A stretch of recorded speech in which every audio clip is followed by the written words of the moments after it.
Tabling of documents, dépôt des documents. Introduction of government bills. Statements by ministers. Rapport des délégations. Reports from interparliamentary delegations. Reports from committees. The Honourable Member for Dufferin-Caledon. Thank you, Mr. Speaker. I have the honour to present in both official languages the 8th report of the Standing Committee on Citizenship and Immigration. Well done.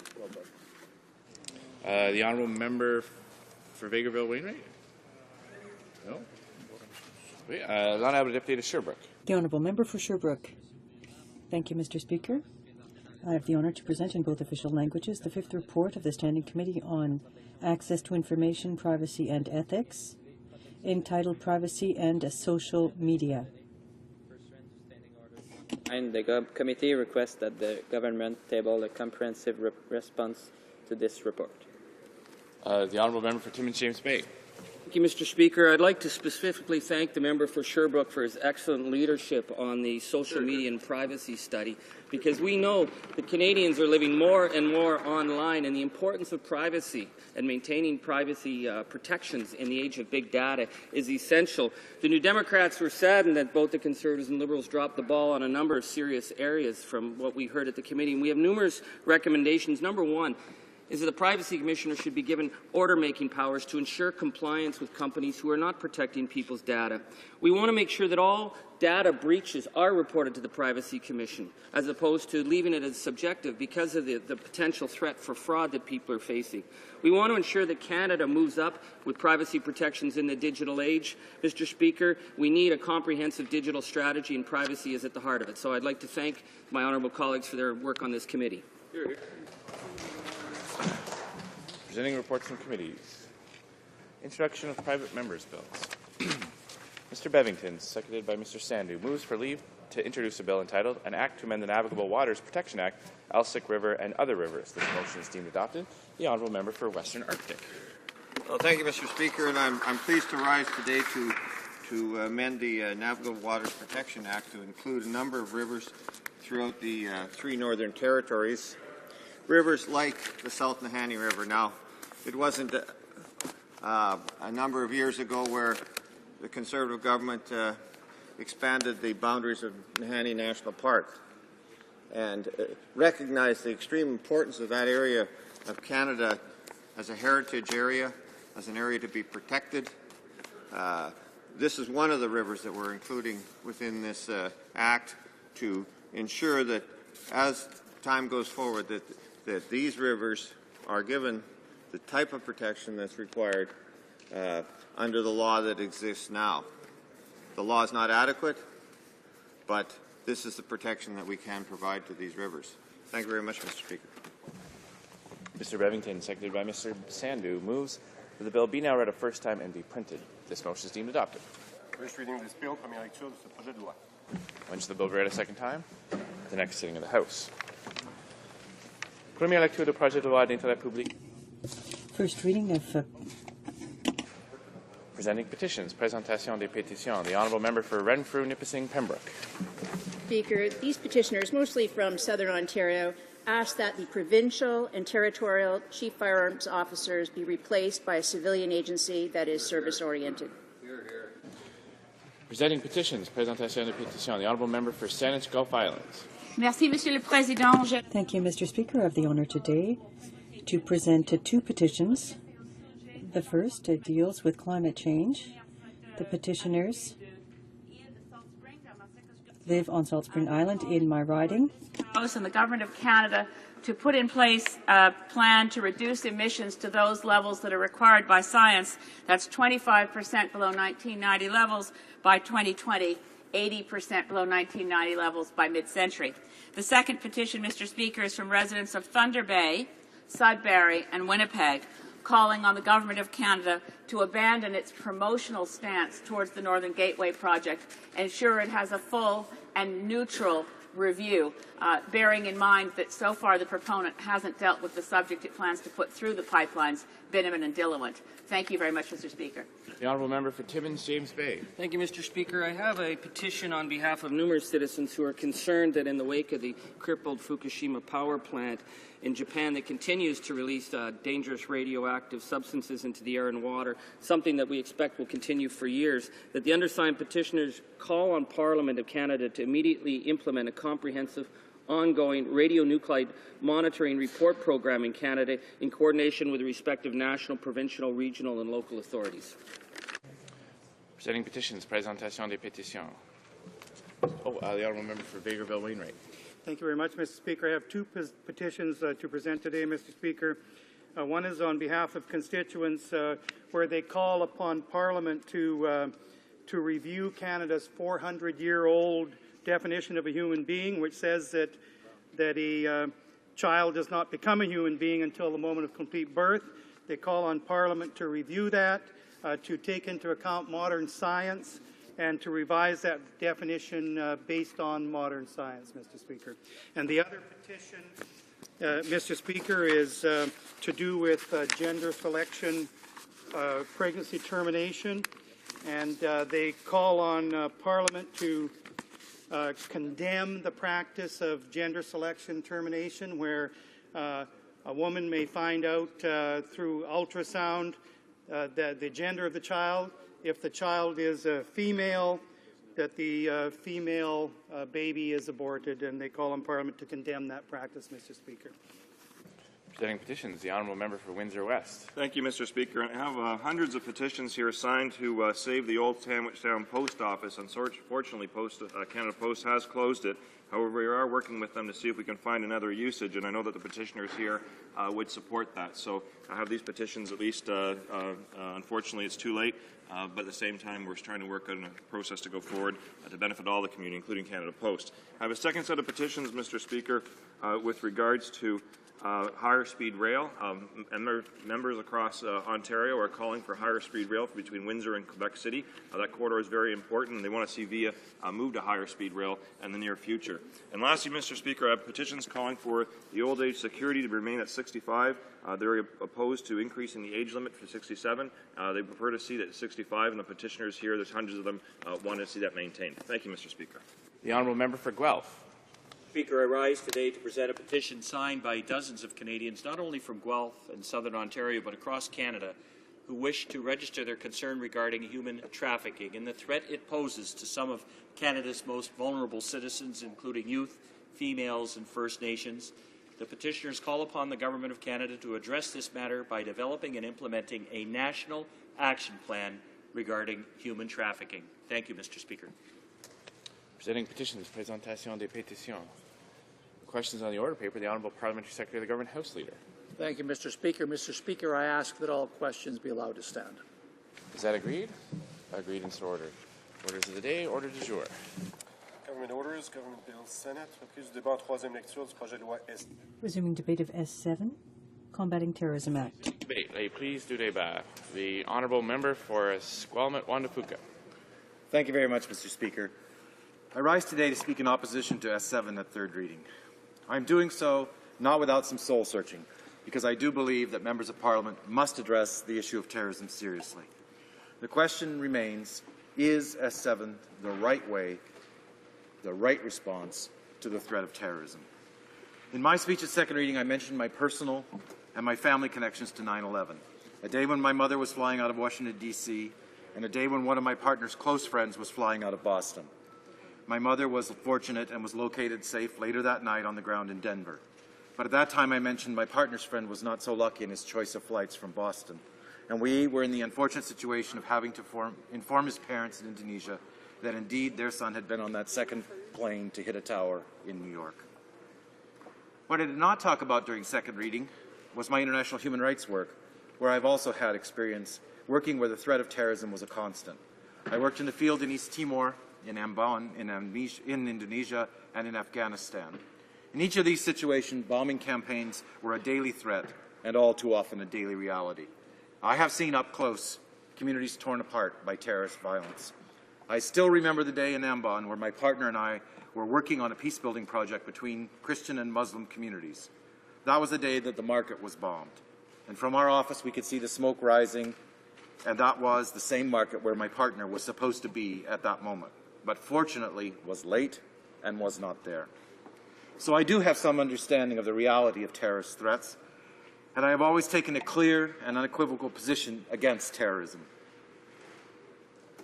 I have always said there is no justification, no excuse for the use of violence against civilians. None. Never. And I fully believe that those who use terror should be met with the full force of the law.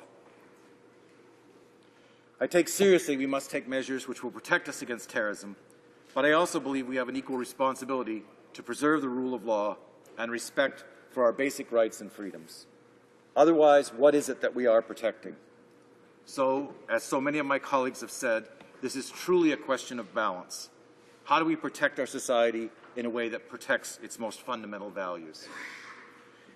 In my second reading speech, I also spoke not just about my own experience, but about the unfortunate history of the deportation of Japanese Canadians during World War II. When we look back now, it's very clear that fear and fear alone caused us to trample the rights of a minority in this country, using the War Measures Act, an act which the majority at the time argued was necessary to preserve our rights, despite the lack of any evidence at the time or subsequently that this was the case.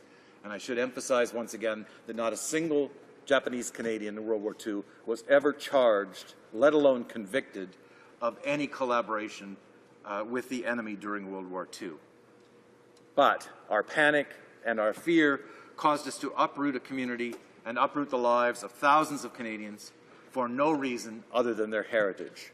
And this is a fear that I have, that we will make these same kinds of mistakes if we panic and adopt measures which will lead to the targeting of certain communities today based on their heritage. So therein lies that dilemma. How do we keep communities safe without trampling the very rights that are foundation of a free community and a tolerant society? So then the question is, what are those threats that I see to rights in S7? What do we think in the NDP is the problem with S7? There are two major problems and one associated problem. The two major problems are the fact that investigative hearings and preventative detention both run against the grain of our fundamental rights in our legal system. Whether you view these measures through our British legal traditions, through our own Charter of Rights and Freedoms, or through Canada's international legal obligations under international covenants, both of these challenge our fundamental values. Investigative hearings threaten the fundamental protections against self-incrimination which we have built into our system for 300 years. Preventative detention violates the principle that one should be punished only for specific wrongdoing. S7 would allow the incarceration for up to a year for individuals never even charged with, let alone convicted of a criminal offense. And as we discovered in the debate in committee, the government intended for those provisions for preventative detention to be quite broad and to perhaps include people who were merely associated with or inadvertently giving assistance to those who might carry out a terrorist act. So while intention is a fundamental element of a criminal act in Canadian law, intention alone has never before been the crime. And so I find these two measures excessive and threatening of those basic rights and values. In committee, we pointed out the most basic flaws of this legislation, and we introduced 18 amendments to address those most egregious problems. But as usual, the Conservatives were having none of that. As we've seen time and time again in committee, despite statements to the contrary by ministers when they introduce legislation, Conservatives are not actually prepared to consider reasonable amendments at the committee stage. Not even in the case of F7, when it came to an amendment that simply asked that the rights of children be protected under these two measures, so that children might not be caught up in investigative hearings and in preventative detentions. Not even that amendment on the rights of children were the Conservatives prepared to accept. And the third party at the other end of the House, who introduced these two measures initially in 2001, not only failed to introduce any amendments of their own, but they also refused to support the NDP amendments. So now S7 is back in this House for third reading, unamended. The argument the Conservatives seem to be making in favor of S7 insofar as they're bothering to make any argument at all. And I should point out that we don't see speakers rising to try and convince both the opposition and the public that this measure is indeed necessary. But the implicit argument here is that somehow, if we do not have F7, we will not be kept safe from terrorism. That we need investigative hearings, we need preventative detention, and we need new measures to make it illegal to go abroad for the purposes of committing a terrorist act. This necessity argument, I believe, fails on several grounds. First, as it's easy to point out, there were no successful uses of investigative hearings or preventative detention when they were previously in force. If they are so necessary to protect us against terrorism, why were they not used? Why do we not have examples of how they contributed to that safety? The second ground on which I would argue that the necessity argument fails is the actual record of the RCMP, who've been able to apprehend those involved in terrorism and to get convictions in the absence of these extreme powers. Examples of this would include the Kawaja case, the Toronto 18, and even the arrests we've seen just yesterday. If these powers were so necessary, how have the police been able to make such progress against terrorism over the last 12 years? If for 12 years we have appeared to get along well in the struggle against terrorism without these powers, where is the argument for their necessity now? And I've heard no one on that side actually make that argument in any kind of fashion that would say we must have S7 at this time to keep us safe. And of course, when it comes to going abroad to engage in terrorist acts, anyone who looks closely at existing law will find it's already illegal to do so. And so what is S7 adding on to that existing law? It's really not clear to me why this new provision is there. So if the measures proposed in S7 are neither effective nor necessary, then are we in fact left helpless in the face of terrorism, as the Conservative insistence on passing this bill would imply? The timing of the reintroduction of this bill into Parliament and the timing of the arrest yesterday in charges of terrorism are indeed, I guess the best word I can use is suspicious. The coincidence seems too large to me. And so it seems to me that the Conservatives are trying to use a climate of fear to push forward this legislation. And again, I refer back to the example of Japanese Canadians in World War II, where fear caused us to do things which destroyed an entire community in Canada, which has taken many, many years to rebuild, based on fear and fear alone. So I fear that the Conservatives are using this climate in the aftermath of the Boston Marathon bombing, that tragic bombing, and in the aftermath of very good police work in terms of bringing charges against those who would have derailed a Via Rail train through their connections with Al-Qaeda. Trying to use those two things to create that climate that will cause people not to ask the questions they need to ask about this legislation. So I was very proud that this House came together unanimously to condemn the tragic bombing in Boston. But I'm a little less proud about the timing of the reintroduction of S7 in the aftermath of that bombing. At the time of the bombing, I argued that we ought to be careful not to draw conclusions too quickly out of that bombing, and I still argue that it's probably too early to draw many firm conclusions about how the U.S. should respond to what happened at the Boston Marathon. It's necessary to take reasonable precautions when we're met with terrorist acts, but it's also necessary to find out what actually happened before you can figure out what might be the proper measures to take. However, I would argue there's one quick lesson out of the tragedy in Boston. And that quick conclusion can be drawn, I think, is that when law enforcement agents are given sufficient resources, they can produce results remarkably quickly. And they can produce those results using traditional methods, and they can produce those results without resorting to extreme legal powers that threaten basic civil liberties. The sad fact is that where this government is falling down when it comes to the everyday fight against terrorism is on the question of resources. Without resorting to a very long string of figures documenting budget reductions in everything from policing to emergency preparedness, let me cite just two facts, and I think they're two very important facts when we talk about struggle against terrorism. The Conservatives are in the process of cutting 325 frontline CBSA officers and 100 intelligence officers from the CBSA. Certainly good news for gun and drug smugglers, and almost assuredly also good news for potential terrorists.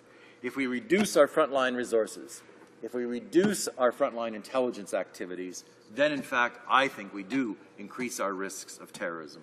It's not a question of legislation, it's a question of resources at the front end to do the investigative and law enforcement work that we need to have done, just like the RCMP has just done in the charges that came up yesterday. So I know that, again, there are cynics who believe the Conservatives are bringing forward S7 simply for political reasons, to create more support in their base community. There are cynics, and I guess in this case I include myself, who believe the Conservatives are taking advantage of this atmosphere where fewer ask the hard questions about how we keep our communities safe without trampling the very rights that are at its heart. When New Democrats have tried to address this fundamental question in debate in the House, frankly, I wonder if Liberals and Conservatives have even been listening. And if this bill is so transparently necessary, why have the Conservatives refused to carry on a serious debate? Instead, as far as I know, there's only been a single speaker at third reading from the Conservatives. And it's been hard to take seriously their questions after opposition members have spoken, as their comments have been reduced to little more than sloganeering. I want to say, yesterday afternoon in this House, I witnessed the member for Charleswood, St. James, Assiniboia, and Winnipeg responding to a speech by one of my colleagues by asking about the NDP's, quote, hug a thug and, quote, kiss a terrorist policies. I have referred to this member by his riding name only, even though he's a minister of the Crown. I did so because I do not only believe these comments fail to engage the substance of the debate, I do not believe they're worthy of a minister in the Canadian government. While the response of many Conservatives on this serious topic has disappointed me, the response of the Liberals has been perplexing. Here's the once proud Liberal Party who likes to claim the Charter of Rights and Freedoms and who recognized the basic threat to civil liberties when they introduced the main provisions that are coming back in S7 by including a sunset clause. Here they are now taking part in the debate, actually almost even carrying the debate on behalf of the government in favor of S7, in favor of those very same provisions which were in the original Anti-Terrorism Act, but with a sunset clause, and now arguing for them without any sunset in sight. In 2007, when the sunset date was approaching on recognizances with conditions and investigative hearings, and it was time to vote on their proposed renewal, the Liberals voted with the NDP to kill those provisions. And now, in 2013, they seem to be even more enthusiastic supporters of the bill than the Conservatives are themselves, reminding us, I suppose, that these ideas, which I believe threaten our basic liberties, were originally Liberal ideas in 2001. So I know, Mr. Speaker, I'm probably coming close to the end, and so let me start to conclude my remarks. I'm speaking not with any hope today that Conservatives or Liberals will listen to reason on this bill. I do not believe that many of them have done the soul-searching that those have done on our side of the House about this threat to basic civil liberties. I'm comforted only by my hope that most Conservatives are acting in good faith and out of a genuine belief that the measures proposed in this bill will actually keep us safe.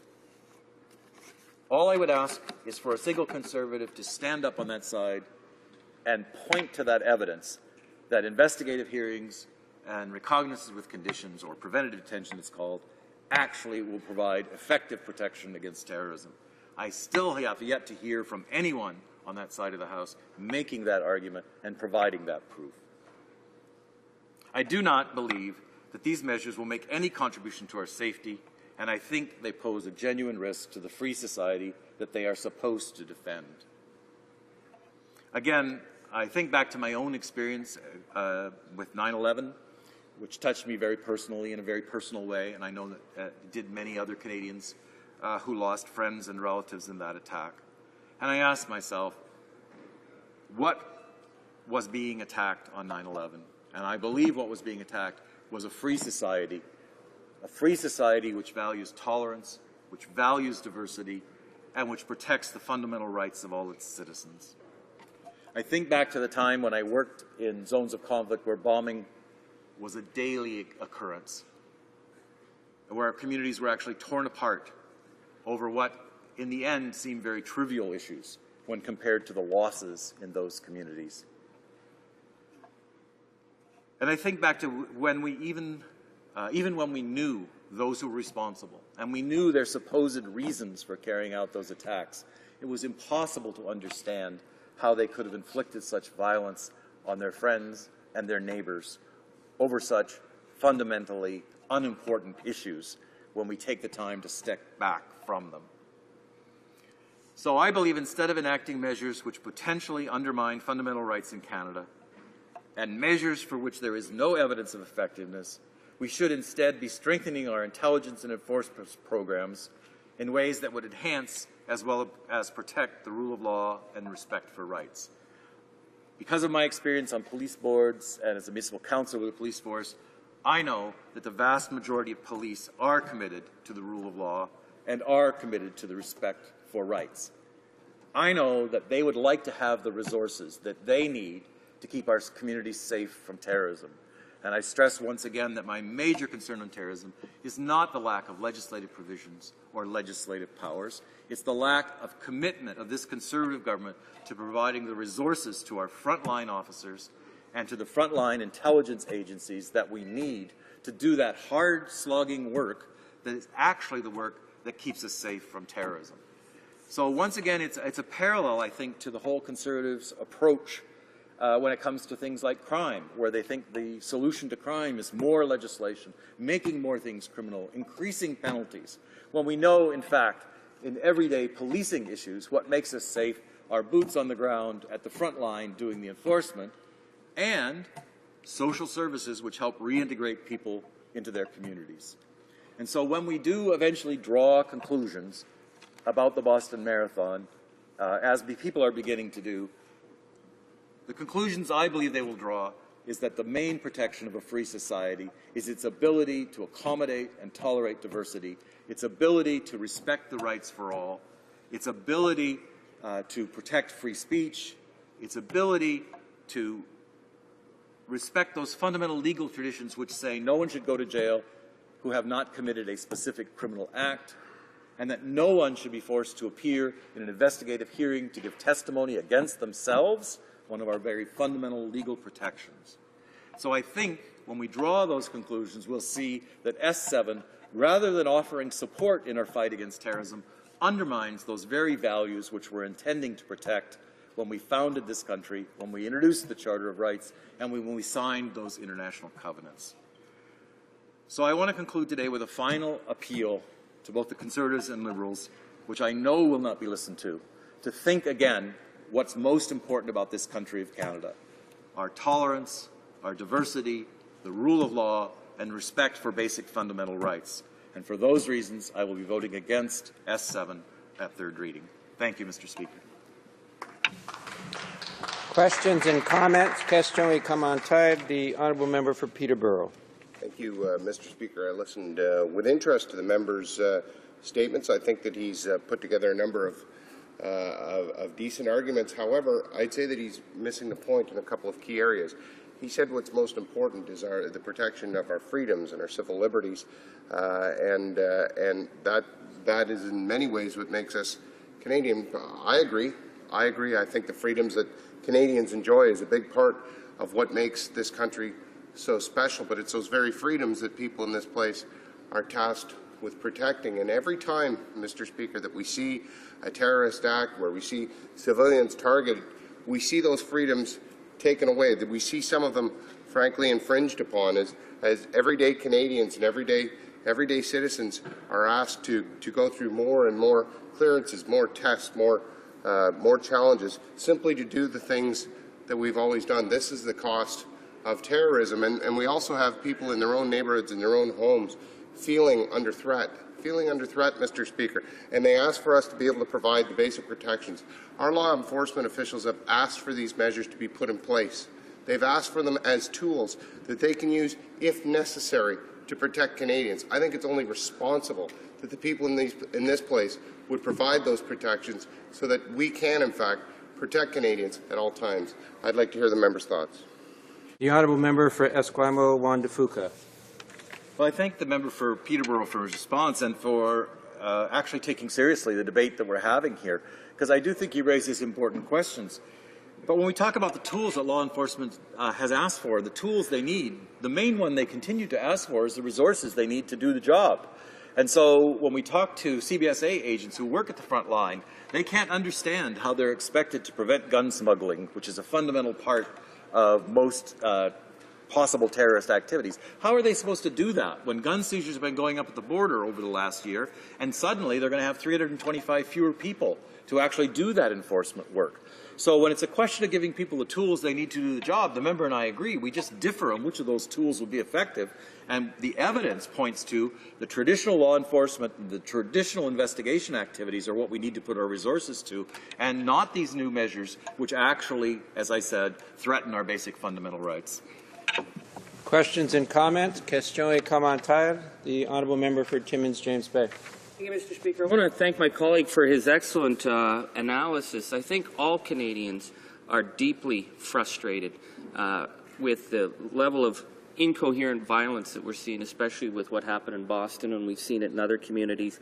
But I'd like to ask my honourable colleague, in terms of the so-called solution that's being offered here, two of the key provisions of this bill were brought forward by the Chrétien Liberals in 2001, at the time when they were telling us that issues like basic freedoms could be done away with in an era they were going to support rendition and torture. And two of those provisions, the ability to hold someone without charge and to force someone before a judge that they would give evidence against themselves, which would undermine one of the most basic civil rights, were so contentious that even the Liberals agreed to sunset them. And in the years that they had them in place, they were never used once. I'd like to ask my honourable colleague why he thinks that now, that after the Liberals had promised to sunset these very fundamental threats to the legal landscape of Canada, that they're sneaking in behind the Conservatives now to once again push through two provisions that undermine basic rights for any Canadian. The honourable member for Esquimalt, Juan de Fuca. Well, I thank the member from Timmins for his question, because I think it points to something I mentioned in my speech, that I'm very perplexed about the Liberals' response here, because they've got kind of two choices here. Either they were disingenuous in 2001 when they suggested they needed sunset clauses, and they were only doing it to get the support of the public at that time, or they're disingenuous now.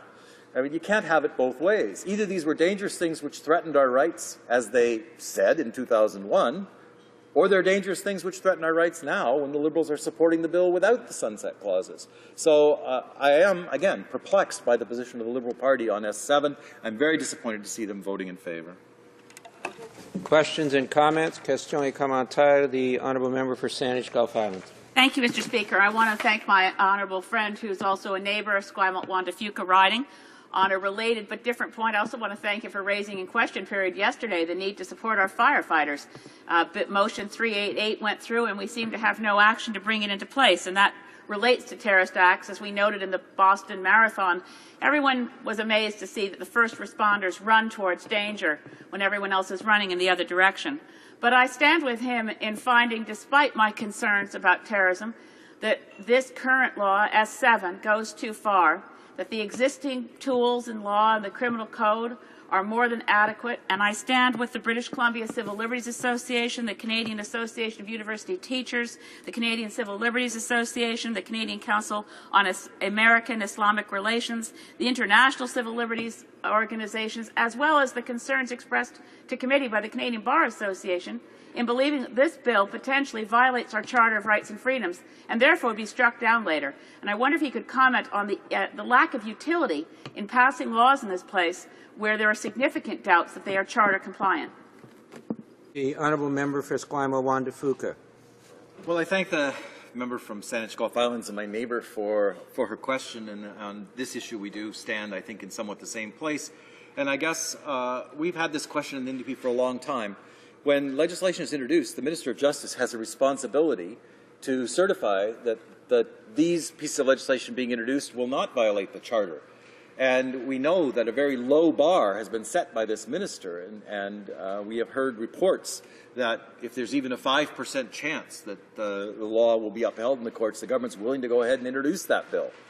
But I also want to thank you for raising the issue of first responders, because when the Conservatives say we have the resources we need, we've done the things we need to do, it still shocks me that firefighters who will be one of our most important resources in any terrorist attack and who were one of the most important resources in Boston, in this country, we still have failed to implement a compensation fund for the families of fallen firefighters. And I was very disappointed to hear the only argument made by the government yesterday against this fund, that it was simply too expensive.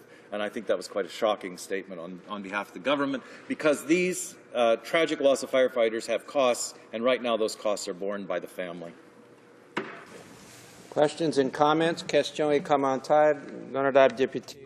The honourable member for Laurentides-Labelle. Thank you, Mr. Speaker.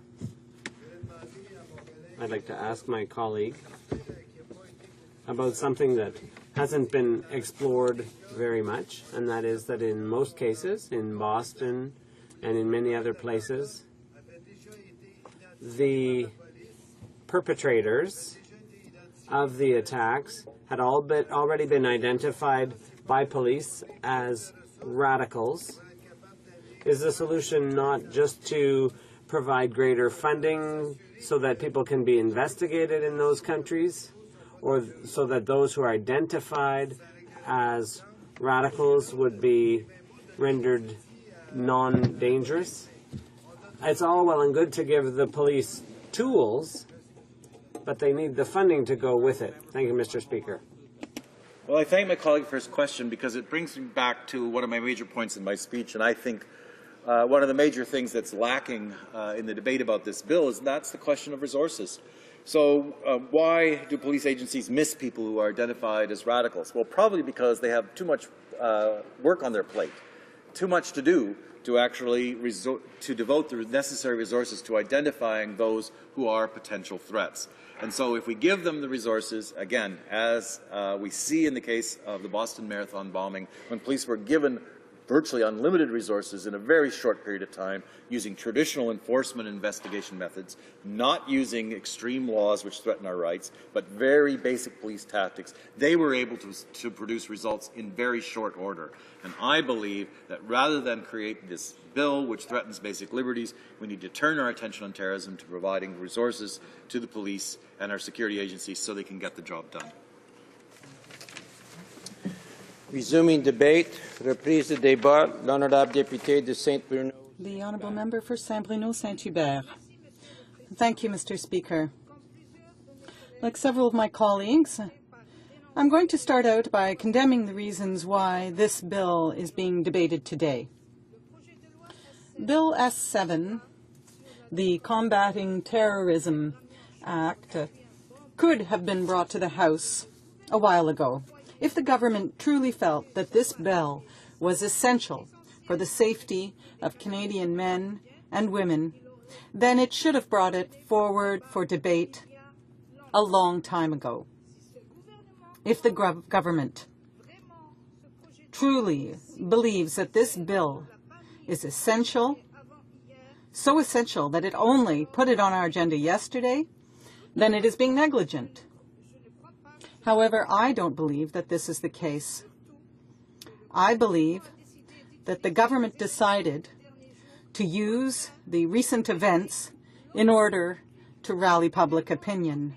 And that is also the opinion of the Globe and Mail editorial team. Mr. Speaker, let us be clear about one thing.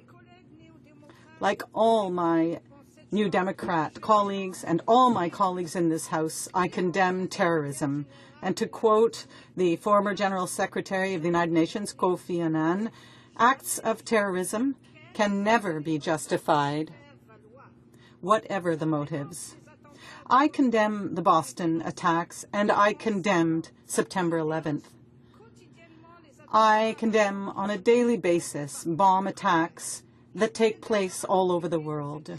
And I want to use this opportunity to congratulate all forces of law and order that led to the arrests yesterday.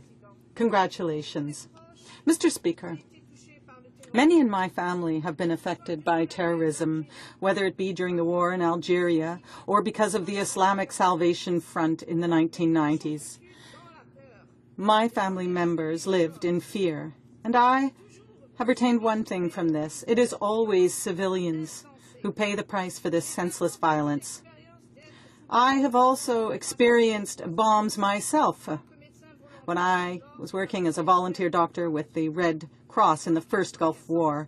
Therefore, I know what the effects of terrorism are, and I know what its dangers are. I am therefore very proud to stand in this House and oppose this bill. I'm opposed to this bill for several reasons. The first, and not the least, is that I believe in the rule of law. This bill, in its current form, infringes on civil liberties and the most fundamental human rights. I want to avoid in any way possible attacks in Canada, but I also want to avoid arbitrary arrests and abuses of the Type 1Cs in police states. In Canada, we already have laws that punish acts of terror and that provide our forces of law and order the tools they need to ensure safety in this country. In the Devoir this morning, there was a quote from Nathalie Desrosiers, the General Counsel for the Canadian Civil Liberties Association. She was referring to the Canadians who were involved in the gas facility events in Amenas in Algeria, and she said that if police officers had had the proof, they could have done something. There are many provisions in the criminal code that allows for their arrest. Denis Barrette, the spokesperson for the International Civil Liberties Monitoring Group, said in 2011 the following: "We know as well that these provisions could, as we see it, be abused." I'm thinking here of the Air India case. We believe that Canadians will be better served and better protected under the usual provisions of the Criminal Code rather than others that are completely unnecessary. Reliance on arbitrary powers and a lower standard of evidence can never replace good, effective police work. We in the NDP want to see a balance struck between safety and the rights and freedoms of individuals. The NDP has brought forward several amendments for the bill in order to strike that balance, and the government has turned them all down. However, they are perfectly reasonable.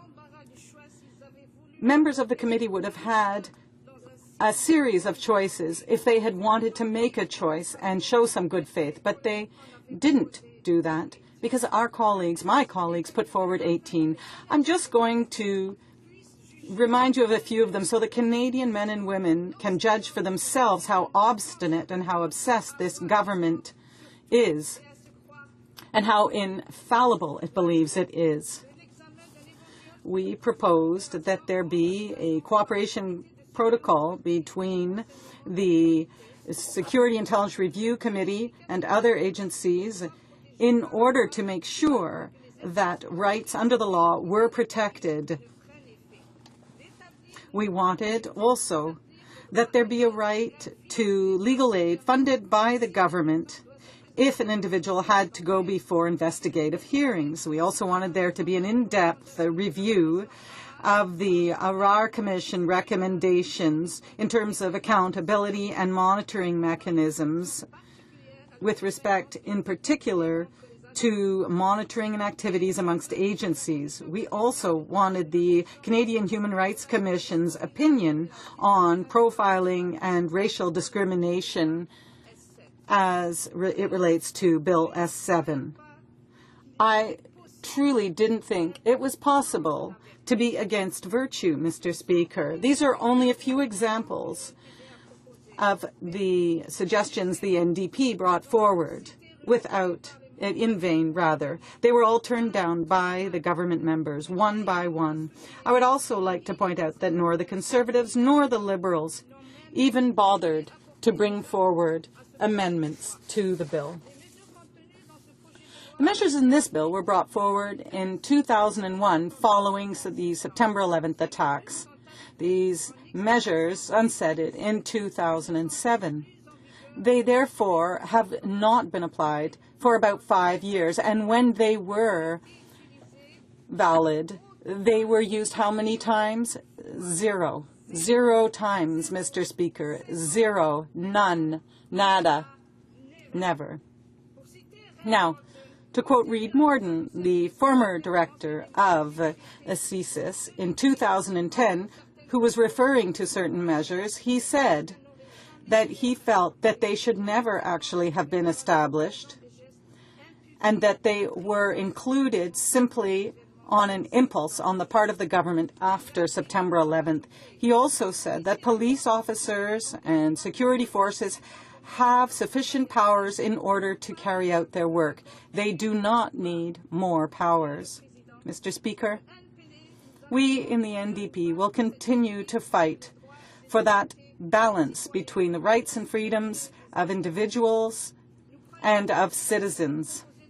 We believe that the provisions in this bill provide no extra protection whatsoever in this country. This bill, in its current form, is in this state because the government turned down the 18 amendments that we brought forward in committee to be able to reestablish that balance between safety and rights and freedoms, and our suggestions were not supported. The bill, therefore, lost some of those extra protections that it could have had.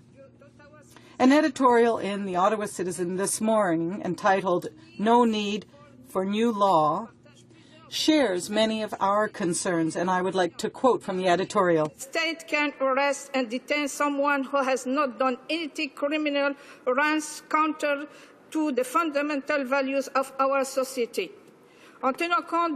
Mr. Speaker, not only, therefore, am I opposed to this bill, but I am proud to do so, and I will hold my head high in doing so. Thank you, Mr. Speaker.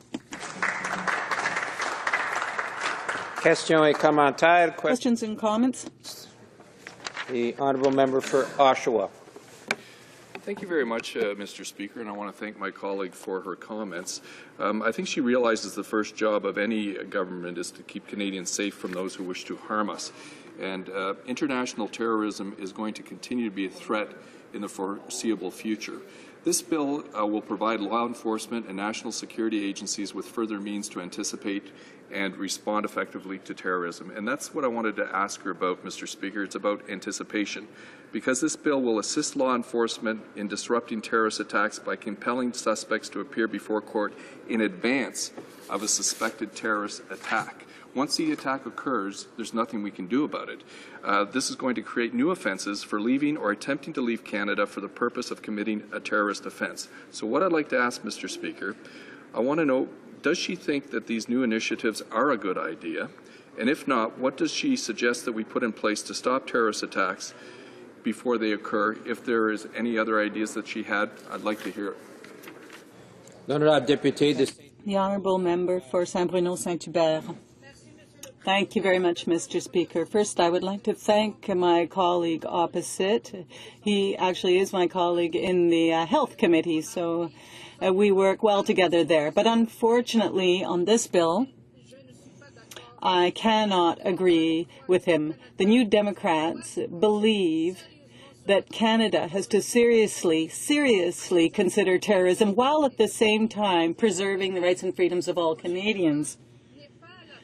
This bill is not an appropriate way to answer to the threat of terrorism. What it does is reintroduce measures that cannot be justified and that have not been effective in the past. Questions and comments? The honourable member for Marc-Aurèle-Fortin. Mr. Speaker, unfortunately, this bill is a reminder that to fight terrorism, one needs police forces. Now, how can one claim to want to fight terrorism by using laws when agencies have had their budgets cut in the first place?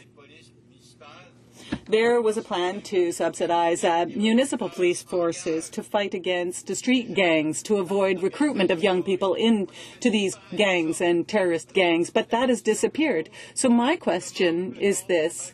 How can one combat terrorism when all one has are laws that remove our rights and also that remove the technical means for police forces in order to be able to intervene? The Honourable Member for Saint-Bruno-Saint-Hubert. I'd like to thank my colleague for his question, and I understand perfectly well how he is feeling about this bill. In fact, this Conservative government has made massive cuts at all levels, and this government has also made cuts to community police forces. Now, how can community police officers or any other agency like that one do its work properly when they do not have the means that they need? We know perfectly well that it's not through satellites or sophisticated devices that we're going to be able to do this work properly, because the work is done on the ground. And if the work is done on the ground, then these forces have to be given the tools they need in order to be able to be aware of any act that is committed or any act that is likely to lead to a terrorist act. I'd like to thank my colleague for his question. Questions and comments? The Honourable Member for Longueuil-Plouiboucher, and you only have 1 minute. 30 seconds for the question, 30 seconds for the answer. Thank you very much, Speaker. I'll keep an eye on my watch. I'd like to ask my colleague if she thinks that, according to several people who are familiar with this area, supports the NDP's concerns. It is our feeling that much of our legislation is sufficient, that we already have laws that are clear enough in this area. The Honourable Member for Saint-Bruno-Saint-Hubert. I'd like to thank my colleague for his question, and actually is from a neighbouring riding. As I just pointed out, several eminent people have also supported our position, including Mr. Denis Barrette, the spokesperson for the International Monitoring Group for Civilian Liberties, and the director of the Canadian Council for Islamo-American Relations has also supported us.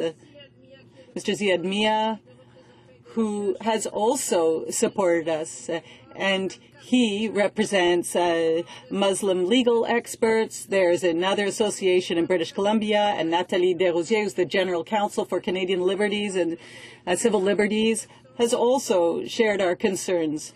Thank you, Mr. Speaker. Reprise de débat. Resuming debate. The Honourable Member for Marc-Aurèle-Fortin.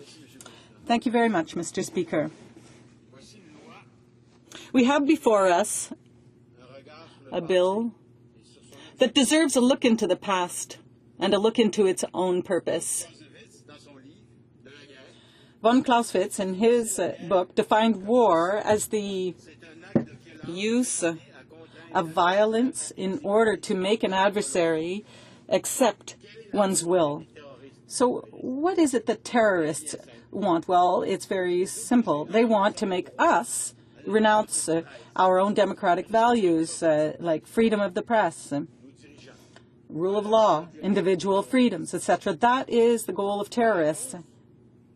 So our response has to be a reinforcement of those values, not their amputation. And herein lies the problem. Our current situation recalls a poultry farmer. Chickens, let's say, were all killed by a fox. And therefore, what the farmer does is punish the chickens rather than fight the fox. We have to combat terrorism, yes. But our best weapon, our most reliable weapon, is democracy.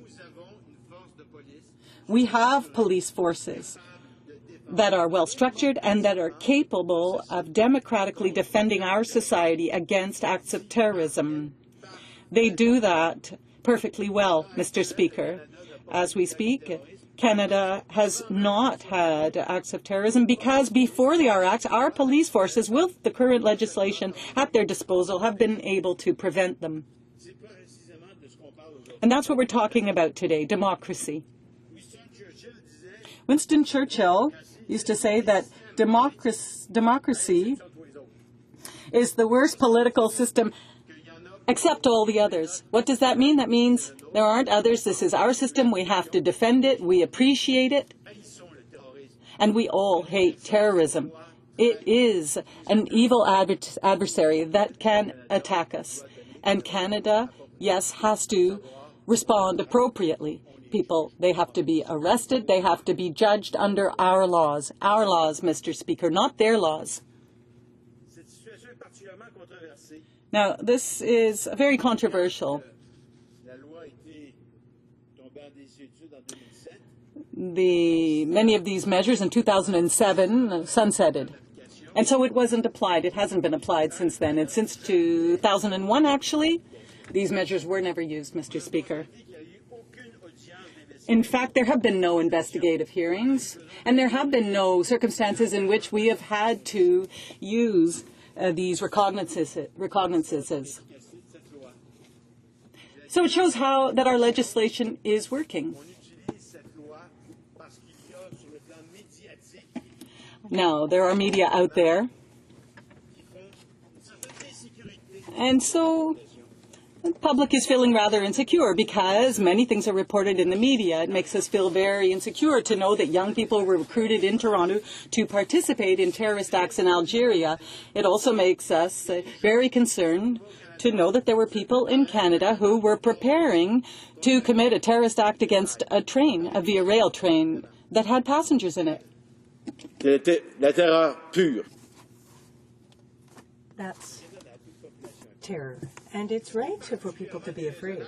But what is unreasonable, Mr. Speaker, is to see a government that amplifies the fear, tries to step it up in order to enact powers that are unreasonable, and they're taking advantage of the existence of terrorists, Mr. Speaker. And that, too, is a form of terrorism, using people's natural fear in order to remove their rights. Now, the parliamentary secretary said that the NDP amendment, which dealt with the foreign armies, etc., well, imagine the following situation. A victim of that type of legislation. It's designed to prevent someone who's served in a foreign organization to leave Canada. There are two cases and two problems.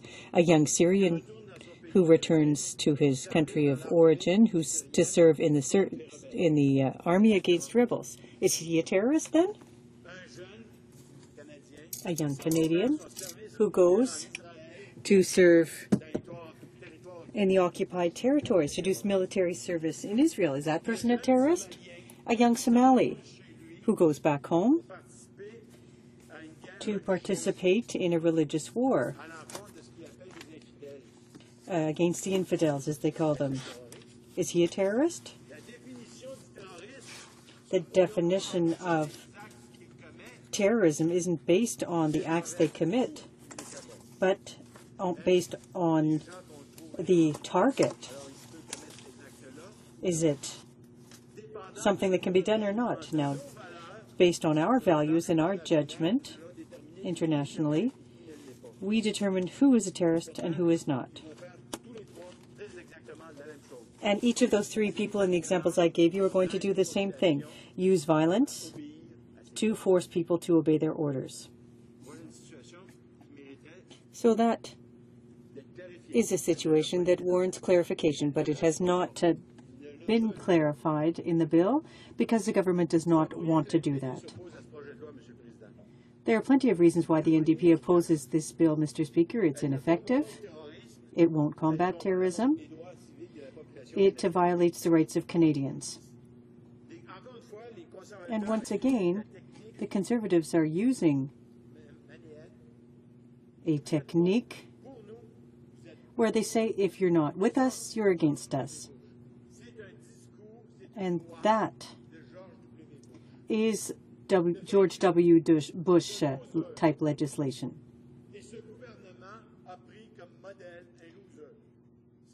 The government has adopted a loser approach. It says a lot about the government. People who, instead of fight terrorism effectively, by increasing budgets for police, for example, through international agreements on the exchange of intelligence, but no, they're reducing police budgets and consider all other countries their enemies that we shouldn't speak to, and they come and say, well, you have no choice. You have to sacrifice your rights so that we have the ability to fight terrorism. Our police officers, fortunately, don't need this government. They take action despite this government, which hinders their operations by depriving them of resources. They do, however, have access to intelligence. So S7 violates civil rights and human rights, the right to remain silent, the right to not be imprisoned without a fair trial. In the spirit of that legislation, a person should never be compelled to provide evidence against himself, but that is what S7 does. In 2001, the first iteration of the bill had a sunset clause because this violation of rights wouldn't lead to a permanent loss of those rights. In 2007, those measures sunset. And I can guarantee you, Mr. Speaker, that the day following that there weren't more terrorists in the streets. No, we didn't face those problems in 2007. So, Mr. Speaker, it's the lack of balance between public safety and our fundamental rights. That's the problem. Look at the situation of Mayor Arar, who was deported to Syria and tortured. That shows the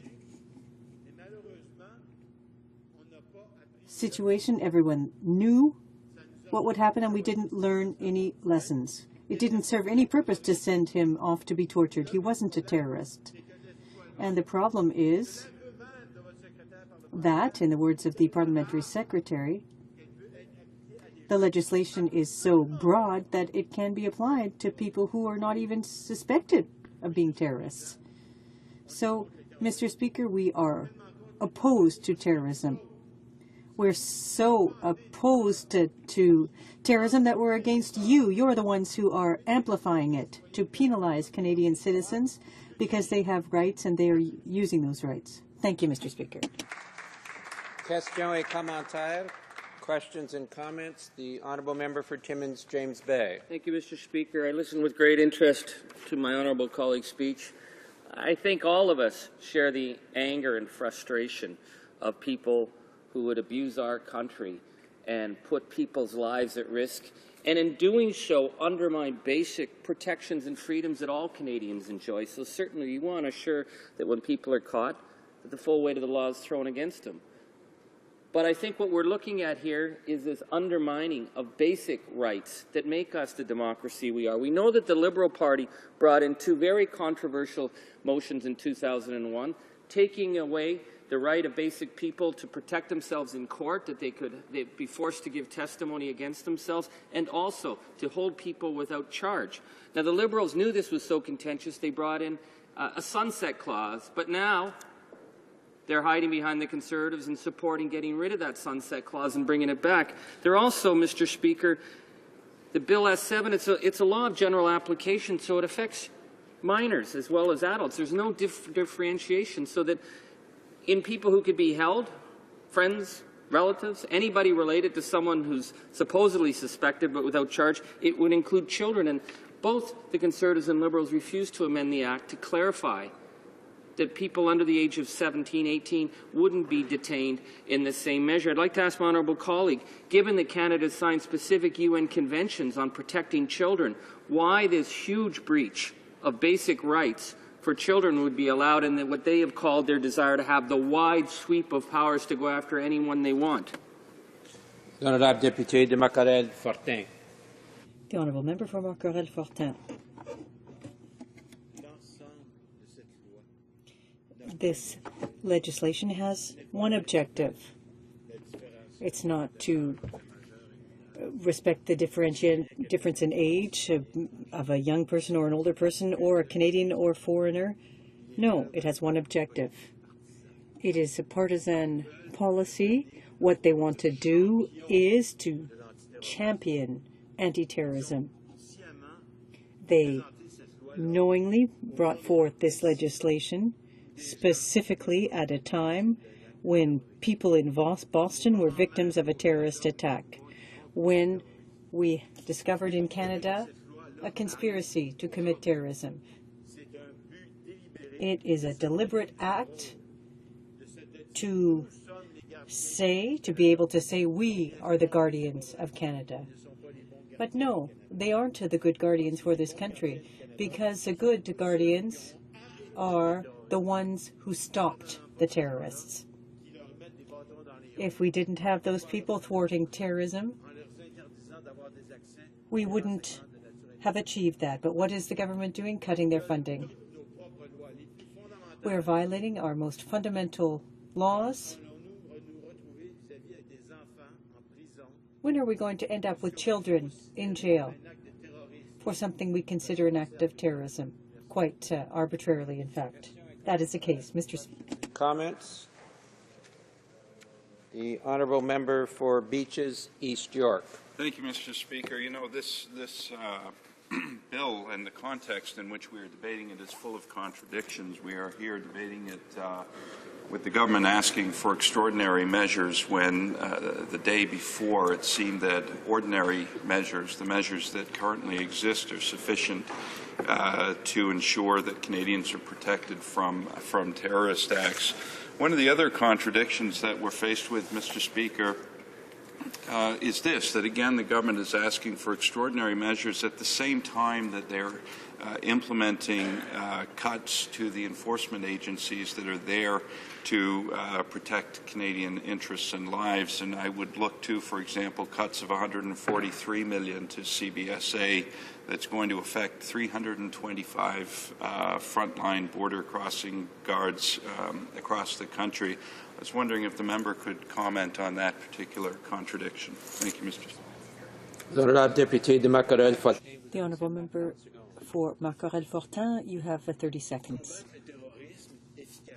Fighting terrorism effectively requires police officers, competent, skilled police officers, supported by administration and effective legislation.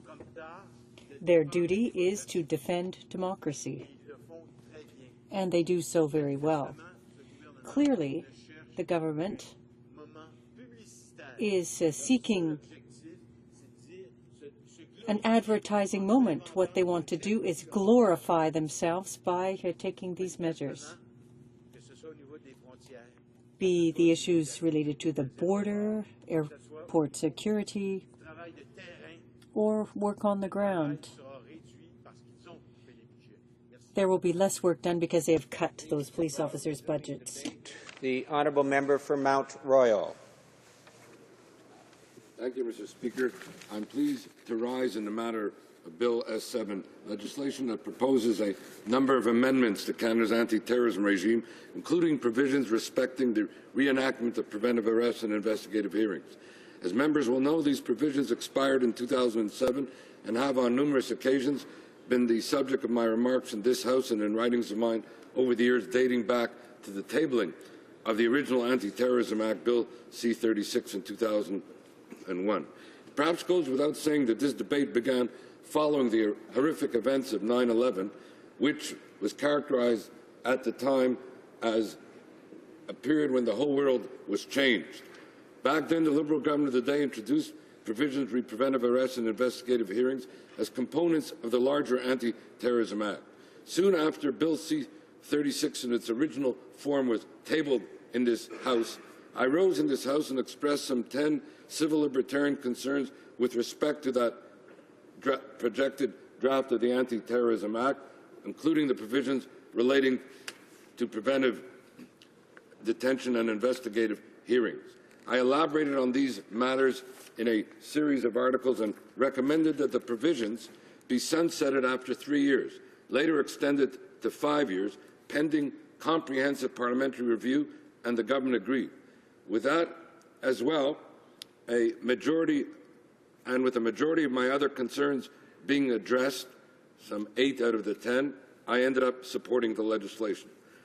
Regretfully, by 2007, when the provisions were scheduled to sunset pending a parliamentary motion to extend them, the House and Special Senate committees had not yet completed their studies of the Anti-Terrorism Act due to repeated delays, including the dissolution of Parliament in 2004 and 2006.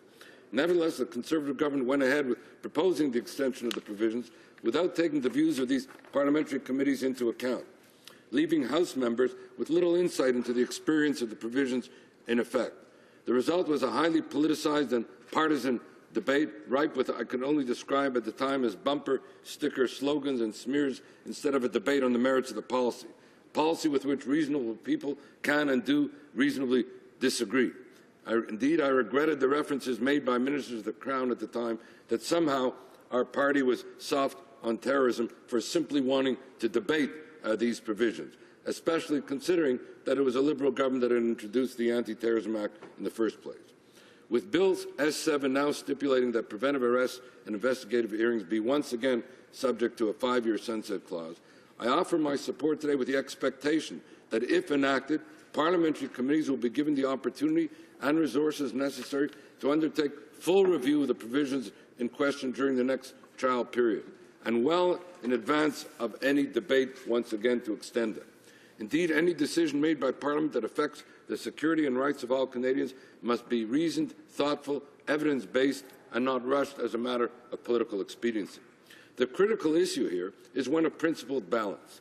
We must, on the one hand, seek to combat terrorism and keep Canadians safe from terrorist threats and attacks, while at the same time protecting our individual freedoms as enshrined in the Charter.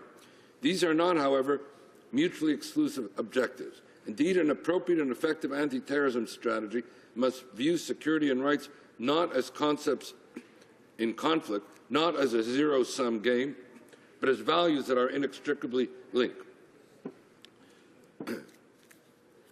Let me just articulate a number of basic principles in this regard. First, terrorism itself must be seen as being, in effect, an assault on the security of democracy like Canada and an assault on our fundamental rights, such as the right to life, liberty, and security of the person. Accordingly, anti-terrorism law and policy may be said to constitute the promotion and protection of the security of democracy and fundamental human rights in the most profound sense. At the same time, however, Mr. Speaker, the implementation and enforcement of such anti-terrorism law must always comport with the rule of law, must always adhere to the principles of the Charter. Torture, for example, must never be allowed to be used and must always comport as well with our international legal obligations. A second and related principle, Mr. Speaker, is that we are not simply talking here about a domestic criminal justice model. What we are talking about is an international criminal justice model. We're not talking, as the courts and others have said, of the ordinary criminal. We are talking about the transnational terrorist threat, and this brings me to a third principle which the Supreme Court has itself enunciated, namely the contextual principle, that we cannot view these issues in the abstract, but we must view them in terms of the realities as they have unfolded in this regard. And we must appreciate, Mr. Speaker, that Canadian anti-terrorism law is inextricably bound up with the international criminal justice system in the invocation and application of international law treaties, in the invocation of general principles of law recognized by the Community of Nations. For example, Mr. Speaker, Section 11G of the Charter on this point says that retroactivity shall not avail when the crimes are those that run afoul of the general principles of law recognized by the Community of Nations. So here in this regard, it recognized that the international criminal justice model departs sometimes from the domestic model. UN security mandates must also be taken into account, bilateral and multilateral agreements and so forth. In particular, Mr. Speaker, Security Council Resolution 1373, enacted following 9/11, mandates that all states take additional measures to prevent and suppress in their territories through all lawful means the financing and preparation of any acts of terrorism. These standards must be met by our anti-terrorism legislation, if for no other reason than that we cannot have the appropriate legal or factual understanding of the dynamics involved in our domestic counter-terrorism measures if we view them in a vacuum, if we view them as abstracted from the global circumstances and precedents, if we view them, as the Supreme Court has said, out of context without resort to an appreciation of the contextual principle. But beyond the abstract in that regard, let's be clear. The threat of transnational terrorism is real, and Canada is not unaffected by it, as the recent events, whether they be in Boston or the aborted terrorist attack now in Canada, indicate. Indeed, Canadians have themselves been implicated in terrorist attacks abroad, as recently as last month in Algeria, last year in Bulgaria, and just 2 days ago with regard to an arrest in Bulgaria itself. This is precisely why Bill S7 also makes it a crime to leave or attempt to leave Canada to participate in terrorist activities. Moreover, Canadians have been killed in terrorist attacks, tragically in the case of 9/11, but also thereafter. Accordingly, our commitment to civil liberties must always be continent with regard to the protection of human rights as a whole, and we must take the necessary concrete and decisive action to prevent terrorist attacks. In the words of two former Supreme Court justices, the Honourable Frank Iacobucci and the Honourable Louise Arbour, who also spent several years as the UN Commissioner for Human Rights, the Constitution is not a suicide pact. And, quote, the challenge for democracies in the battle against terrorism is not whether to respond, but rather how to do so. Mr. Speaker, preventive arrests and investigative hearings can be an effective, limited and lawful counter-terrorism measure. Indeed, the Supreme Court in the matter of investigative hearings has held them to be constitutional, stating that they do not violate an individual's charter right against self-incrimination, as evidence derived from such hearings cannot be used against the person except in perjury prosecutions. Moreover, the provisions are not otherwise unknown in Canadian law, and similar provisions already exist in the Coroner's Act, in the Inquiries Act, and I can go on. In the matter of preventive arrest, these too are not a new invocation of principle and policy. Preventive arrests are effectively the invocation of a peace bond process set forth in Section 810 of the Criminal Code, which has been used to protect against criminal violence such as domestic violence, sexual violence, and organized crime, and now extends them to suspected terrorist activities. In addition, preventive arrests and investigative hearings as set forth in Bill S7 seek to respect Canadians' individual and collective rights to safeguards and principles of transparency. In this regard, I think it's important to appreciate that there are 3 safeguards in the bill, and indeed, Mr. Speaker, I was involved with respect to the initiation of these safeguards, and reference has been made to the safeguards. We must have appreciated the fact that there's an executive requirement for the consent of the Attorney General, and therefore executive oversight in that regard, parliamentary oversight and the requirements for annual reports from both federal ministers concerned, and with S7 they must not only detail how often the provisions are used, but also make a case for why they should be extended. Furthermore, there is judicial oversight with respect to investigative hearings, and in the event of a preventive arrest, the individual must be brought before a judge typically within 24 hours, contrasting with the situation, let's say, in the United States or with the situation in the United Kingdom and the like. Notwithstanding these safeguards, Mr. Speaker, I understand why some members, maybe even from all parties, remain uncomfortable with the proposed measures. They are indeed extraordinary provisions, though extraordinary provisions to combat extraordinary threats. I do not, however, share the view offered by some in this House that because the provisions, and we heard this again in debate, were seldom used when in effect, that they are somehow unnecessary now. In fact, their lack of use can equally demonstrate that they were not abused, that they are truly measures of last. I'm afraid the member's time has more than expired. Questions and comments? Question et commentaire. The honourable member for Timmins, James Bay. Thank you, Mr. Speaker. I listened with great interest to my honourable colleague, and while I agreed with some of his analysis, I disagree on others, and I'd like to question him on it. I really felt that what he said about terrorism being an assault on the fundamental democratic rights and freedoms of any society is completely accurate. And so then it is equally incumbent upon us to ensure that in our response that we don't give up fundamental basic rights. I note that he was concerned about the need for a sunset clause with the two very provocative amendments or positions that were brought forward under the Anti-Terrorism Act following 9/11, which was arrest without charge and the special investigative hearings. And Canadians were very concerned, and that's why they wanted a sunset clause. He says we need it to be evidence-based, but it wasn't used. But these were extraordinary powers. And so I'd like to ask my honourable colleague, we went through these hearings. The Liberal Party put 0 amendments. 0 amendments. And my honourable colleague has an extraordinary background in issues of human rights and law. And I'm surprised because I've heard members of the Liberal Party say it's not a perfect bill, but we're willing to accept it. It's incumbent upon all of us to ensure that when legislation is brought forth, that all efforts are made to ensure that the legal rights that Canadians have enjoyed for this century and past are not undermined. So I'd like to ask my honourable colleague, does he believe that we should go through an endless round of sunset clauses? If it's evidence-based and it wasn't used, why are they bringing it back now? The honourable member for Mount Royal. Yes, I'd like to thank the member for his question. As I said, the fact that they had not been used does not mean that they may not be yet needed. In fact, it may in fact demonstrate that they were not abused, and they may yet still need it.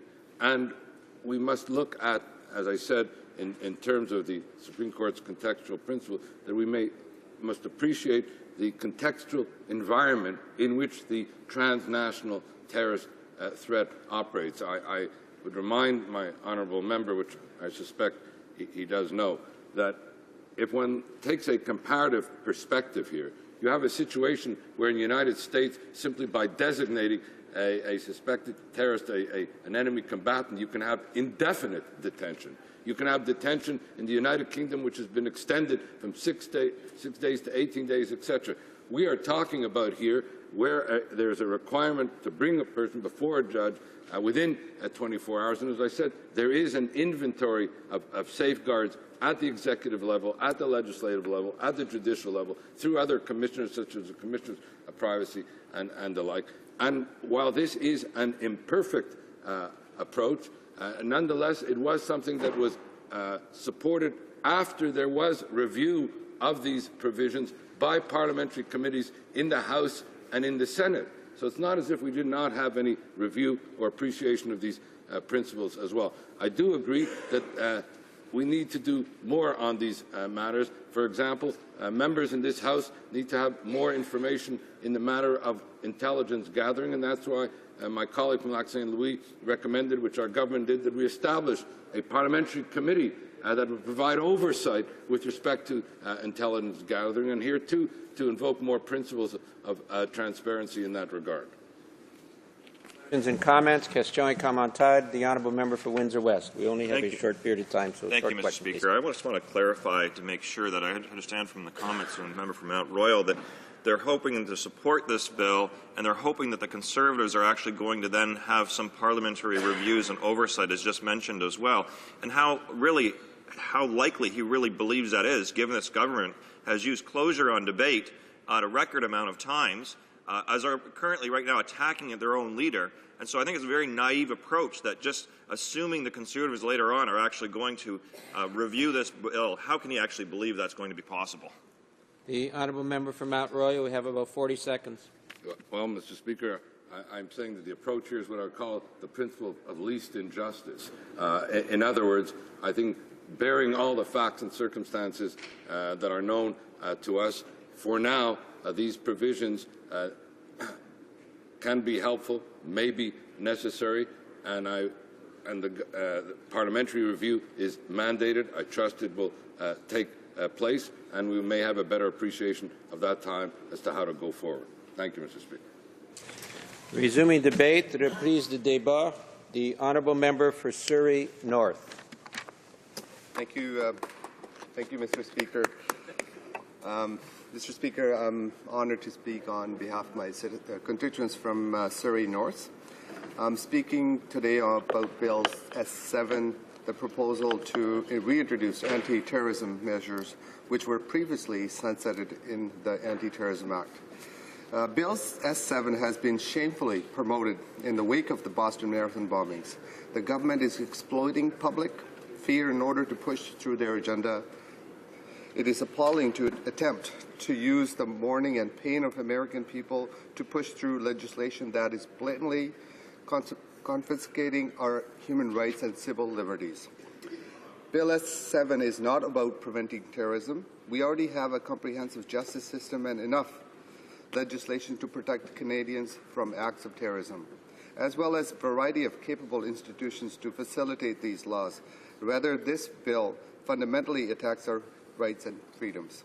Mr. Speaker, Bill S7 is a reintroduction of the sunsetted clauses of the Anti-Terrorism Act, which were also designed in a wake of instrumental and horrifying event, the terrorist acts of September 11, 2001.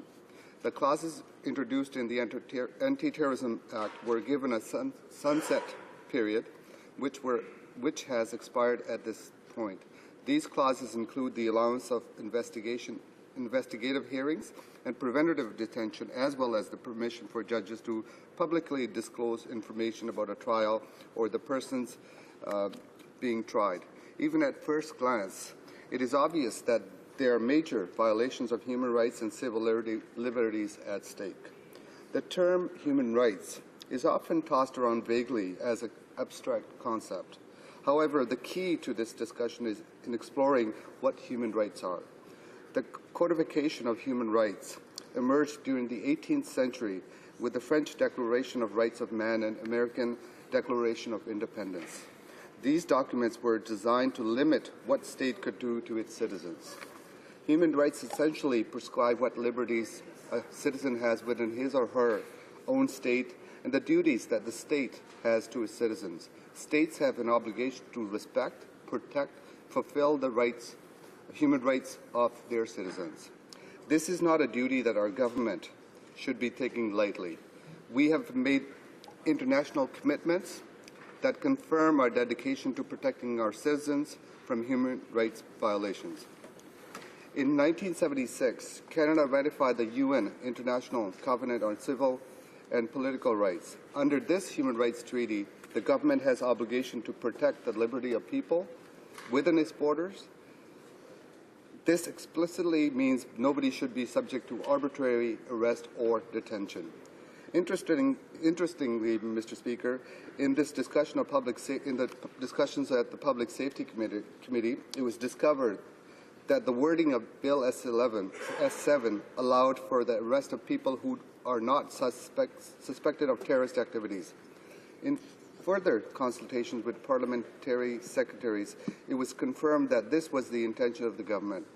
It is this government's intention to expose every single Canadian to this preventive detention, not only those who could potentially cause acts of terrorism.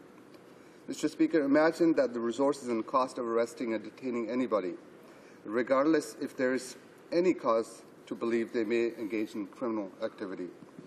The original purpose of the Anti-Terrorism Act was to update Canadian legislation in order to respond to the United Nations Security Council standards. We must consider that Canada must also adhere to international standard of human rights. Of course, terrorism itself has a direct impact on human rights that the Canadians enjoy. It especially violates the principle of life, liberty, and security of a person. Mr. Speaker, media rhetoric describes terrorism as opposite of freedom, although they are not simply binary concepts. If freedom and terrorism are somewhat polarized, then how can we describe the limitations on freedom that this government is proposing? In the preamble to the UN ICCPR, it is stated, the ideal of free human beings enjoying civil and political freedom and freedom from fear and want can only be achieved if conditions are created whereby everyone may enjoy human rights.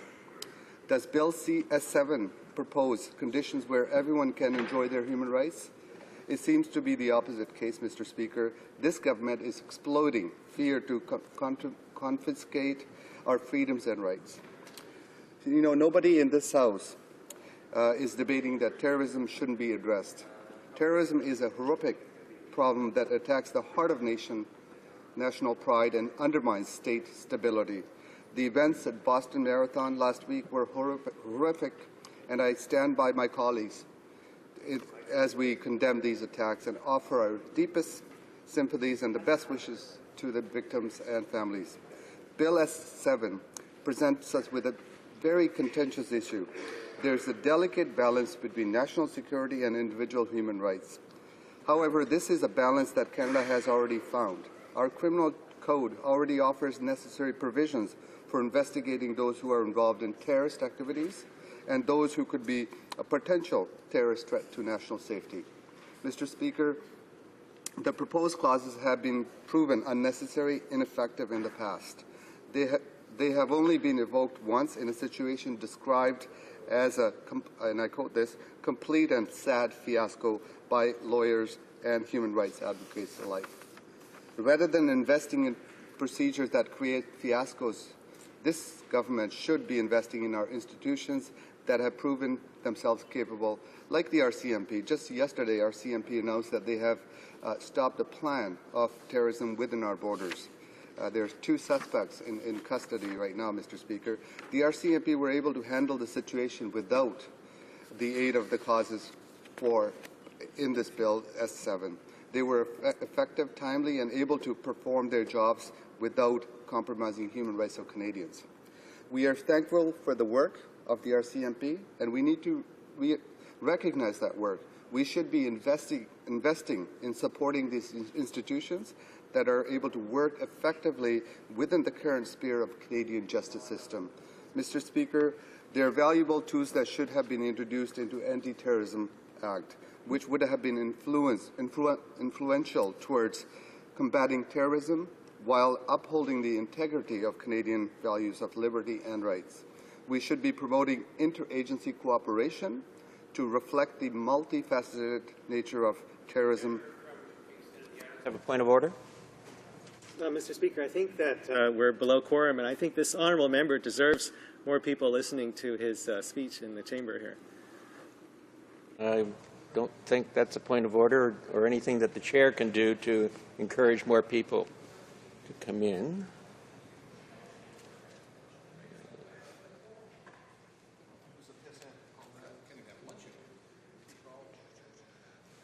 There is now quorum in the House. Honourable member can continue. Mr. Speaker, thank you, and I want to thank my colleagues, Conservative colleagues, who finally rushed into the House. You know, they often talk about terrorism and how they're going to protect Canadian human rights, you know, invest in our RCMP and other agencies, and yet they're not. They don't want to participate in this debate. That's very sad, Mr. Speaker. Mr. Speaker, efforts. There are many valuable tools that should have been introduced into the Anti-Terrorism Act, which would have been influential towards combating terrorism while upholding the integrity of Canadian values of liberty and rights. We should be promoting interagency cooperation to reflect the multifaceted nature of terrorism and address the source of terrorist activities. Efforts against terrorist activities should be performed without discrimination of any kind. The government should be transparent in its dealing with terrorist activities, and we should be able to hold them accountable for their actions. These do not seem like unreasonable respects, yet when they were proposed in committee by the NDP, they were determined beyond the scope of this bill. We cannot sit here and watch the fundamental rights of our citizens be taken away by this government. Even the United Nations, who requested that states align their legislation and with Security Council standards, have established that human rights are integral to combating terrorism, stating, and I quote this, respect for human rights and the rule of law must be the bedrock of global fight against terrorism, end quote. Mr. Speaker, the government has an obligation to all Canadians, to all Canadians within its borders to all international community and the international bodies that govern our human rights. The government must respect our current freedoms, protect our rights, as well as our security, and fulfill their obligations to Canadians by investing in effective counter-terrorism strategies. Thank you, Mr. Speaker. Questions and comments? Question et commentaire. The honourable member for Timmins, James Bay. Thank you, Mr. Speaker. I listened with great interest to my honourable colleague, and again, all of us are so offended by senseless violence and the effect that it has on our society.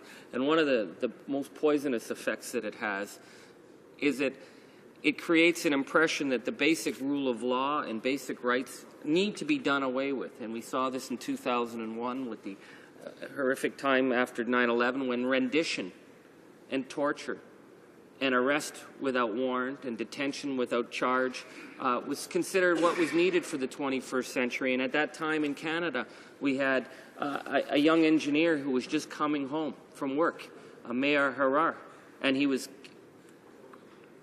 arrested, sent through rendition to torture in Syria. That happened under the former Liberal government. At that time, Mr. Harar was considered, well, that's the price you pay for democratic freedom, while this man was being tortured and he was completely innocent. Now we realize that his rights were completely abused. And at that same time, the Liberal government brought in two very controversial measures. One was the ability to detain someone without charge. The other is to force them before a judge without them being able to protect themselves. The Liberals knew it was so contentious that they agreed to a sunset clause because it was to be for a limited period of time. And now we see the government is bringing this back in the wake of the horrific killings in Boston, but we see that the Liberal Party is supporting that. They told Canadians that they would sunset this, but now we see that hiding on the coattails of the Conservatives, they're bringing back the same provisions that were proven unnecessary and a major affront to Canadians back in 2001, 2002, and could still lead to further incidents. We have not seen this party understand the implications of what happened to Mr. Harar. We need to ensure that innocent people are not caught up in what they are calling, under this bill, the need for the wide sweep. The honourable member for Surrey North. Mr. Speaker, I want to thank the member for that question, and I'm very disappointed with the Liberals joining hands with the Conservatives on this issue. Liberals have, over decades have talked about how they protect human rights and how they protect civil liberties. And I've heard this from former reformers that are part of this Conservative coalition, and they talked about individual rights.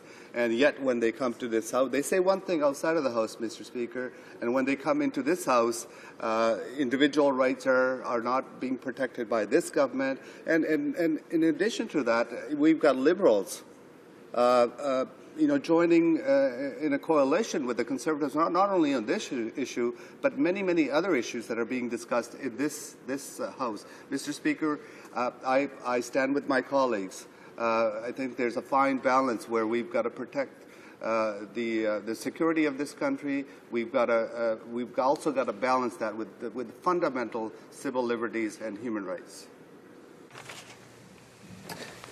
Questions and comments? Question et commentaire. The honourable member for Edmonton Centre. Well, thank you very much, Mr. Speaker. And I want to go back to the question that was asked by a previous member about, or a point that he made about, the implications of what happened to Mr. Harar. I would like to ask my honourable colleague about the implications of what didn't happen in Toronto, potentially. Terrorists, we have to be right, law enforcement has to be right 100% of the time. They only have to be right once. We saw that in Afghanistan with IEDs and other things that went on over there. We've seen it around the world with terrorism. Why don't we talk a little bit about what didn't happen in Toronto and how important it is to not let those things happen in the future? The honourable member for Surrey North. You have about a minute. Thank you, Mr. Speaker, and Mr. Speaker, I want to thank the member for his question. It's very disappointing. In my last answer to my colleague, I pointed out what they say in this House is one thing, and what they do and what they say outside of the House is another thing. If you look at the Conservative record, we are proposing that we need to make sure that our agencies, CSIS, RCMP, CBSA, need to have a more cooperation with them to stop these terrorist attacks and catch them before people commit these hideous crimes. Yet these conservatives, they'll say one thing here. They are cutting, Mr. Speaker, $680 million from the public safety budget up till 2015. So we believe that we need to invest. The NDP, my colleagues, we believe we need to invest in our people, the resources, to make sure that the resources are there, the tools are there, that we can prevent these acts from happening. And I'm thankful to the RCMP and the other agencies that are involved with making sure that we caught those two individuals in the Toronto area, Mr. Speaker. Reprise de débat. Resuming debate. L'honorable député. The honourable member for Portneuf-Jacques-Cartier. Thank you very much, Mr. Speaker. Today I am proud to join my other NDP colleagues in speaking to Bill S7 and in opposing this bill.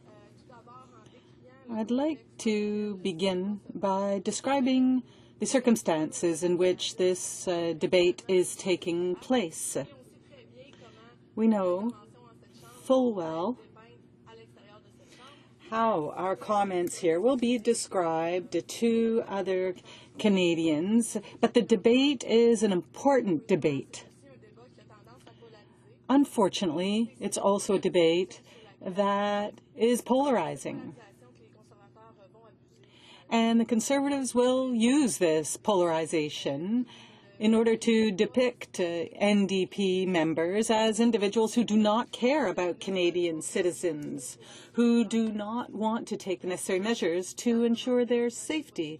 So I'll start out by saying that is not the case. Many of my colleagues have already said in this House that public safety and the protection of our borders and our citizens is absolutely essential for the NDP. However, one needs to put this in the perspective of fundamental rights and freedoms that our citizens have a right to, and that our law-abiding citizens have a right to, and that reflect the fundamental values of this country. So I think it's very important from the outset to state this. It would be truly unfortunate to hear questions coming from the Conservatives that cast somehow doubt on our attachment to the protection of Canadian citizens.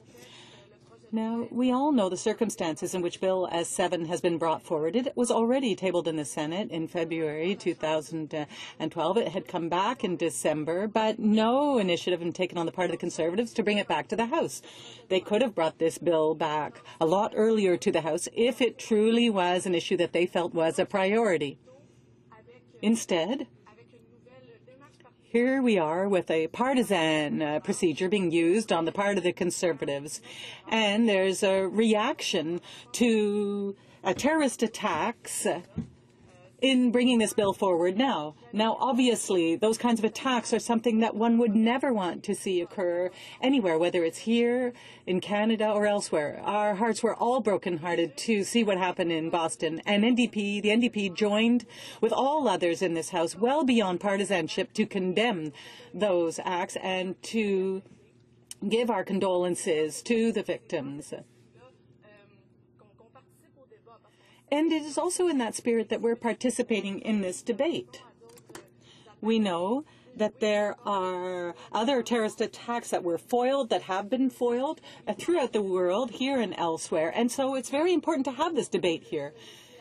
However, one can't just start using this debate for partisan purposes and forget the fundamental human rights and freedoms that our citizens enjoy. S7 is a recent measure in a series of terrorist measures that were brought forward in this House that have been brought forward since 2001. Legislation was passed at the time, once again, in reaction to an event that was absolutely traumatic for everyone in the United States and in Canada and throughout the world. Now, legislative response was brought forward quickly in response to these attacks on September 11th. Bills were brought forward at the time, and their purpose was to update Canadian legislation in order to be able to meet international standards, including the United Nations Security Council standards. However, over the course of the debates, it was realized that there were some very controversial elements in that legislation, and at the time, clauses were included in order to restrict the time period in which some of those provisions, during which some of those provisions would be applied. Up until 2007, in fact, those controversial clauses in the legislation actually weren't needed. They were actually only used once, and unfortunately the outcome was not the outcome that had been hoped for by citizens. So in fact, there was a realization that many of those clauses that did sunset in 2007 were not needed. And there is some legislation that is used by law and order forces and that are still in effect today and that are perfectly sufficient. The NDP opposes Bill S7 because there is an attempt to reintroduce anti-terrorist clauses that are controversial and that infringe on fundamental rights and freedoms for Canadian citizens, and that, quite frankly, have been useless in the past. So I don't see why they would be any more useful today. This week, in fact, there was perfectly good proof of how well our legislative framework does work in today's circumstances. There was a terrorist plot that was foiled this week. Everyone heard about it. Our police forces were very effective and efficient. They managed to intercept 2 individuals who were planning to attack citizens that were using Via Rail services. If such a tragic event had occurred, it would have been absolutely terrible. And perhaps in that case, there might have been cause to review legislation. But what we have seen is that following their own investigation, with the collaboration of other organizations in Canada and in the United States, the RCMP were able to intercept individuals who were planning a terrorist attack before there was any loss of life. So what that shows is that the current legislation is effective and provides our police forces and the forces, the border forces, for example, everything they need to do their work and to ensure the safety of Canadian men and women here in Canada. They didn't need to use any other additional measures than what they had at their disposal. They didn't need any extra recourse. And I think what that shows once again is that those measures that were passed in a bit of a panic following 2001, in fact, were not needed. The NDP feels there are many shortcomings in Bill S7 that would amend the criminal code and impose a recognizance and preventive hearings on individuals. Now, in terms of investigative hearings, one can summon individuals at any point in time and have them reveal any information that they hold on various activities. Generally speaking, what is said in that kind of hearing cannot be used against those individuals who disclose the information. Some points, however, are not clear with this. Could that information, for example, be used to trigger deportation, for example, or to extradite individuals who disclose information? So we have before us a rather serious problem in this legislation. And there are gray zones that have not been sufficiently explained. The NDP did attempt to bring forward amendments in committee to resolve these gray zones. However, they were turned down by the Conservatives in the same way that the Conservatives have turned down many amendments that the NDP has brought forward for all kinds of legislation. So this is a similar situation. And unfortunately, this kind of bad habits and the use of dogma on the part of Conservatives are preventing them from protecting the rights and freedoms of Canadian citizens. It's a huge problem. And the same applies to a recognizance with conditions. If an individual is suspected of being associated with any terrorism act, then they can be subject to certain conditions attached to their movement in Canada. And if they do not comply, they can be imprisoned for up to 12 months with no proof necessarily against them, based purely on suspicions. Once again, there are serious problems with that. And I've heard the Conservatives say that they hope the NDP will support the bill. Well, it's all very well to be optimistic, but unfortunately one can't hope for any movement on their part in committee. And so the result from the committee will be a new bill that once again infringes upon the civil liberties of Canadians. That is why the NDP will proudly oppose this bill.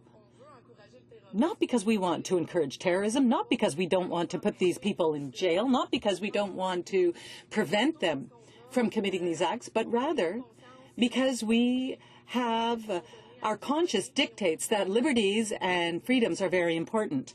Thank you, Mr. Speaker. Questions and comments?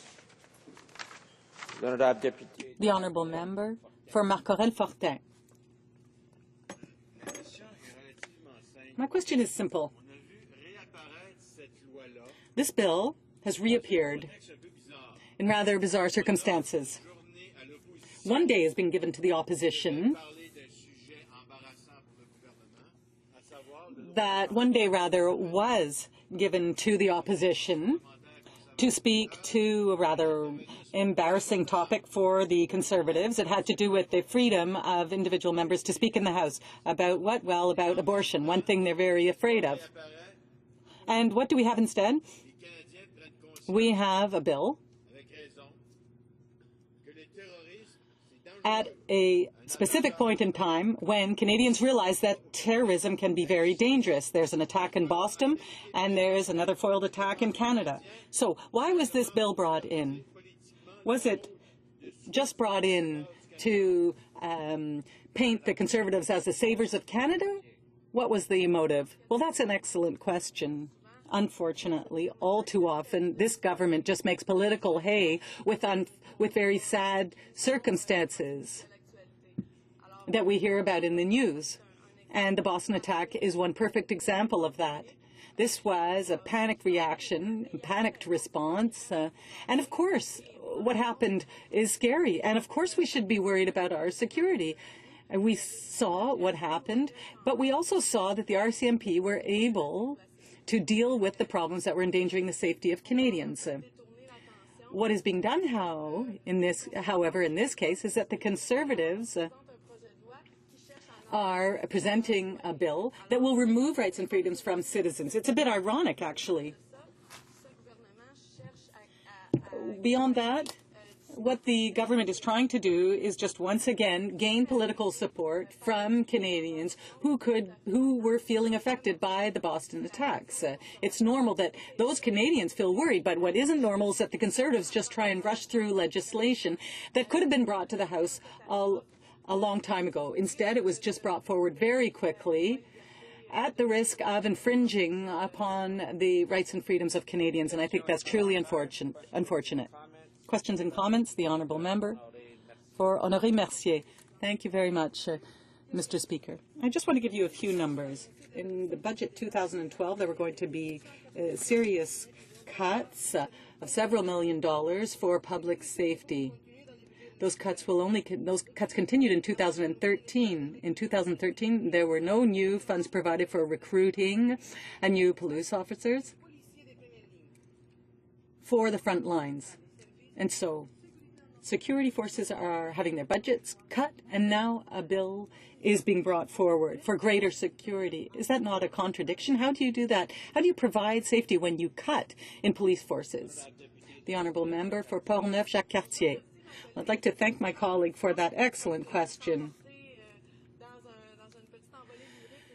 because I actually didn't have time during my speech to speak to that very relevant point and that inconsistency that the Conservatives are displaying in this bill and in many other bills. So on the one hand, they want to restrict rights and freedoms. On the other hand, they're going to restrict the resources that people need, those people who are responsible for reining in these kinds of acts.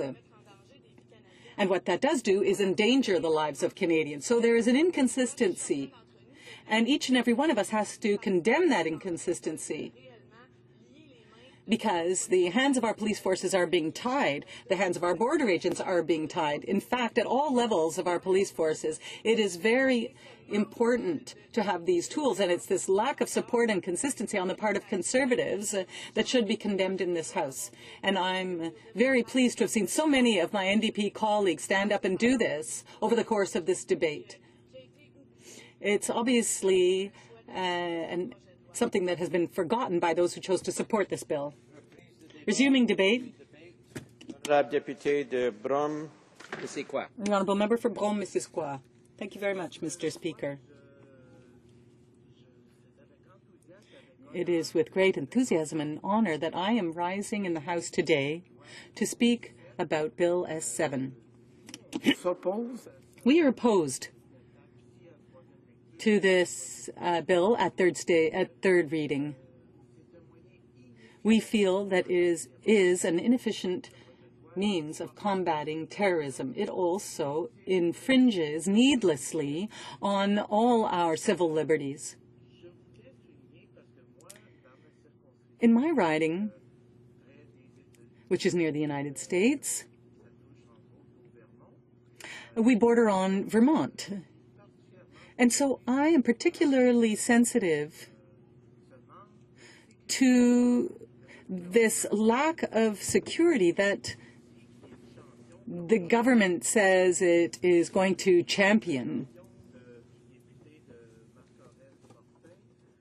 And so I'd like to repeat the words of my colleague from Marc-Aurèle-Fortin and Jacques Cartier.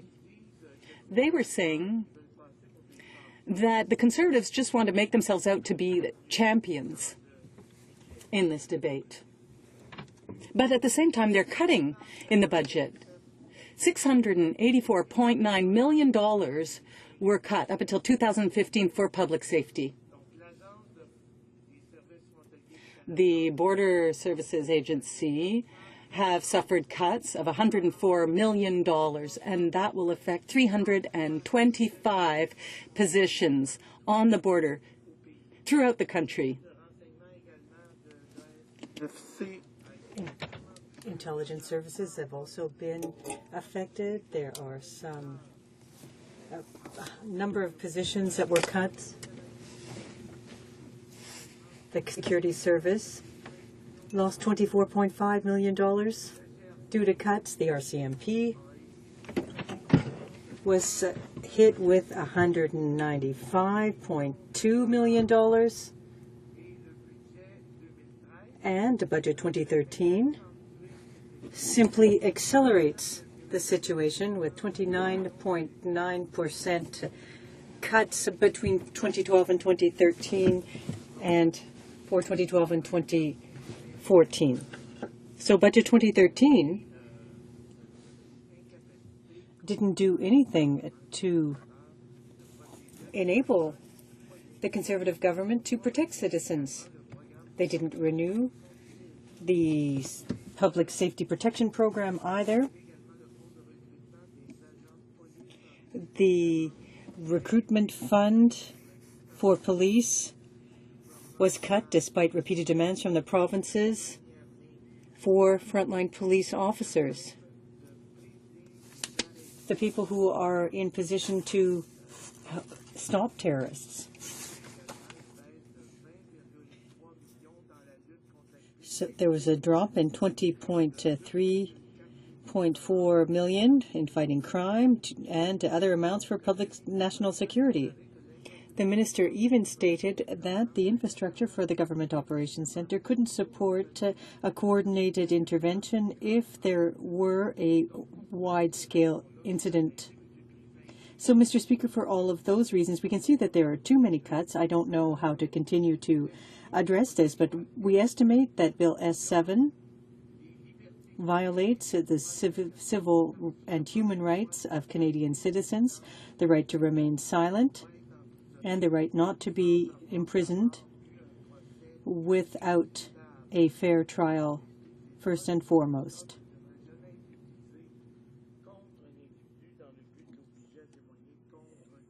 A person should not be compelled to provide evidence against himself.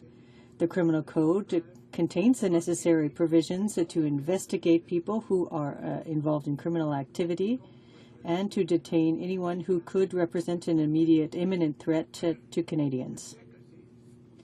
The fact that these provisions have never been used, were never used between 2001 and 2007, is proof. The measures are ineffective and unnecessary and negatively affect the values of Canadians. So it's this disconnect between safety that's ultimately necessary and fundamental rights. Notwithstanding the fact that there is more protection in the 2001 version. Yes, well, so basically, what we are looking at, what we attempted to do at the Public Safety Committee was to enhance the bill, 18 amendments, not 1, not 2, not 3, Mr. Speaker, 18 amendments. None from the Liberals and none put forth by the Conservatives. What we wanted to do was to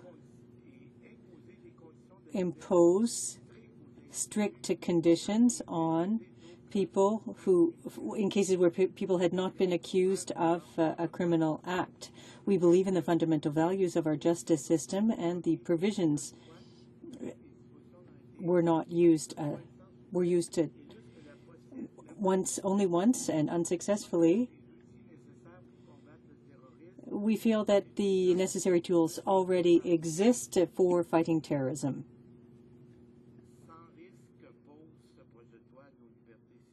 Without affecting our civil rights. And these provisions could be used for demonstrations that have nothing to do with a reasonable definition of terrorism, Mr. Speaker. As we said earlier, we put forth a number of amendments, and I'll give you some examples of the amendments that we raised and that were rejected outright because they were ruled out of order, beyond the scope of the bill. They were simply rejected, or because they would have required royal recommendation. So the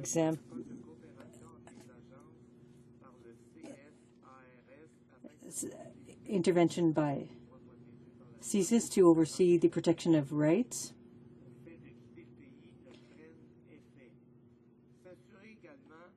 to ensure that evidence gathered during investigative hearings cannot be used against an individual in extradition procedures, not only during criminal proceedings. And there again, this was deemed beyond the scope of the bill. To establish the right to financial assistance funded by the federal government if the person is required to attend investigative hearings. We were told that that would require funding,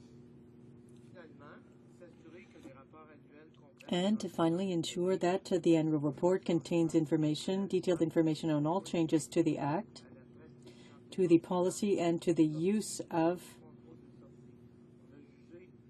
these measures. And that too was ruled beyond the scope of the bill. And so on. They were all systematically rejected. Mr. Speaker, I'd now like to talk about 3 comments made by witnesses who said that they fully supported our position. Carmel Chong from the British Columbia Civil Liberties Association, she stated, "We urge committee members to not increase the powers of our security organizations until we have put in place an accountability framework and adequate measures for effective assessment. It is essential to equip ourselves with a robust oversight system, not only to protect human rights and civil rights, but also to ensure the effectiveness of our policies as regards national security." In conclusion, the NDP believes that we must focus on the issue of terrorism, yes, but we need to at the same time respect civil and human rights. This bill challenges the rule of law, human rights, and notwithstanding additional protections contained in the 2001 version. Each amendment that we put forth was rejected by the Conservatives. We attempted to enhance human rights and respect the rule of law, which is not being respected at all by the Conservatives. For all of these reasons, Mr. Speaker, we will be opposing this bill at third reading. Thank you. Questions and comments? The Honourable Member for Timmins James Bay. Thank you, Mr. Speaker. I think, like all Canadians and all members of this House, regardless of their politics, we have such anger and frustration when we hear of, like, for example, this plot, the Via Rail plot, with whether it's true or it's not, but people who would harm innocent civilians, innocent people. We want the full weight of the law to be brought against people who would create the kind of chaos that was created in Boston. But what we're seeing with Bill S7 is that there are many, it's what the Conservative government called a wide sweep of measures, and this is what I think what Canadians need to understand. Terrorism is a fundamental assault on the rights of a democratic society, but you don't counter terrorism by engaging in an assault on the basic rights of the rule of law. So we brought forward numerous amendments of the New Democrats to attempt to clarify the provisions. Unfortunately, the Liberals brought 0 amendments. I'd like to ask my honourable colleague why he thinks it is that the Liberals didn't even bother to try and fix the bill, to try and work with us to ensure that basic civil liberties are not undermined in the pursuit of going after terrorists. L'honorable député. The Honourable Member for Brome-Missisquoi. Thank you, Mr. Speaker. I'm very happy for this question because it makes me think about a proverb. And we can see that what they want to do is adopt this broad-based approach, but the government is forgetting about the Charter, rights, and citizens. It's not just, we're not a country of 38 million terrorists here in this country. With respect to the issue of the Liberals, well, why didn't the Liberals put forth amendments? I think it's because, like they usually do, they put on their left signal light to turn left and they turn right. They've done that on several occasions. They've indicated they would be going left and then they go right. With respect to these matters, they claim to be the party of the Charter of Rights and Freedoms, and that's very disappointing, Mr. Speaker. Questions and comments? The Honourable Member for Laurentides-Lebel. Well, I have an explanation for the behavior of the Liberals, Mr. Speaker. Increasingly, we see that there's no difference between them and the Conservatives. The Conservatives are doing all of that to make it look like they're doing something, and the Liberals are doing all of those things to look like they're on the side of the ones that look like they want to do something. And the results are a zero-sum game. In the case of the government, we're accustomed to seeing them claim to want to give rights to Aboriginal women, for example. But they know that the women won't have the resources or the means to assume those rights because they're living in isolated communities where there's a shortage of resources. We're playing in a different league. We want to take real action, do something for national security. We want more resources to fight terrorism, to truly fight terrorism. Thank you, Mr. Speaker. The Honourable Member for Brome-Missisquoi. Well, I thank my colleague for his remarks. The only way to fight crime and terrorism is with more police officers, more border security officials, through security in the airports, etc. So it's not by simply saying things and doing what I said earlier in my remarks that they will strengthen public safety or achieve that. So I can see once again that they're simply doing what they always do. It's more of the same. Resuming debate, the Honourable Member for Rivière-du-Nord. Just a few words to say that we were outraged and shocked by the events that unfolded in Boston, and that we extend our sympathy to the families of those victims. In our democratic societies, we cannot accept the use of violence for political purposes in any way, shape, or form, and we fully denounce that. Clearly, following the World Trade Center attacks in 2001, the U.S. and Canadian governments were in a panic and deemed it necessary to put in place a number of measures to strengthen the fight against terrorism. Including those measures, included in those measures, rather, was Bill C-36, the Anti-Terrorism Act. And it included some provisions that sunset. They applied for a first period of 5 years, an initial period of 5 years, to determine if they were effective and necessary. And today what we're seeing is the government using this bill, S7, in an attempt to implement those provisions on a permanent basis. When I read notes on Bill S7, I was struck by the comments made by Denis Barrette from the International Coalition of Civil Rights, International Civil Rights Coalition, rather. And in those comments, he talked about preventive detention. That term brought back some very bad memories for me. Memories of the October crisis of 1970. In Quebec, we experienced terrorism. I remember the barracks that exploded, the death of a sergeant, the bomb at the Montreal Stock Exchange, bombs in mailboxes. The governments of the day saw fit to suspend civil liberties, to, rightly or wrongly, impose the War Measures Act. I was young at the time. I was 14. I went to high school. And in my neighborhood, we saw some 40 soldiers, fully armed,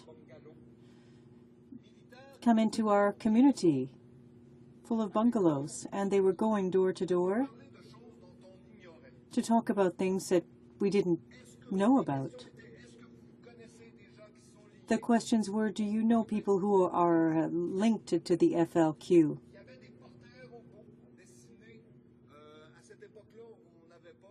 At that time, we didn't have the digital cameras and whatnot. They showed us the robo-portraits of these people. They could have looked like any of our neighbors. They had long hair, beards. They said, did you know these people? Do you know these people? And they went to my neighbor's house. My neighbor had long hair, he had a beard, and they arrested him.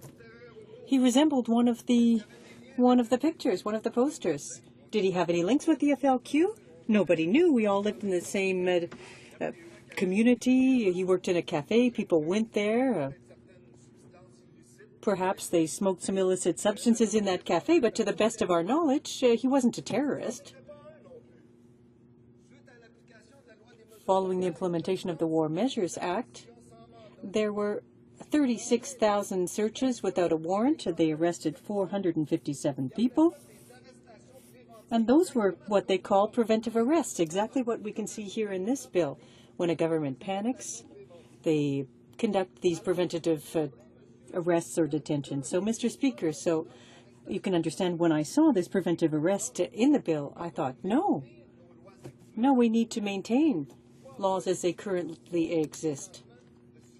We have sufficient authority and powers. We saw that yesterday with the arrest of 2 alleged terrorists. We don't need provisions to cover preventive arrest. We don't need to take people down to the police station to question them and put them in jail if they don't say what we expect to hear from them or want to hear from them. We experienced that in Quebec. And what did it yield? What did it lead to? How many of those 457 people who were arrested ended up in court? Because they were members of a terrorist group. There was an investigation of that. We got some examples. The MacDonald Commission was blocked by the Supreme Court of Canada because the provincial commissions or committees can't investigate the RCMP. One day, maybe. One day, perhaps we will know. Once the documents have been released, we might know the ins and outs of all of that dark picture or period in Quebec. But for the time being, this suppression of civilian rights that we experienced at the time was not justifiable, and it didn't yield results. Many people say today that when those measures were put in place, police authorities already knew where the people who had kidnapped James Cross and Pierre Laporte were.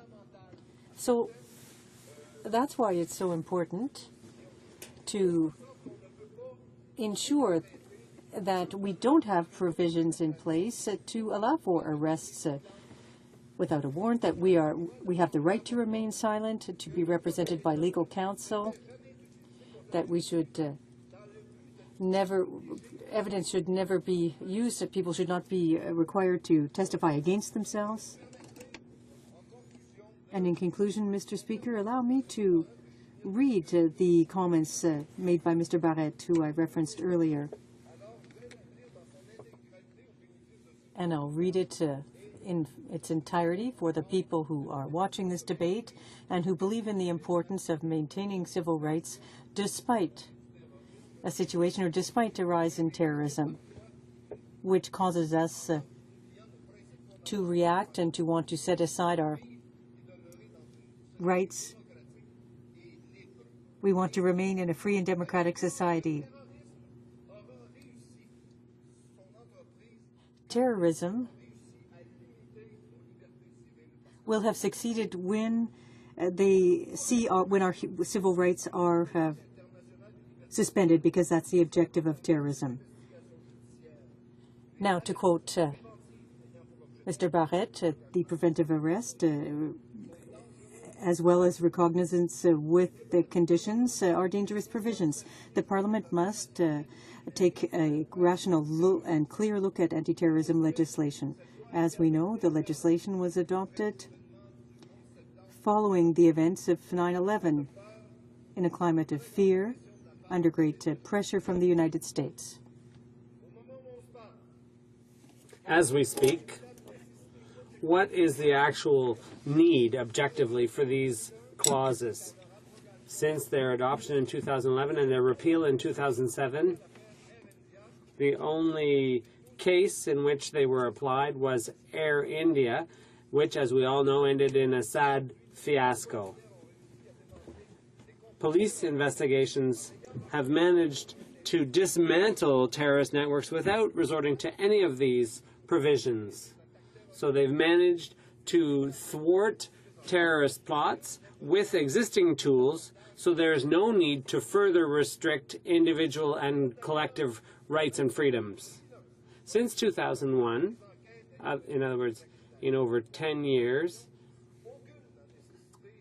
no case has required resorting to these extraordinary powers, be it the Toronto 18,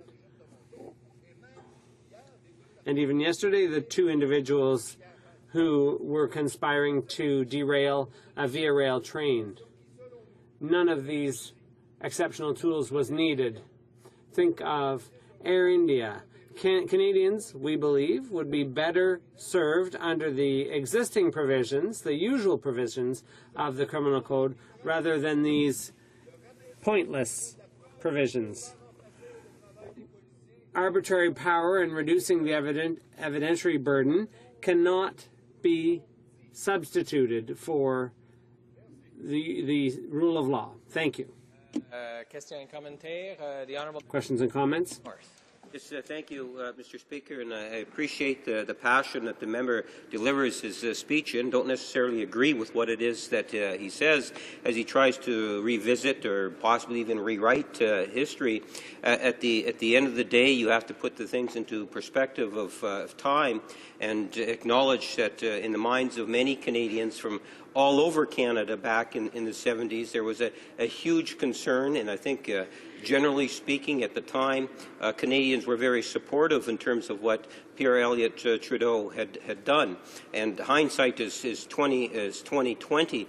Having said that, today we're talking about Bill S7, and when you think of Bill S7, you have to also look and reflect in terms of what was being said at the committee stage. And terrorism today is quite significantly different than what it was 20, 30 years ago.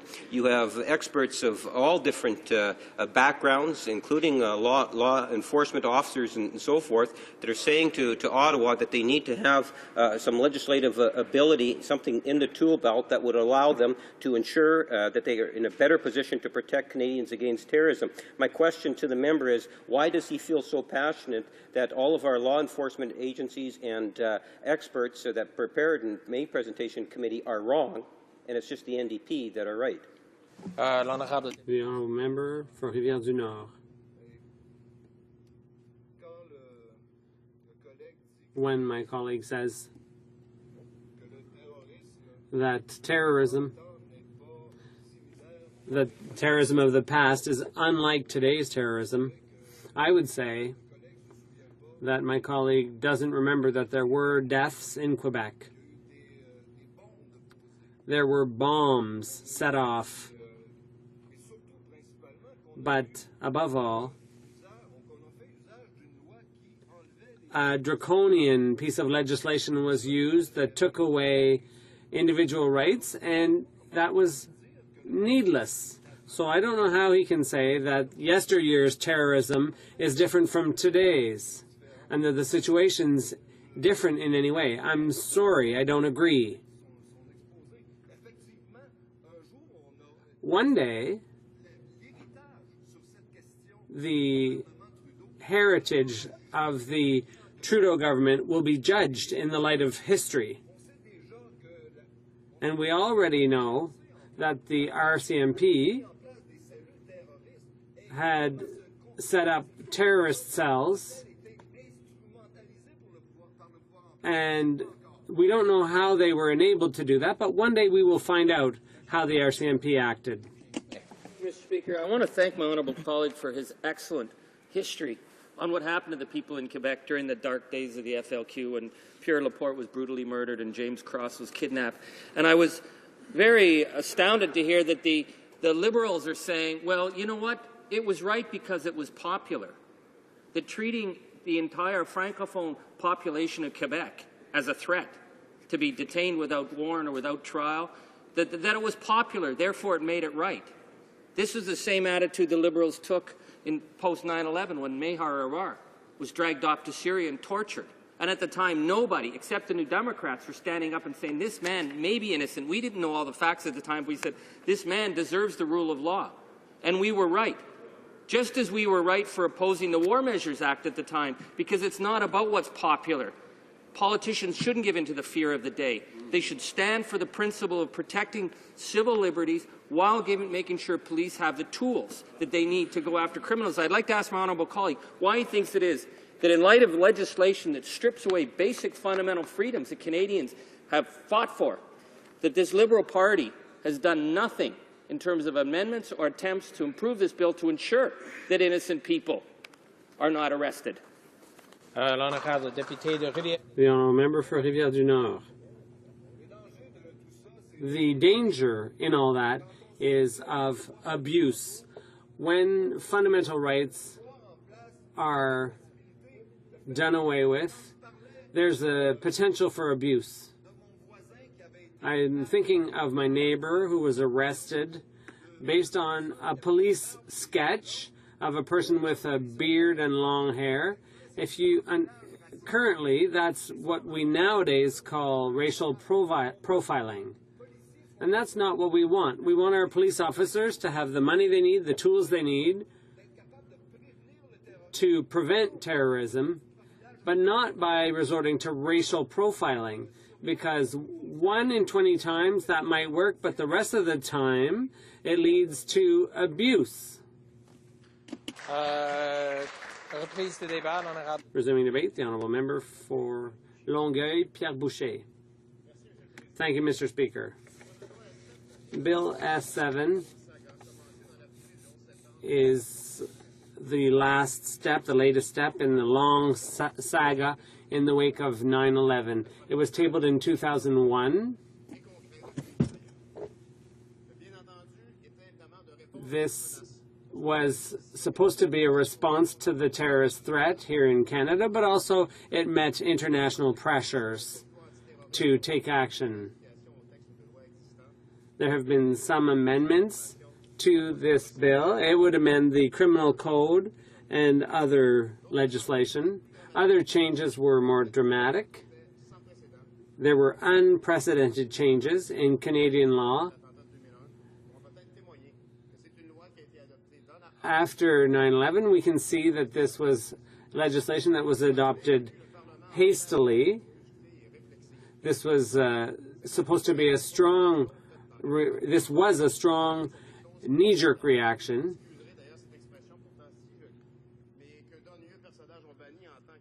There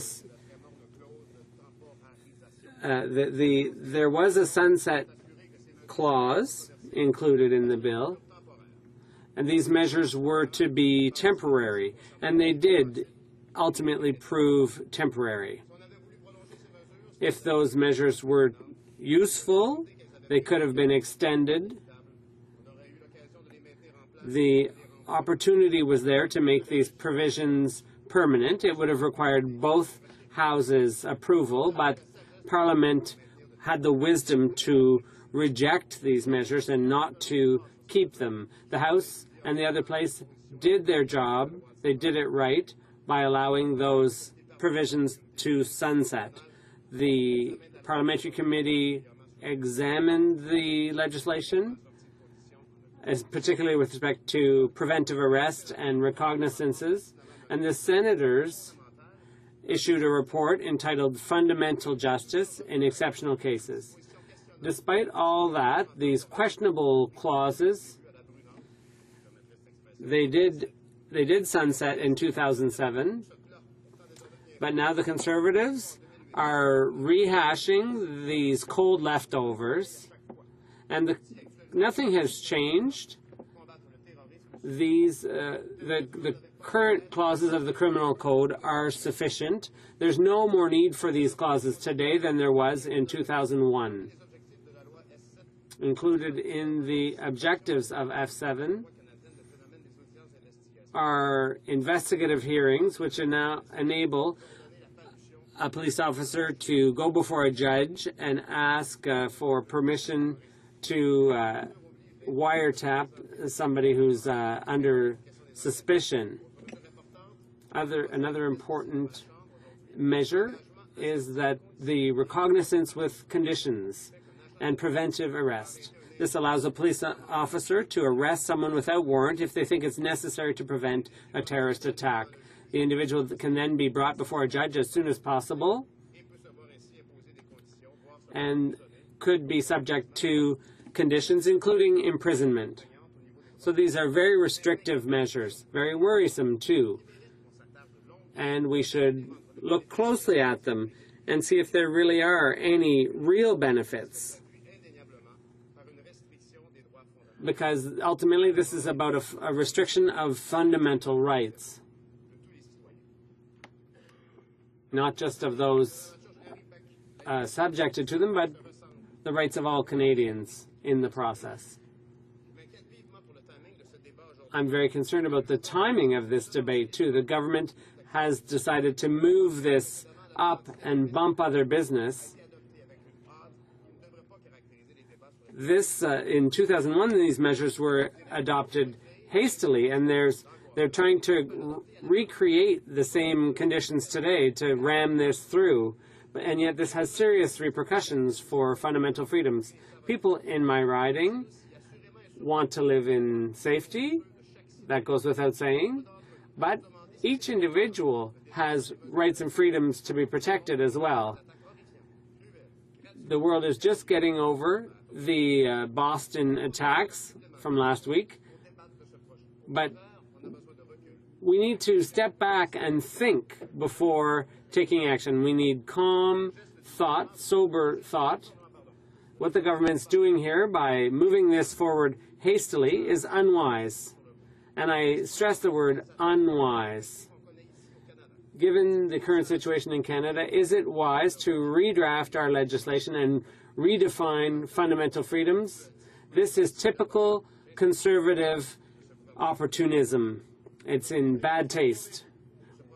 We are convinced that this legislation goes against the fundamental rights of Canadians and our legal system.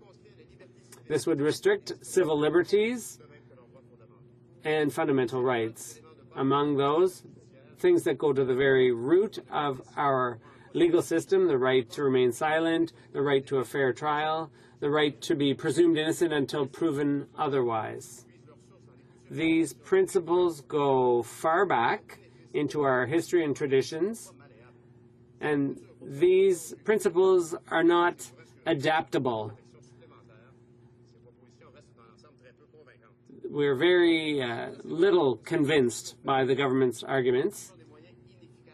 These measures are an ineffective way of trying to achieve certain goals. The current criminal code is already sufficient for dealing with the threats in question.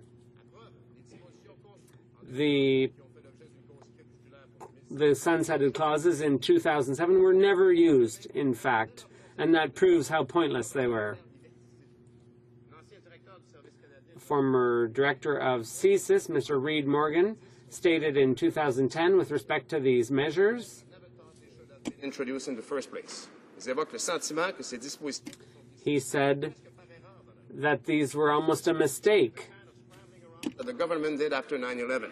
It seemed to me that it turned our judicial system somewhat on its head. Il insiste donc pour dire. So he stressed that the police already had all the tools they need to do their job, and they don't need any more. To reintroduce them. Je regrette que les gouvernements. I'm sorry that the government decided to reintroduce them. Clearly, the police had enough wisdom never to use these measures. So what's the point in reintroducing them when the police never saw fit to use them? The police don't even want these tools. If one right or freedom is threatened, all of our rights and freedoms are threatened. This bill would potentially affect things that have nothing to do with terrorism. They could apply to peaceful protest in a democratic system. So these measures are useless, and there's a price to be paid by Canadians, and it's not a fair price.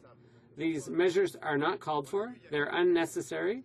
A few years ago, we saw this when there were spectacular terrorist plots that were thwarted, and we saw this again yesterday when our police forces did a fantastic job of stopping two individuals who were plotting a terrorist attack.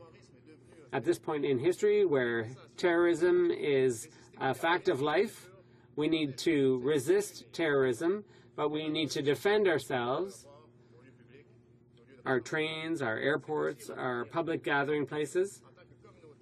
But as a community, as citizens, we're all affected by terrorism. We need to change our behaviors and so on, but we mustn't let ourselves be terrorized by terrorism. I see I only have 1 minute left. I'll wrap up. But we need to resist terrorism. We need to protect democracy. We have to never allow ourselves to be threatened by these individuals and their environment, their threats. Since I only have a few seconds left, I'm just going to say how astounded I am by the Liberal Party's position on this. They have seen fit, they had the wisdom to insert sunset clause, and today they don't even propose another sunset clause. It's incomprehensible. Thank you, Mr. Speaker. For Timmins James Bay. Mr. Speaker, I think what's really important to state for Canadians who are concerned, as we all are, about potential dangerous people, whether they are politicized radicals, whether they have a religious attitude, or whether they're just want to do chaotic harm to people, that under the criminal code, a person can be already ordered to appear before a judge if there's concern. And that judge can hold them and deny bail if they believe that person poses a threat. What's different about S7 is that on the perception of a police officer, he can order someone detained for 24 hours without cause if he just feels that the person may be engaged in terrorism. And we tried with amendments to clarify what would give them that ability. What was a terrorist? Are we talking violence? What is it? And the government refused to work with us on clarifying because they said they wanted a wide sweep of powers. And I find that concerning because we see at the G20 how widespread civil rights abuses happened against people who are just exercising their democratic rights. We see how people who oppose the pipelines are called eco-terrorists.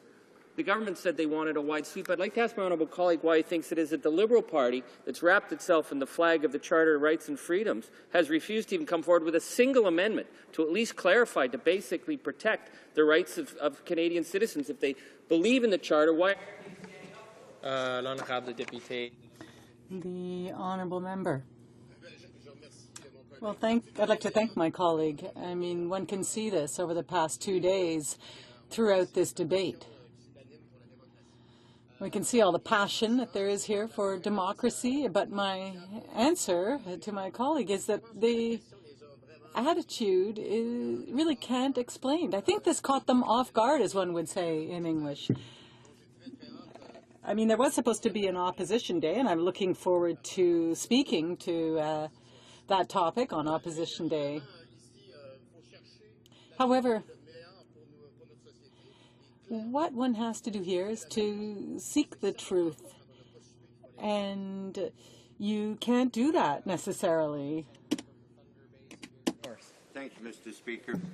Mr. Speaker, through you, I'd like to ask this honourable member, who gave a very thoughtful presentation here, if you'd like to expand on the fact that here we're talking about preemptive arrests where no crime has been committed, of secret hearings where people would be compelled to testify or face up to a year in jail.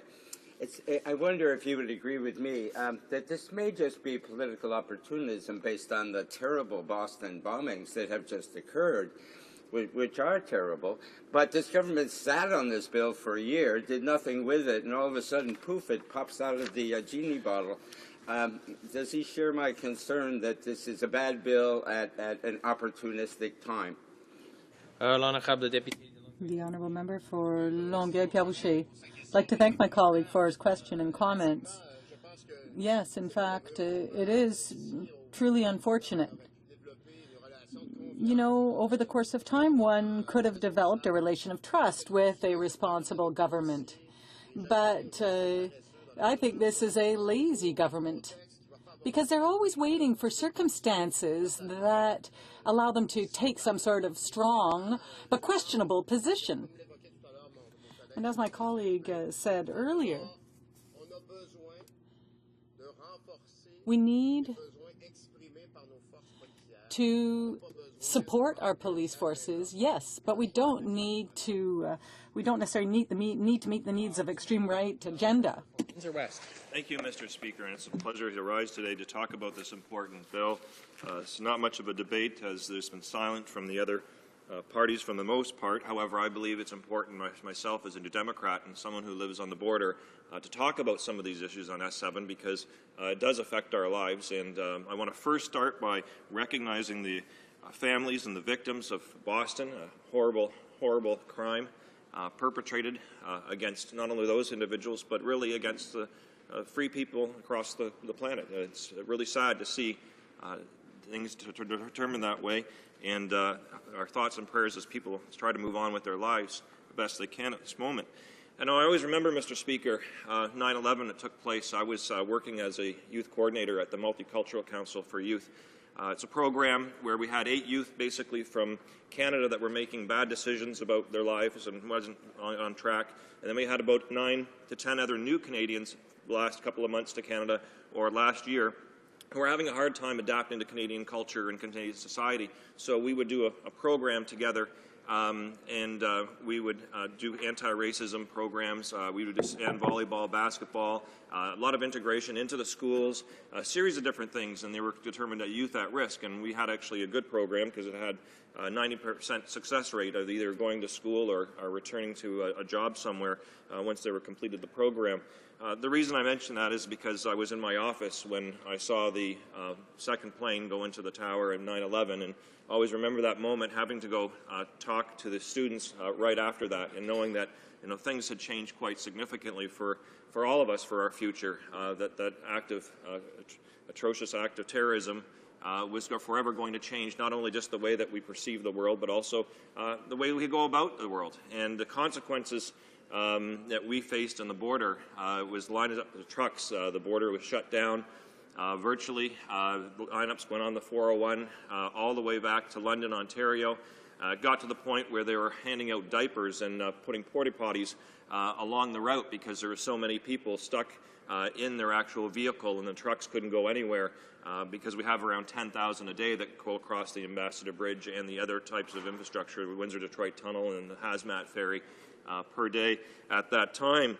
And we saw the consequences of that with subsequent policies, and a lot of the focus has been on militarization, and also there's also been focus on really an obsession against civil liberties in some respects that have really altered their lives. And S7 is one of those issues. We saw it come through this House originally. The U.S. had what's called the Patriot Act, where they had infringement on civil liberties there, and that issue was fought very diligently over in the U.S. by the Civil Liberties Associations and others.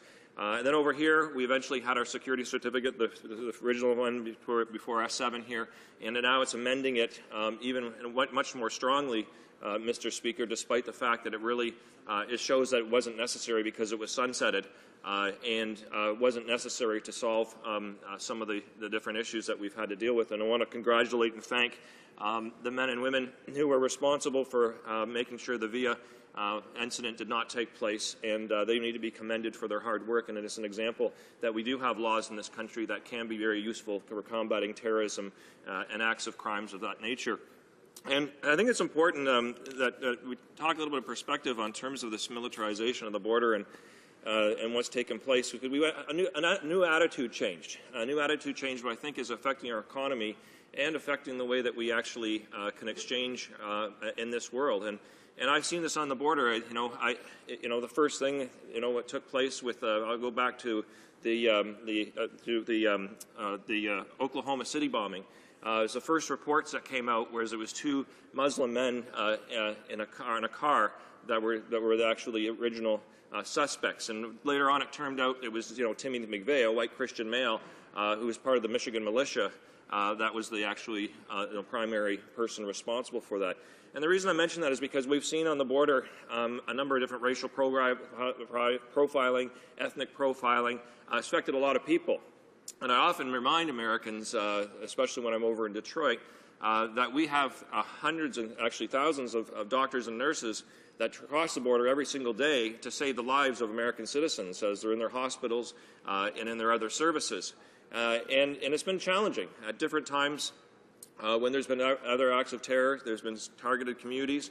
Sometimes it was the Pakistani community. Sometimes it was a Somali community. At different times, they were thrown in with a lot that was unfair. In fact, I think one of the biggest changes I saw take place was when we started doing the U.S. visit program was implemented. And this government, similar to previous governments, have not opposed the U.S. On this, and that's the tiering of Canadian citizenships. That first happened when I was in Washington. I was at the embassy, and we became aware of that. They were going to put 5 nations on if you were born from there, you were going to be fingerprinted and photographed, even despite becoming a Canadian citizen. And so we had the first list that came out that had basically a tiering of Canadian citizenships, and it didn't matter if you would have only been there for a brief time as a child, or later on, or you'd come to Canada a little bit later on in your life, that you were seen as a lesser Canadian. And I asked the ambassador at that time if we were going to challenge that, and he said no, and subsequently, and it was never challenged by any prime minister at all. And to this date, we have a tiering of Canadian citizenship, which I think is not the right way to go. Now, I think it's also important to note that when we have these issues over privacy and identity, there have been times where it has been used against individuals, and later on they've been found to be innocent. And the case in particular I want to raise, which was raised often in this House before, was Mahar Arar. Mahar Arar is a Canadian citizen who was detained not by one, but by two significant law enforcement agencies in North America, the RCMP being one and the FBI being the other. And he was exported outside this country, and he was terrorized, and it was a terrible experience, and affecting him and his life and his family, who I've met. And it was sad. It was sad to see. Basically, a lot of people at a lot of time didn't even think, to stand by him. And we have to stand by. And we found out later on the evidence wasn't right. We found through the inquiry that it wasn't right, to the point where he's actually received reparations for this, but his life can never be made the same. And this is what concerns me about with regards to S7 and some of the clauses that are in here, is the detention elements that are up to 12 months. Now, if you have a detention up to 12 months, that's a significant departure from your family, your friends, your relatives, your life that you're building here in this country. Imagine being taken out of the workforce for 12 months and then see how you can actually get that all back later on. Even if you're cleared at the end of the day, Mr. Speaker, the people around you in your life, whether they be friends, family, or just acquaintances or neighbors, all of those will continue to harbor potential fears or different myths about the situation. They won't be as intimate with why you were detained and how and what the reasons were, and if you're released later, whether you're still a threat or not. And I worry about that special process and stigma that's placed on those individuals, because it's going to lead to inevitably them having a different experience in Canada than other people. And why? Because we were creating a special law, a super law, so to speak, that is supposed to combat terrorism, but we are still going to see individual repercussions on that person and their family that are really heightened and very significant and lead to long-term issues. I want to say that the government, in terms of this issue, it's ironic that we're doing this legislation, which very much does infringe on some personal rights, and we do want to act on terrorism. But at the same time, they're through the budget and their processing, they're cutting the things that actually can combat terrorism. And I want to talk about a couple of those things on the border. And I know I only have a minute, Mr. Speaker, but I would highlight that we have over 100 CBSA investigative officers that are going to be cut from their job or have been cut, other frontline officers, and they've also been told to stand down if they find exporting guns, drugs, or criminal activity if they don't have an investigator when stuff is going to the United States. And that stuff comes back as guns, money, and other weapons. So, Mr. Speaker, I can't agree with that 7. I think it goes far too far, and I think we have the provisions in place right now to actually have a safer society. Questions and comments? The Honourable Member Timmins James Bay. Thank you, Mr. Speaker. I listened with great interest to my honourable colleague, and he talked about how certain groups are targeted because of violent acts that happen. And in my family, I come from a family that is orange and green at a time when there was such division and hatred. And the one thing that brought both sides of my family together was their horror at the sectarian killings that were happening in Ireland.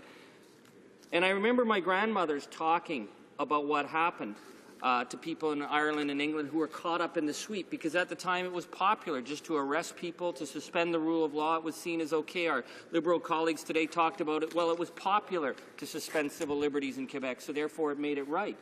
But we look at the cases, and they always say it's to get the bad guys. But the question is, what happens when they get the innocent, as my honourable colleague said about Mayor Arar. And I'd like to point out the story in England where Annie Maguire, 7 members of her family, were put away for 15 years on anti-terrorism charges, and they were innocent. It's incumbent upon parliamentarians to ensure that the rule of law remains the basis while we're protecting citizens from terrorist activity. I'd like to ask my honourable colleague what he thinks about the problems of so-called preventative arrest without charge. The honourable member for Windsor West. Thank you. I thank my colleague for the question, and it's a great question because I remember the days, and God bless her, Alexa McDonough. She stood out on her own defending Maher Arar and at least calling for the proper process when it was very, very unpopular. It was very, very unpopular because as soon as you did that, you were seen as, you're weak on terror, you're soft on that crime. Those were the catcalls that came out. But she was determined and did not stop and did not falter to make sure that he got his say and he got his day and justice was well served. But the family is now still paying for that. They still have that lost time. They still have the consequences of what took place, and they have to move on the best that they can. But unfortunately, the damage was done. And this is what I worry about. And I often say this in the United States all the time. I just have to say, when Timothy McVeigh blew up the Oklahoma City building, we didn't stop every white Christian male from coming into Canada and assume they were a terrorist. We just assumed that he was a very evil person, did the wrong thing. But other people are good out there, and they can't get caught in this net as well because the consequences are too much at stake for families. Questions and questions and commentaires, l'honorable député. The honourable member. Thank you, Mr. Speaker. My colleague seems to recall all these events quite clearly, so I would like to ask him this.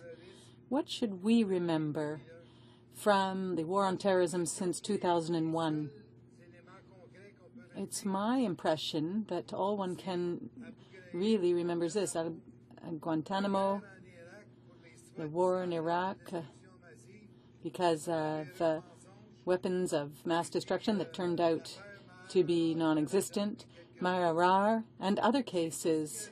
That's what I remember from these ideological postures over the years.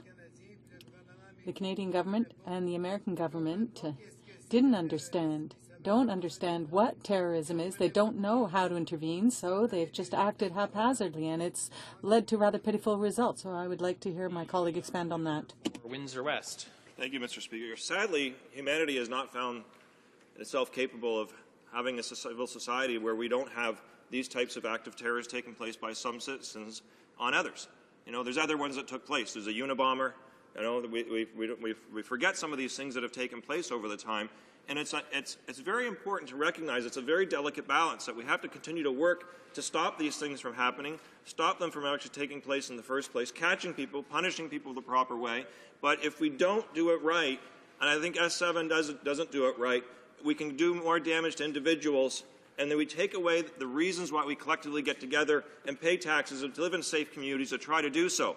But the reality is we haven't found a solution for that just yet because, unfortunately, some people, even in our own communities, choose to break the law at the expense of other people. That's why we have police, several layers of police. It's an unfortunate situation. But as lawmakers, what we need to do is we need to make sure that we don't go too far to create a state that has more powers than the individual, and we can't have due diligence done because they're not even given their basic rights under the respective law.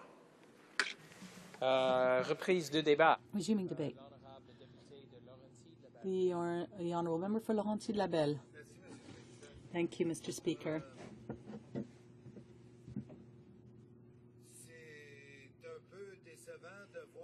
It's disappointing to see shadows of the past come back and haunt us. There were many ideas that were just brought up out of political opportunism that came forward out of the September 11th events. And once again, we're getting a new version of this, but a more dangerous version. And once again, in a context of political opportunism. Really, the idea is just to look like you're doing something, and those who are supporting them just want to be on the side of those who want to appear as if they're doing something.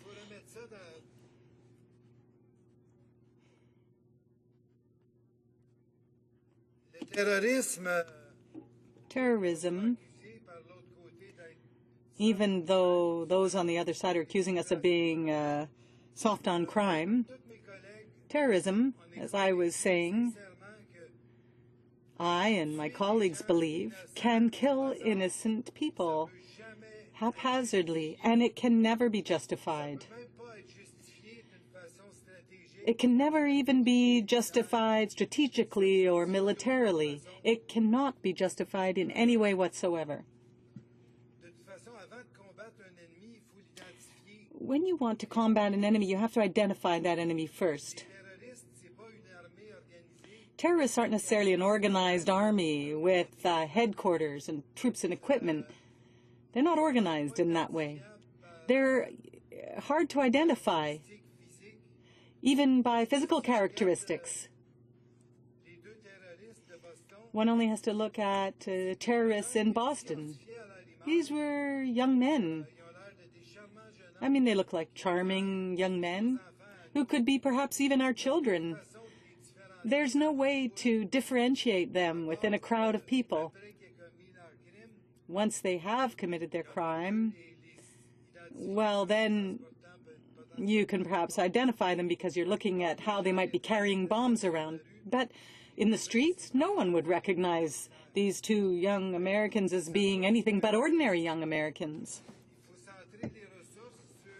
So we have to concentrate our resources. We have to be able to identify those young people who are losing their way, who may potentially be dangerous.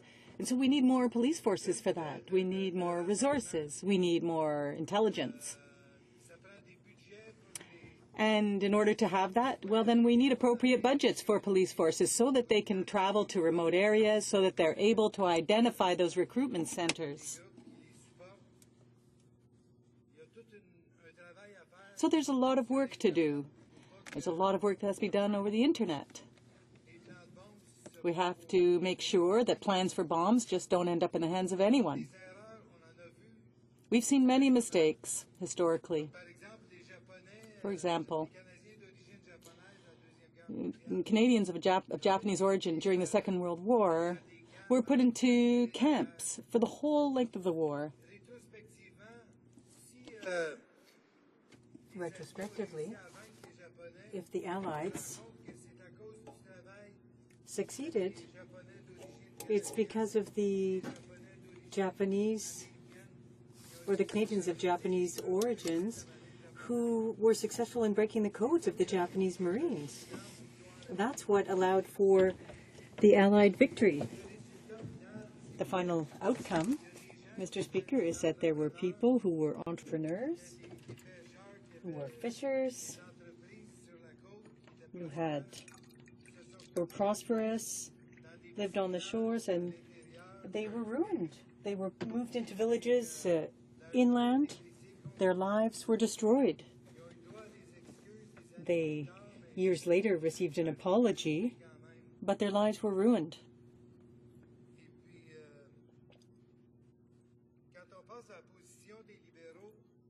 When we think about the position of the Liberals, well, the debate offers us an opportunity in Quebec to recognize our good old Liberals and the Liberals from 2001 who adopted those measures. Now, of course, they can't criticize too much because they were behind the initial legislation.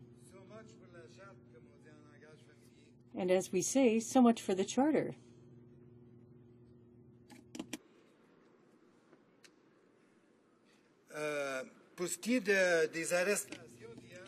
Now, with respect to yesterday's arrests, one thing is clear. The police officers who arrested those two terrorists,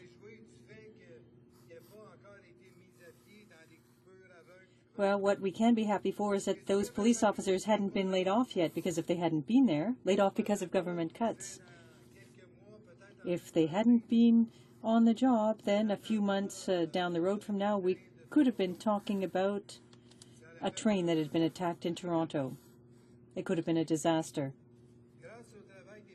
Thanks to the work of the police officers and existing legislation, we avoided a disaster. The response to that isn't to enact legislation that will make it possible to arrest anyone. The solution would be to stop the cuts into all of the police force resources in the country. There are plenty of examples internationally. The two Boston terrorists were of Chechen origin. The Russians always used a specific technique, or had a technique. The Chechen population was deported in the 1930s to Siberia. Years later, they came back destroyed without resources. A third of them died in exile. And they never became became full-fledged citizens, Russian citizens. That led to a great deal of problems, troubles, that led to civil war, terrorist action. It doesn't excuse the fact that innocent people were killed, but it may explain the root causes of the problem. In the two recent wars in Chechnya, the Russian army didn't conduct interrogations, or they didn't do preventative detention either. They did preventative executions, and all that did was worsen the problem, inflame it. As soon as human rights are cut, we take a step backwards in terms of society.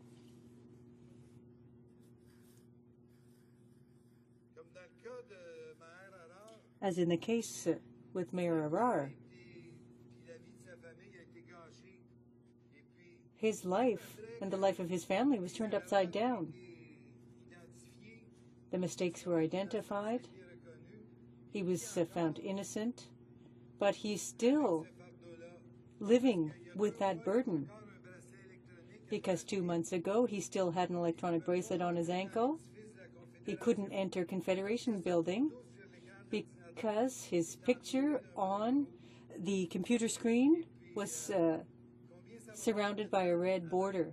How long is it going to take for him to become a Canadian citizen who has the same rights as others?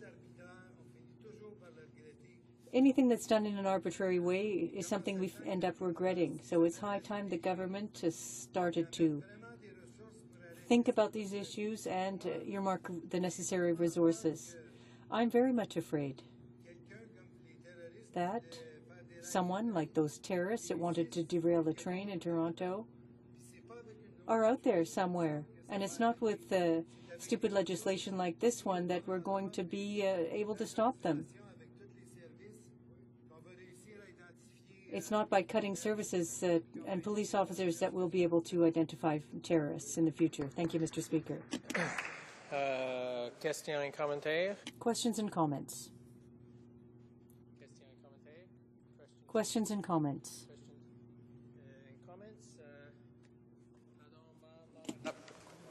Honoré Mercier. The Honourable Member for Honoré Mercier. Thank you, Mr. Speaker. My colleagues' remarks affect me a great deal because my brother was tortured under Pinochet, not because he was a terrorist. It was a different context, but just to tell you that we remain marked by terrorism forever. Something that worries me, Mr. Speaker, is that here we're being told this legislation needs to be enforced or applied, but there is no commitment to ensure that the police has the adequate resources it needs to do its job. I'd like my colleague to delve into that more, to elaborate on the budget cuts that have faced police services under the Conservatives. The Honourable Member for Laurenti-Lebel. Well, it's like their full law and order agenda. They accuse us of being on the sides of pedophiles. But everyone knows that international pedophile networks, there are a number of Canadians, some European countries,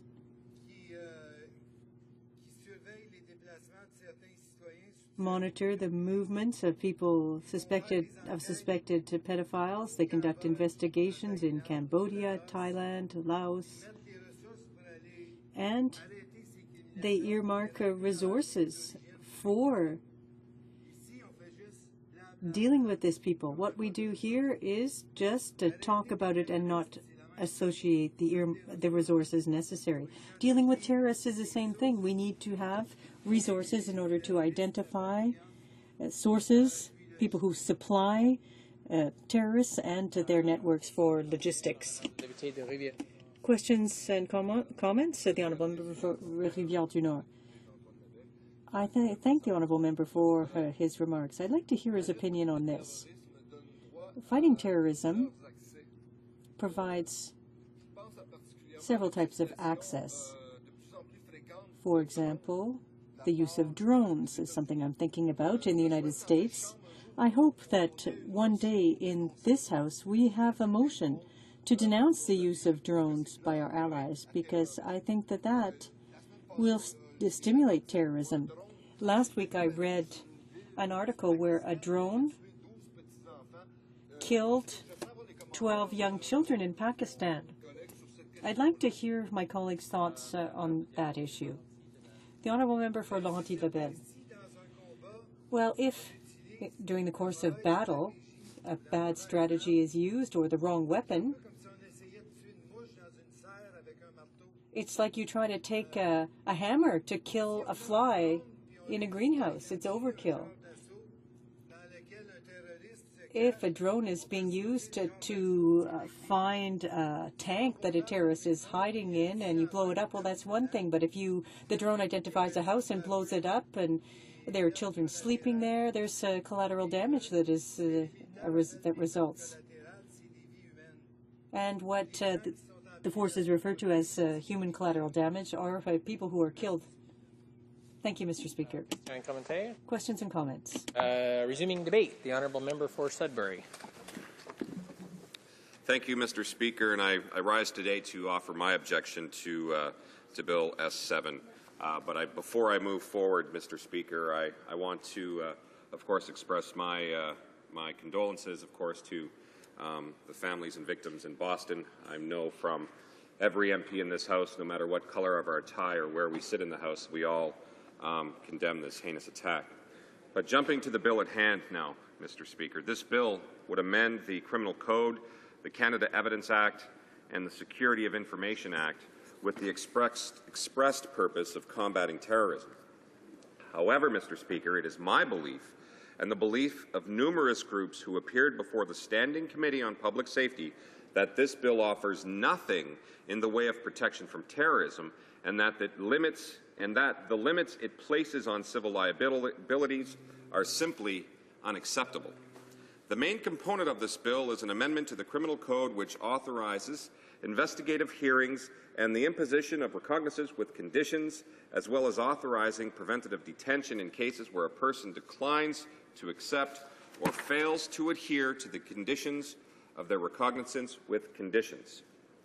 In non-legal jargon, what does this mean for Canadians, Mr. Speaker? Well, essentially, the first part means that any peace office, a police officer or an office in the Canadian Forces, for example, can ask a provincial judge to order anyone who might, and I emphasize might, Mr. Speaker, have information concerning a terrorist act to appear before a judge.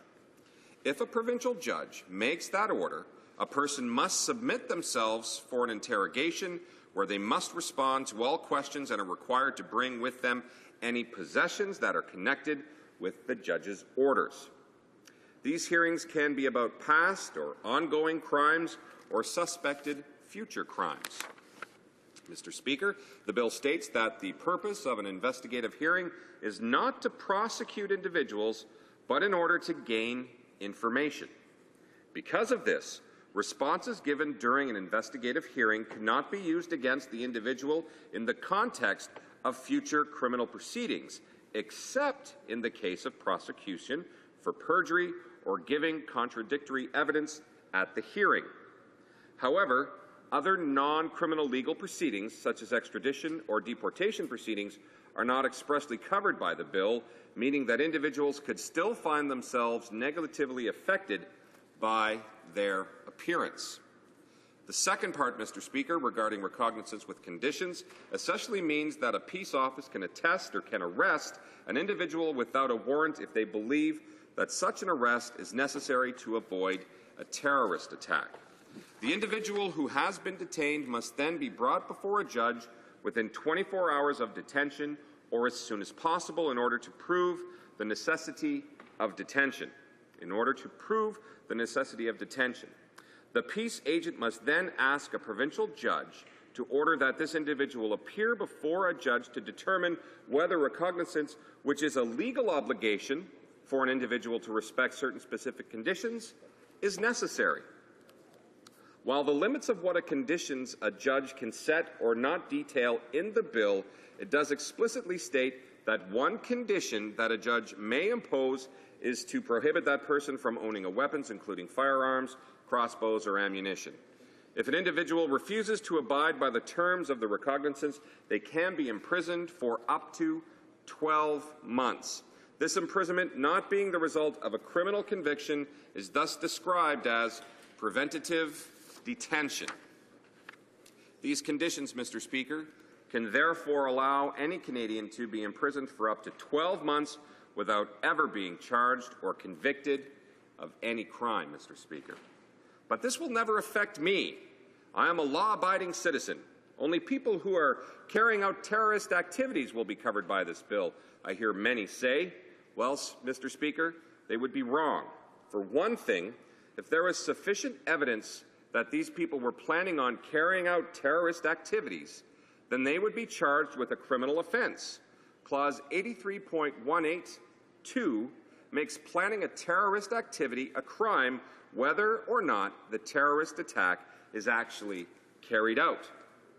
Knowingly aiding a terrorist group to carry out an attack is also covered by the Criminal Code in Clause 83.18(1). There cannot therefore be proof beyond reasonable doubt that an individual is aiding or planning terrorist activities, or they would be charged under these clauses, Mr. Speaker. Even so, our contrarian adds, Mr. Speaker, there must be suspicion that they are involved in terrorism. It would never affect people like me. Well, Mr. Speaker, that argument is short-sighted on two levels. Firstly, and more generally, let us remember the poem attributed to German pastor Martin Niemöller. There are many variations of the poem, but the final line is pretty much universal. Then they came for me, and there was no one left to speak for me. If we so easily give up the civil liberties of others, we cannot be surprised if later our own civil liberties begin to be eaten into, Mr. Speaker. Secondly, and more specifically, the wording of this bill means that the erosion of our own civil liberties is near.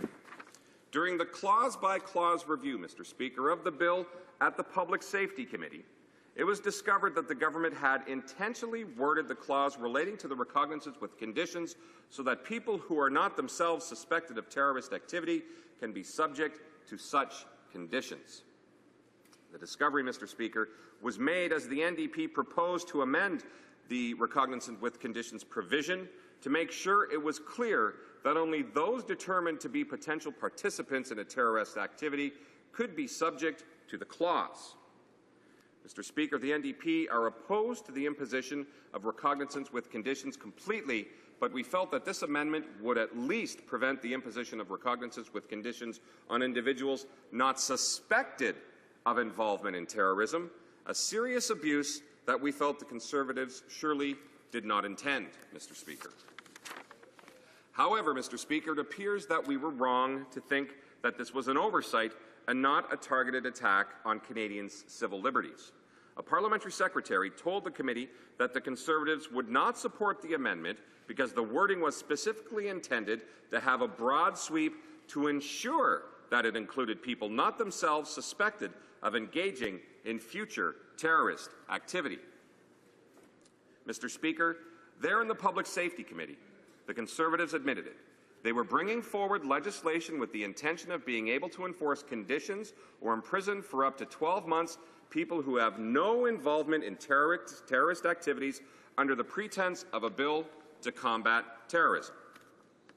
Even worse, Mr. Speaker, they are now using this tragic events in Boston last week to push through this attack on civil liberties. Unfortunately, Mr. Speaker, terrorism is a real threat in many countries, including our own. But this bill will do nothing to ensure that Canada is protected from terrorism. When the provisions for investigative hearings, recognizance with conditions and preventative detention were previously in place from 2001 and 2007, they were not utilized once, Mr. Speaker.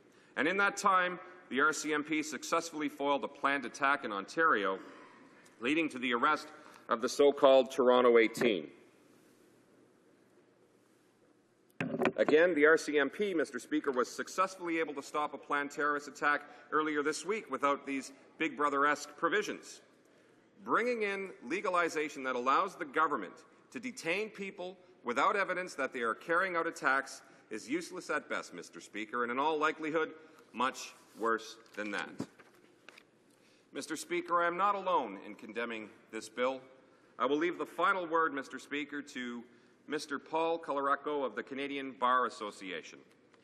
There is in no question that the prevention of terrorist action is vital to preserving our society. This requires effective legislation, but also legislation that respects the traditions of our democracy. Unfortunately, this bill fails to achieve either goal." End quote. So, Mr. Speaker, I urge this House to reject this legislation. Thank you, Mr. Speaker. Questions and comments? The honourable member for Winnipeg North. Thank you, Mr. Speaker. I've heard a number of NDP MPs stand in their place and articulate as to why it is that they oppose this legislation. I want to bring in Bill C-55, and you'll see the relevance to the question, and where I made a quote during my comments on it, where I stated that Section 184 contains a number of legislative conditions. Properly construed, these conditions are designed to ensure that the power to intercept private communications without judicial authorization is available only in exigent circumstances to prevent serious harm. To that extent, the section strikes an appropriate balance between individuals' charter rights and society's interests in preventing serious harm. Well, Mr. Speaker, on that particular second reading and debate, and we're talking about individual rights there, it's interesting, on March the 20th, 294 members of Parliament voted yes in favour of that. Okay, and I'm asking the member, does he see some relevance in terms of individual rights and how the Supreme Court back then made the suggestion about the wiretapping? Equally, in 2004, the Supreme Court has made reference to the investigative hearings as being within the Constitution, and that, in fact, now we have the same type of law enforcement officers and experts saying that, like the other is a tool for investigations, this is another tool in order to be able to assist in combating terrorism. I wonder if he can clarify why they would vote one way. Order. The honourable member for Sudbury. Thank you, Mr. Speaker, and I thank the honourable member for bringing forward the question. But I have a question that I would like to ask the Liberals: is when you look at comparing bill to bill, we do our job as parliamentarians to make these bills the best that we possibly can, to ensure that we're protecting Canadians when we're bringing forward legislation. But, Mr. Speaker, when it came to S7, 0 amendments, 0 thought put into it by the Liberals to try and make this bill better for all Canadians.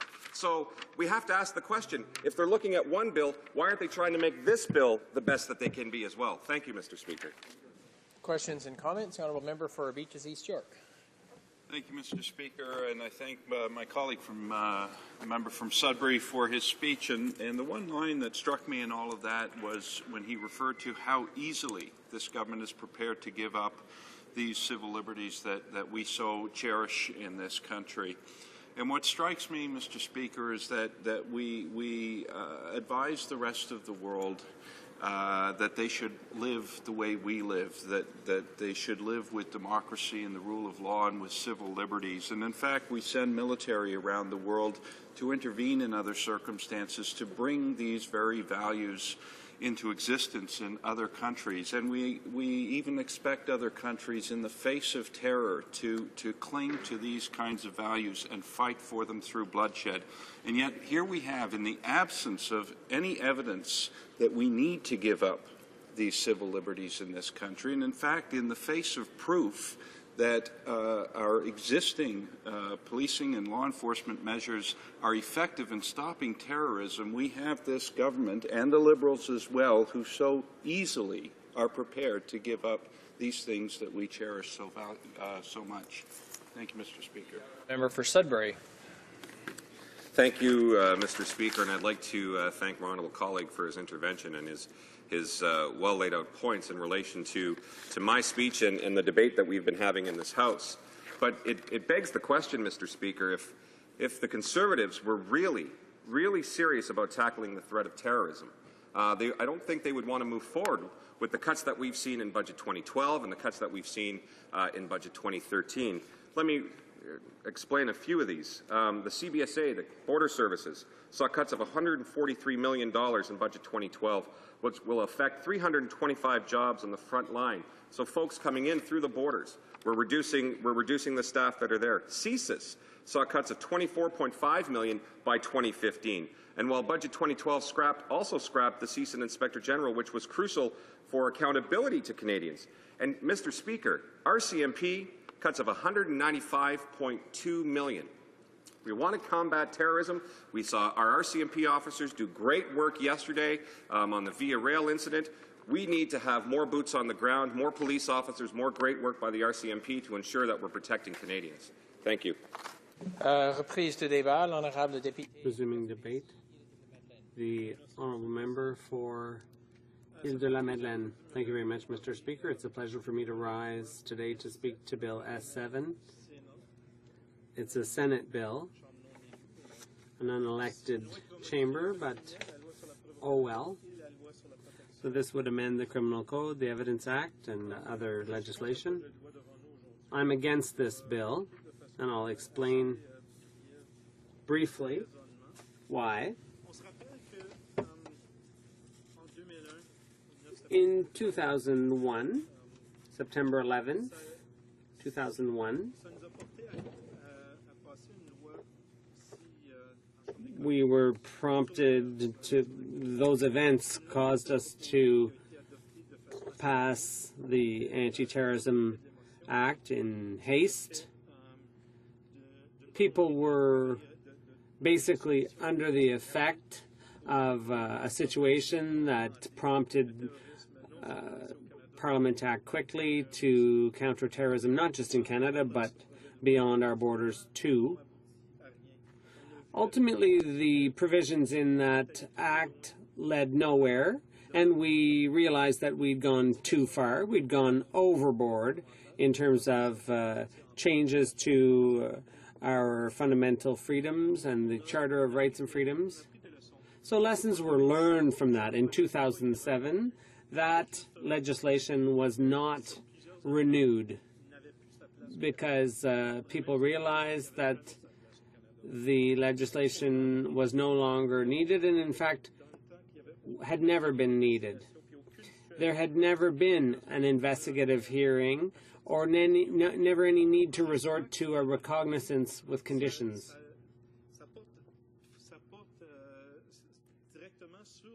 This bill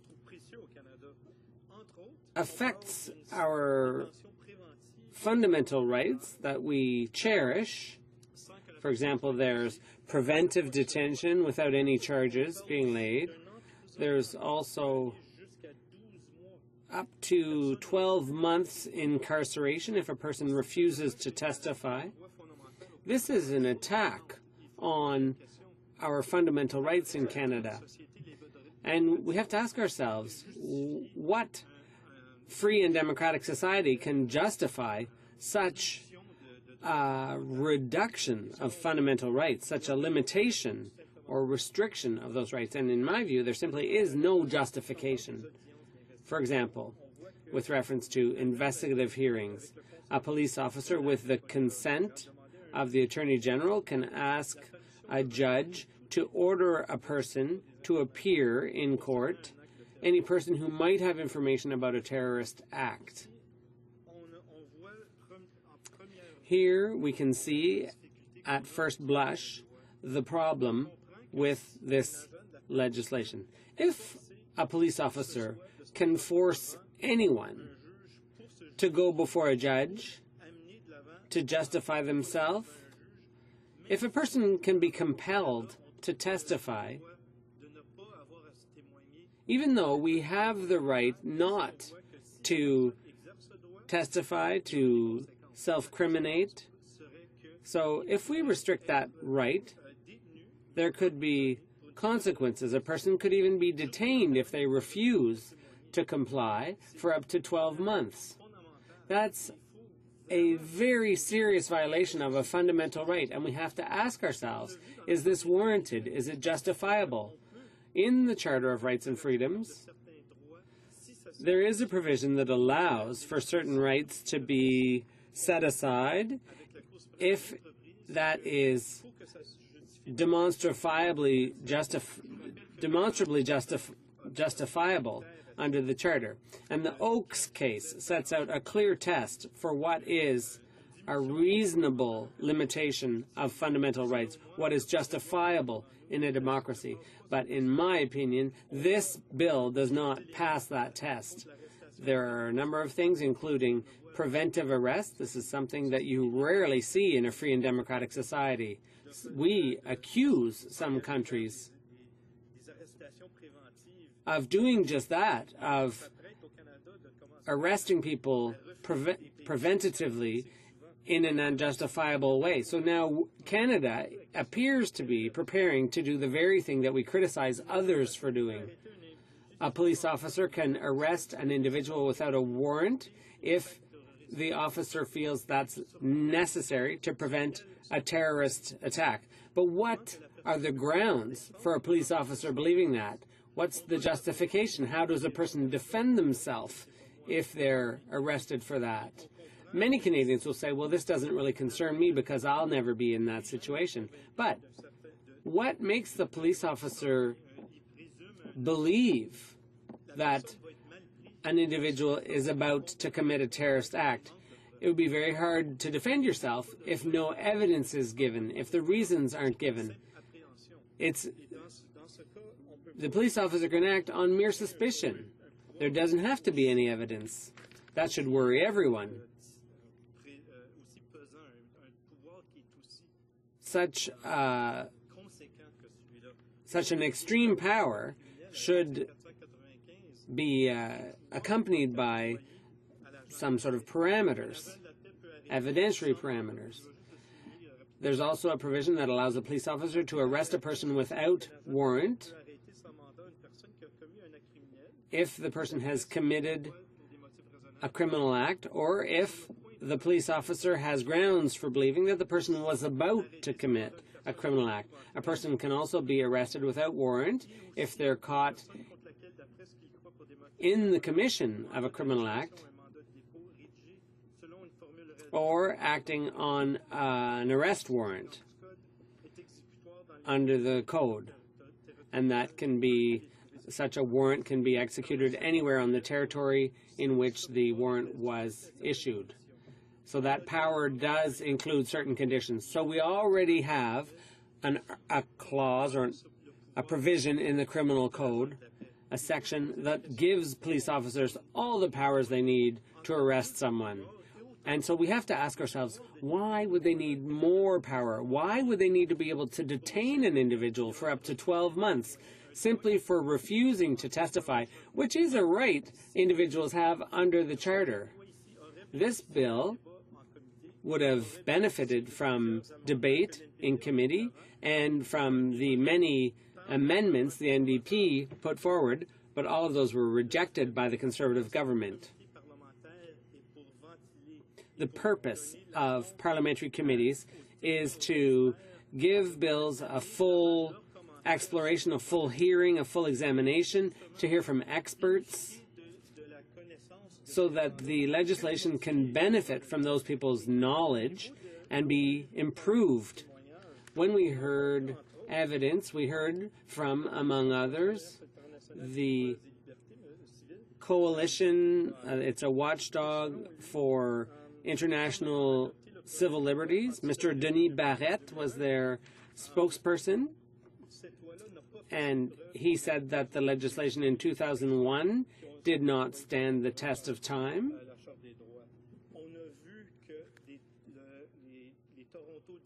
We saw that the Toronto 18 were arrested without resorting to this type of legislation, which had been sunsetted in 2007. We saw that the individuals who wanted to attack and derail a Via Rail train, yesterday they were arrested without any legislation such as this.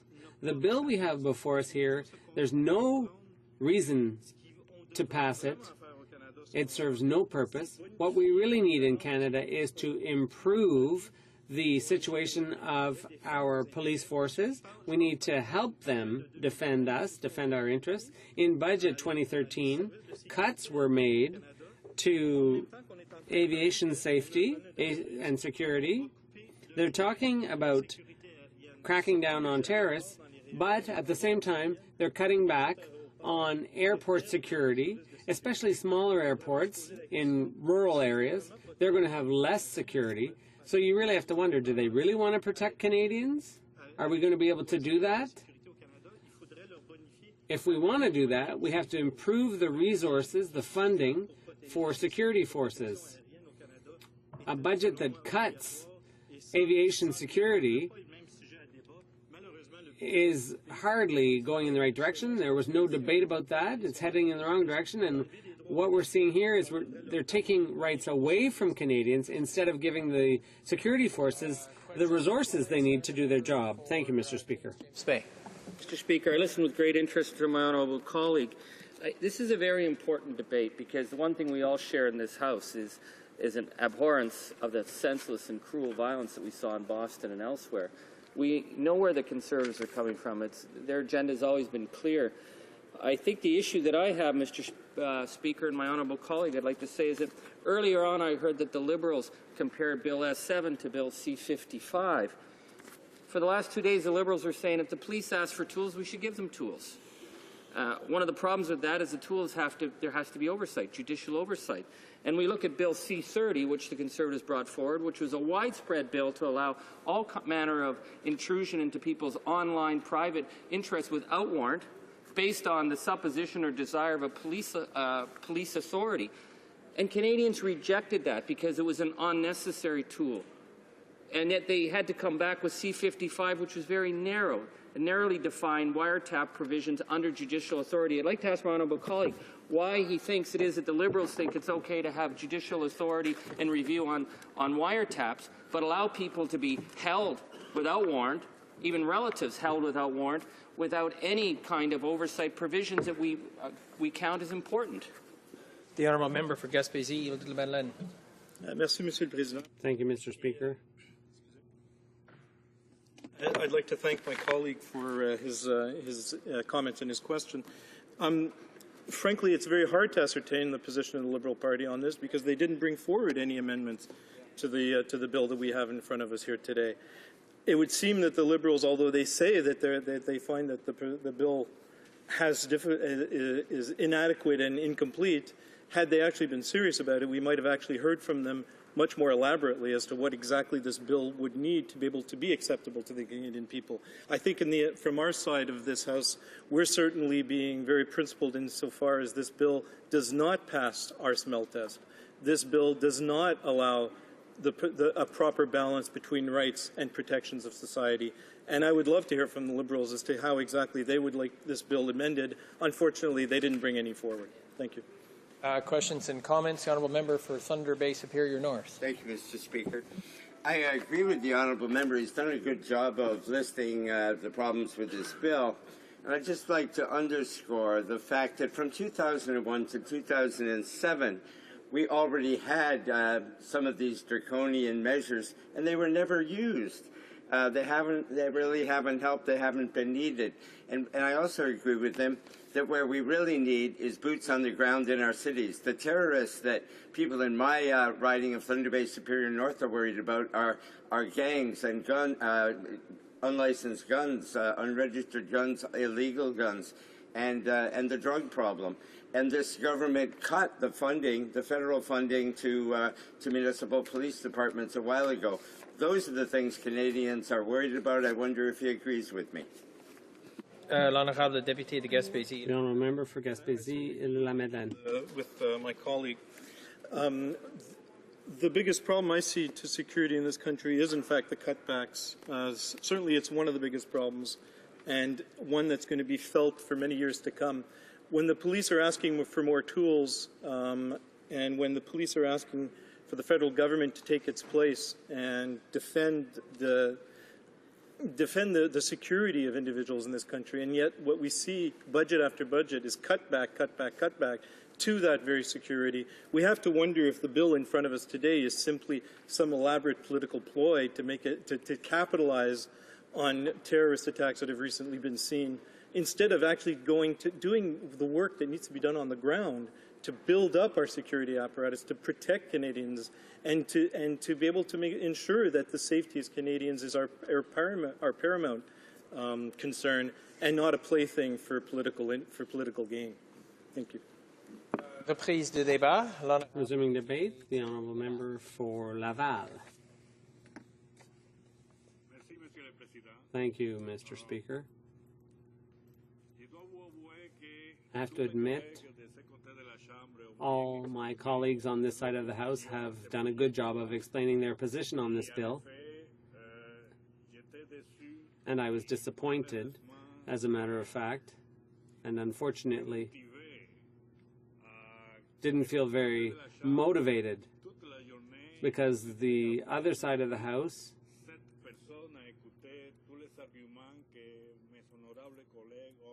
listening to all of my colleagues' good arguments about the problems with this bill, they don't appear to have been sensitive to those arguments. This bill came into being after the events of 9/11 in the U.S. Unfortunately, international policy has been a reaction, and Canada has merely done the same.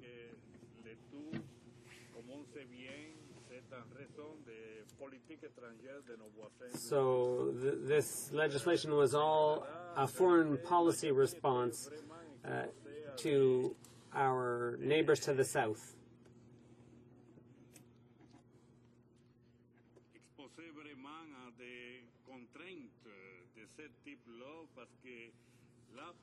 There's no real need for this type of restriction because Canada's policy has always been fair.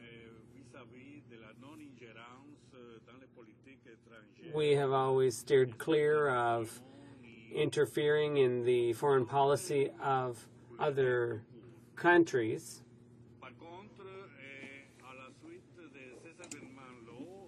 Following these attacks, however, the government at the time decided that it would be appropriate to pass legislation, anti-terrorist legislation,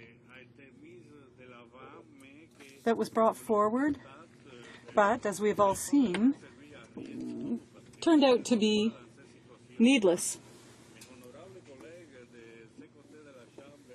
My honourable colleagues on this side of the House have all said that regardless of all the measures that were put in place in 2007,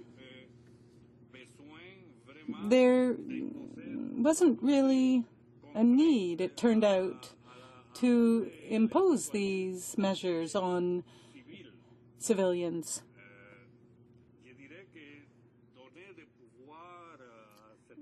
I would say providing power to police forces and military police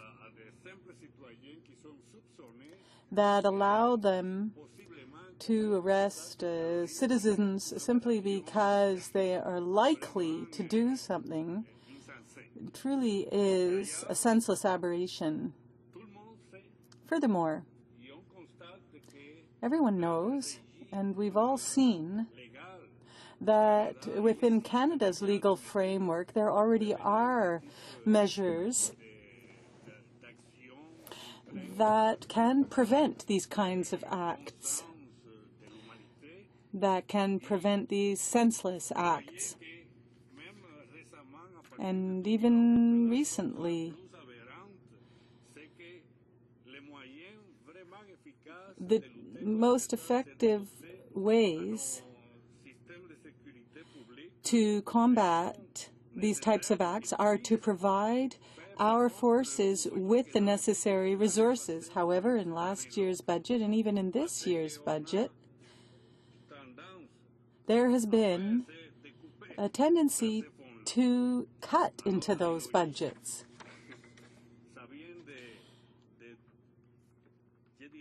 And I would say that for Liberals,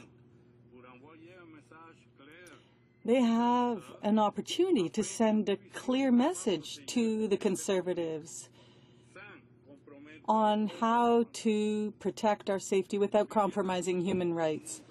In Budget 2012,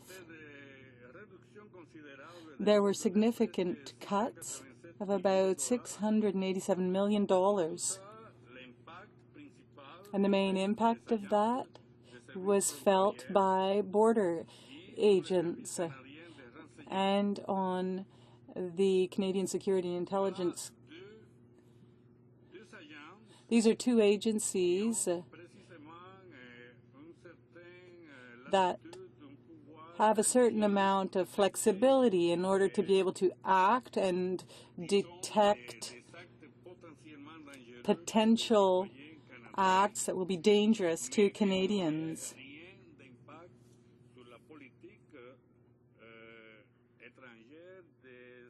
But don't necessarily have an effect on our foreign policy towards other countries.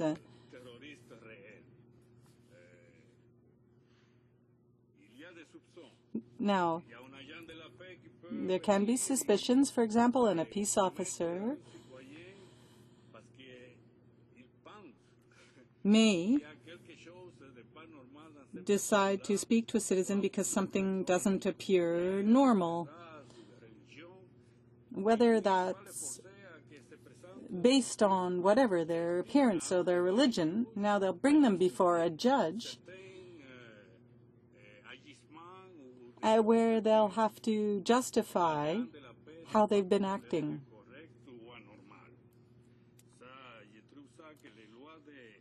And we have legislation that protects civil rights. And this now is being denied or scorned. Bill S7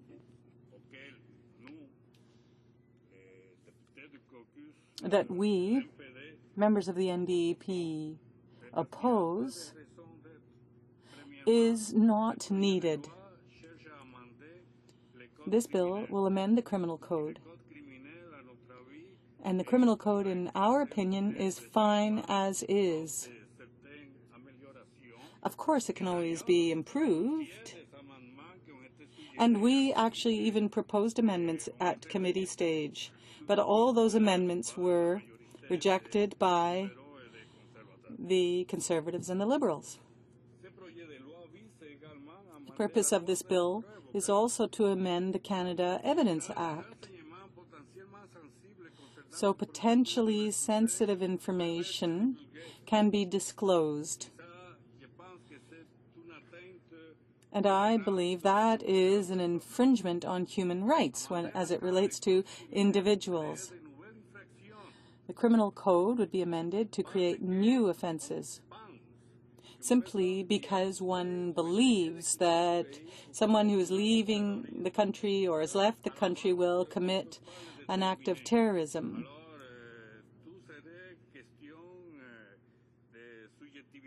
And so this would be a very subjective type of judgment. It would be based on suspicions, beliefs, etc. I can see there are more colleagues on the other side of the House arriving now. But I don't really see any interest in listening to what we have to say regarding this bill. They should admit that they have not headed in the right direction with this bill. I'm going to say and repeat that there were cuts in the budget for public safety agents, and that is a key element here, Mr. Speaker. I hope that those who are arriving now will understand what we're trying to say and will understand what they can do to correct this when it is put to the vote, so that we can all truly say no to this bill. Thank you, Mr. Speaker. Questions et commentaires, questions and comments? The Honourable Member for Winnipeg North. Yes, thank you, Mr. Speaker. I do find it interesting. I would pose a question to the member in regards to, he makes reference to human rights and, as we all know, with Pierre Elliott Trudeau that brought home the Charter of Rights and Freedoms for all Canadians, a document that has been valued greatly by all Canadians ever since, Mr. Speaker. You know, C-55 was a tool that allowed for wiretapping situations without a warrant. S7, the bill we're debating today, is a tool that allows for investigative hearings.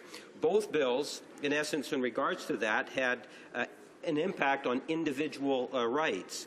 Both of those bills had an opinion from the Supreme Court saying that, indeed, that they are from within the Constitution. Yet, on the one hand, we had the NDP supporting the one bill, that being Bill C-55, and they're opposing Bill S-7.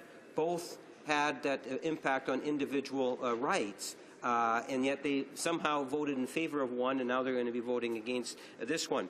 I agree that the government has done a disservice, the Conservatives have done a disservice in the cuts, and that's going to have an impact on the type of research and so forth that could be done in terms of combating terrorism. But I would ask the member if he could maybe... Order. L'honorable député de Laval. The Honourable Member for Laval.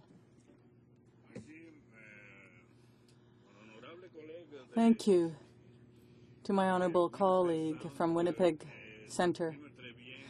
He is very articulate about past events and past parliaments.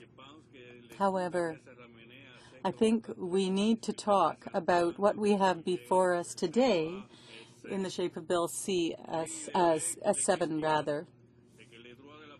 Yes, human rights have to be respected to the greatest extent possible. That is what should happen in a democracy. Now, in terms of what he is saying, I believe that the context was very different at the time.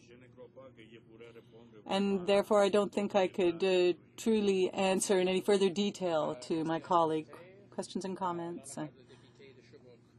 The Honourable Member for Sherbrooke. Thank you very much, Mr. Speaker, and I'd like to thank my colleague for his remarks.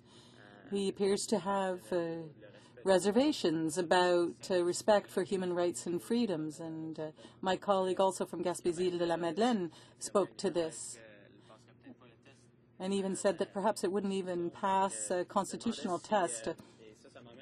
And so this brings me to my question. In the Department of Justice, perhaps officials go over bills very quickly before they move on to the House of Commons. Perhaps they wouldn't pass the test. And so what I would like to know is perhaps whether or not this process should be tightened up. And perhaps the way bills are brought forward should be reconsidered, such as Bill S7 that started in the Senate. And the idea would be to make sure that the bills that we are debating here in the House at least pass the test for the procedure that they would have undergone in order to get here in the first place. The Honourable Member for Laval. Thank you, Mr. Speaker, and I'd like to thank my honourable colleague. He's absolutely right. I certainly do agree that somewhere along the line we have to have a more rigorous and scrupulous, more tangible procedure when it comes to analysis of bills. Before they come forward, they have to be checked and rechecked and be confirmed and reconfirmed through a good process. Now, this bill comes from the Senate, and here in the House, everyone knows what we think of the Senate. I don't think it would be a good idea to follow this path, which is infringing upon rights. Thank you, Mr. Speaker. There are 7 minutes remaining during government orders. The Honourable Member for Dartmouth Cole Harbour. Thank you, Mr. Speaker, and I will try to use that 7 minutes you've given me to the best of my ability. Mr. Speaker, we're talking here today and have been for the past couple of days about terrorism, and I don't think there's any question that everyone in this House wants to do everything they can to protect Canadians against terrorism. And for anyone to suggest otherwise is just simply wrong. We were all sickened by what happened in Boston last week. As it turned out, I was on my way to Washington at the time and saw increased security in that city. And a lot of people were very concerned, very troubled about the events in Boston and whether or not there was going to be a spillover effect in that city. And frankly, we're all concerned and have been concerned about that effect. But you see, Bill S7 doesn't do what this government claims it's going to do. And the fact that it's been introduced this week, suddenly, a surprise to everyone, causes us considerable concern. Because, you know, Mr. Speaker, back in 2006, this bill, these provisions were in the Anti-Terrorism Act that came in 2001 after what happened, the terrible tragedy that happened that year. The parliamentarians felt that it was important to make sure that our legislation was up to international standards, and we included provisions that are contained in Bill S7. It had a sunset clause, and in 2006 there was a vote of the House of Commons, of all members of the House of Commons, as to whether or not to extend that sunset clause, to roll it over. Well, guess what? That was defeated. And you know why it was defeated? It was defeated because none of these provisions, none of the provisions contained in S7 were ever used. That the police, CSIS, other authorities in this country have been able to carry out their responsibilities to keep us safe without the need of the provisions of Bill S7. In fact, Mr. Speaker, this government has waited now 6-7 years to bring this legislation forward. This legislation has been sitting on the order books for months now, and this government has not deemed it necessary to bring forward. And they didn't because we've been advised by authorities that, in fact, it's not necessary. That what it does is it tramples on the civil rights and freedoms of Canadians to a level that's unnecessary, that's damaging that's frightful, frankly, and that is not necessary. And so what we've suggested, and frankly people outside this chamber have said the same thing, that the only reason this is being brought forward this week, why it's been suddenly dropped on the table for debate this week, is for political reasons, for partisan reasons. And surely to heaven this government recognizes the import of what happened in Boston, and it's not something that we should be playing politics with. Nor should we be playing politics with the civil liberties and the human rights of Canadians. And so we've stood in our place, all of my colleagues, and there will be others that will stand in their place and that will voice their objections to Bill S7. I know we've heard from the members in the far corner that they in fact support this because it was something that they originally brought forward in. They feel it's sufficiently expedient to pass it in. But you know what I'd like to see this government do, if it was serious about dealing with terrorist threat, is to restore the $143 million that are being cut out of the CBSA to ensure that we have the resources at our borders to properly screen and protect against the passage of people that may want to do harm to Canadians and to Canadian property. That CSIS, that the cuts that were imposed in CSIS be restored. Cuts of $24.5 million in 2015, Mr. Speaker, while the budget of the CSIS Inspector General was scrapped in 2012. The RCMP saw cuts of $195.2 million. Now, if we don't have boots on the ground, if we don't have the individuals in the field that are directly involved with the investigation of these matters, then how can we suggest that we're serious? It's not simply good enough to bring in a bad law and say, we've taken care of it, you're safe. It just doesn't work that way. When Canadians know that when they cross the border, there are going to be less agents available to protect them and to do the work that's necessary, to do the screening, to do the investigation, RCMP, CSIS, that's where we need to be putting our money. That's where we need to be putting our resources. And I urge members opposite, Mr. Speaker, if they're serious about combating terrorism, put money back into resources so we have people on the ground that are able to do the work necessary to keep Canadians safe. Bill S7 doesn't do it.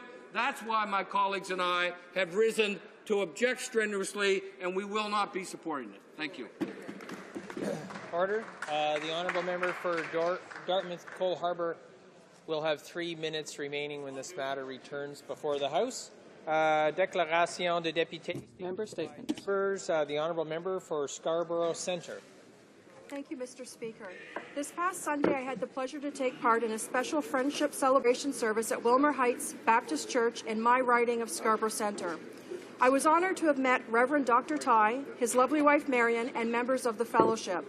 What made this service particularly special was that it was attended by visiting Reverend Norm McLaren and by the Teen Challenge GTA Women's Choir. The Teen Challenge GTA Women's Centre is located just north of Toronto and runs a 12-month, faith-based, residential alcohol and drug addiction rehabilitation program. Several members of the choir shared their personal stories of addiction, depression, fear, and their journey back through the inspirational healing of the GTA Women's Centre. Mr. Speaker, I was truly moved. On behalf of my fellow Conservative colleagues, I would like to thank Wilmer Heights Baptist Church and Teen Challenge GTA Women's Centre for all of the wonderful work and for helping so many deserving women in our communities. Fantastic. Thank you, Mr. Speaker. That's great. The honourable member for Quebec. Thank you, Mr. Speaker. The Conservative government has decided to strip away millions of artifacts from the city of Quebec. This constitutes the history of the cradle of French civilization in North America. And this is going to find itself, these items will be found in warehouses in the Outaouais. Today, it's our turn to ask the government why they're proceeding with this. This decision is unacceptable and sickening. The results of several archaeological discoveries, these artifacts are the unique testimony to our history, all of us, and it's important to remind that UNESCO recognized the heritage value of our city. Why does this government want to strike out our history and on who we are? For over a year now, the NDP has been asking loudly to not deprive Quebec City of these artifacts and to not deprive us of our history, because this is what builds our pride. By cutting 45 jobs at Parks Canada and limiting access to historic sites and sending our artifacts into warehouses, the Conservatives are showing themselves to be disrespectful towards all Canadians.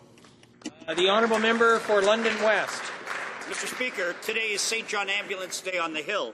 Representatives from St. John are meeting with senators and members of Parliament to talk about the important work they do.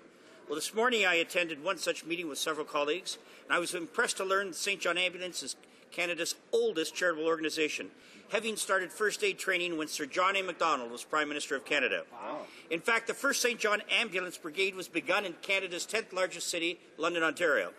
Each year, St. John certifies over 550,000 Canadians annually, in first aid and CPR. And because of this, 23,000 Canadians annually receive assistance from someone trained by St. John Ambulance. And this is only part of the work they do. In addition to training first responders, they provide therapy dog services, and you see them at different community events everywhere. This evening, all parliamentarians are invited to a reception hosted by the speakers of both the House and the Senate to honour St. John Ambulance. Members who attend could win an AED defibrillator, which they can donate to an organization of their choice in their riding. I hope to see many members there tonight. Thank you, Mr. Speaker. The honourable member for Lac Saint-Louis.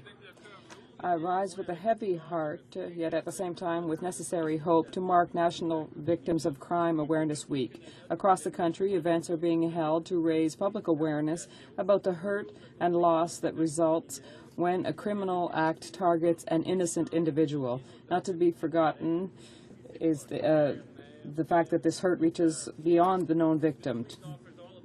Legislators, the opportunity to reflect on the place of victims in our legal system and whether we have done enough to assist them with the arduous road on which they find themselves in search of healing and justice. There is a particular poignancy to this year's National Victims of Crime Awareness Week in light of the tragedy of Rehtaeh Parsons and, of course, of last week's terrible events in Boston. The days that follow should also remind us that we must do our utmost to ensure public safety so as to reduce victimization in Canada. The honourable member for Don Valley West. Mr. Speaker, as a former president of Rowing Canada Aviron and board member of the Canadian Olympic Committee, I rise today to speak to the importance of health and fitness. Fitness and active choices can easily be integrated into our day.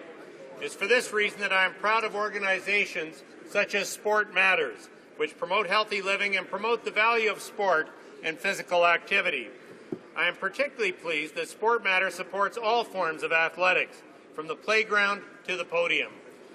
It values recreational activity just as much as the grueling fitness regimen of elite athletes. Having seen young school children grow and develop into Olympians and represent Canada on the world stage, I know the importance of fitness at all levels.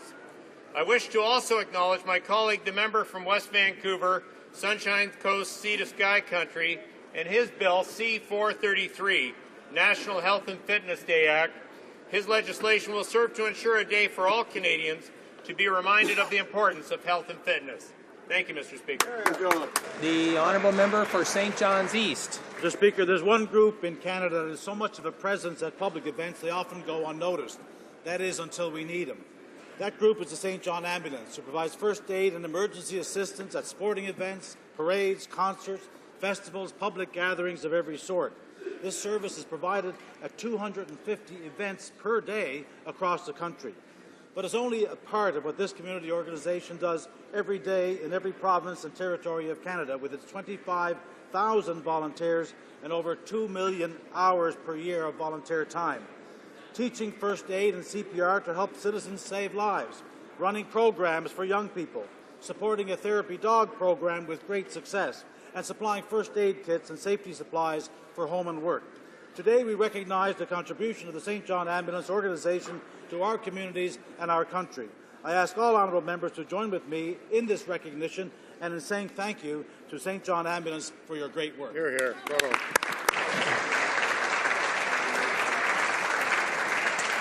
The honourable member for Simcoe Grey.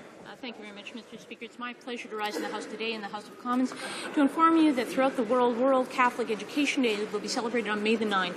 In Canada, Catholic education is an integral contributor to our Canadian identity and culture. Catholic education has helped define Canadian society through its deeply rooted teachings of service to community and ongoing promotion of respect and dignity of all persons. The presence of Catholic education is based on the values of peace, justice, and respect, values that are inherent to Canadian identity. Accomplishments over the last 170 years of the Canadian Catholic education system, both English and French, have been an integral part of the growth of the spirit of Canada. I would like to thank the schools in my riding of Simcoe Grey, including Father O'Reilly, Holy Family, Jean Vanier, Monsignor Ronan, Our Lady of Grace, Our Lady of Lourdes, Our Ladies of Assumption, Prince of Peace, St. James, St. Mary's, and St. Paul's schools for their huge contribution to our community. Congratulations to all those involved in Catholic education in our province and territories as you'll join with your colleagues across the world on May the 9th. The honourable member for Fort McMurray, Athabasca. Canada and the United States are best friends. Our countries share the largest trade relationship in the world. A 9,000-kilometer border, 3 oceans, $1.8 billion in trade every day. Wow. Last year, $600 billion in trade exports and imports. 35 of 50 states count Canada as their #1 export market, and there are over 4,500 Canadian-owned businesses in 17,000 U.S. locations. Oh. We are best friends with family connections in every state, province, and territory. Absolutely. Today, I thank Canada's best friend, the United States of America, its Congress, the Senate, and President Obama for our great and enduring friendship. May the key to our future friendship continue to be the stone, solid economic link between our countries. Good job. Bravo. The honourable member for Terrebonne-Blainville. Mr. Speaker, today I have the great pleasure of welcoming a group from the Université du Troisième Âge. This is an affiliate of the University of Sherbrooke, and it offers university courses for seniors, whether it's to break down isolation or to participate in discussions and continue to develop. These students play an important role in our community. They're an inspiration to us all through their passion, their interest in remaining active, and their knowledge. I want to thank the great number of volunteers and resource people who every year contribute to allow the Université du Troisième Âge to continue its activities all across the province. It shows us without a shadow of a doubt that we're always young enough to learn. Thank you, Mr. Speaker. Honourable member for York Centre. Speaker, I rise in the House today to recognize some remarkable Canadians. 57 Holocaust survivors and their families have travelled from across Canada for the National Holocaust Remembrance Day ceremony organized by the Canadian Society of Yad Vashem and the Zachar Coalition, which will take place in a short while at the Canadian War Museum. I had the distinct pleasure of meeting these survivors earlier today at a ceremony in which they were honored for their strength, courage, and resilience, for not only surviving the greatest atrocity in human history, but continuing to preserve the memory of those who did not survive and ensure that the lessons of the Holocaust are never forgotten. I ask that my colleagues in the House join me in recognizing and thanking them for their fundamentally important contributions to Canadian society.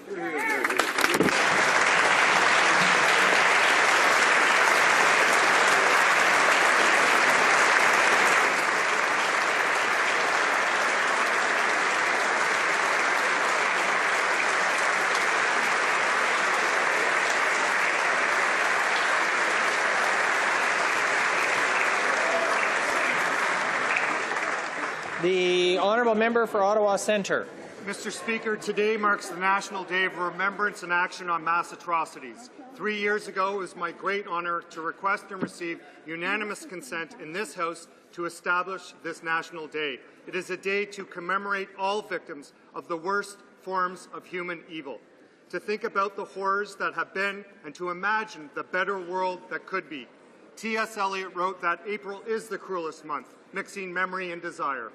And April does have a history of cruelty. This month marks the anniversary of mass killings in Rwanda, Cambodia, Kosovo, Bangladesh, and elsewhere.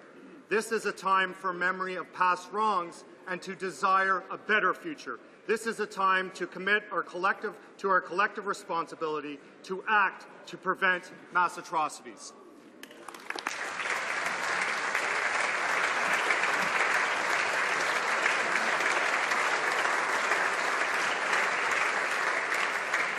The honourable member for Calgary East. Thank you, Mr. Speaker. Mr. Speaker, media reports indicate that at least 185 people lost their lives in the chaotic battle between Nigeria's military and the violent Islamist extremists, which saw insurgents target neighborhoods and rocket-propelled grenades.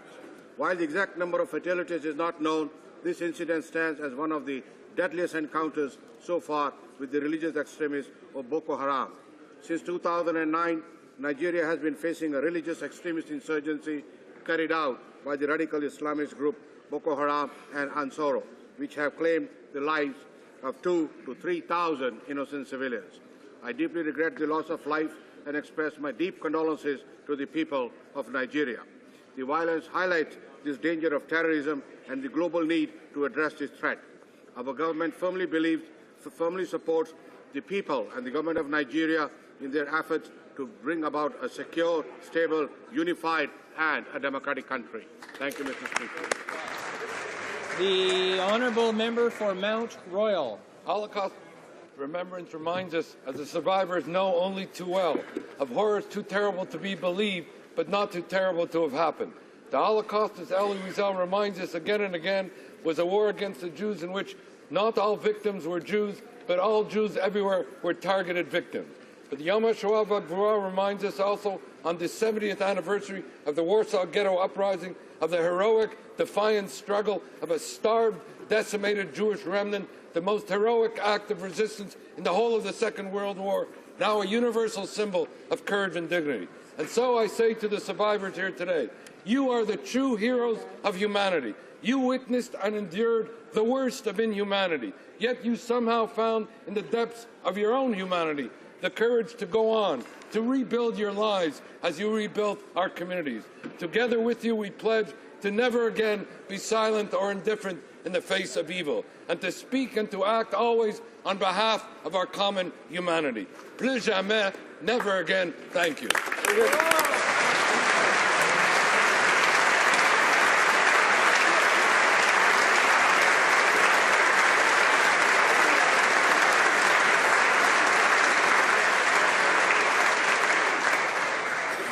The honourable member for the Yukon.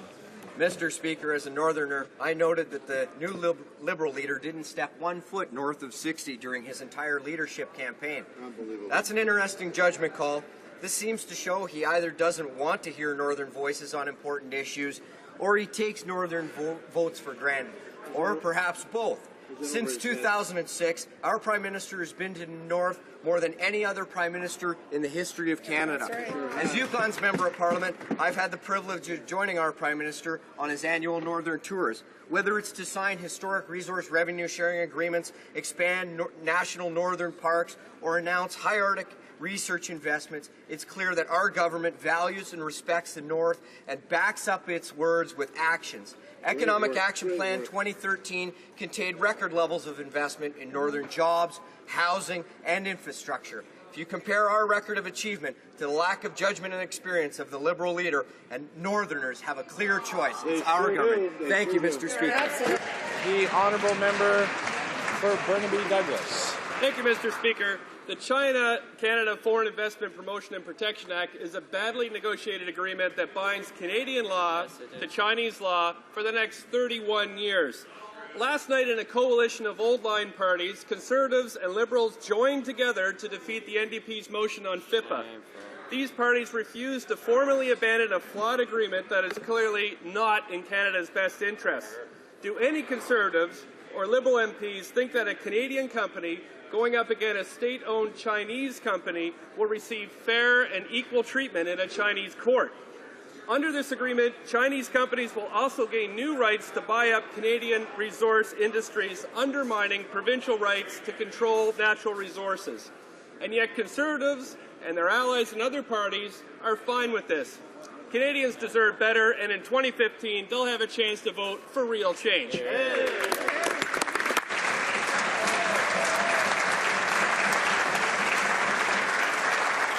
honourable member for Calgary West. Mr. Speaker, our government is focused on what matters to Canadians, jobs and economic growth. Our new 2013 Economic Action Plan is keeping taxes low while ensuring economic prosperity. After all, alone among the G7, Canada continues to receive the highest possible credit ratings with a stable outlook from all the major credit rating agencies. The OECD is projecting Canada to lead the G7 in economic growth over the next 50 years.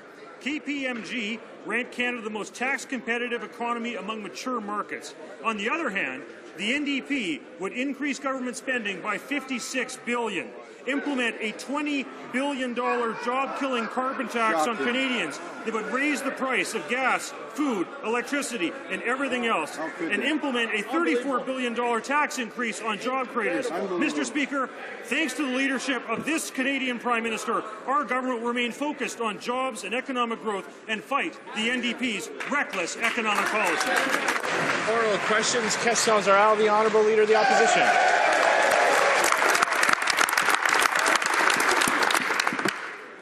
Mr. Speaker, I'd like to begin by thanking law enforcement officials, as well as a brave religious leader from the Toronto Muslim community, who, as we learned yesterday, helped to prevent a potentially devastating attack on Canadian soil. Le Premier Ministre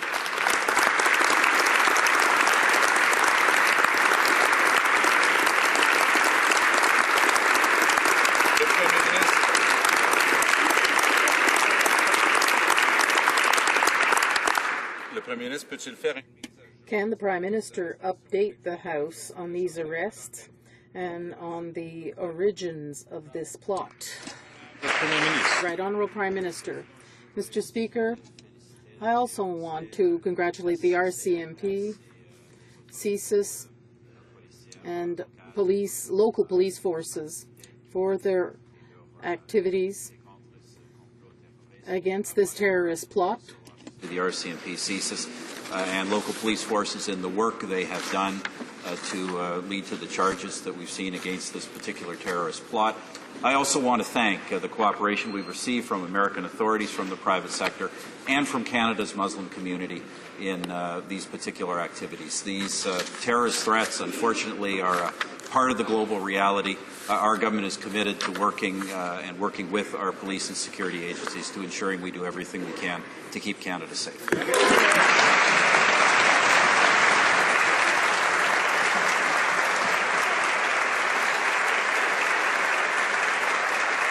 And the Honourable Leader of the Opposition. I thank the Prime Minister for this update. I understand that he can't go much further under the circumstances. Today, representatives of the Bank of Canada stated before members of the Finance Committee that they could do nothing more to stimulate Canada's economy as long as we don't reverse the growing trend of household indebtedness, which keeps attaining record levels. The household debt level represents an obvious threat to our Canadian economy. Apart from the Finance Minister nipping at the heels of mortgage lenders, what's the Prime Minister's plan? Well, Mr. Speaker, we took action to change the behavior of households and to control the level of indebtedness in Canada. Our finance has spoken regularly about our concerns about debt. Obviously, Canadian households have been borrowing because interest rates are low and they feel secure about their economic futures in terms of the housing sector, but we have urged caution in terms of the accumulation of debt and obviously taken some measures to modify that particular tendency. The Leader of the Opposition. Speaker, it's not a measure to modify the tendency to get his finance minister to call banks and insurance companies asking them to raise mortgage rates. That doesn't help Canadian families deal with their debt. Exactly. So let's put it into perspective. The Bank of Canada and the IMF have already downgraded their economic growth projections for Canada. That will translate to a $9 billion loss for our economy and roughly 150,000 jobs. So apparently, like his finance minister, he doesn't understand that asking them to raise mortgage rates is not a plan to deal with household debt. Will the Prime Minister start taking real action to deal with the real issue of household debt in Canada? Here, here. Right Honourable Prime Minister.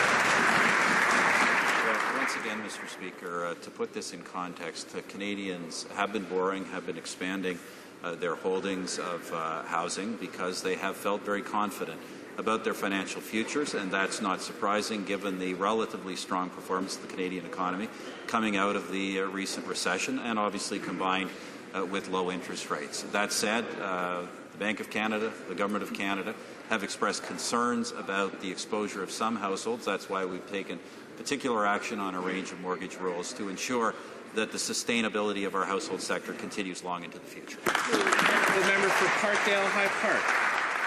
Well, with 280,000 young people losing their jobs and only 40,000 recover, Conservatives should be hanging their heads in shame and not applauding.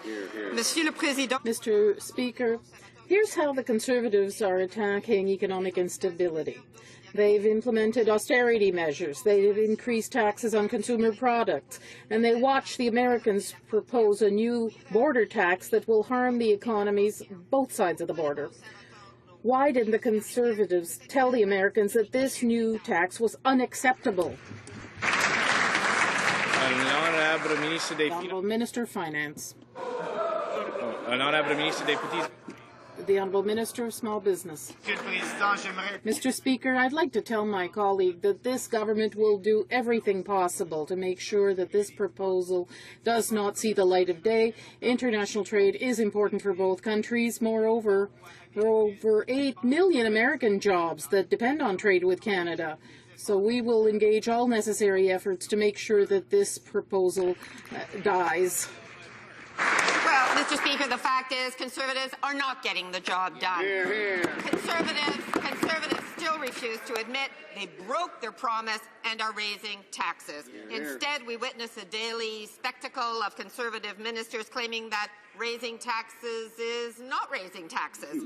Will the Minister of Finance admit he made a mistake when he imposed new taxes on iPods and fishing rods, like he did when he admitted he imposed, by mistake, new taxes on helmets for children? The Honourable Minister of Finance. Well, just to be clear, Mr. Speaker, there is no tax on iPods. Even your iPod. It should be taxed. Yeah, it should be taxed.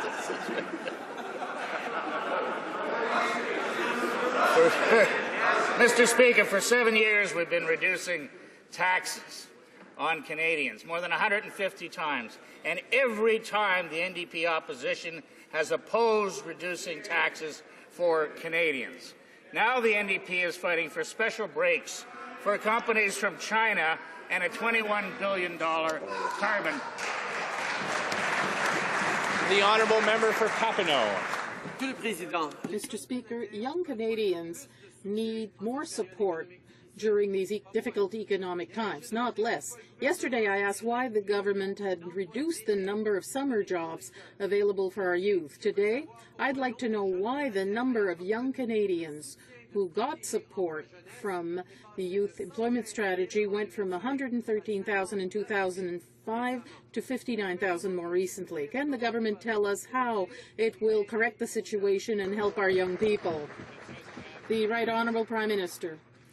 Mr. Speaker, the real question is why the Liberal Party regularly votes against measures to help people. For instance, the Liberals voted against the Youth Employment Strategy, against the Apprentice Incentive Plan, against the tax credit for children, against the Passport for Success, for the tuition fee tax credit.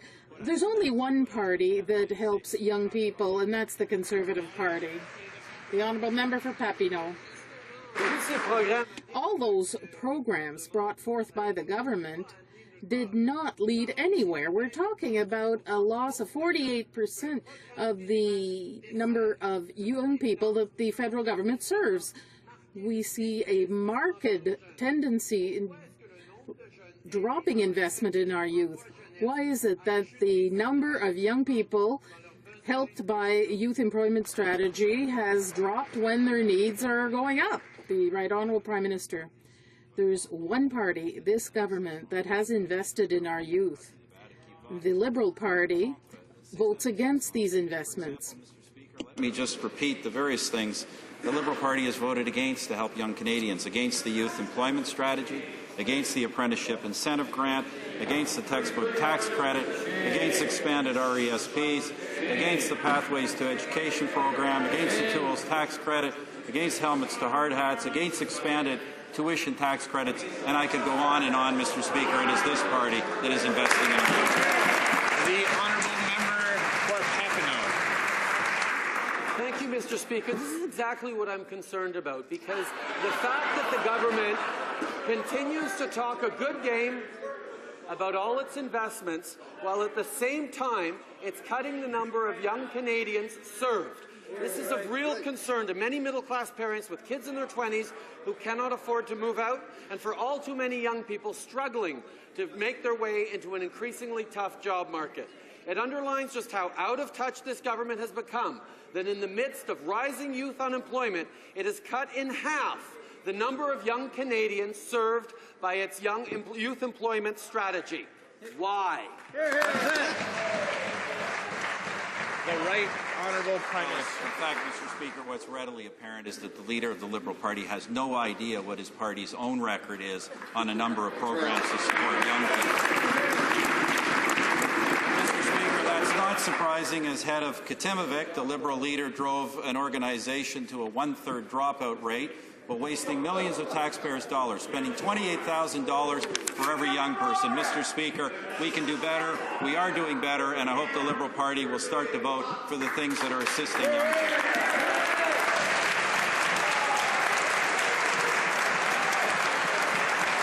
The honourable member for Sudbury. Mr. Speaker, after the NDP pointed it out, Conservatives acknowledged that... Order.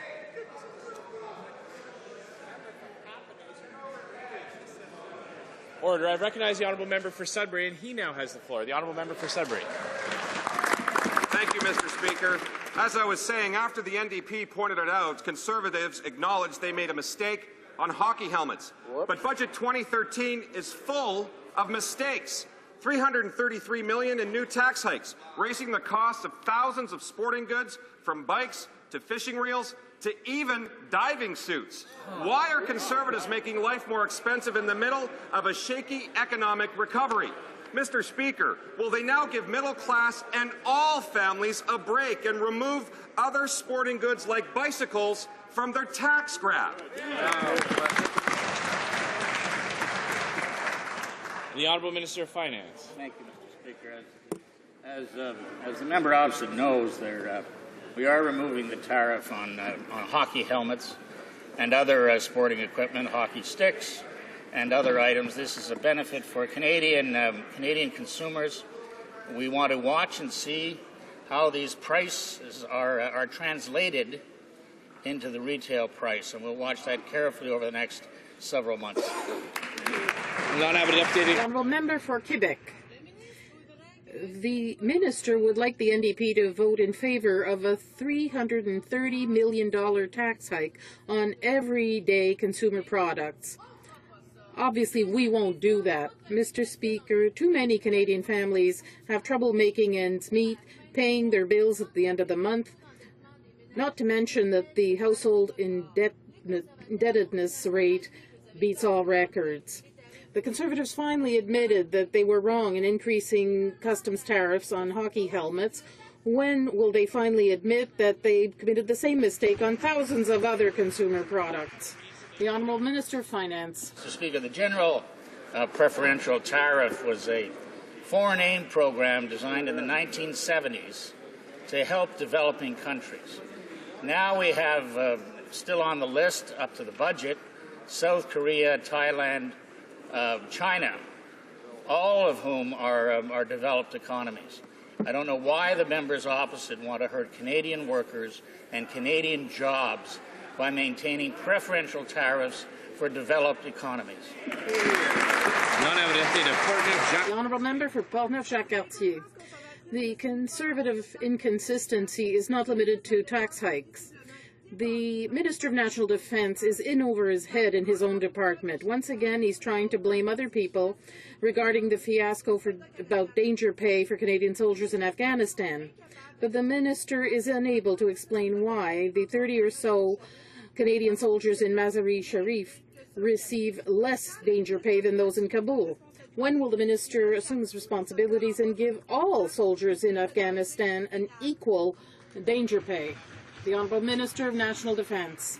As I've explained a number of times now, this government will always put the interests of the Canadian soldiers first. We will always treat them fairly. We will always give them the equipment, the support, the programs that they need. With respect to Mazar-e-Sharif, I've directed the department to take measures to ensure that personnel deployed there are not penalized for an administrative error. We have also asked that this arm's-length administrative committee that put these changes forward re-examine this.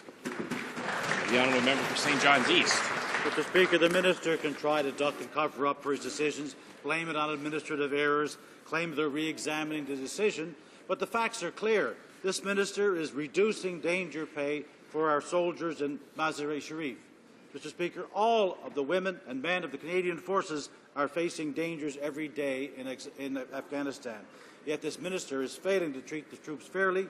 Why won't he take responsibility and actually reverse the decision? And the Honourable Minister of National Defence.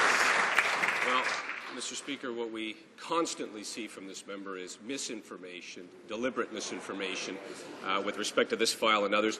What we have seen, Mr. Speaker, was an administrative error with respect to this designation. There has now been an intervention made to ensure that this effort to claw back funding not occur. With respect to the other issue, again, as a result of a recommendation, a direction not taken by me, not taken by the government, but taken upon the recommendation, including members of the armed forces themselves, the member knows that. But what we know is that his party, he himself, constantly vote against the improvements, the investments that we've made in the Canadian Armed Forces. Member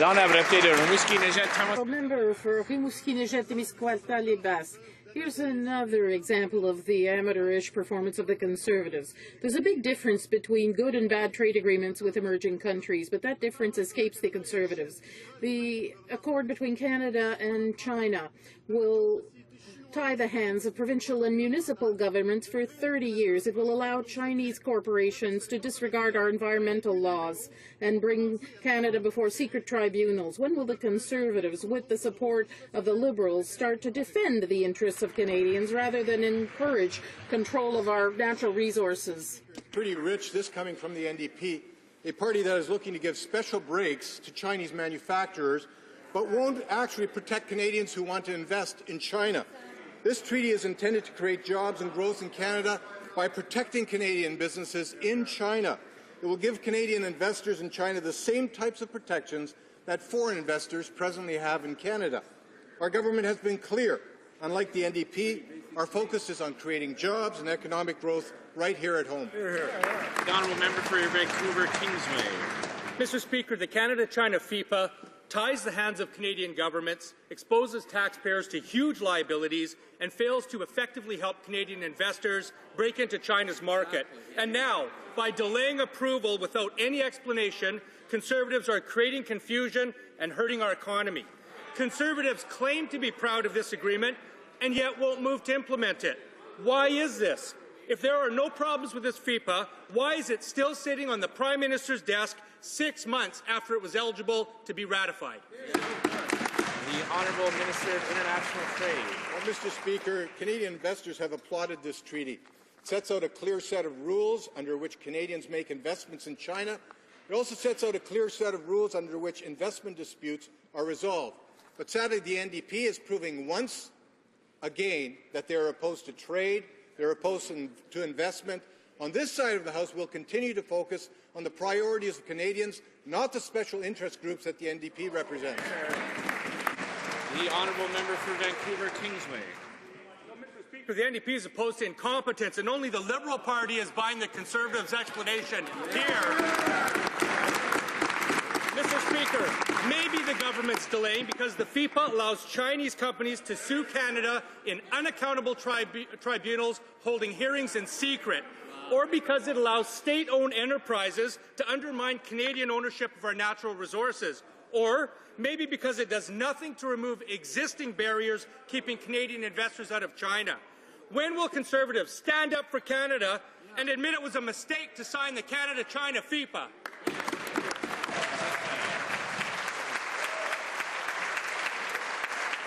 The Honourable Minister of International Trade. Mr. Speaker, the NDP has consistently opposed our agenda to open up new markets for Canadian investors, for Canadian exporters. Order. I'll ask members once again to wait until the ministers finished answering before they applaud. The Honourable Minister of International Trade. Create jobs in Canada to drive economic growth through trade and investment. On this side of the House, we're going to continue to focus on the priorities of Canadians. Unfortunately, the NDP just doesn't get it. They're anti-trade. They're anti-investment. They have no credibility on those issues. The Honourable Member for Rivière-des-Mille-Îles. We've just found out that the Conservatives granted $20 million to universities and schools, many of which hold positions that run counter to the Canadian Charter of Rights, notably when it comes to homosexuality. The Canadian Association of University Professors summed it up very well. Taxpayer money should not be used to fund schools with discriminatory practices. Under what criteria do the Conservatives fund these establishments? The Honourable Minister of State. Mr. Speaker, all post-secondary institutions that are accredited by the government under the Knowledge Infrastructure Program respect the same rules. And I'd like to tell my colleague that the important thing is the results of the program, the outcome, creating jobs for the future. And that is knowledge. The Honourable Member for Scotland-Waterford. Well, Mr. Speaker, we'd like to know what those rules are. The government can't claim to oppose discrimination while at the same time funding private institutions with discriminatory policies. That's right. We've asked repeatedly why Crandall University received $6 million in this year's budget. 3 weeks after this was announced as a highlight, the government can't seem to find that page in its own budget. This is an institution which has been a constant source of controversy for its anti-gay hiring policies. Funding them should be unacceptable in Canada. Does the minister really stand behind this policy of giving public funds to private institutions with discriminatory policies and practices? The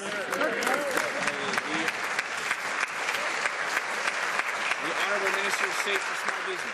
Mr. Speaker, like I said in French, all accredited post-secondary institutions in Canada were eligible for funding under the Knowledge Infrastructure Program. And, Mr. Speaker, in the 240 colleges and universities that benefit from that program, the student code were not considered as a criteria for receiving funding, Mr. Speaker. The Honourable Member for Kingston and the Islands. Thank you, Mr. Speaker. Middle-class families are paying more and more to send their kids to college and university. And this year we have the largest tuition increases in almost 10 years. At the same time, this Conservative government is cutting funding for the summer jobs program by 25%. These are jobs that help students pay for their education. So why is this government doing less to help students work while families and students are paying more for tuition? The Honourable Minister of Human Resources. Well, Mr. Speaker, that was a question without fact at all. What, in fact, we have done is increase the dollars that went into the youth employment strategy, including adding thousands of new internships that will help students get the experience on the job that they need for long-term careers. But we've gone beyond that, Mr. Speaker. To help students get the funding they need to afford post-secondary education, we introduced the Canada Summer Job or Canada Student Grant Program that, in fact, helped 3 times more students than did the previous Liberal program. Honourable Member for York West. Mr. Speaker, Conservative incompetence has plunged Canada into debt, squandering the future for many young people.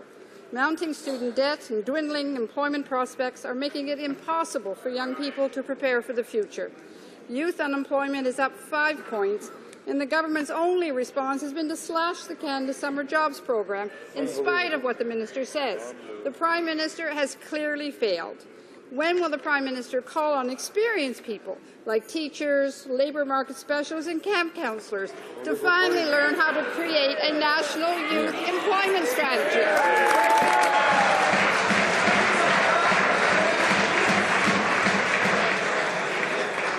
The Honourable Minister of Human Resources.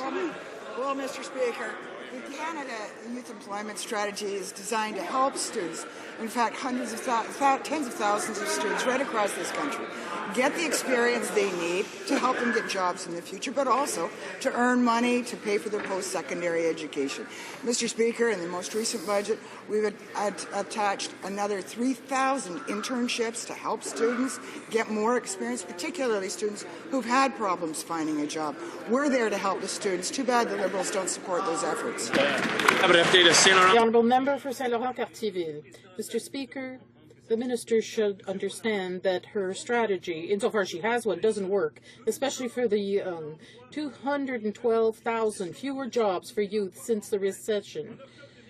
In October 2008 in Quebec, there were 76,000 young people unemployed. Now there's 86,600, 12,800 more.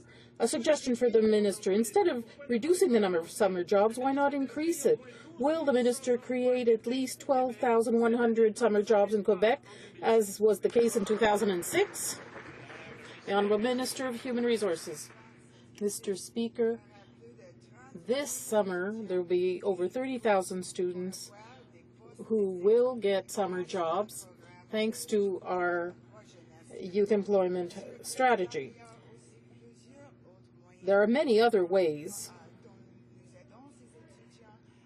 that we help students look for jobs, find jobs, and we created more than 3,000 internships for students in our budget. The Liberals should support that. Mr. Speaker, the Minister of Natural Resources and his inseparable colleague from the Environment would do well to read the scientific report from the U.S. Environmental Protection Agency. In a letter sent yesterday to the State Department, they harshly criticized the assessment of the Keystone Project. Keystone XL would increase greenhouse gas emissions in the States by 19 million metric tons per year.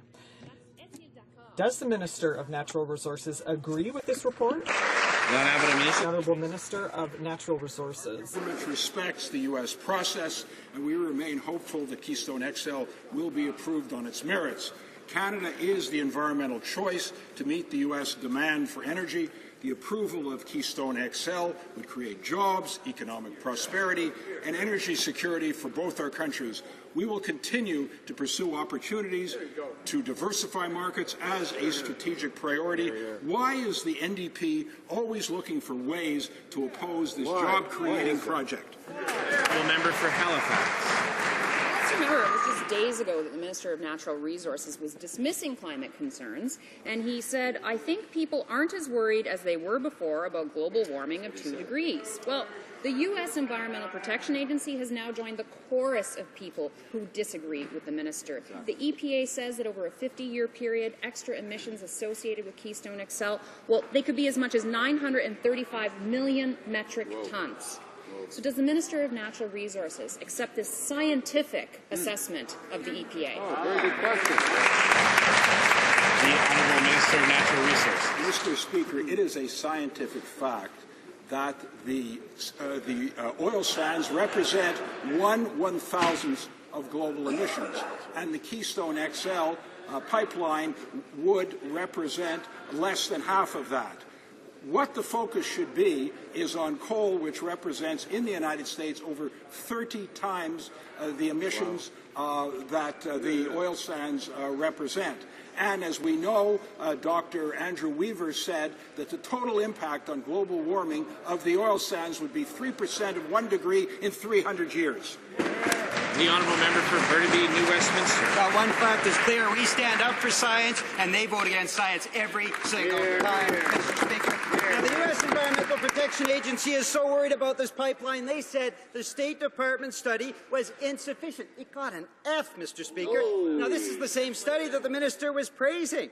Conservatives' utter failure to address climate impacts is causing major problems in the U.S. Now, natural resources are important for our economy. When will the minister recognize that denying the dangers of climate change is actually very bad for business and it's bad for Canada? The Honourable Minister of Natural Resources. Mr. Speaker, we have said repeatedly that we will not go ahead with any project that is not safe for Canadians and safe for the environment. Why is it that the NDP is opposing a project before it has received final environmental review? Good question. Won't stand up. The Honourable Member for Burnaby, New Westminster. One thing is clear, the Conservatives' ignorance is damaging our economy, Mr. Speaker. They still have not shown the political will to regulate greenhouse gas emissions in oil and gas sectors, at the same time as our biggest trading partner is seriously wondering whether it is worth its while to buy our oil. So, when will the Conservatives put in place regulations to reduce greenhouse gas emissions? When will they make polluters pay? When will they finally begin to be responsible, Mr. Speaker? Honourable Minister of the Environment.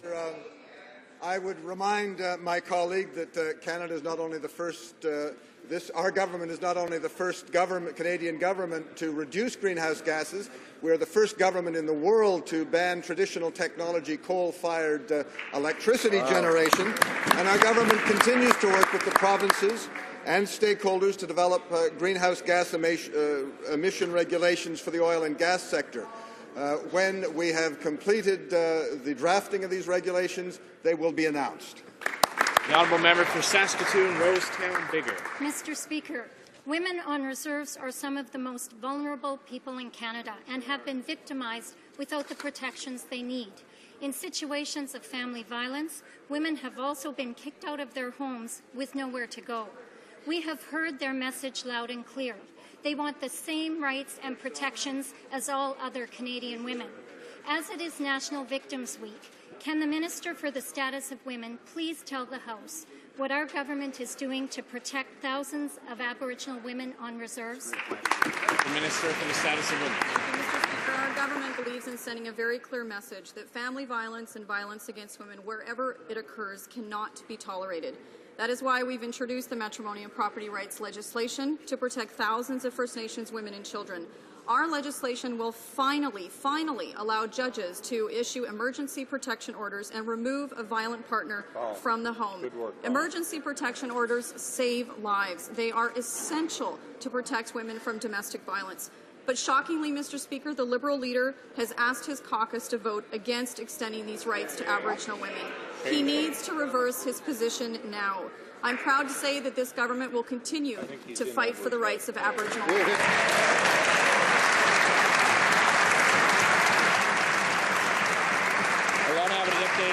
The Honourable Member for Shallow-Gould, Saint-Jean.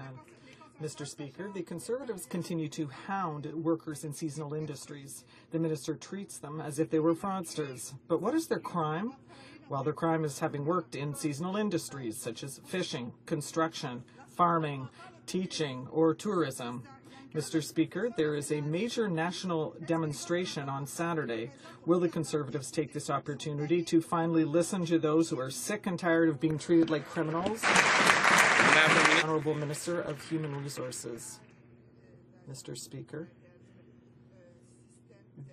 the goal of employment insurance is to be a financial support system for people who lose their jobs while they're looking for other work. Mr. Speaker, I can assure you that if there is no jobs in the person's region or area of expertise, EI will continue to be there for them as always. Dartmouth, Cool Harbour. Mr. Speaker, the owner-operator fleet separation policy protects independent fishermen. It protects Atlantic, Canadian, and Quebec coastal communities.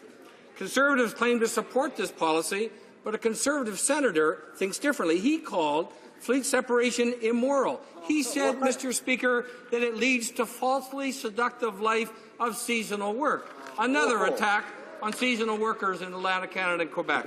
Did the minister, Mr. Speaker, categorically condemn this outrageous attack on people in Atlantic Canada and Quebec. The Honourable Minister of Fisheries and Oceans. Thank you, Mr. Speaker. I put this issue to bed some months ago. Obviously, the member opposite missed that.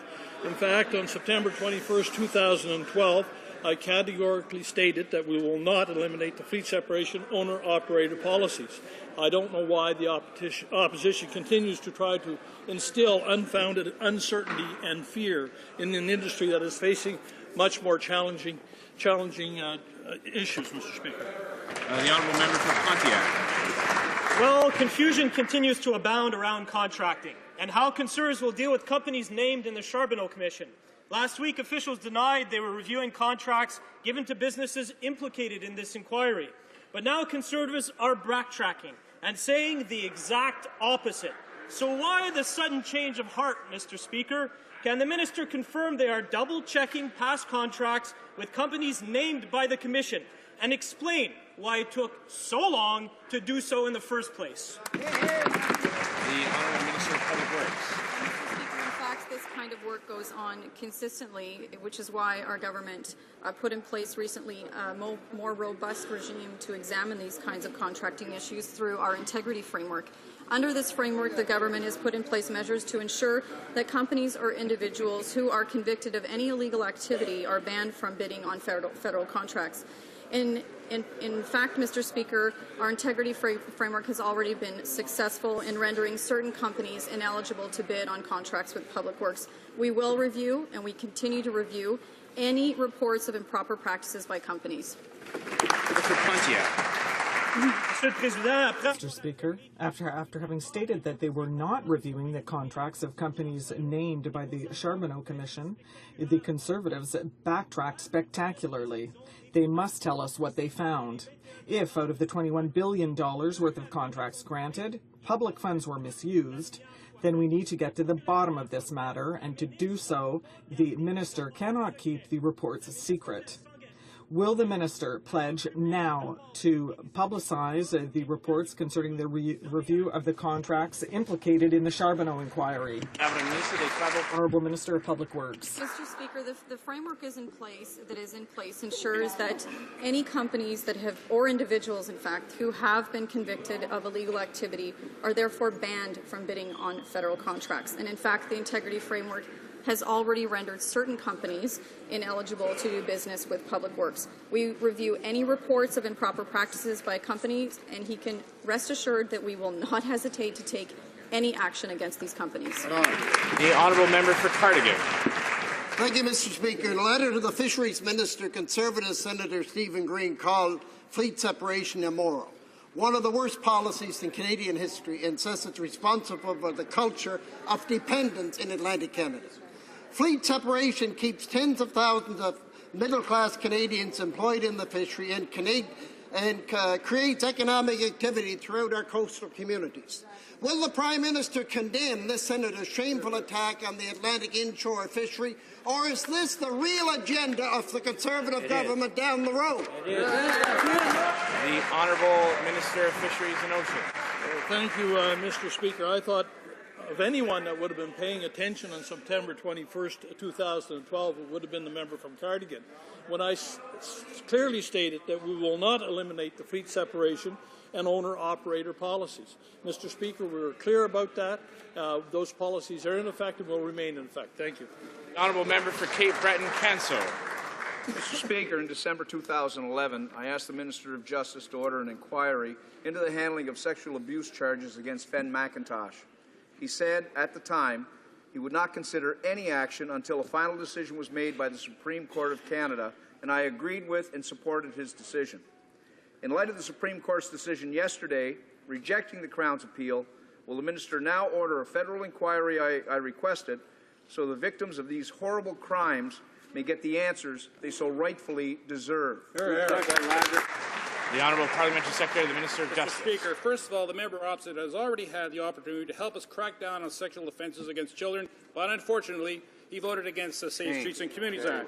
We have raised the age of consent. We have cracked down on dangerous offenders. We have eliminated house arrest for serious offences. The delays that occurred under the previous Liberal government while it was in power. We have a comprehensive justice agenda that this opposition should get on board with. The honourable member for Welland. Mr. Speaker, during my tour of Southern Ontario, I heard firsthand what will happen if Conservatives' reckless container-sized regulations go forward.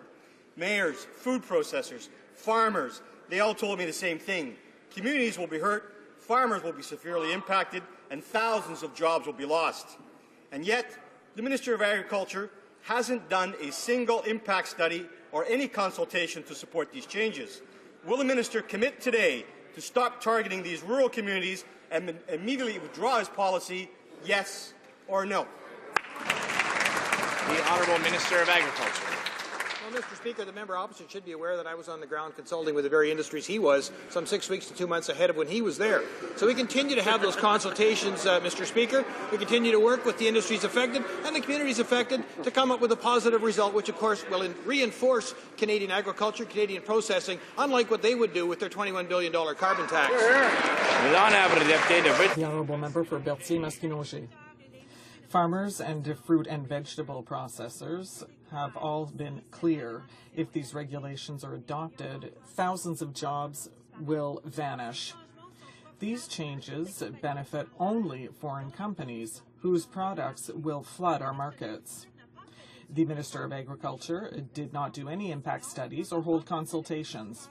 If he had, he would have heard Canadian farmers massively reject this dangerous measure for our economy and our jobs. Will this minister withdraw this reckless measure, yes or no? The Honourable Minister of Agriculture. Well, just as I said to her colleague, Mr. Speaker, we continue to consult with the affected industries and with the producers that supply the product into those processing facilities. We'll continue to do that, Mr. Speaker, but with a program and a policy that will, of course, benefit everyone across that spectrum. Sarnia Lambton. Mr. Speaker, the United States may soon be looking at imposing a border fee on Canadians looking to enter that country. This ill-conceived cash grab would be an unwelcome barrier to legitimate trade and travel. It would hurt both countries' economies and kill jobs on both sides of the border. Given the fragile state of our global economy, we need to be looking at ways to expand trade, not slow it down. Can the Minister of State for Small Business and Tourism please update this House on the government's position on this proposed border fee? Minister of State for Small Business. I want to thank my colleagues for this question. It's a very important question, as you know. And as you know also, our government will vigorously lobby against this proposal, Mr. Speaker, while our government is reducing red tape for businesses and Canadians at the border. It is not time to have this kind of proposal in force. Et Monsieur le Président, c'est vraiment important. And Mr. Speaker, this is truly important because trade between our two countries is worth over $1 billion per day, back and forth, and we need to continue in that regard. We need to promote freedom of trade. Mount Royal. Speaker, the government has listed Iran as a state sponsor of terrorism, and Iranian footprints are reported in yesterday's aborted terror attack. But while the government removed Iran's immunity from civil suit from victims of Iranian terror, allowing Iran to be held civilly accountable, the government is now invoking that very diplomatic immunity to protect Iran against civil suits by victims of Iranian terror. Mr. Speaker, why is the government standing up for Iran in Canadian courts? Why is the government undermining the very recently enacted Civil Remedies for Victims of Terror Act? Why are we defending the rights of Iran against the victims of Iranian terror? Thank you. The Honourable Parliamentary Secretary to the Minister of Foreign Affairs. Mr. Speaker, Canada condemns the aggressive and destabilizing actions of the Iranian regime, including the blatant support that Iran provides to terrorist groups. Canada views the regime in Iran as the greatest threat to international peace and security in the world today. The government of Canada in no way condones the actions of the Iranian regime. We are always looking out and standing for the interest of Canadians, Mr. Speaker. Thank you. The member for Nanaimo Cowichan. Mr. Speaker, Jordan Anderson passed away in the hospital while governments fought over the cost of his care. This House voted unanimously for Jordan's principle to ensure that no other First Nations child needing care would be left behind. 8 years later, Marina Beadle had to take this government to court to argue that her son Jeremy had the same rights to care as other people. The federal court agreed and stated that Jordan's principle applied in this case.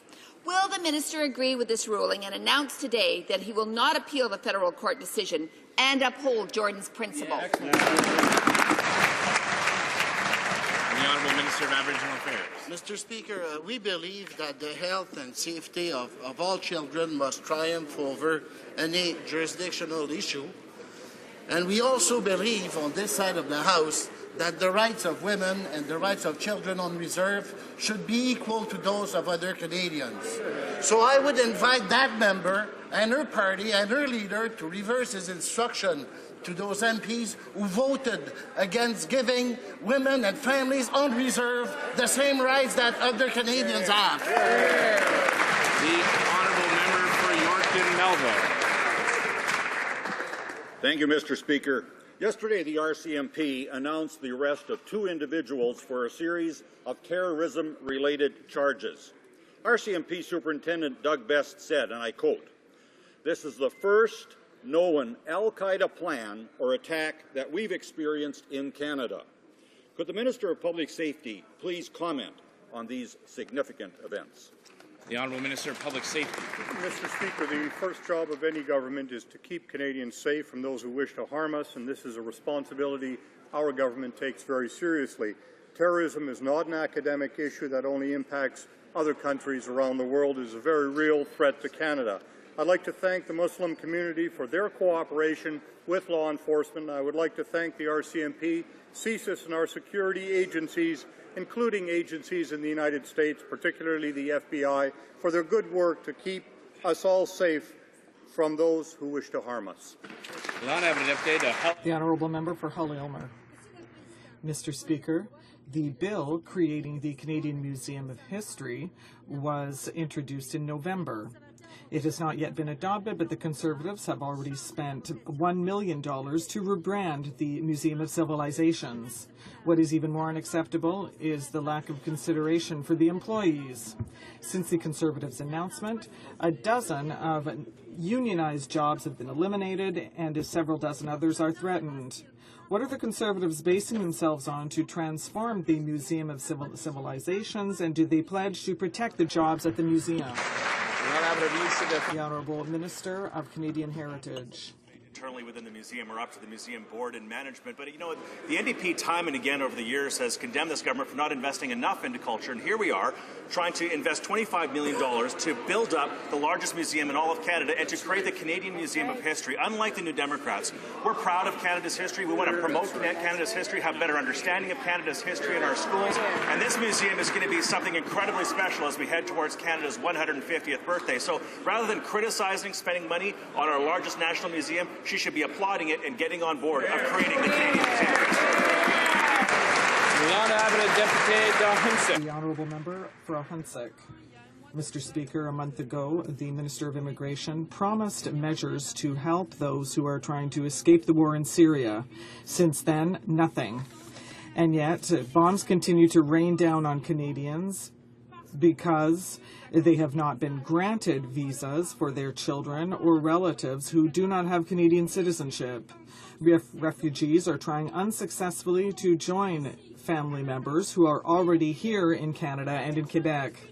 People from persecuted minorities are vainly trying to escape Syria to come to Canada. What has the minister done? Nothing. Can he do better than empty rhetoric and false promises and put in place measures to save the lives of these women and children who are being bombed? The Honourable Minister of Citizenship and Immigration. Mr. Speaker, I am very sorry that the Honourable Member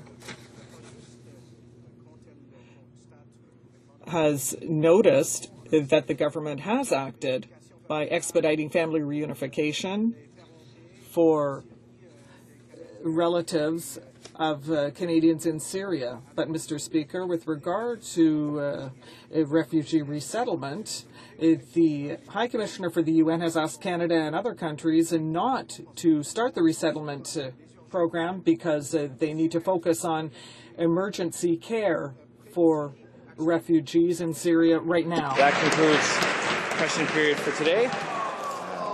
I would like to draw to the attention of honourable members the presence in the gallery of the Honourable Glenn Abernathy, Minister of Justice, Public Works and Services and Human Resources, and Minister responsible for the Public Utility Board for the Northwest Territories.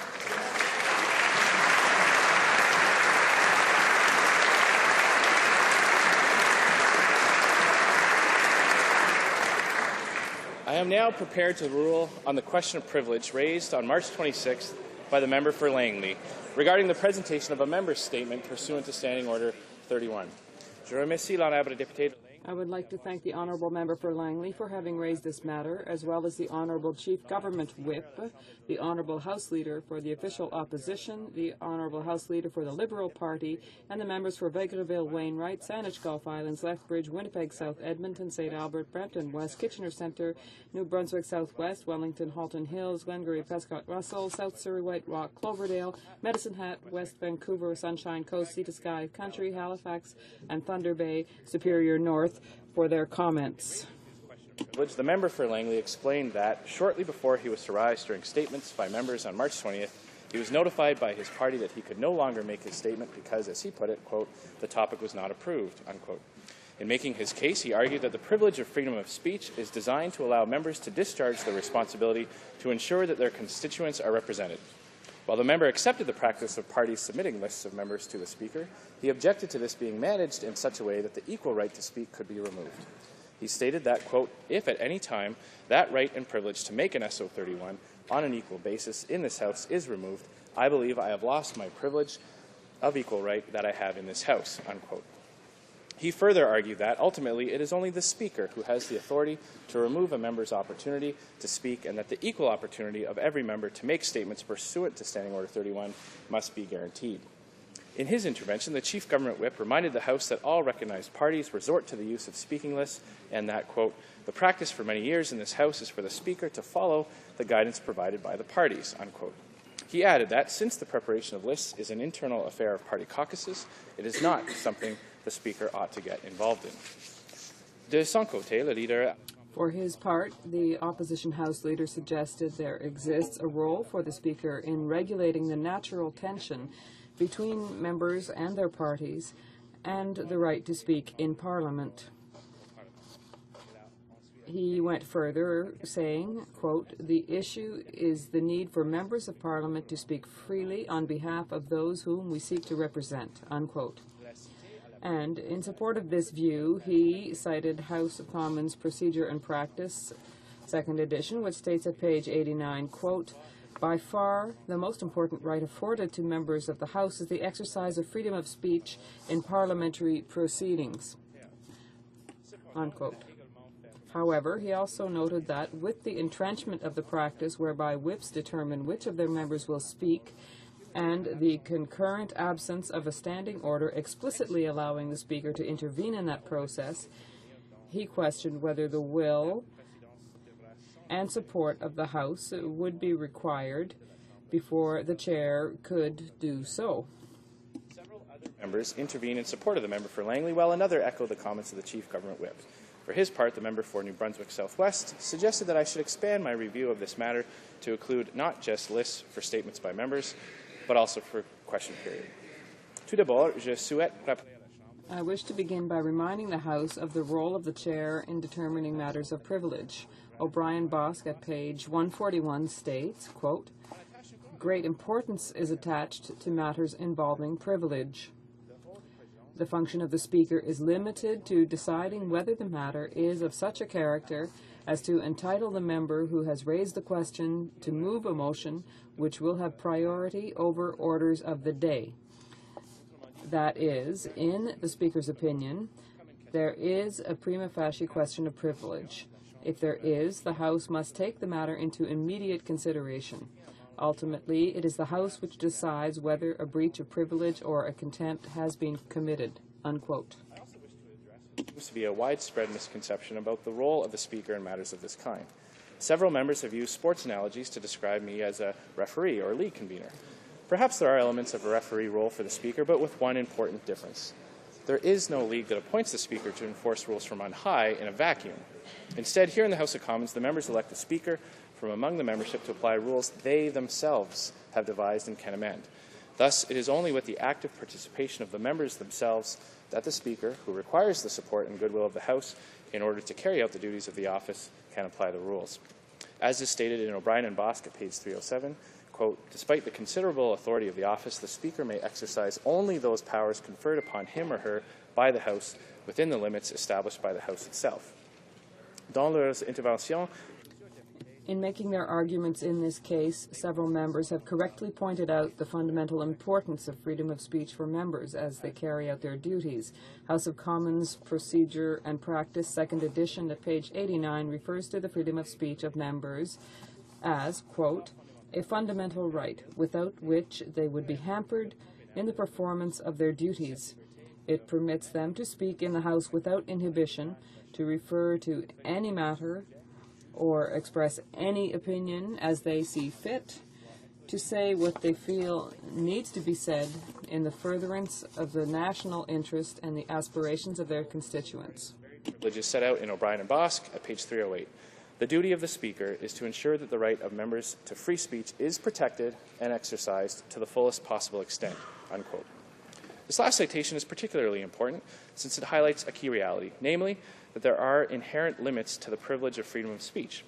Aside from the well-known prohibitions on unparliamentary language, the need to refer to other members by title, the rules on repetition and relevance, the sub judice constraints, and other limitations designed to ensure that discourse is conducted in a civil and courteous manner, the biggest limitation of all is the availability of time. I need not remind the House that each and every sitting day, a vast majority of members are not able to make a statement pursuant to Standing Order 31, as there simply is not enough time available. It is likely for this reason that the Standing Order states that members may, not shall, be recognized to make statements. Hence, while many members in this instance have spoken of the right to speak, the member for Langley acknowledged this inherent limitation and spoke more precisely of the equal right to speak. It is this qualifier of rights, equity, that carries great significance and to which the Chair must pay close attention. En d'autres mots, the Député...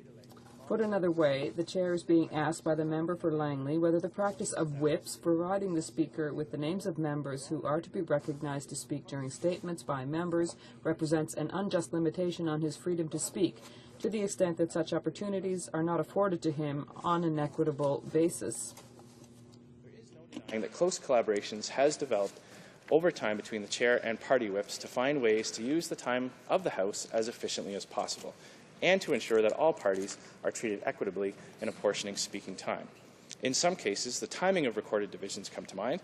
The standing orders enshrine a specific role for the whips. In other cases, there is no standing order, but rather a body of practice that the House follows and that evolves over time. A reading of the history of member statements at pages 420 to 422 in O'Brien and Bosk tells us that our practice in that regard has had to adjust and respond to changing circumstances on more than one occasion, with each practice enduring only so long as it matched its era and the will of the House. By 1982, it had settled into what we know it to be today. That is, the order and number of slots to be allotted to members of different political affiliations are agreed upon by the parties at the beginning of a parliament and adjusted from time to time as necessary. Then at each sitting, the names of members who are to fill the designated speaking slots are provided to the Speaker by the whips of the different recognized parties and by the independent members. Even if not enshrined in the standing orders, generally the House has been well served by this collaboration, and the lists have helped the Chair to preside over this portion of each sitting day in an orderly fashion. But does this mean that the Chair has ceded its authority to decide which members are to be recognized? To answer this question, it is perhaps useful to review the history of the lists, which were first used for question period in the 1970s. At page 61 in his memoir, Mr. Speaker, in which he describes his time in the chair, Speaker Jerome explains that he was comfortable using a party's suggested list, quote, so long as it didn't unfairly squeeze out their backbench, unquote. In a June 19, 1991 ruling found at page 2072 of the debate, Speaker Fraser was even more categorical about the authority of the chair.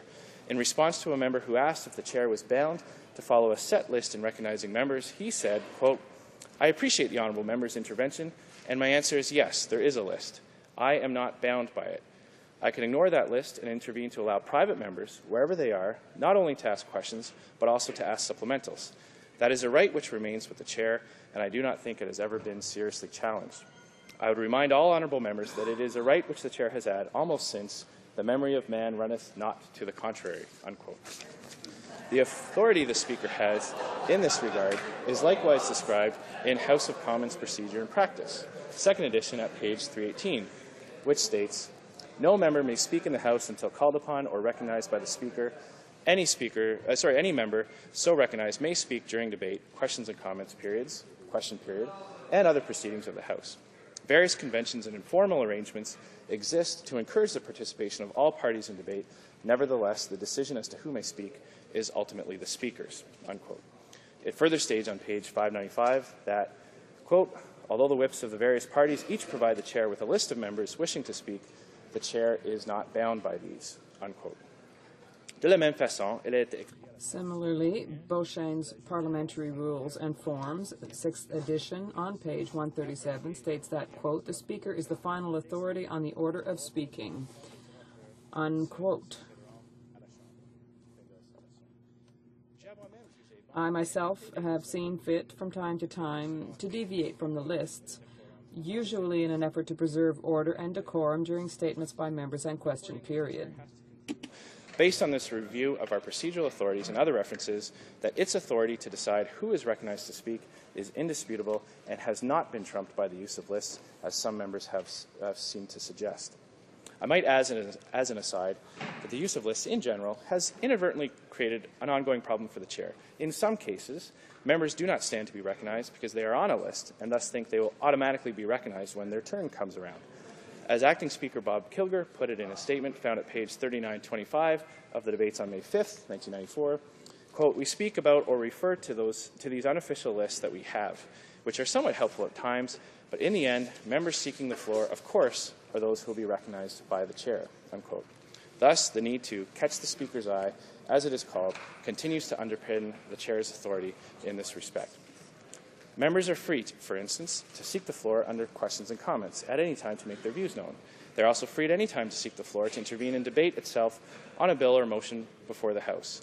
Ultimately, it is up to each individual member to decide how frequently he or she wishes to seek the floor, knowing that being recognized by the Speaker is not always a guaranteed proposition. The right to seek the floor at any time is the right of each individual member of Parliament and is not dependent on any other member of Parliament. Now, on the narrow question of the removal of the member for Langley from his party's lineup for statements by members on March 20th, the chair cannot conclude that there is a prima facie finding of privilege. No evidence has been presented to me that the member has been systematically prevented from seeking the floor. The chair has found that the member for Langley has been active under several rubrics since the beginning of this Parliament. He has made statements under statements by members on a variety of subjects. He has presented petitions. He has made speeches and has risen on occasion on questions and comments under government orders. He has made speeches under private members' business, and he has risen in question period. And as I said earlier, he has remained free to seek the floor at any time, like all other members. However, on the broader question of the equitable distribution of statements by members, a review of the statistics reveals that the member may well have a legitimate concern. This goes to the unquestionable duty of the Speaker to act as the guardian of the rights and privileges of members and of the House as an institution. This includes ensuring that, over time, no member wishing to speak is unfairly prevented from doing so. Even so, as Speaker, I cannot exercise my discretion as to which member to recognize during statements by members or at any other time of the sitting day if only one member is rising to be recognized.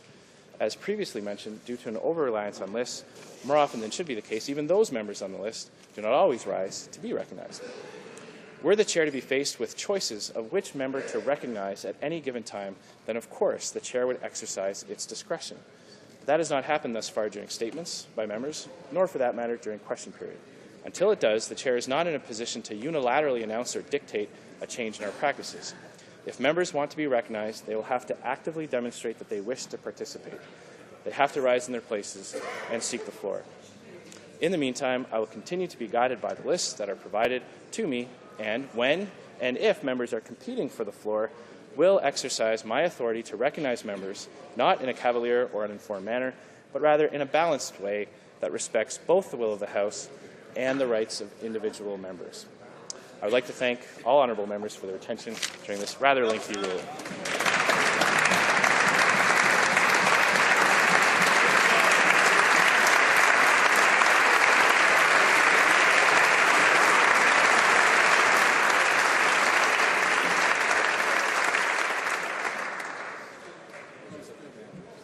Orders of the day, order du jour. Government orders, Ways and Means, consideration of Ways and Means number 20, a motion to implement certain provisions of the budget tabled in Parliament on March 21, 2013, and other measures. I think there will be no bell. The Honourable Minister of State for Finance. Sorry. Oh, sorry. The Honourable Chief Government Whip. Sorry. I want to know if you've called the vote. Ways and Means.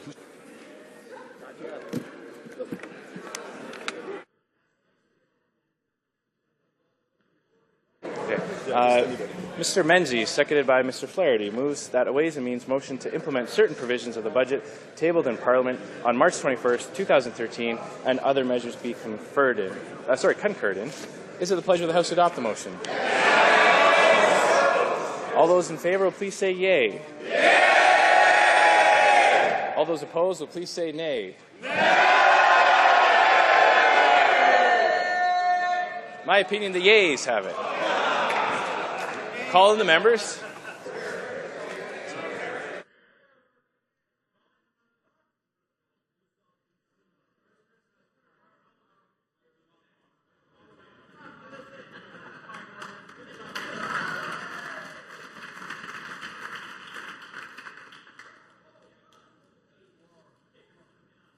All those in favor of the motion will please rise.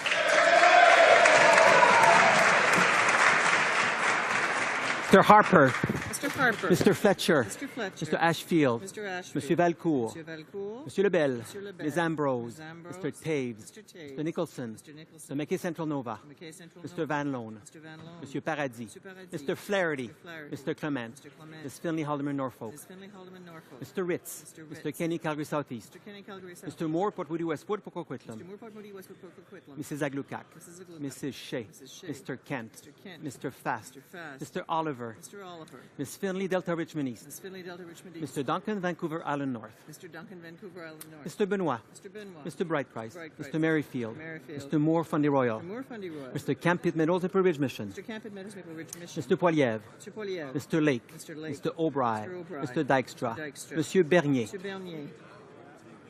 Mr. Gosal. Mr. Gosal. Mr. O'Connor. Mr. O'Connor. Mrs. Yelich. Mrs. Yelich. Mrs. Wong. Mrs. Oblonsky. Mr. Menzies. Mr. Upal. Mr. Calandra. Mr. Anderson. Monsieur Gourde. Mr. Carey. Mr. Keddy South Shore St. Margaret. Mr. Anders. Mr. Velicott. Mr. Reid. Mrs. Gallant. Mr. Lunny. Mr. Rajat. Mr. Sorensen. Mr. Schellenberger. Mr. Brown Leeds Granville. Mr. Hahn. Mr. Chong. Mrs. Greywall. Ms. Rampal. Monsieur Gauguin. Mr. Rickford.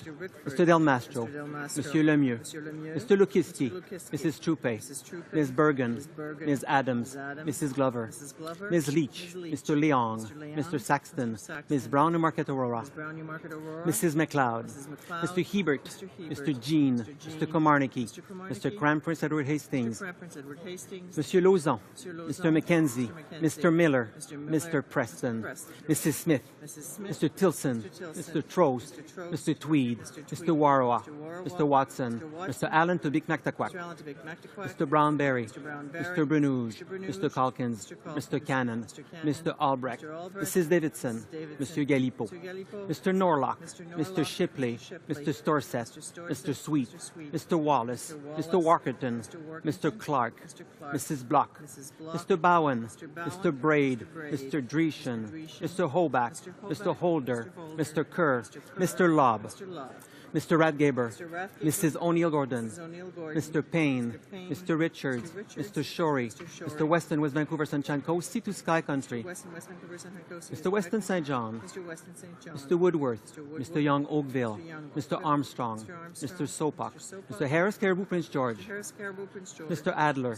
Mr. Albus. Mrs. Ambler. Mr. Aspen. Madame Bateman. Mr. Butt. Mr. Carmichael. Mr. Daniel. Mr. Gill. Mr. Hayes. Ms. James.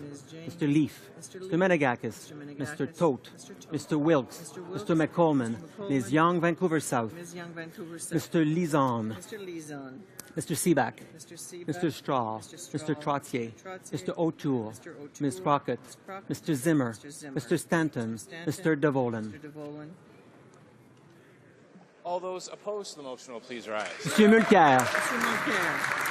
Ms. Ashton, Ms. Ashton, Madame Day, Madame Mr. Day, Allen Wellen, Mr. Allen Monsieur Wellen, Godin, Mr. Godin, Ms. Chow, Ms. Chow, Mr. Dewar, Mr. Dewar, Mr. Harris St. John's East, Mr. Harris St. John's East, Madame Boivin, Madame Boivin, Ms. Leslie, Ms. Leslie, Mr. Cullen, Mr. Cullen, Mr. Christopherson, Mr. Christopherson, Ms. Nash, Ms. Nash, Mr. Julian, Mr. Julian, Ms. Crowder, Ms. Crowder, Mr. Davies, Vancouver, Kingsway, Mr. Davies, Vancouver, Kingsway, Ms. Matheson, Ms. Matheson, Ms. Duncan Edmonton Strathcona, Ms. Duncan Edmonton Strathcona, Madame Perrault, Madame Perrault, Mr. Martin, Mr. Martin, Madame Ayala, Madame Ayala, Mr. Bevington, Bevington, Mr. Massey, Mr. Massey, Mr. Donnelly, Mr. Donnelly, Ms. Sims, Newton North Delta, Ms. Sims, Newton North Delta, Madame Leblanc-Lassalemare, Madame Leblanc-Lassalemare, Mr. Kelway, Kelway, Madame Brosseau, Madame Brosseau, Madame Grosguet, Madame Grosguet, Madame Turmel, Madame Turmel, Ms. Charlton, Ms. Charlton, Mr. Chisholm, Mr. Chisholm, Monsieur Boulris, Mr. Boulris, Mr. Angus, Mr. Angus, Mr. Marston, Mr. Marston, Madame Hughes, Madame Hughes, Monsieur Dubé, Monsieur Dubé, Mr. Scott, Mr. Scott, Madame Papillon, Madame Papillon, Monsieur Dussault, Monsieur Dussault, Mr. Stewart, Mr. Mr. Stewart, Garrison, Mr. Garrison, Monsieur Ravigna, Monsieur Ravigna, Madame Blanchette-Lamotte, Madame Blanchette-Lamotte, Monsieur Aubin, Monsieur Aubin, Mr. Harris Scarborough Southwest, Mr. Harris Scarborough Southwest, Monsieur Toon, Monsieur Toon, Madame Boutin-Sweet, Madame Boutin-Sweet, Monsieur Saganache, Monsieur Saganache, Monsieur Caron, Monsieur Caron, Mr. Rafferty, Mr. Rafferty, Monsieur Maille, Monsieur Maille, Mr. Thibault, Mr. Thibault, Monsieur Larose, Monsieur Larose, Monsieur Giguère, Monsieur Giguère, Monsieur Côté, Monsieur Côté, Monsieur Genet-Jourdain, Monsieur Genet-Jourdain, Monsieur Lapointe, Monsieur Lapointe, Monsieur Choquette, Monsieur Choquette, Monsieur Rousseau, Monsieur Rousseau, Madame Lou, Madame Lou, Mr. Sandou, Mr. Sandou, Madame Sella, Madame Sella, Madame Quash, Madame Quash, Mr. Rankin, Mr. Rankin, Mrs. Baison, Mrs. Baison, Monsieur Nantel, Monsieur Nantel, Madame Freeman, Madame Mr. Freeman, Sullivan, Mr. Sullivan, Monsieur Blanchette, Monsieur Blanchette, Madame Michaud, Madame Michaud,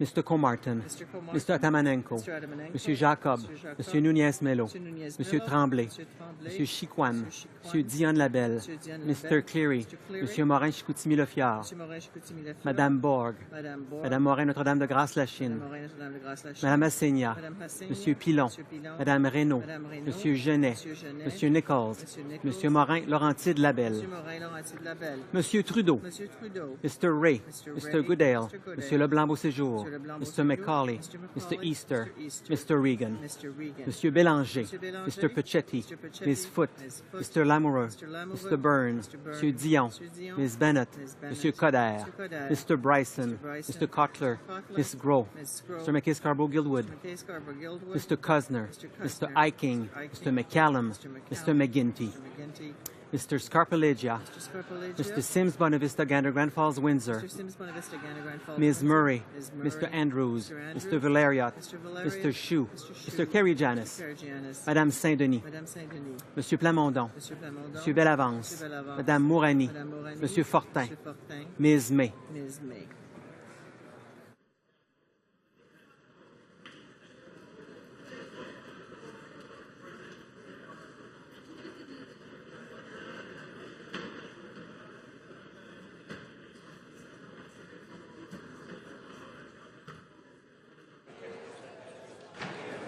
Yeas pour 148, 148.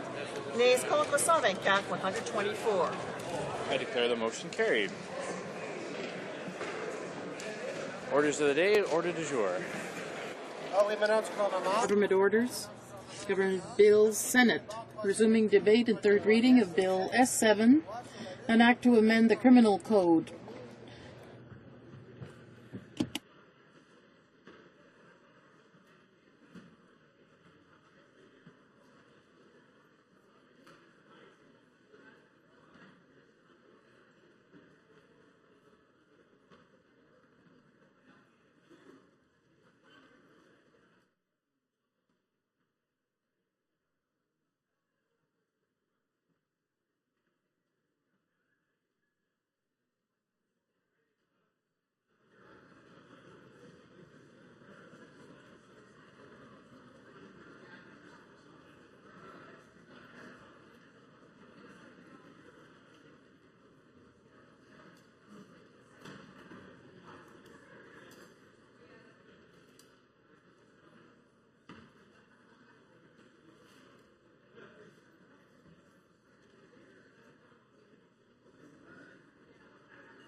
Reprise le débat. Resuming debate. L'honorable député. The Honourable Member for Gatineau. Thank you, Mr. Speaker. Thank you. It's my pleasure to rise today in this House to express my views on an act to amend the Criminal Code, the Canada Evidence Act, and the more common name, S7, being the Combating Terrorism Act. I must admit that last Friday, when I was here in the House, like everyone else, I was quite surprised, well, surprised, yes and no, by the action of the government House leader, that is, pushing back 2 opposition days, the Liberal one on Monday and the NDP one on Tuesday, in order to continue considering Bill S7. I was surprised in the sense that, given the usual routine of the government regarding the orders of the day and what we've been debating in the past few weeks and months, we knew that S7 was on the order paper and that one day it would pursue its normal course. S7, because it's by its very name, S7, comes from the Senate. As I've said in other cases, when there are extremely important bills, usually a bill comes from the Commons, as is numbered C something, but here it came in through the back door, through the Senate, made up of friends of the party in power and unelected individuals. That was troubling at the outset, but it gave us some indication that perhaps this bill was not as important as the government seems to be saying today. One must also understand that S7 has been considered in the Senate. That took some time. I think it was tabled in February 2012 in the Senate, or maybe that's when it was passed, and then it came here to the House. It was considered in committee. It was returned from the committee in March, I believe, and we'd had time to have one speech about it in third reading following the committee stage. So we had a speech by the member for Toronto Danforth, and then it was put back on the shelf. We knew it would come back within a few weeks or months. We even thought maybe a few years. You never know with the Conservative. But to our great surprise, strategically, the government House leader rose on Friday as if there was something very urgent and that we were in great peril and that we had to put this on the order paper immediately and debate S7 immediately. S7, that resulted more or less from 9/11 and existed in another form that was adopted by the Liberal government at the time following 9/11. Everyone must understand that when horrible events such as 9/11 happen, or what happened just last week in Boston, this does have an impact, a sense of panic and terror, I'd say. In fact, that's what the word is. When you want to combat terrorism, you know very well that terror is well entrenched. These terrorists have an effect on the public. They hope to create these moments of terror that mean that people change their behavior, they don't live in a safe manner anymore, or they don't feel safe, and that's mission accomplished for the terrorists.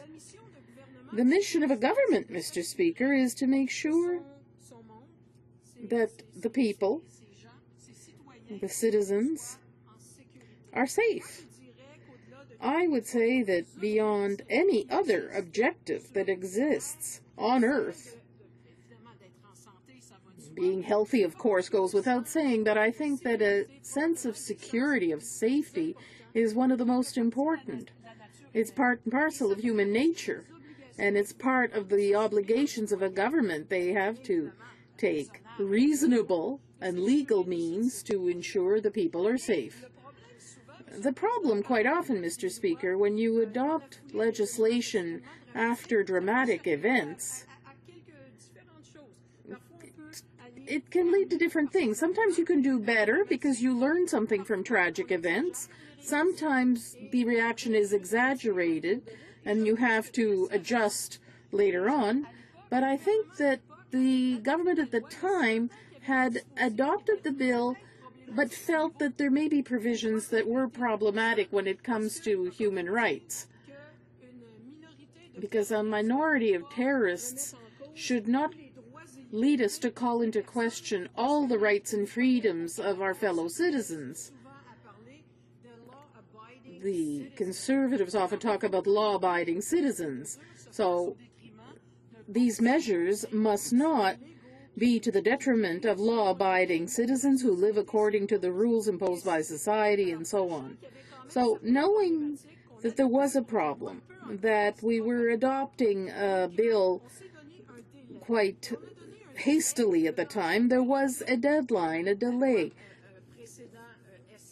The clauses of the bill that preceded S7 had a sunset clause so that we could review it. Was it still useful to have the bill? Had it been used? And if so, or if not, what conclusions could one draw from that?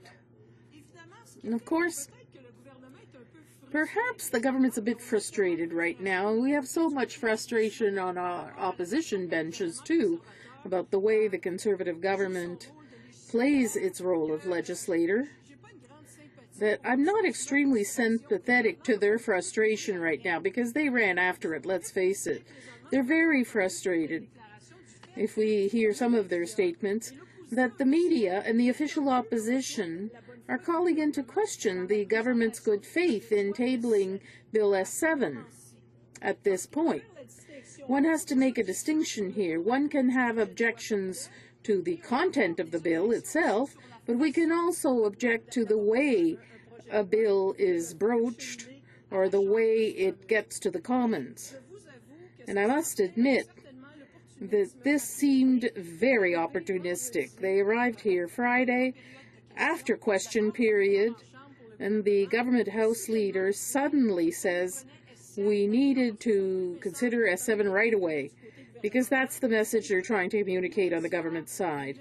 And the media and the people here in the NDP, the official opposition, and let me open a parenthesis here. I'm very surprised that our colleagues from the Liberal Party are not rising up against this kind of bill. First of all, because they always appropriated their role as guardians of the Charter of Rights and Freedoms. I'm very surprised they're not rising with us in the NDP to denounce some aspects of this bill, which are extremely worrisome. But let me get back to the government's frustration. It's so rare that they have frustration, since they're the majority and they're free to do what they want with our agenda, but maybe that's why they aren't taken very seriously right now with regard to S7, for the simple reason that they had ample time. Ever since they've come to power, they could have had this bill come forth. But, and in my book, Mr. Speaker, this is probably the lowest of the low, but that's my personal impression. They used a moment to make political hay, or to put forward an agenda which may not have been very popular and may have been ill-perceived. I get back to my initial thought, which is the role of the Canadian Parliament is to make sure that Canadians across the country feel safe in a world that's quite special. So, of course, you need a set of rules, you need legislation to ensure that we can give our police forces the tools they need. When I see the press conference we had yesterday with the arrest of 2 presumed terrorists who had a scheme, apparently, to imperil the safety of Canadians, when I see what went on with the Toronto 18 terrorists and I look at the criminal code, I realize that our police forces, our special anti-terrorist squads, already have a number of tools at their disposal. I'm not sure that S7 would have made things any different. And in closing, Mr. Speaker, perhaps we need to tell the government, if you really want to stop terrorism, in addition to the legislative tools, you need tools that are boots on the ground, and more police officers, more anti-terrorism squads, and you need money for that. Instead of having the Minister of Public Safety cut funds, he should allocate new investment. Questions and comments? The honourable member for Winnipeg North. Yes, Mr. Speaker, I agree with the member when she makes reference to the fact that the Conservative government does need to have more boots on the ground. And we have seen through a series of budget cuts that those numbers are actually down, and they're down significantly. And we share the concern that the NDP have in regards to that. Having said that, one of the concerns that I have in trying to better understand the positioning of the New Democrats on this bill is in regards to the defense that they use with respect to the Charter, saying that they're concerned about the rights of the individual. And I reflected a little bit earlier today on a different bill, C-55, which there are some similarities in terms of principles. Where the Supreme Court of Canada, in both cases, made a declaration of sorts stating that they are both constitutionally correct, implying that one should, in fact, take place. They even put a deadline to make it a law. The question I have for the member is: does she see the consistency that's in the C-55 and S7, and then why it is that they would vote in favor of one and in opposition to another? If she can just provide some clarity on that. Honourable Deputy de Gatineau. The honourable member for Gatineau. Mr. Speaker. Définitivement, C-55. Definitely. C-55 answered word for word to what the Supreme Court was calling for, and even the government, on a rare opportunity, refrained from going too far. It fostered individual rights instead of broad accessibility, in flying in the face of people who could have been stuck in certain situations. So there was a lot of government reserve on C-55 that we don't see for S7. My colleague from Toronto, Danforth, and his colleagues who sat on the committee to study S7 did excellent work to highlight how the clauses are so vague with regard to arrest. The government sees it as preventive arrest, but it leaves one wondering, because someone who might be even very vaguely related could be an innocent bystander. You know, sometimes tragedies happen, people see things, but they're not necessarily linked to the issue, and some people could be caught up in these extremely dramatic situations with very vague criteria. And when the NDP put questions to the government in committee, and I would urge my colleague from Winnipeg North to read the committee proceedings, and he will see that the Conservative member responded clearly that they wanted to keep this as vague as possible in terms of arrest and detention, and in terms of interrogation without knowing what was happening, without being told what people are being accused of. I think we need to err on the side of caution. Even though we are on the side of public safety, it's possible to reconcile both of them legally and respectfully. Questions and comments. The honourable member for Sherbrooke. Thank you, Mr. Speaker. And I'd like to thank my colleague for her excellent speech. I'd like to hear what she has to say on the government's tendency to use specific events in order and then to respond with blanket legislation.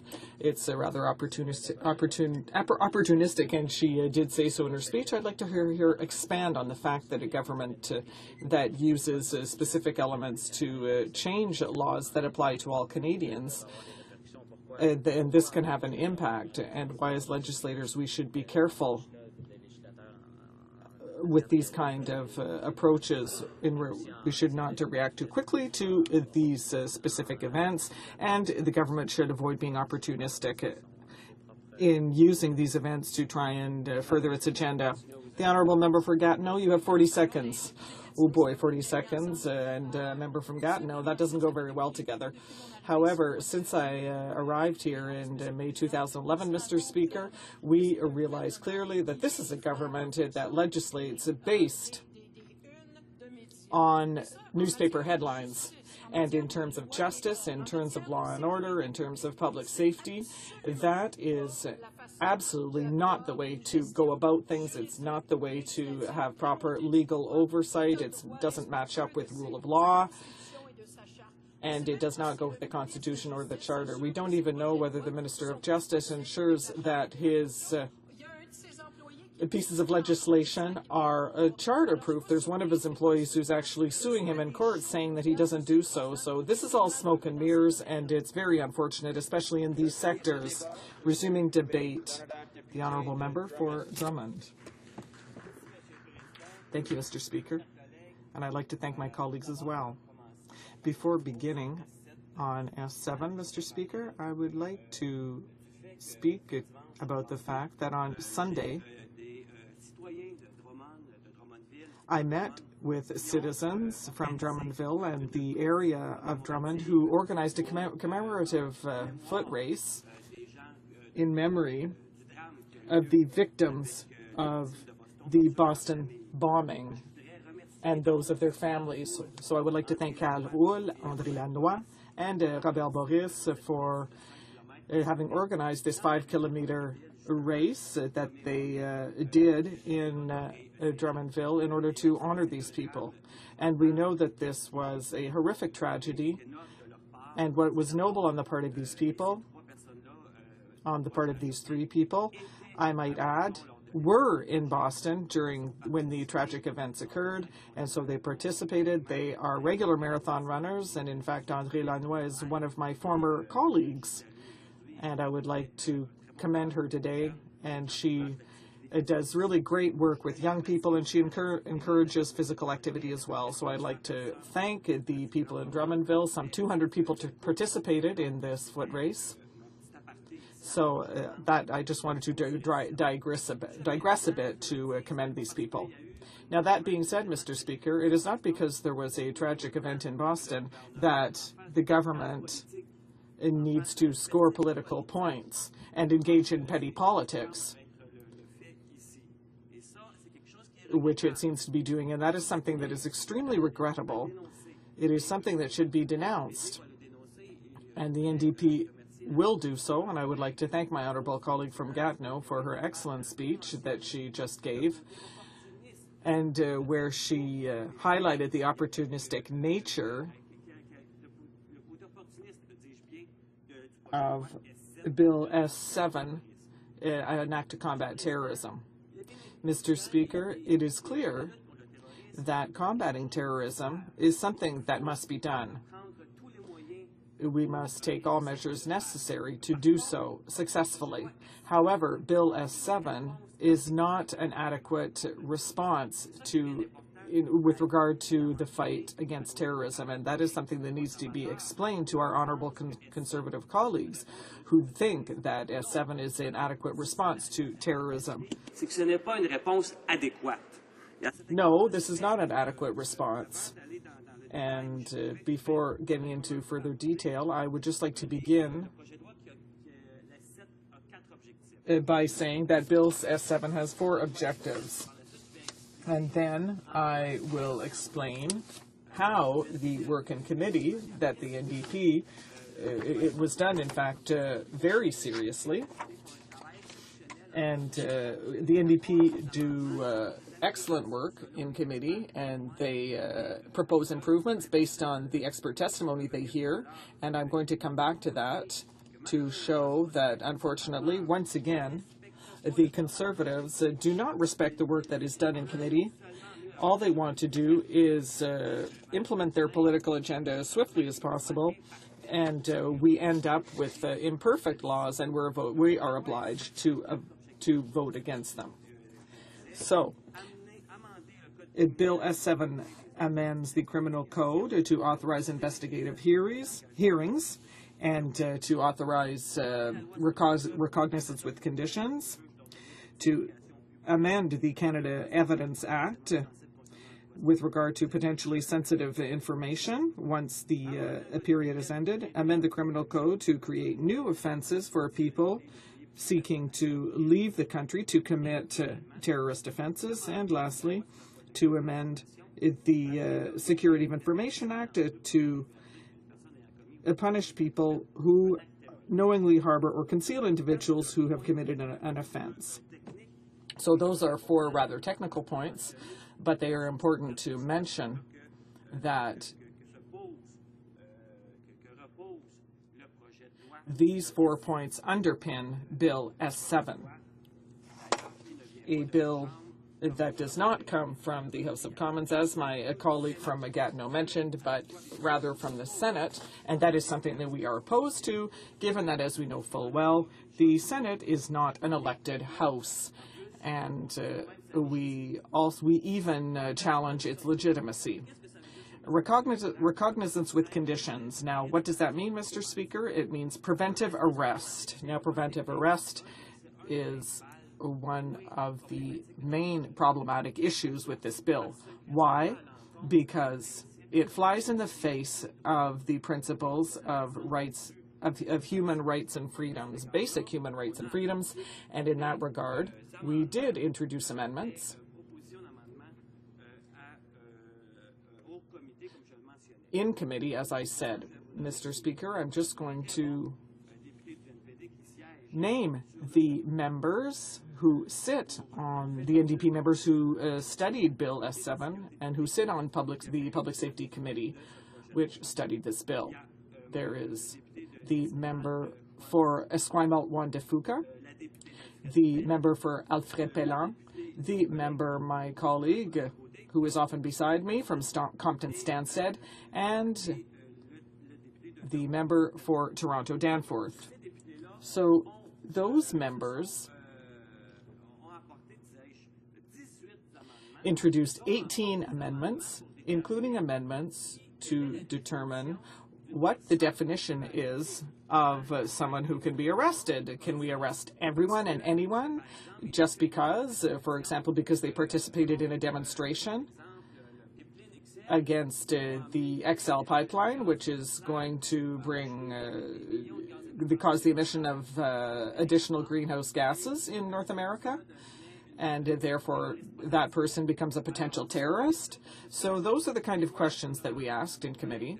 And my colleague from Compton Stansted, yesterday during his speech on S7, clearly illustrated the problems with the definition that it currently exists. So my colleague said, who is a terrorist? Is it someone who listens to heavy metal music? Is it someone who plays rock music? There are no more criteria, there are no more parameters, and that's completely nonsensical. And my colleague from Compton Stansted, he loves heavy metal music, and that is why he put that question. But I am an ecologist, so I am concerned about environmental issues, because often we have checked, people have checked to see whether ecologists are becoming radicals. So those are the type of things that we have to fear and that run against the Charter of Rights and Freedoms. So we need to ask whether criteria have been put in place to ensure that people are going to be arrested preventively just because we don't like their faces. And so the NDP brought amendments in this regard, as my colleagues who I mentioned earlier. They brought very well-balanced amendments, very solid, that were based on expert testimony. Unfortunately, the Conservatives have voted against all of these amendments, and that is why we must vote. We're going to have to vote against Bill S7. Why? Because it is incomplete, it is unfair, it does not respect the Charter of Rights and Freedoms, the very essential human rights, and that is why we'll be voting against it. The other reason that we will be voting against this bill, Mr. Speaker, is because S7 is not essential. It is not essential in fighting terrorism. And so I'm coming back to my introduction. My original premise is that, yes, the fight against terrorism is very important. Let's get this straight. That is, and the Conservatives know that we know that. But we have to do it in the right way. And I think that all my colleagues, my colleague from Gatineau mentioned it, and so did my colleague from Compton-Stansted, and my other colleagues did as well, is we need to have the resources necessary. I'm talking about the necessary police officers. For example, the RCMP did excellent work in preventing this recent terrorist act here in Canada, and I would like to underscore the excellent work it has done and how serious it has been in fighting this phenomenon, which is very dramatic and very dangerous. And I'd like to thank them for that. So what I want to say is that, yes, we have to fight terrorism, obviously. Yes, we need to provide the financial resources necessary and the human resources necessary as well. And resources to the community so that communities can fight, different cultural communities. And, of course, that will bring us to fight terrorism effectively. Thank you, Mr. Speaker. Questions and comments? The Honourable Member for Chambly-Bordua. Thank you very much, Mr. Speaker. My colleague mentioned this at the beginning of his speech, but I would like to give him the opportunity to expand on the fact that the minister did not introduce this bill. It was introduced in the Senate, and also it was brought forward 1 week after the tragic events that occurred in Boston. So does the member find it regrettable that after all the gag orders that we have been subject to in this 41st Parliament, that all of a sudden there's this issue that seems to follow up on these terrorist acts, and the government doesn't seem to take it seriously and also tried to score political points with it? The Honourable Member for Drummond. I'd like to thank you, Mr. Speaker, and I would like to thank my honourable colleague from Chambly-Bordua for his question. He does excellent work in his riding, by the way, and he also works very hard on the issue of shale gas to ensure that the environment is protected in his riding, and his constituents are very happy with him and very proud of him. Now, with regard to his question, he's absolutely right. In my riding of Drummond, yes, they honoured and commemorated the people who tragically lost their lives in the Boston bombings. They ran 5 kilometers to show their courage and to honor these people. But the fight against terrorism must be approached from many angles. Yes, we may require legislative measures. The problem, though, is that with this legislative measure, S7, the work in committee, or rather the Conservatives did not do their work in committee. We brought forward 18 amendments that had been recommended by experts, by expert witnesses, and the Conservatives did not even deign to vote in favor of any of these amendments. As my colleague said so clearly, if the Conservatives are serious about this, then why is this not a C bill? Why does it come from the Senate, from a chamber that is not elected and that is riddled with financial scandals right now? So those are all very relevant questions. And I would like to thank my colleague for his comments. Thank you. Questions and comments. The honourable member for Winnipeg North. Yes, Mr. Speaker. I know that this is, I believe it's the fourth reincarnation of this particular piece of legislation. It has been what he refers to as a C bill, a Commons bill. in the past. It is also now currently a Senate bill. There are some comments in which I do agree with the New Democrats on. It's issues that we have raised in the past, and that is the issue of providing the resources that are necessary in order to have boots on the ground in different borders, custom officers, and so forth, where we have seen significant cuts coming from the government, which does not do well in terms of dealing with the issue of combating terrorism. Having said that, Mr. Speaker, it's important for us to recognize that we have had law enforcement officers and other experts that have come before the committee that have indicated that, in fact, there is a need for this investigative tool, and that they do believe that there would be some benefit, even if they haven't used it in the past. Doesn't necessarily mean that it has no place in the future. So my question is does the member believe that this investigative tool could potentially be valid if, in fact, the NDP would have gotten their amendments through? The honourable member for Drummond, you have less than 1 minute. Thank you, Mr. Speaker, and I would like to thank my colleague from Winnipeg North who talked about the work that was done in committee. And what I would like to add with regard to that work, Mr. Speaker, is that, yes, the NDP has done serious work in committee. It introduced 18 amendments according to the recommendations made by expert testimony. Unfortunately, the Conservative Party on the other side, or rather the Liberal side, didn't introduce any amendments, and I find that rather strange. Now, what I do agree with my colleague on, though, is that what we need, most of all, is not this bill. It's not S7. What we need, most of all, are human resources and the financial resources required to fight terrorism adequately. Thank you, Mr. Speaker. Resuming debate, reprise de débat, the honourable member for Winnipeg Centre. Thank you, Mr. Speaker. Thank you to my colleagues for that enthusiastic response. I'm conflicted somewhat as I begin my remarks today, Mr. Speaker, in that I object profoundly to the fact that this bill is titled S7 instead of C7, or whatever number it may get when it's introduced properly by the democratically elected members of Parliament in Canada's parliamentary system.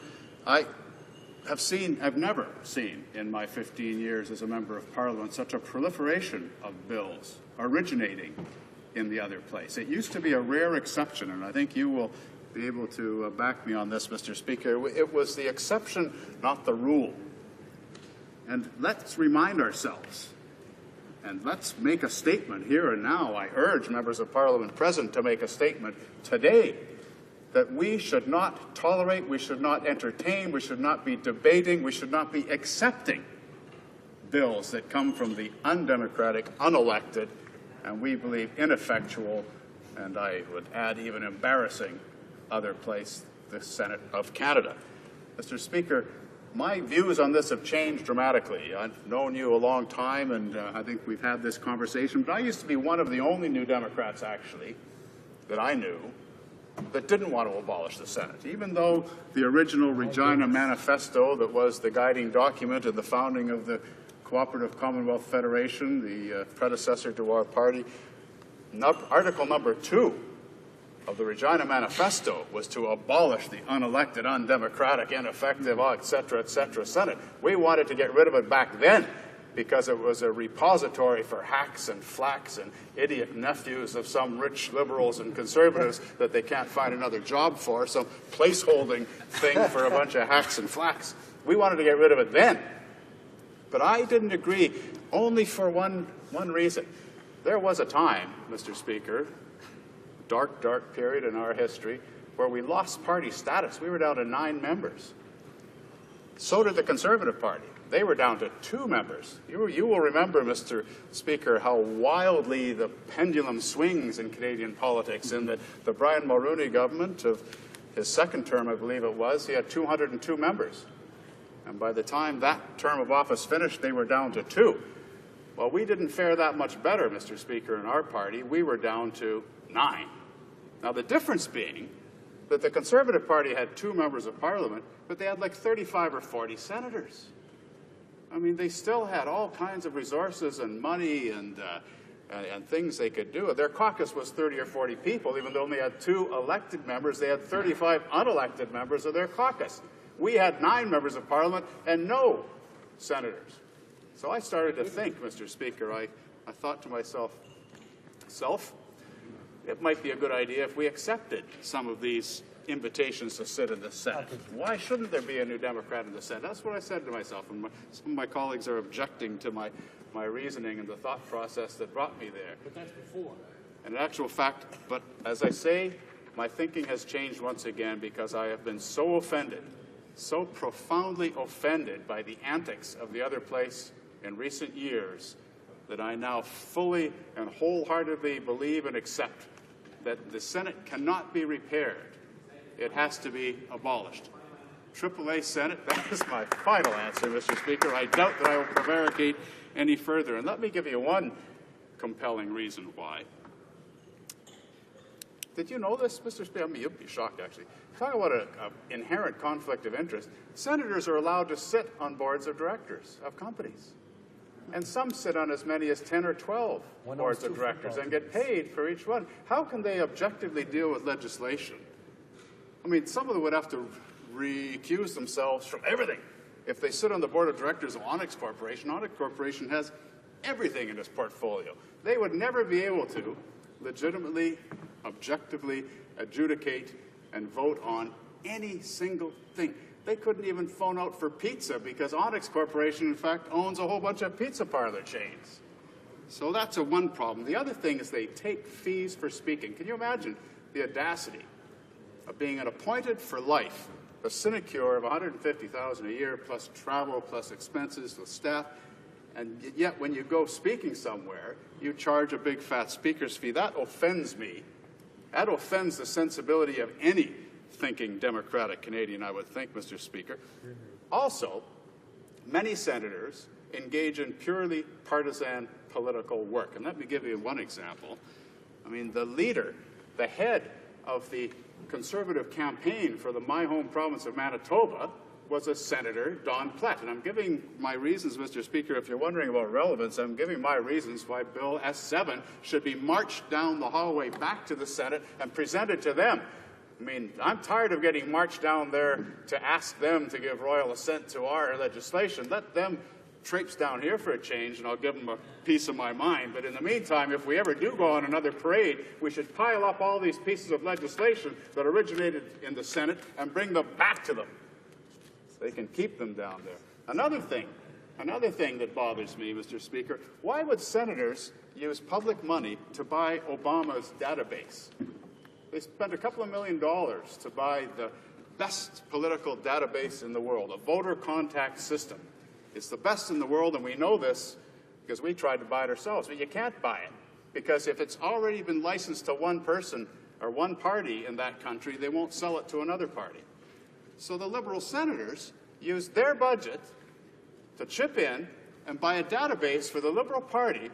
Why would a senator need a database? They're not elected. They don't need to contact electors. Why are they spending public money to buy a database? Again, it offends the sensibility of any thinking Canadian. The last thing I will say, in preface to my remarks on this bill, Mr. Speaker, is what's really crazy. The entire Conservative war room is on the public payroll. They appointed their party president into the Senate. They appointed their chief fundraiser into the Senate. They appointed their campaign manager into the Senate. They appointed the communications director to the campaign into the Senate. So they can all operate on taxpayers' dollars, and not just their salaries, Mr. Speaker, their travel privileges, their staff. They've become an organ of the Conservative Party of Canada. And the same is true with the Liberal Party. I know who the chief bagman for the Liberal Party is. I know him well. Doesn't apologize for it. Comes from Manitoba.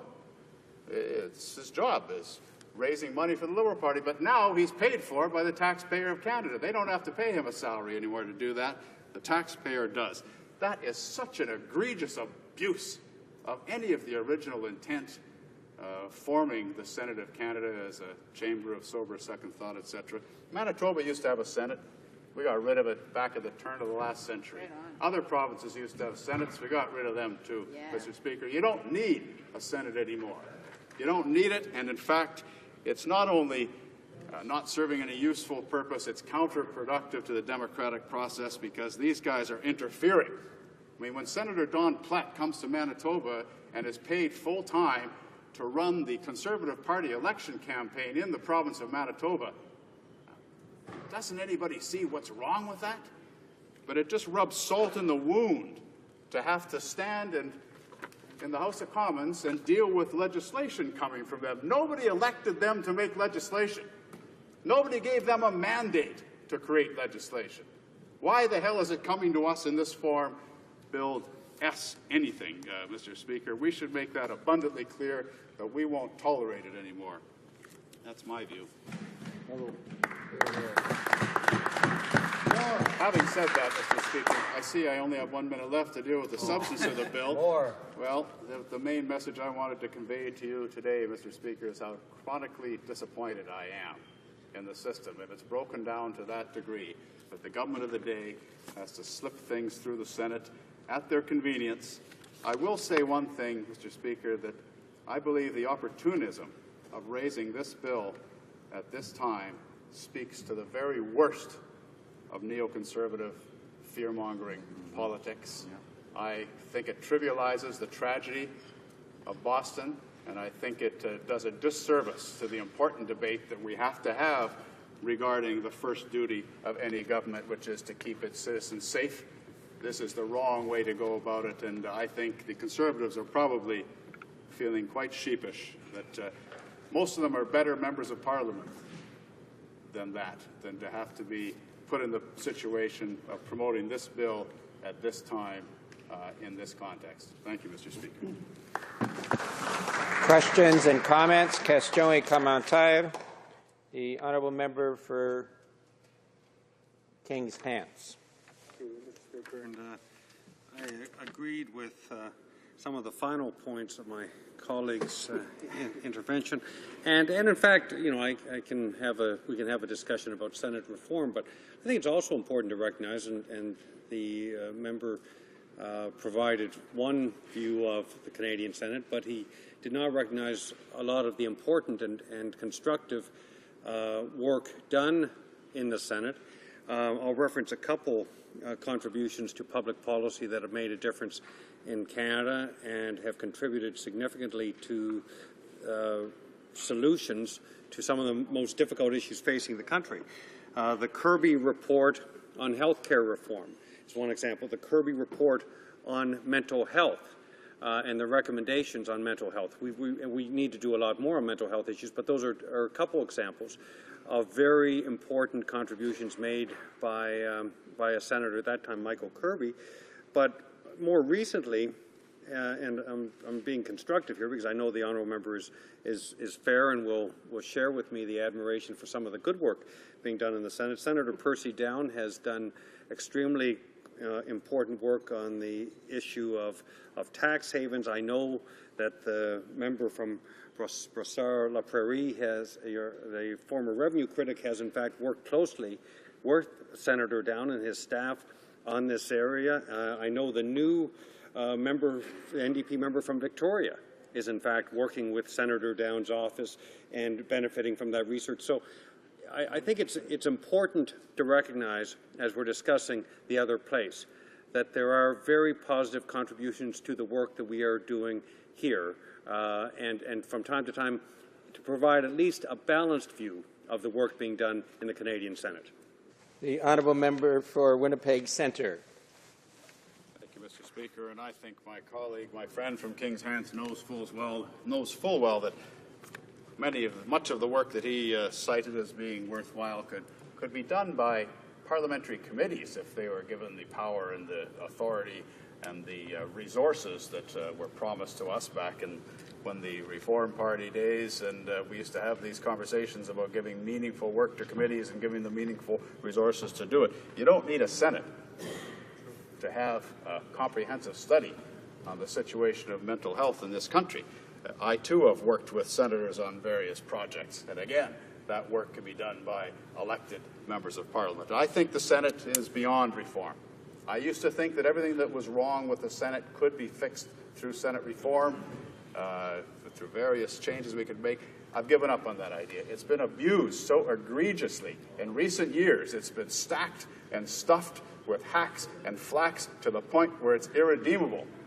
And having a two-tiered Senate is only going to compound the problem and make it worse. Questions and comments? Questions et commentaires. The honourable member for Thunder Bay, Rainy River. Thank you very much, Mr. Speaker. And I listened intently to my colleague's remarks, and I found a parallel to what he was talking about with the Senate and this particular government in a majority situation. And the point is on S7 is that the government can act just like senators. They don't care when they have a majority situation in the committee. So when we put forward 18 amendments to this bill, they were all voted down. They were all ignored. And in fact, expert testimony was ignored. I just have one quote, and I'd like the member from Winnipeg to talk about this. Mr. Paul Calarco, who is a member of the National Criminal Justice Section of the Canadian Bar Association, says, "There's no question that the prevention of terrorist action is vital to preserving our society. This requires effective legislation, but also legislation that respects the traditions of our democracy. Unfortunately, this bill fails to achieve either goal." And I wonder if my friend would like to make a comment on that, perhaps even referencing the Senate again. The honourable member for Winnipeg Centre, you only have 30 seconds to respond. Well, no, I appreciate the opportunity to comment on what was a very legitimate and a very serious question. In my view, the way this bill is being treated on this day in the aftermath of one of the greatest terrorism attacks in North American history and the undermining of another attempt at terrorism trivializes the issue and politicizes the issue and does a disservice to how serious it is an obligation of a government to keep its citizens safe. If the government was serious about doing all it could to cooperatively work with Parliament to do the best, act in the best interest of Canadians, if we were, in fact, under siege or under attack, there should be a war cabinet attitude where the leader of the Conservative Party, the Prime Minister, would bring together the leaders of the other parties and work collaboratively to act in the best interest of Canadians, not to rehash this flawed piece of legislation, and especially through the back door from the other place where it has no business originating. Resuming debate, reprise de débat, l'honorable député. The honourable member for Brossard-La Prairie. Thank you, Mr. Speaker. I rise in the House today to speak to Bill S7, which is an act to amend the Criminal Code, the Canada Evidence Act, and we also call it the Combating Terrorism Act. I want to emphasize the events that have taken place over the last few weeks. Last Monday, 2 bombs exploded during the Boston Marathon, killing 3 people and injuring 180 others. This is a story that touches us all here in the House. We were greatly effective, and I think that that's why the entire House rose to denounce that attack. Yesterday, we found out about the Via Rail plot, thanks to our security services. This plot was dismantled. It was a terrorist plot, and that's a great success on the part of our police forces, the RCMP, CSIS, the FBI, and Homeland Security working together. So that's a great demonstration that we can work together to fight terrorism. It's very important to us in the NDP. Now, when it comes to Bill S7, before analyzing it, we have to talk about its history. We must not forget that the Anti-Terrorism Act put forth in 2001 following 9/11 it changed Canadian law in reaction to a tragic event that truly marked the entire world. Canada put forth certain initiatives and legislation that sought to address the problem of terrorism.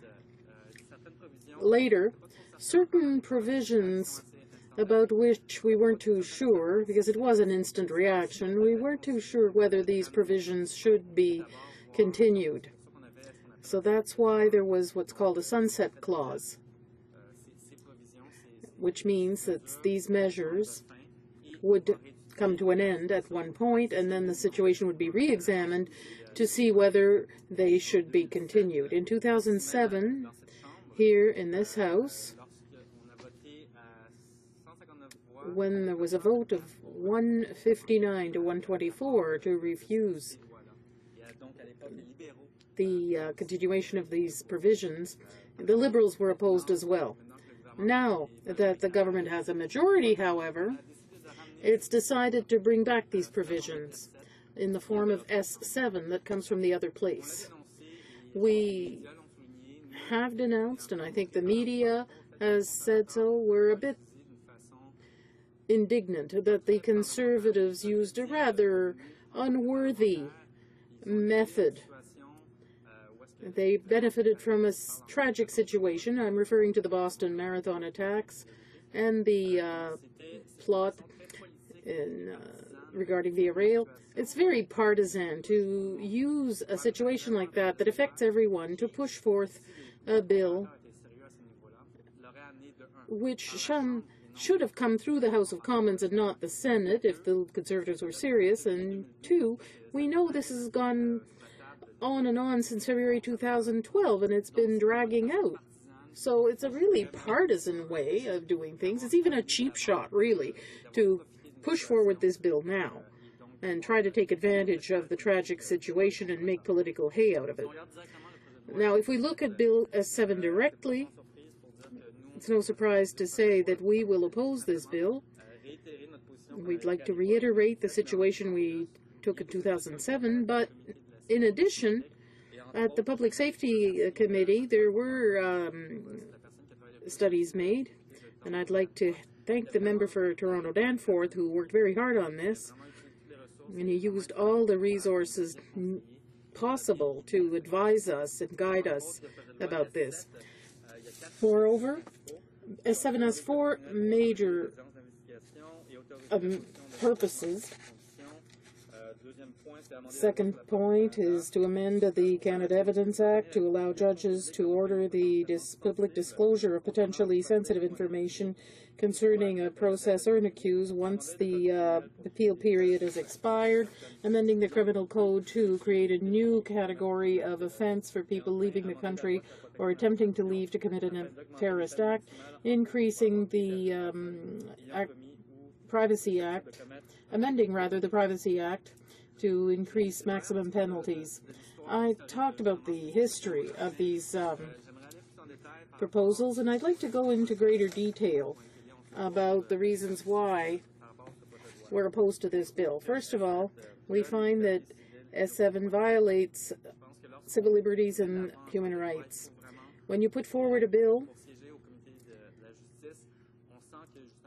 I sit on the Justice Committee, and I think we have to strike a balance between a bill that protects the public, but also has to be careful about our civil liberties, which are the foundation of our democracy. Unfortunately, we see the Conservatives putting forth many bills at the Justice Committee which infringe on the Charter of Rights and Freedoms. It's no surprise that many Conservative bills are now before the Supreme Court, where even the provinces are opposed to them and have to use legal proceedings to try to fight them. That costs a lot of money. If the Conservatives did a better job, we could make sure that there's a better balance struck between the objective of the bill and civil liberties. One of the problems with S7 is that it violates the right to remain silent, or the right not to be imprisoned without having a fair trial. In committee, at the Public Safety Committee, on which I don't sit, but some of my colleagues do, many witnesses from the world of civil liberties and law have said that the provisions of the bill were pointless.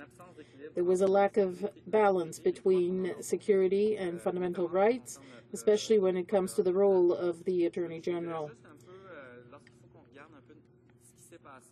We have to look at what's happened since 2001, when the bill first came forward. There was the Mararar case. This kind of measure went forward. And Mr. Arar, a Canadian citizen, was deported. He was arrested in the United States, deported to Syria, tortured. And what we realized is that all this was done on the basis of erroneous information. Recently, the Canadian government, the Prime Minister, had to apologize and pay something like $10.5 million in compensation to Mr. Arar. All this happened when the Liberals were in power, admittedly, but that shows that what the Liberals want to continue today, and I'm really surprised, in fact, that they haven't learned a lesson. In 2007, they voted against this. I don't know if it's because they changed leader. They're a little closer to what the Conservatives want to put forward, but we're a bit surprised that the Liberals, who are supposed to be proud defenders of the Canadian Charter of Rights, are voting in favor of a bill as drafted. At the NDP, we examined the bill. We proposed amendments that sought to strike a better balance in the bill. Often, you don't have to just oppose, but you have to propose as well. We did propose amendments, 18 of them, that improve the transparency of the bill, reduce the negative impact on civil liberties, and unfortunately, the Conservatives, with their majority, rejected them all. I'm told I don't have much time left, Mr. Speaker. I just want to read what Mr. Paul Copeland said, a lawyer from the Law Union of Ontario. That you're examining here, we're talking about S7, in committee will unnecessarily change our legal landscape in Canada. We must not adopt them, and in my opinion, they are not necessary. Other provisions of the Code provide various mechanisms for dealing with such individuals. Et aussi, on a aussi la citation de... We also have a quote from Reed Morden. Service. He stated in 2010, police and security services have perfectly sufficient powers to do their jobs. They don't need any more new powers. Merci, Monsieur le Président. Thank you, Mr. Speaker. Questions and comments. The Honourable Member for Sherbrooke. Thank you, Mr. Speaker. I thank my colleague for his speech. It's very enlightening, as usual. I'd like to ask him about the way the government's doing things. In his speech, he did mention that the bill could have been adopted many weeks or even months ago, because it's been on the books for quite some time. So the fact that the government decided to les aurait peut-être mis dans l'embarras lundi. Donc, cette attitude-là du gouvernement, cette tendance-là à éviter des débats et, disons, en ramener d'autres. And bring others toward the forefront. They have this opportunistic attitude. Maybe my colleague could comment on that. I'd like to thank my colleague Sherbrooke. He's perfectly right when he says that the Conservative government is being opportunistic. As I mentioned, yes, there are tragic events, horrible events that happen that affect us all. But indeed, the bill that comes from the other place was put forward in February 2012. It's been around for quite a while and dragging on the Conservative table. If the government was really serious about this bill, it would not have had this bill come from the Senate. It would have tabled its bill itself. And as my colleague mentioned, We saw this, the media did this, the Liberals denounced this, and so do we. This was a reaction by the government to a motion that was going to bring forward a subject that embarrassed them. So to change the topic under discussion and have a big flashy thing here to make us all forget what's really going on, they pushed forward S7. Last Friday, we saw that the Conservatives reacted instinctively to protect themselves. Unfortunately, when you look at the importance of our rights and the discussion about such important topics, I think that the government should not be opportunistic and partisan. It should think of the interests of Canadians before it acts this way. Questions and comments? The Honourable Member for Rimouski, Neigette, Témiscouata, Les Basques. Thank you, Mr. Speaker. My colleague touched on this during his speech, but I'd like him to elaborate on the constitutionality of the bill, given the revelations we found out a short while ago. A lawyer from the Department of Justice was suspended without pay after having stated that the Conservative government had reduced the number of bills compliant with the Charter to 5%. The Department of Justice used to try to make sure, to the tune of 90 or 95%, that a bill would be constitutional. But now it's between 5 and 10%. So I'd like to hear my colleagues' views on that. With regard to the bill we have before us now, it's possible that S7 will not comply with the Charter. The Honourable Member for Brossard-la-Prairie, you have almost a minute. I thank my colleague for his question.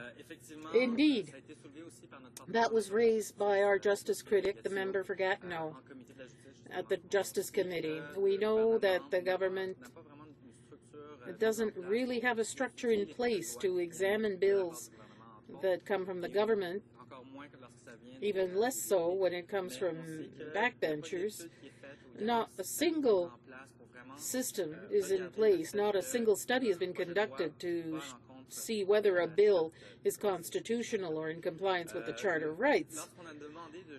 When we asked for this situation to be examined, once again, the majority Conservatives refused to do so. And that was very troubling to me. Internally, they tell us there is no longer much importance attached to the fact that a bill might be unconstitutional. What ends up happening now, and is very expensive for the taxpayer, is that you have to go to court, the Supreme Court. That costs an enormous amount of money. And unfortunately, it's because the Conservatives act in an ideological, partisan way without looking at what the law really does. Order, please. Pursuant to Standing Order 38, it's my duty to inform the House that the question that we raised tonight at the time of adjournment is as follows. Winnipeg North on public safety. Reprise du débat. Resuming debate. L'honorable député de Chambly-Borduas. Honourable Member for Chambly-Borduas. I thank my colleague for this warm welcome. I think that when we're talking about this kind of thing, given what happened yesterday as well as what happened in Boston last week, I'd like to say, on my own behalf and that of all my fellow citizens, regardless of political stripes, that we wish to express our sympathies to the families affected in Boston. And we want to thank all the people who were actively involved in yesterday's foiled attempt. I often take Via Rail. We all don't often thank these people, and I wish to thank them. Now, Mr. Speaker, having said that, it's important to ask, and I know it's always difficult to ask political questions following incidents like that, because we'll be accused of partisanship and so forth, but I think that's exactly what we're seeing here today. with all the gag orders, time allocation, and so on, that we've seen since the beginning of the 41st legislature, I think we have to wonder whether it truly is a priority for the government. Many times they wanted to push forward bills claiming they were important for the economy, for public safety, for many other banal reasons, or made-up reasons, really. That's very important to find out, because we have to figure out whether it's really appropriate to have a debate just to score political points. Now, the other question we must ask ourselves is, if the minister truly was serious about improving justice measures when it comes to terrorism, why didn't he table a bill in the Commons? Why delegate this task, if it's so important, to the Senate, an unelected body, an unaccountable body? I think when you're talking about the civil rights of the citizenry, the least you can do is that a minister of the Crown, with all his responsibilities, should be the one to rise in this House to table the bill. That is one of the concerns we have about this bill. And it adds to the whole question about how serious the government is about this. They claim to be great defenders of public safety. They spit on the work of opposition parties, especially we in the NDP, but I think that we can throw the ball back at them and say, if this is so serious, why did it come from the Senate? Why can they impose closure on a bill like this? Mr. Speaker, this is a subject that interests me a great deal. One of the things that made me most interested in politics was 9/11, as it did many young people. I admit this here in the House. I think it's okay. It's interesting to look at this because, for me, what interested me in politics was the whole debate that followed that tragic event. We know there were many debates in the United States with the Patriot Act and all the discussions on civil liberties and civil rights, and the constitutional question, and we were not sheltered from that here in Canada. There was a lawyer who said in the past, it's not because there are tragic events that happen or decisions made in the justice system that we disagree with that we have to change the law. That's an important philosophy to bear in mind in a debate like this, because after all, we know we have these instincts. These attacks are tragic events. It's disgraceful to think that there are people who act this way in our society, but at the same time, I think we have to be very careful before we proceed with any changes. It's not because one tragedy happens that we must automatically change things. We really have to take the trouble to look at what already exists and the measures we already have. As many of my colleagues have said, what can we do for the people already in the field who are already doing this work? Yesterday, for instance, they stopped a plot. The RCMP and people from various authorities and public safety participated in stopping this plot, despite cutbacks by this government that claims to be the greatest defender of public safety. We've had many questions in this House in the past months, especially from my colleague from Esquimalt, Wamifuka, and our colleague from Alfred Pellan, our public safety critics, as well as our justice critic, the member for Gatineau, who formed a team to ask those questions. Why is the government saying one thing and talking so much about public safety, but cutting back the staff, the people who work so hard to maintain safety? So before proceeding with major changes that may violate civil rights, we have to make sure that the people who are already in place, who have measures already at their disposal, can continue to do their job. we all recognize they do a great job regardless of our political stripes. So I think that's a fundamental question to be asked about the major changes proposed here. Now, to come back to an historic point, my colleague from Brossard-la-Prairie, who preceded me here, and all the other members who spoke, talked about the debates we've had in this House in the past 10 or so years on the question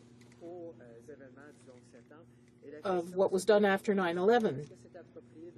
What we had to decide was, is it appropriate to hold somebody 72 hours? Should we have such a broad definition and involve people that are not even suspected of terrorist action? I think this is very worrisome. We're told when we put forth an amendment, like my colleague from Gatineau said, they want to keep things vague. That's very disturbing.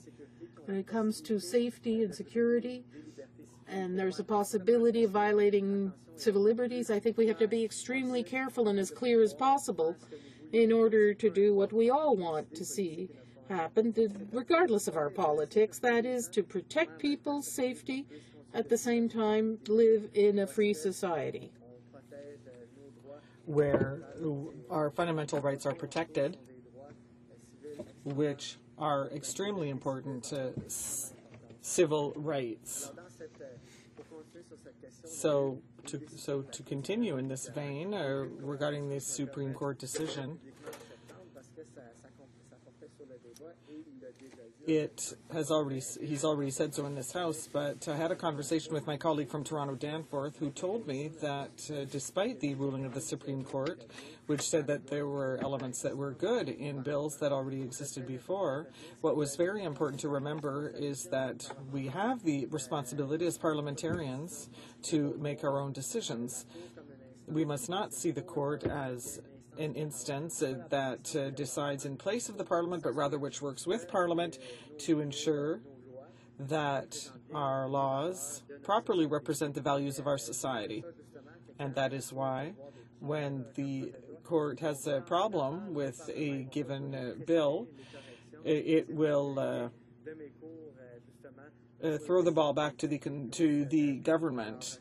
And I think that is an important dialogue to have, and we've already been having this debate for many years. And what we have seen, Mr. Speaker, about 5 years ago, if I remember correctly, the acts that were introduced did not change anything with regard to the safety of Canadians. What was there was amply sufficient, and so I would call on the government to review its proposals. We cannot support this bill because of the fact that it violates civil liberties, and the government needs to continue giving resources to our police forces who already do excellent work. We need to continue working with them rather than making major changes like this, which perhaps do not really do any good and which undermine our civil liberties. And in closing, Mr. Speaker, it is very important to remember that despite the political debates that we may have, we have to fight terrorism, protect Canadians' public safety, but we need to do it responsibly. That's essential for the values of our society. Thank you. Question et commentaires, questions and comments. The honourable member for Winnipeg North. Yes, Mr. Speaker, I'd like to bring in the comparison once again in regards to Bill C-55 and Bill S-7. If you look at Bill C-55, which deals with wire tapping, and I'd like to quote what one of the judges, what a judge has indicated, and this is a Supreme Court of Canada ruling, that Section 184.4 contains a number of legislative conditions. Properly construed, these conditions are designed to ensure that the power to intercept private communications without judicial authorization is available only in exigent circumstances to prevent serious harm. To that extent, the section strikes an appropriate balance between an individual's S-8 Charter of Rights and society's interest in preventing serious harm. He doesn't know about his thing. He's new. Is there difficulty with the system? What would you like me to do, Mr. Speaker? Do I start Does the member have his BlackBerry on his desk? My BlackBerry is on, I confess, but it's it's on vibrate. I don't think that would have an impact. I'm fine. Should I start over, Mr. Speaker? Then? No. You've caught the General S. Je pense que le... No. Je pense que le député... I think that the member for Chambly-Belzua is ready to answer. Inaudible for the interpreter. Please finish the... We're going to try this one more time, I guess, Mr. Speaker. The point is that when you could do the comparison between C-55 and S-7, both of them deal with individuals' rights. Both of them deal with issues related to the Charter. On the one hand, Mr. Speaker, as a party that introduced the Charter of Freedom of Rights here in Canada a number of decades ago, we are very sensitive to the importance of individual rights. When we Bill C-55 deals with wiretappings. This particular bill deals with investigative hearings. Both concerns were in regards to individual rights.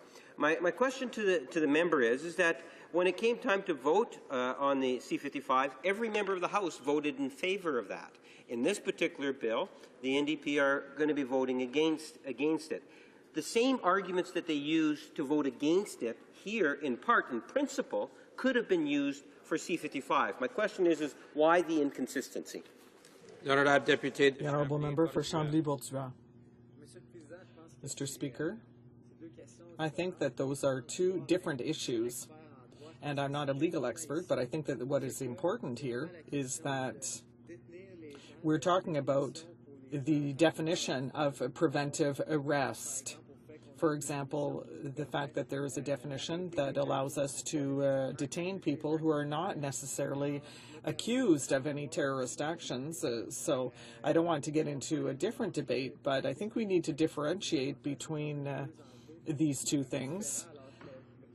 So I'm staying in this debate around S7. I think that when we talk about these civil liberties, it is with regard to how we define people in terms of detention or arrest. I think that that is what is important here today.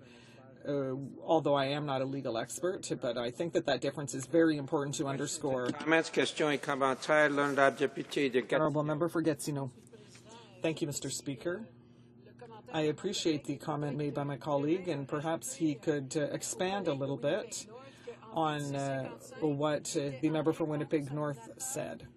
C-55 was in response to a number of sections of the criminal code that were amended in an exaggerated fashion, and our C-55 met the Supreme Court criteria, and the Conservatives acted a little bit more prudently in that regard, whereas with S-7, which will likely be subject to court challenges, and we'll have to come back with another bill in order to correct it in accordance with what the Supreme Court calls for, because it would seem that the NDP, and I'd like to hear my colleague on this, it would seem that it is the NDP who protects and advocates for the rights and freedoms under the Charter, because the Liberal Party doesn't seem to understand the Charter, or it seems to have forgotten about it.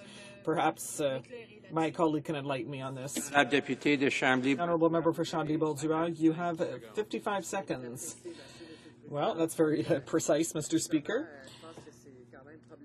I think it is problematic when we look at the decision that the Supreme Court has made. We need to work with the Supreme Court rulings, and I think that when we see the Liberal Party supporting this bill, it's very disappointing, because we want to hear what the court has to say, but we also think that as parliamentarians, we have a responsibility to solve this matter before it gets to that point. And I'm going to repeat what my other colleagues have said. There is a lawyer at the Department of Justice who has spoken publicly about the fact that the department does not check that its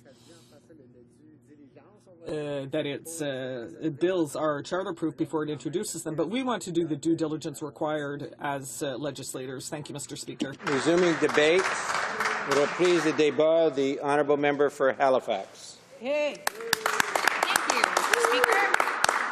I I was listening to the debate yesterday as well as today, and one speech in particular caught my ear, and that's the debate brought forward by my colleague, and the member for York South-Weston. And I listened to his, he had a really good story in his speech, and I actually want to pick up on that.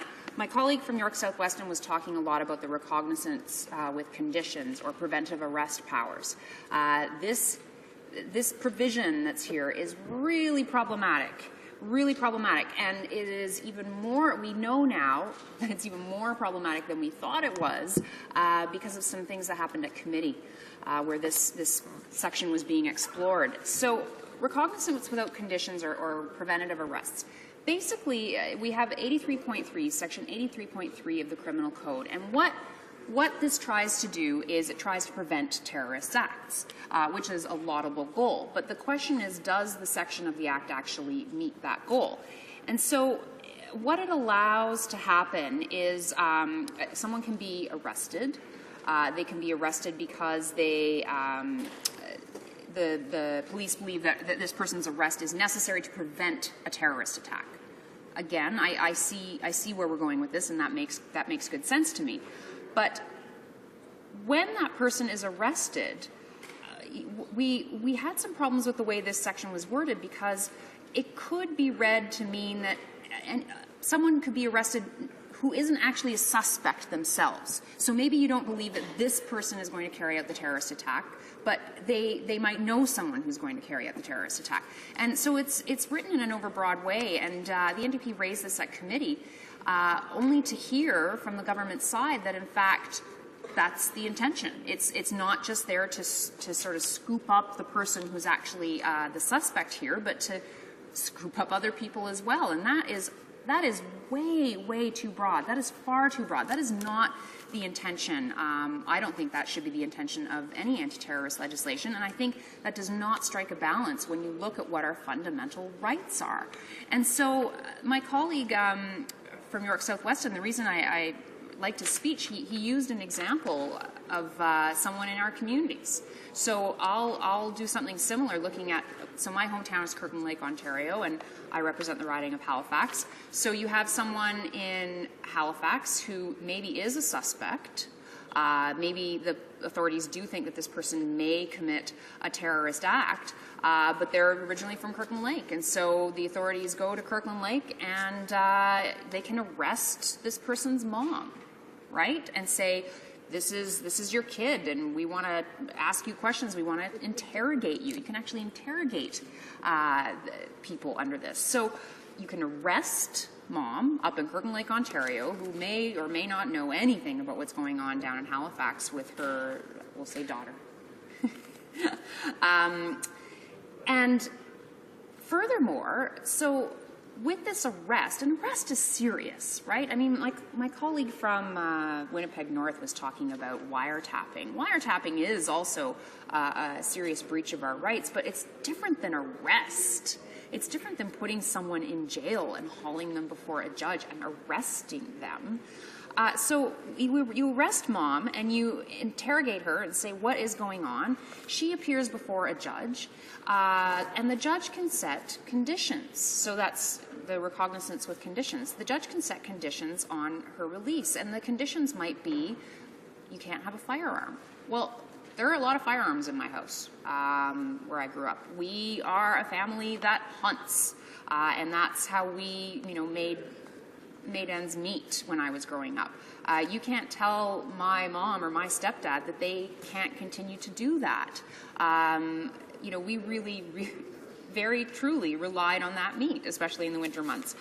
So if she says, no, actually, I'm not willing to give up my firearms, she can be put in jail. She can be put in jail for that. That is beyond the pale. And surely to goodness, that is not the intent here. We're not looking to put my mom, for example, in Kirkland Lake, Ontario, in jail for something that she may or may not have any even knowledge of.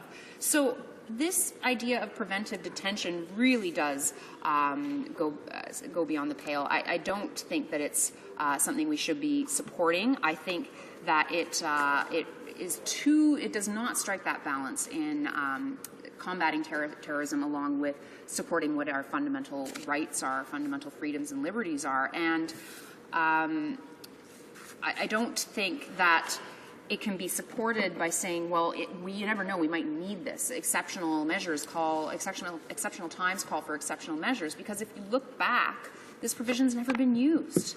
So I want to talk a little bit about that and about this idea of the sunset clause. So when this bill was first introduced in its very first form to make the changes to the criminal code, the Anti-Terrorism Act in 2001, it was C-36. I will never forget that number because I was a law student. I was a first-year law student. September of 2001, when I started law school, that's when we saw the terrorist attacks in New York, and I watched it happen from the student lounge on my way to property law. And this bill was introduced as a response to that, to make sure, well, lots of things, including to make sure that we were up to the international standards when it came to anti-terrorism law. And as a first-year law student, I didn't have very much experience doing legal analysis, and a lot of what was happening around C-36 was beyond me, but I was really concerned with it, and my fellow students were as well. We talked about it in criminal law class. We talked about it ad nauseum with our professor. We had guest speakers come in and discuss it. I was a member of SALSA, the Social Activist Law Student Association, and we actually organized a panel discussion sort of breaking down C-36, what it could mean, what might violate the Charter, what might not, and how did this work within the greater context of what we were trying to achieve here, that balance of our rights and our safety. And there was a lot of unease around these provisions, a number of provisions. Different experts were coming forward and saying, we're not sure about this. We're not sure if this strikes a balance. We can't really predict right now what's going to happen in the future. This was an attack that we were unprepared for, and we didn't know how to respond. So it's hard to know if these measures go too far or not.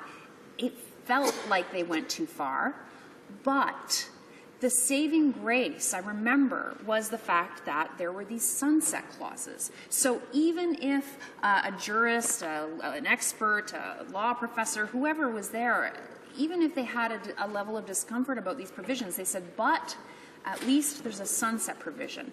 And so the sunset provision, this sunset clause sort of lays out when a provision in legislation or a contract will expire, and the terms, usually the terms by which it'll expire. And it's kind of like an expiry date, right? So after 3 years or 5 years, we actually have to revisit this piece and decide whether or not it is working, whether or not it has struck that balance.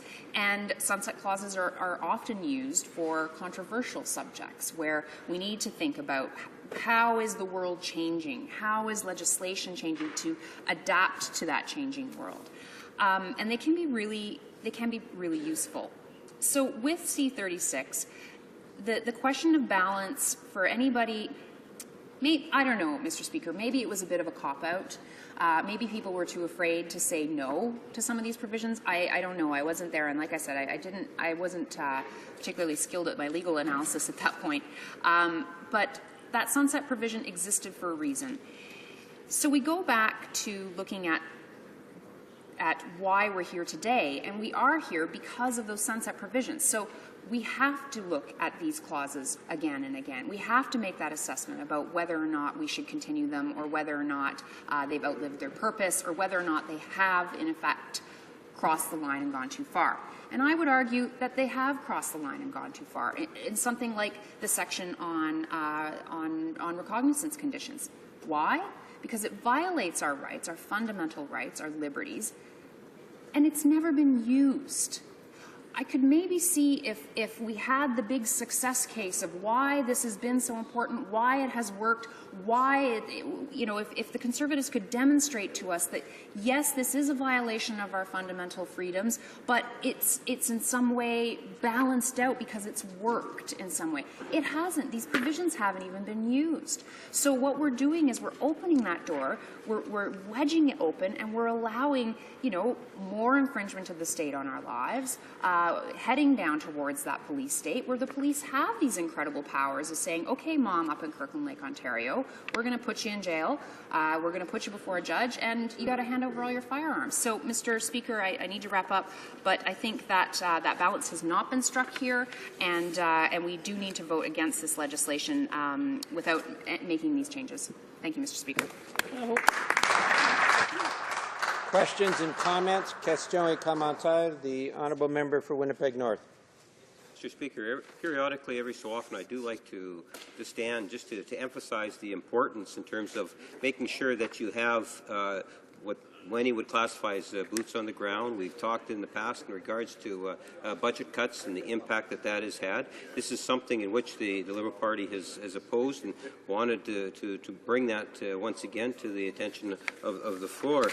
Having said that, Mr. Speaker, you know, as passed a note here just indicating in terms of the measure that's being suggested here, an investigative hearing which allows law enforcement to compel those individuals suspected of possessing information about Terrorism Act that has or will be committed to appear before a judge and answer questions in these cases.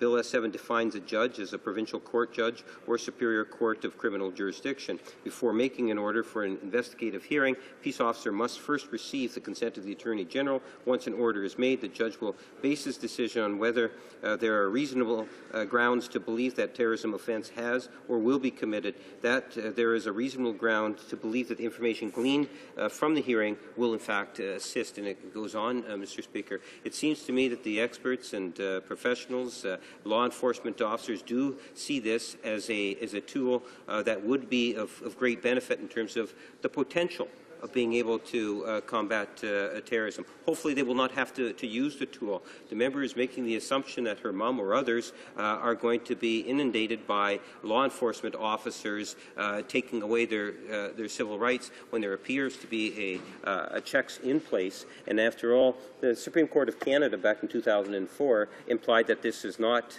that in fact it would be constitutionally compliant. The honourable member for Halifax. Well, Mr. Speaker, I don't know how to answer that question. I mean, you can't have provisions in place. You can't have these incredible criminal law powers, these incredible state powers for the police to be able to violate our civil liberties just in case. You know, you never know. This might come in handy. Well, yeah, I'd say it would come in handy. So do, you know, rubber hoses. But, like, we have certain safeguards in place, like the right to remain silent, like the right not to be arbitrarily detained. Those rights are enshrined in the Charter that this member points out time and time again that his party brought forward. Yeah, whoop-de-doo if we're not actually living up to those rights, if we're not actually defending those rights and taking them for what they should be, which is fundamental to who we are as Canadians. Thank you, Mr. Speaker. Questions and comments? Questions et commentaires? The honourable member for Rosemont, La Petite Patrie. Thank you, Mr. Chairman, and I congratulate my colleague from Halifax on her speech. I'd like her to comment on the about-face of the Liberal Party of Canada, which is the party that wraps themselves up most often in the Charter of Rights and Freedoms, and they boast about its importance in Canadian history. It is, we agree with that, but why does the Liberal Party, which is the Party of Rights and Freedoms, come to say that S7 is a danger for our civil rights, and they are working with the Conservatives, whereas we know that there's a good chance that this bill might be found to be unconstitutional in light of the Charter. Even the former director of CSIS has said that the measures under S7 are not necessary. So I'd like to hear my colleague on that, on the Liberal Party's change of position. Minutes.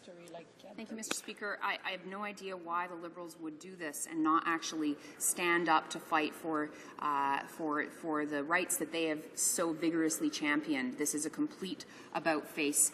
If I have just a little bit of time, I want to actually read something from BC Civil Liberties from 2001, when this actually came forward for the first time. To say that civil liberties can be qualified when an open society encounters extraordinary threats to its institutions is almost a truism. No rights are absolute, and security is a fundamental condition of the exercise of all other rights. But saying this much settles no issue at all. We still require some principled basis from which to access the appropriate limits of government action. I'll close with that. Thank you, Mr. Speaker. Resuming debate, the reprise du débat, the honourable member for Algoma, Manitoulin, Kapuskasing. Thank you, Mr. Speaker. I'm happy to join this debate on Bill S7, a piece of legislation that is the most recent in a series of anti-terrorism bills to come before Parliament since the tragic events of September 11, 2001. Unlike the parliamentarians at that time, we are able to look back at the original legislation, the debate, and most importantly, the results after more than a decade has passed, which should clearly instruct this discussion. Certainly, the debate that encompassed C-36 was emotionally charged and took place in a period when the need for Parliament to respond to events competed with the clear-headed thinking these initiatives deserve. In some ways, that is the climate we are debating this legislation in as well. The brazen attack that took place during the Boston Marathon last week and the foiled attempt to attack VRL that we learned about yesterday will colour this debate. And certainly our hearts and prayers go out to the people of Boston as well as the victims of that terrible event. Similarly, we are proud of the security agencies who worked to stymie the terrorist plans for an attack on Canadian soil. Yet it is up to the members of this House to ensure they maintain a level of critical thinking that will allow us to arrive at the best legislation. The original anti-terrorism legislation, C-36, offers a clear example of how a government may not identify deficiencies in their proposals. It also shows how working with the opposition ultimately led to legislation that was more closely aligned with the democratic values of Canada and the sensibilities of Canadians who rightfully cherish their rights and liberties. When C-36 was introduced, the Liberal government was both responding to the events of September 11th and updating Canadian legislation so that it could fall in line with international standards. That bill didn't originally include a sunset provision for parliamentary review, even though rights and liberties were being ceded under special circumstances. That mechanism to ensure parliamentary review was added to the bill as it was debated in the chamber and reviewed at committee. Certainly, the New Democrat fight for sunset provisions was not made to be popular. It was hard to make the point that it is ultimately more democratic to review measures that limit rights and liberties from time to time amid such a volatile and emotionally charged climate, but it was the right thing to do. Today, we are facing a similar situation, Mr. Speaker. The difference is there appears to be no working with this government or any desire on their part to see room for improvement in their own proposal. This is despite our ability to review the outcomes of the extraordinary powers that were contained in C-36. In fact, when Parliament reviewed the parts of that bill that were subject to a sunset clause, they were not renewed.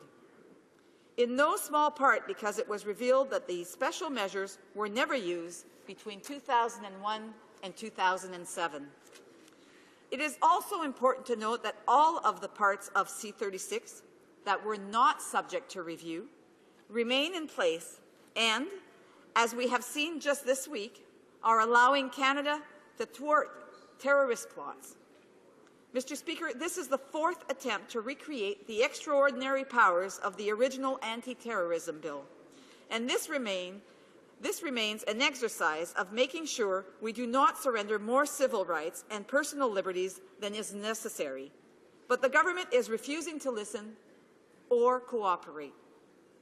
Despite new Democrat amendments that would have heightened transparency and reporting, as well as reducing the negative impacts on civil liberties.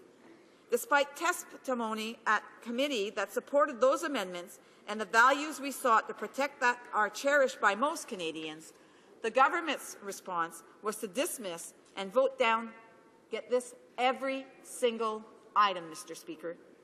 That is both a shame and an indictment of this government, who are, to put it charitably, reluctant to work with parliamentarians in a constructive way. As I mentioned, Mr. Speaker, the provisions we have available to fight terrorism are allowing Canadian officials to do their job.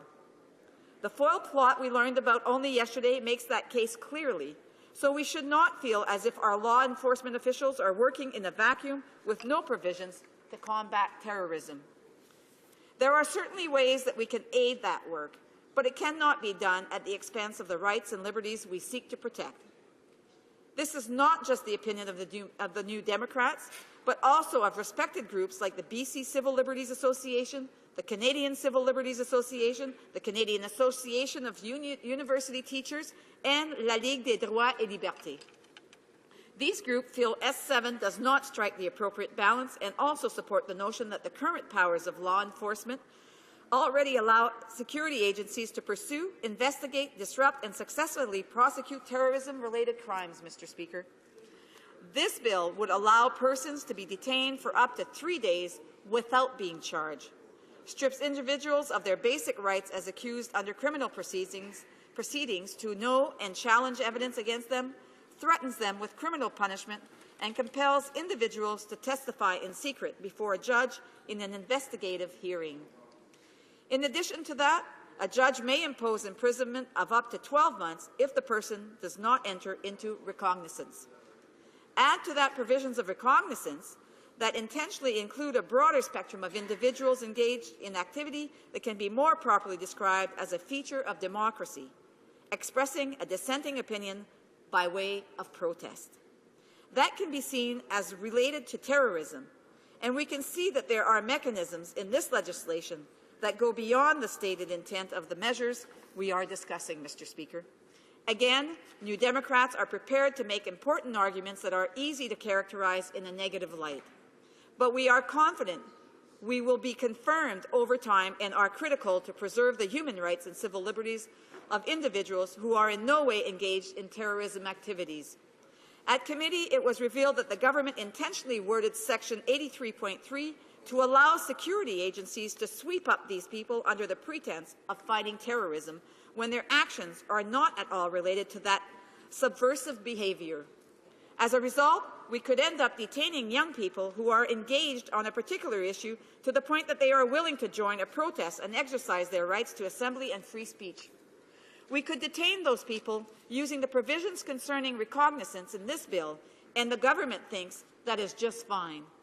New Democrats cannot and will not accept that and feel the bill is overreaching its intended target and is also serving this government's desire to sweep protesters whose message they do not particularly want to hear under the carpet.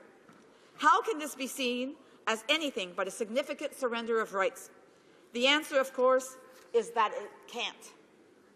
New Democrats attempted to amend this and discovered that the broad net cast under those provisions related to recognizance was not merely a case of oversight on the part of the government, but were deliberately worded to cast that broad net in order to include individuals who are not suspected of engaging in future terrorist activity.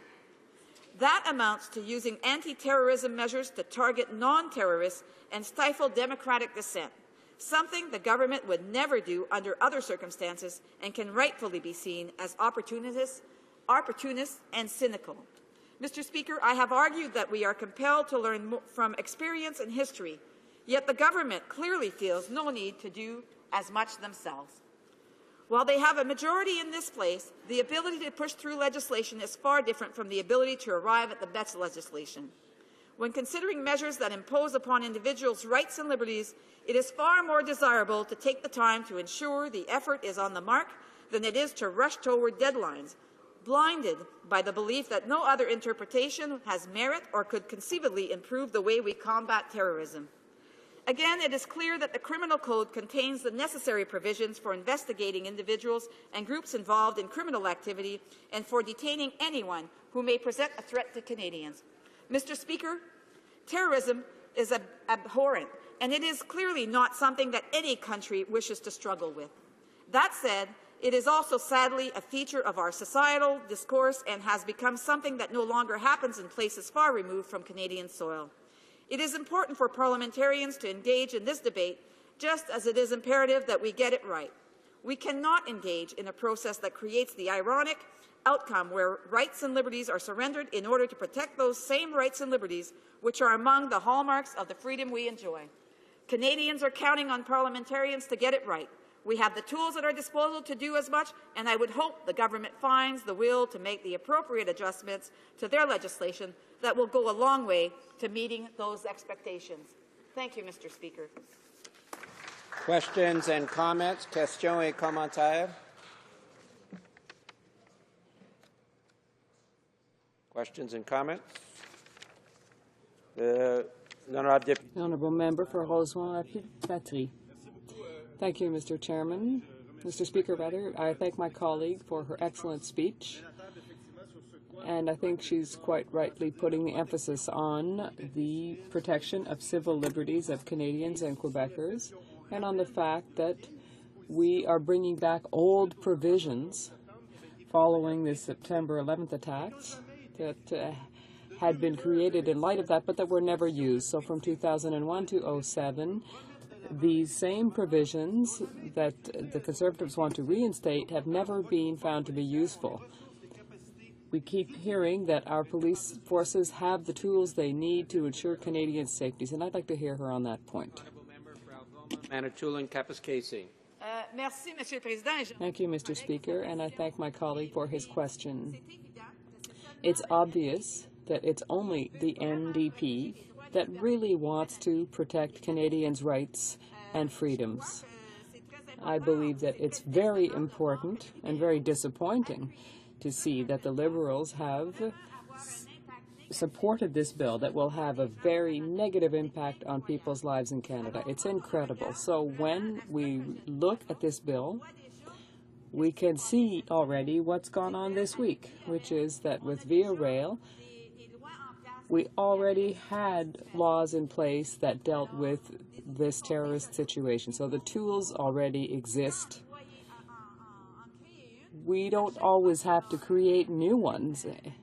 Every time there's a situation that is critical, that occurs. If not, we should look at whether or not it works. Thank you, Mr. Speaker. Questions and comments? The Honourable Member for Montmagny, Kamouraska, Rivière-du-Loup. Thank you, Mr. Speaker. There's one aspect of this bill that concerns me, and I'd like to know if my colleague shares that concern. We have the Liberals who wrap themselves up in the Charter, but at the same time they're supporting a bill that's going to be found to be unconstitutional, particularly for the aspect of saying that you can arrest someone if you're not even certain that they're involved with a terrorist group or not.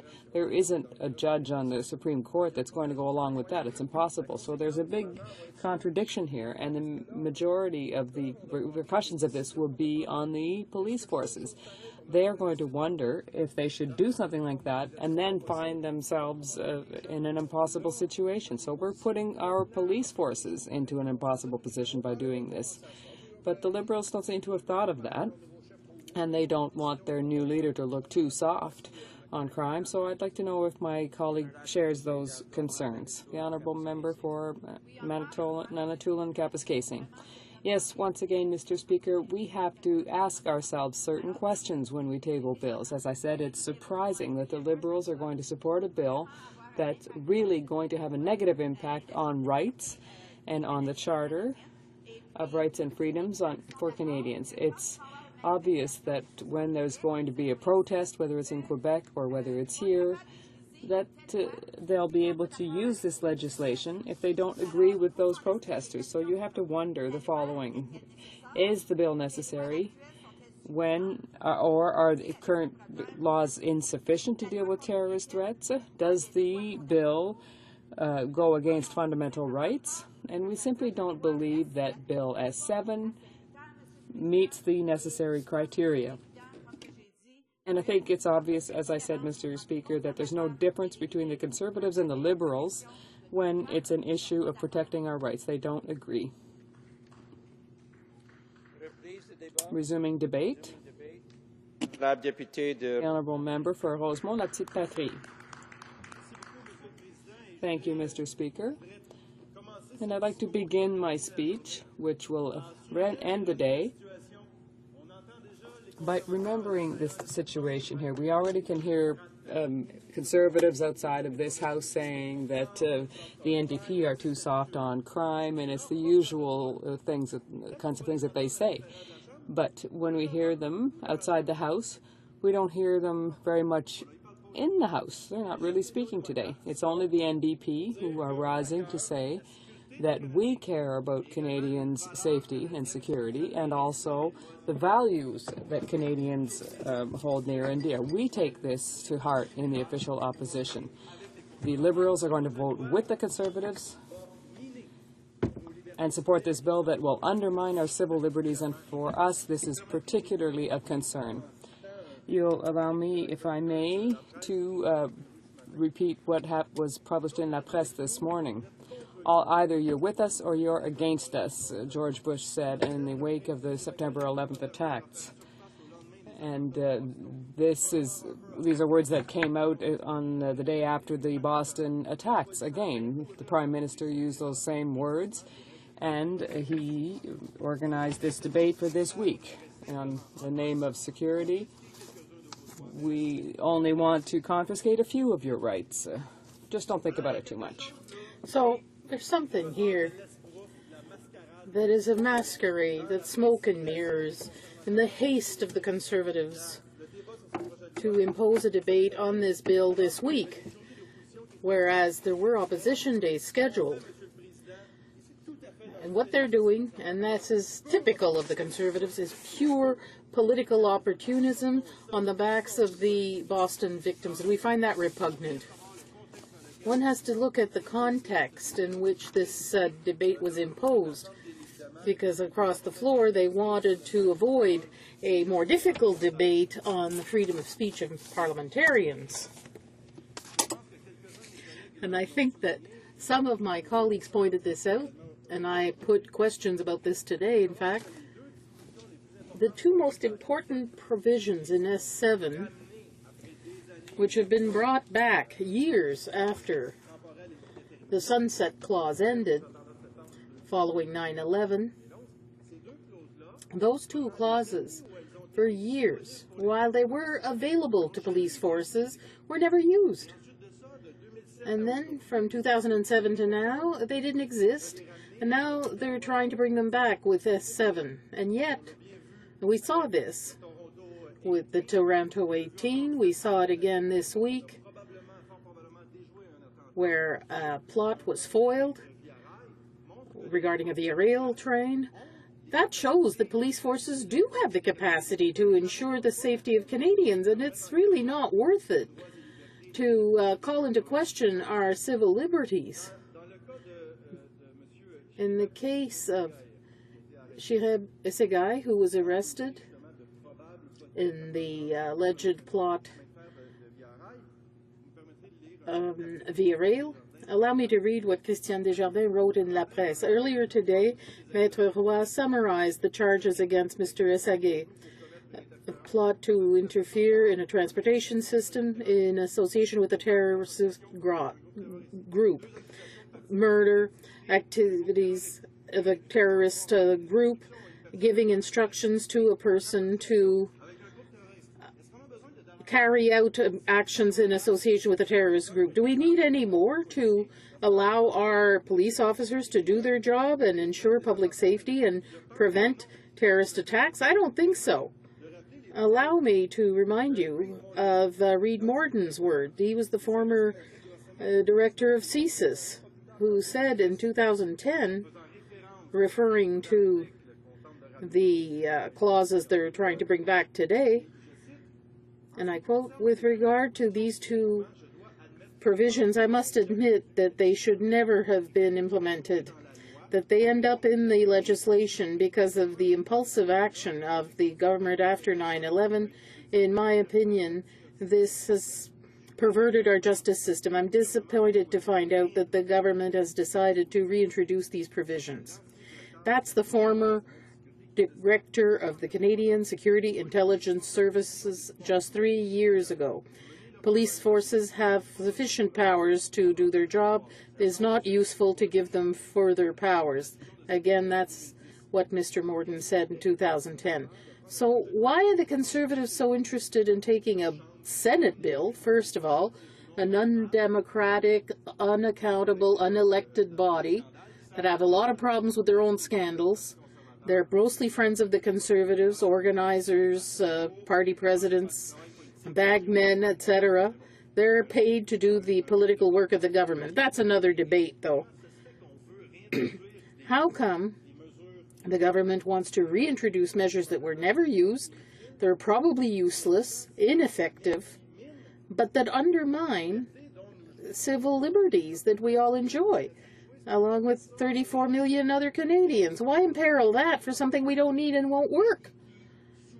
And that raises an outcry from most of the groups that defend civil liberties in society.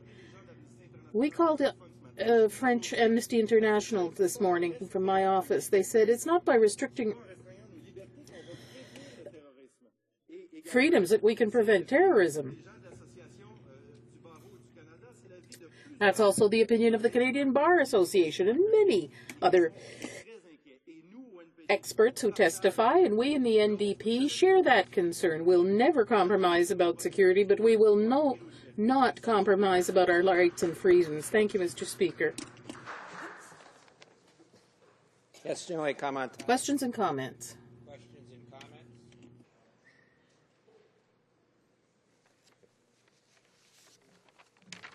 Is the House ready for the question? The question is as follows. Mr. Nicholson, seconded by Mr. Blaney, moved that Bill S7, an act to amend the Criminal Code, the Canada Evidence Act, and the Security of Information Act, be now read a third time and do pass.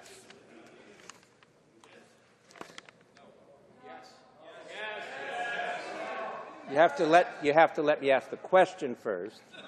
Is it the pleasure of the House to adopt the motion? All those in favor of the motion will please say yea. Yay! All those opposed will please say nay. Nay! In my opinion, the nays have it.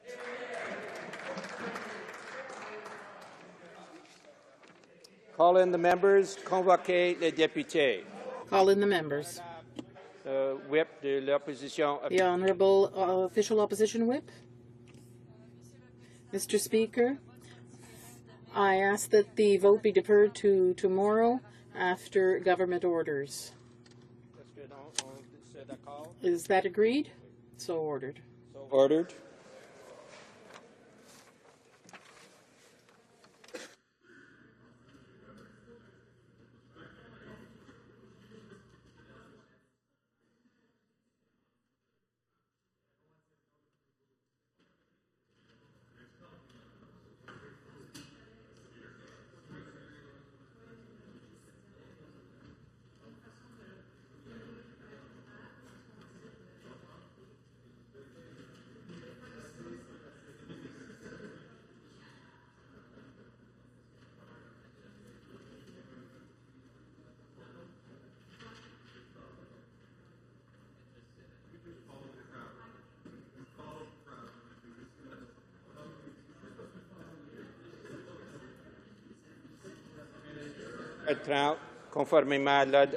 Pursuant to order made on Friday, April 19, 2013, the House will now proceed to the taking of the deferred recorded division on the motion of Ms. Crowder relating to the business of supply.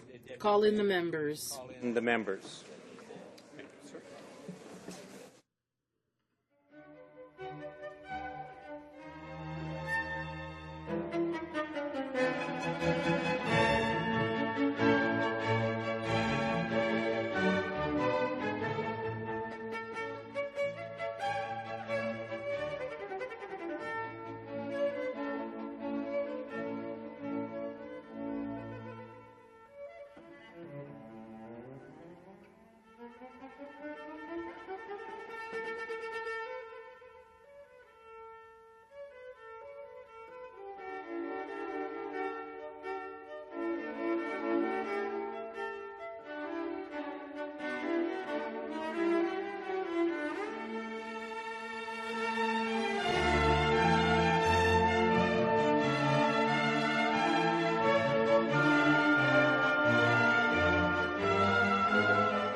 La question est la suivante.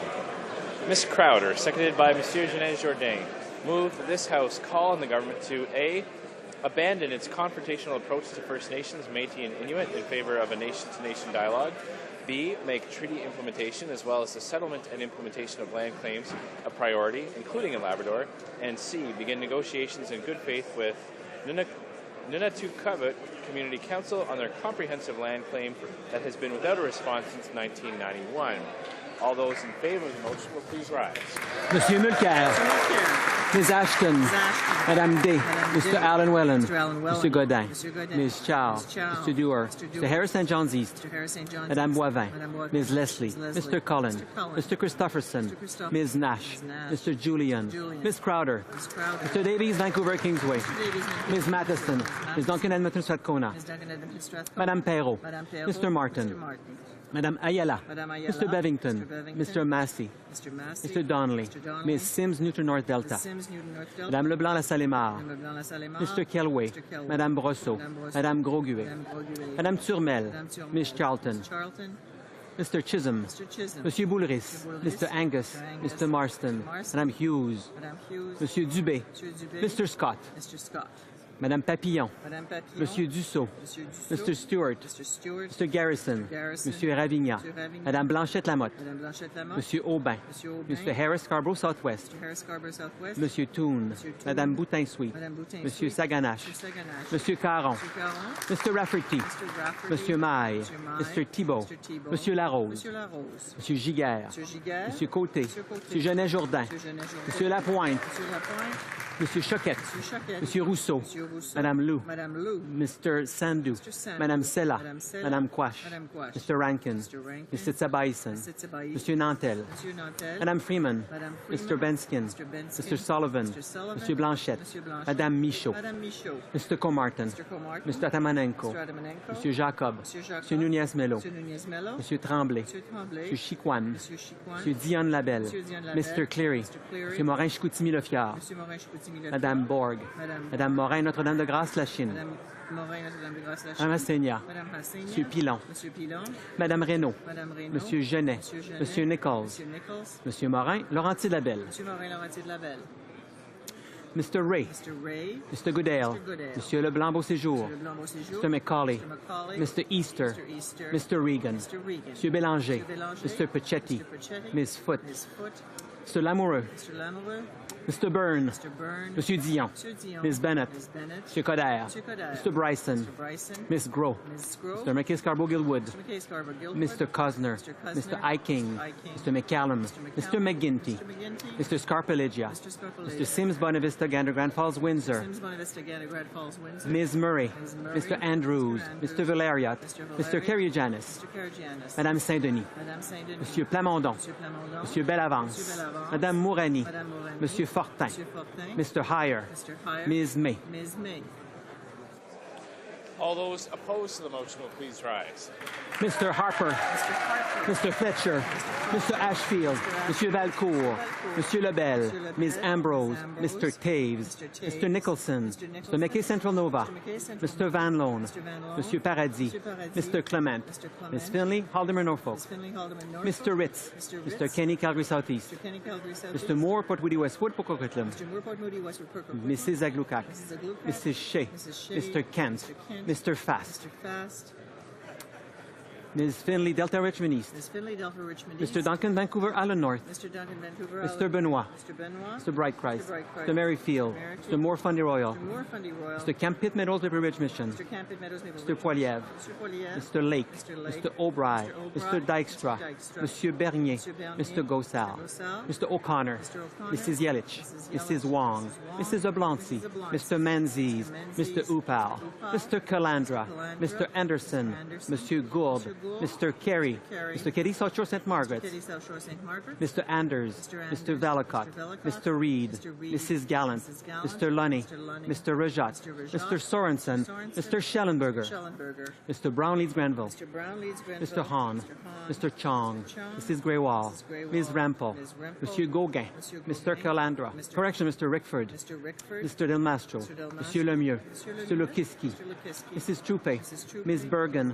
Ms. Adams. Mrs. Glover, Ms. Leach, Mr. Leong, Mr. Saxton, Ms. Brown-Market-Aurora, Mrs. MacLeod, Mr. Hebert, Mr. Jean, Mr. Komarnicki, Mr. Cram Prince Edward Hastings, Monsieur Lauzon, Mr. Mackenzie, Mr. Miller, Mr. Preston, Mrs. Smith, Mr. Tilson, Mr. Trost, Mr. Tweed, Mr. Warawa, Mr. Watson, Mr. Allen Tobik Mactaquac, Mr. Brownberry, Mr. Brenouge, Mr. Calkins, Mr. Cannon, Mr. Albrecht, Mrs. Davidson, Mr. Galipo, Mr. Norlock, Mr. Shipley, Mr. Storsett, Mr. Sweet, Mr. Wallace, Mr. Walkerton, Mr. Clark, Mrs. Block, Mr. Bowen, Mr. Braid, Mr. Dreeshen, Mr. Hoback, Mr. Holder, Mr. Kerr, Mr. Lobb, Mr. Ratgeber, Mrs. O'Neill-Gordon, Mr. Payne, Mr. Richards, Mr. Shorey, Mr. Weston, West Vancouver, Sunshine Coast, Sea to Sky Country, Mr. Weston St. John, Mr. Woodworth, Mr. Young Oakville, Mr. Armstrong, Mr. Sopak, Mr. Harris, Caribou Prince George, Mr. Adler, Mr. Albus, Mrs. Ambler, Mr. Aspen, Madame Bateman, Mr. Butt, Mr. Carmichael, Mr. Daniel, Mr. Gill, Mr. Hayes, Ms. James, Mr. Leaf, Mr. Menegakis, Mr. Tote, Mr. Wilkes, Mr. McColman, Ms. Young, Vancouver South, Mr. Lizon, Mr. Seaback, Mr. Strahl, Mr. Trottier, Mr. O'Toole, Ms. Crockett, Mr. Zimmer, Mr. Stanton, Mr. Davolen.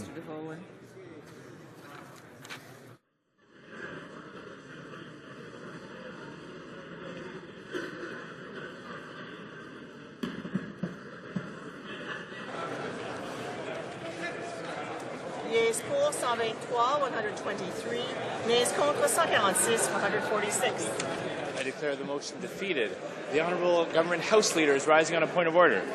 Thank you very much, Mr. Speaker. Given the good news that we have concluded debate on the final stage of S7, the Combating Terrorism Act, and given my statement Friday regarding the rescheduling of business, I would like to officially designate tomorrow and Thursday as allotted days. Thank you.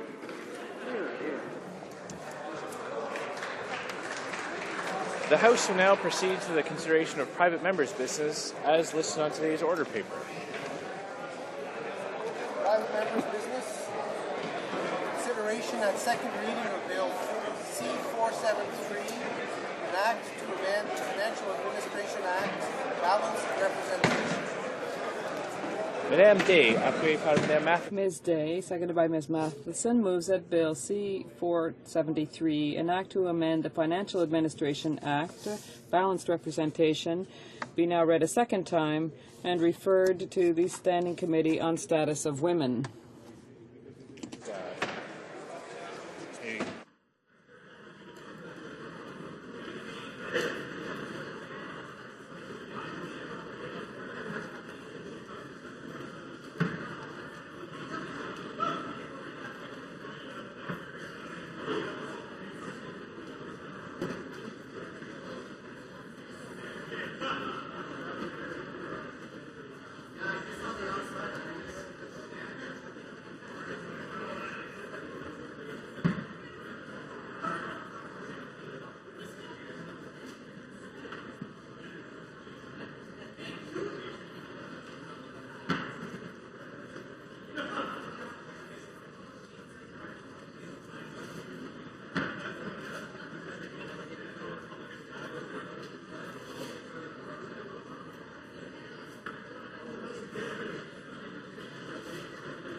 Order. Order. We're about to begin private members' business. I would ask all members who wish to carry on conversations to please make your way to your respective lobbies. Débat. Debate. The Honourable Member for Charlebourg-Haute-Saint-Charles. Thank you, Mr. Speaker. I'm very pleased to be able to rise in this House today and present my bill, C-473, the issue of equality of women and men within Canadian society, which is fair and equitable, has always been at the heart of my former professional life, and I'm very proud to be able to continue to defend this cause today as a politician. Bill C-473 proposes a simple but effective improvement to the current legislation dealing with the management of public finances. More precisely, the bill is an attempt to offer Canadians balanced representation between men and women on boards of Crown corporations. The issue of equity and fairness in these management of these Crown corporations is not a foreign concept to the Canadian Parliament.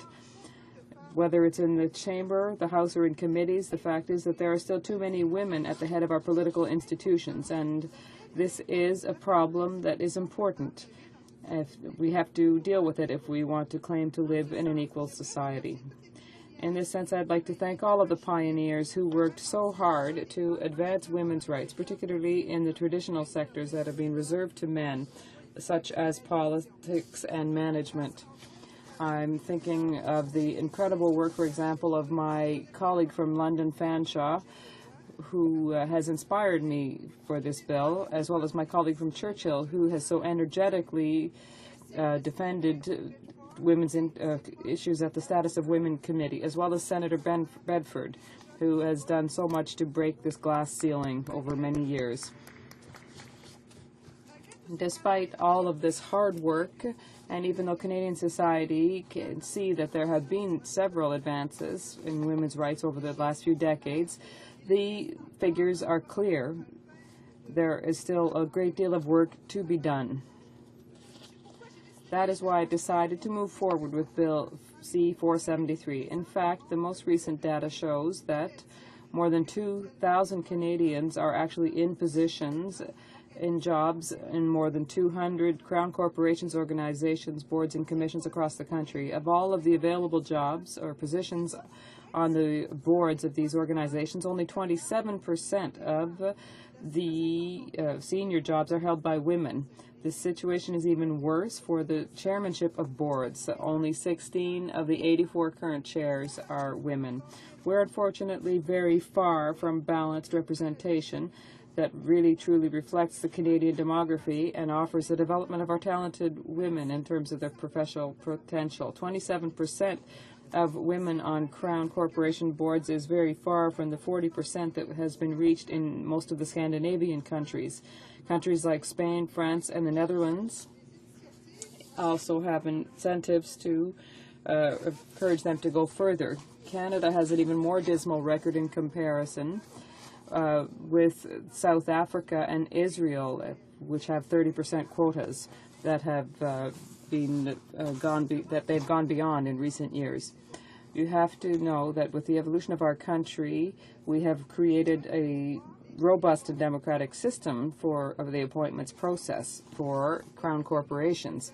Ministers manage the appointments through the Governor and Council for their own departments, and these appointments to organizations are presented to the former on the recommendation of the responsible minister. In terms of the selection process, criteria are established to define the critical qualifications for a given position. In order to find a high number of potential candidates, there are several means that we can use. Websites, for example, of the Governor and Council, executive search firms, specialized publications, etc.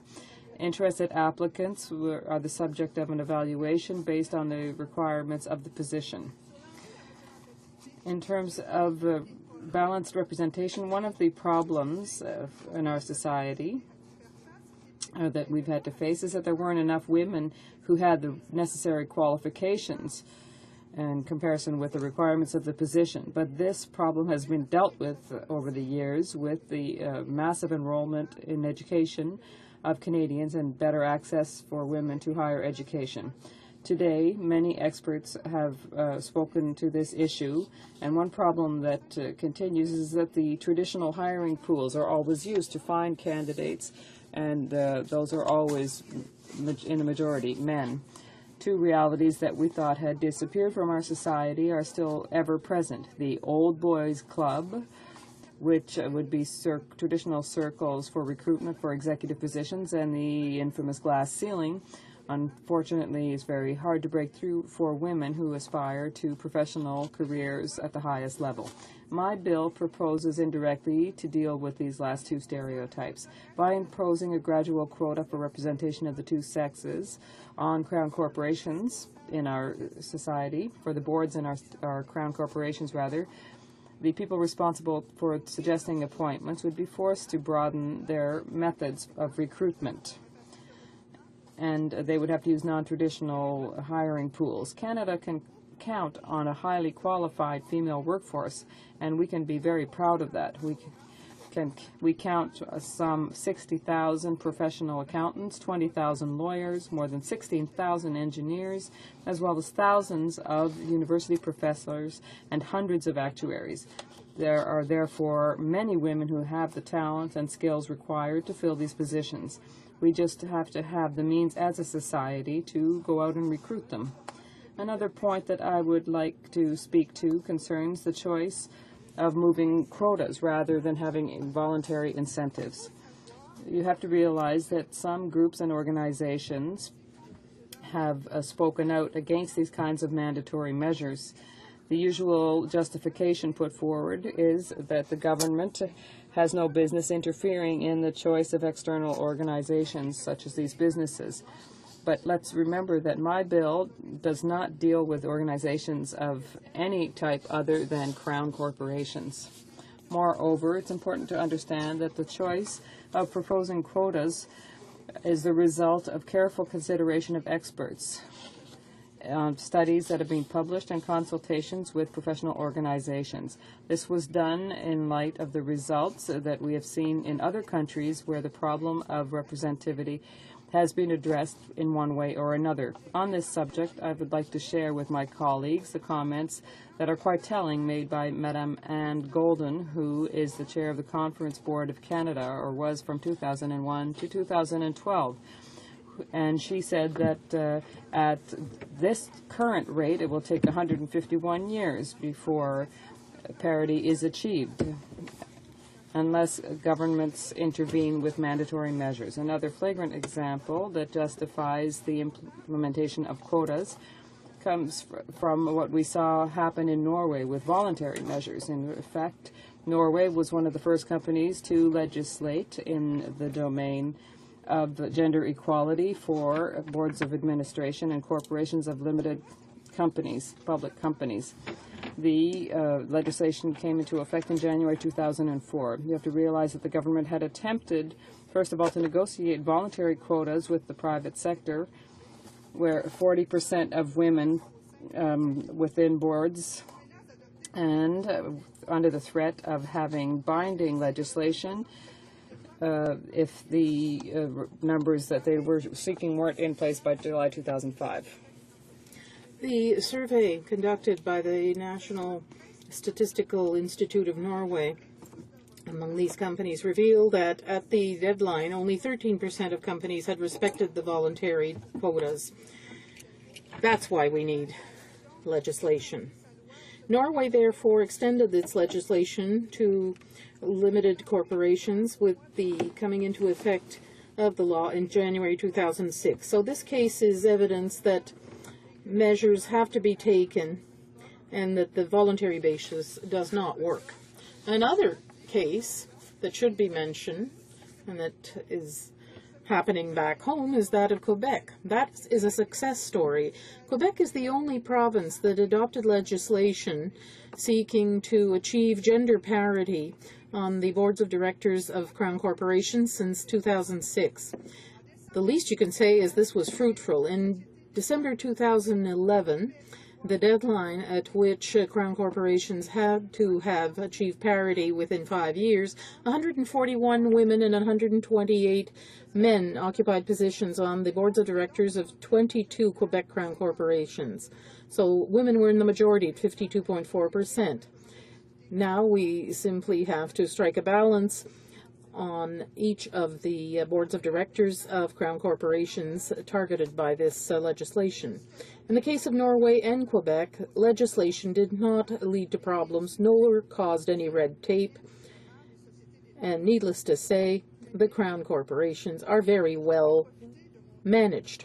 I'd like to take advantage of my time to underscore the government initiative to establish an advisory board to increase women's representations on boards of directors in corporations while working with the private sector to find concrete solutions. That's a good step forward, and I agree with my colleagues opposite when they say themselves that improving the prospects for women to get on boards of directors would be advantageous both for Canadian women and for the economy of the country.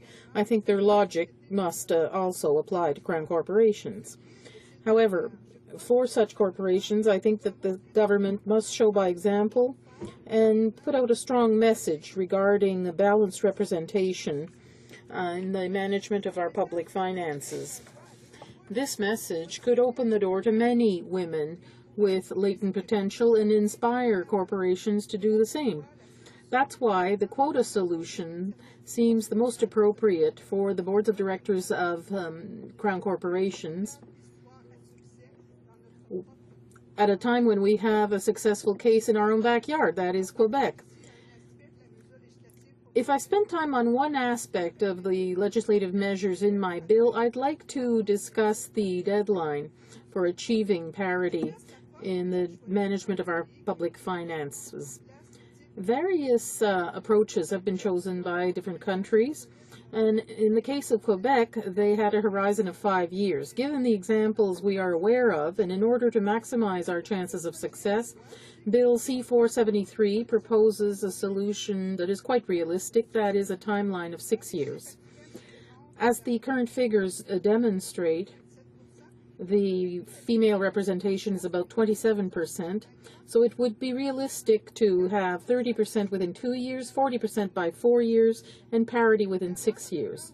Of course, in cases where there is an uneven number of members of a board, of course there would be some male-female unbalance. Before I go on to questions, I'd like to urge all my colleagues in all parties to grab this unique opportunity to put forth this plan, to use all the skills and competence of Canadian professional women. I profoundly believe that with this bill, Canada will come out of the Stone Age and become one of the world leaders in equity for women and catch up on our lag with many other G20 countries. Giving a chance to competent women to show their full potential and contribute to the development of our community is a question of equity, rights, law, democracy, and economic prosperity. Everyone wins.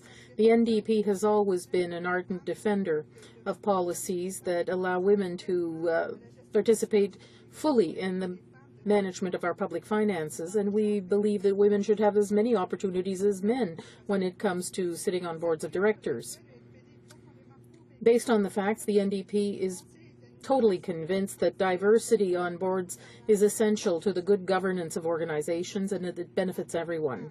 As a woman, equity and fairness are part of the fundamental values that are at the heart of all my actions.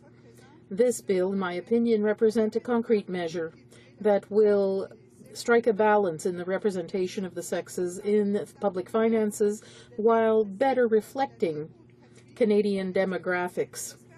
I therefore hope that my colleagues will draw the same conclusion I have, and that they will listen to the thousands of women who want to do away with the glass ceiling and fully contribute to Canadian society.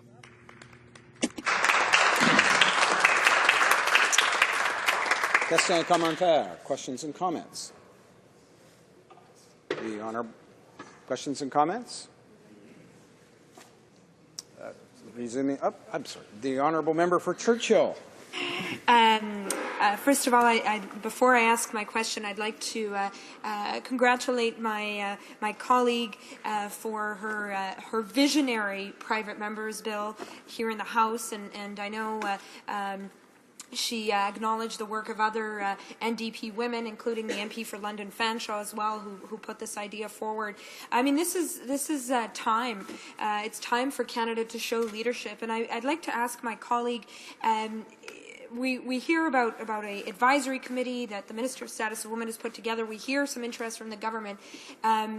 Does she believe that if there is interest from the government in this area, how important is it for the government to support this private member's bill that she's putting forward? The Honourable Member for Charlebourg-Saint-Charles. I thank my colleague from Churchill for her question. She does a lot of work at Status of Women, and it's very important to hear her voice. I have an article here and a picture of the minister saying that Ottawa wants more women on boards of directors. I put out this challenge. It is our crown corporations that are dominated politically by our ministers. So if the minister is serious, she can prove this in the coming years by passing this bill. Questions and comments. The Honourable Member for York West. Thank you very much, Mr. Speaker. I'd be interested in hearing from my honourable colleague as she moves forward on this 473, which clearly she is, very interested in seeing the kind of progression that we all want to ensure happens for Canadian women.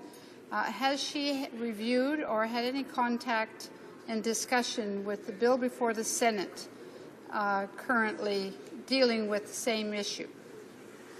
The Honourable Member for Charlebourg-Saint-Charles. Yes, Mr. Speaker. The answer is yes. Among other things, I met a senator who had tabled a similar bill that is quite a bit broader. I also met with many people and groups. I fell into this pot in 1988. Status of Women, and I met with a lot of people who talk about the integration of women in the labor force, as well as people who want to increase women's representation in decision-making positions and various decision-making bodies in this country. But I think we have to start at the beginning. Crown corporations belong to us. We have an indispensable door open to us here. The Honourable Parliamentary Secretary for Status of Women. Thank you, Mr. Speaker. We believe that senior executive positions on Crown corporations should be based on merit. We understand that women are underrepresented on these boards. That is why Budget 2012 launched the Government of Canada's Advisory Council on Women on Corporate Boards. We believe in promoting the qualities of talented and capable women without the need to create legislated gender quotas. I also want to say that in my riding of London North Centre, I hosted a roundtable for women on boards, and the consensus was, and these were leaders in non-profit and for-profit businesses, and the consensus was that we do not put quotas on corporate boards or any boards. Thank you very much. The Honourable Member for Charlebourg-Saint-Charles. Thank you, Mr. Speaker, for allowing me to answer this question, because it is a fundamental one.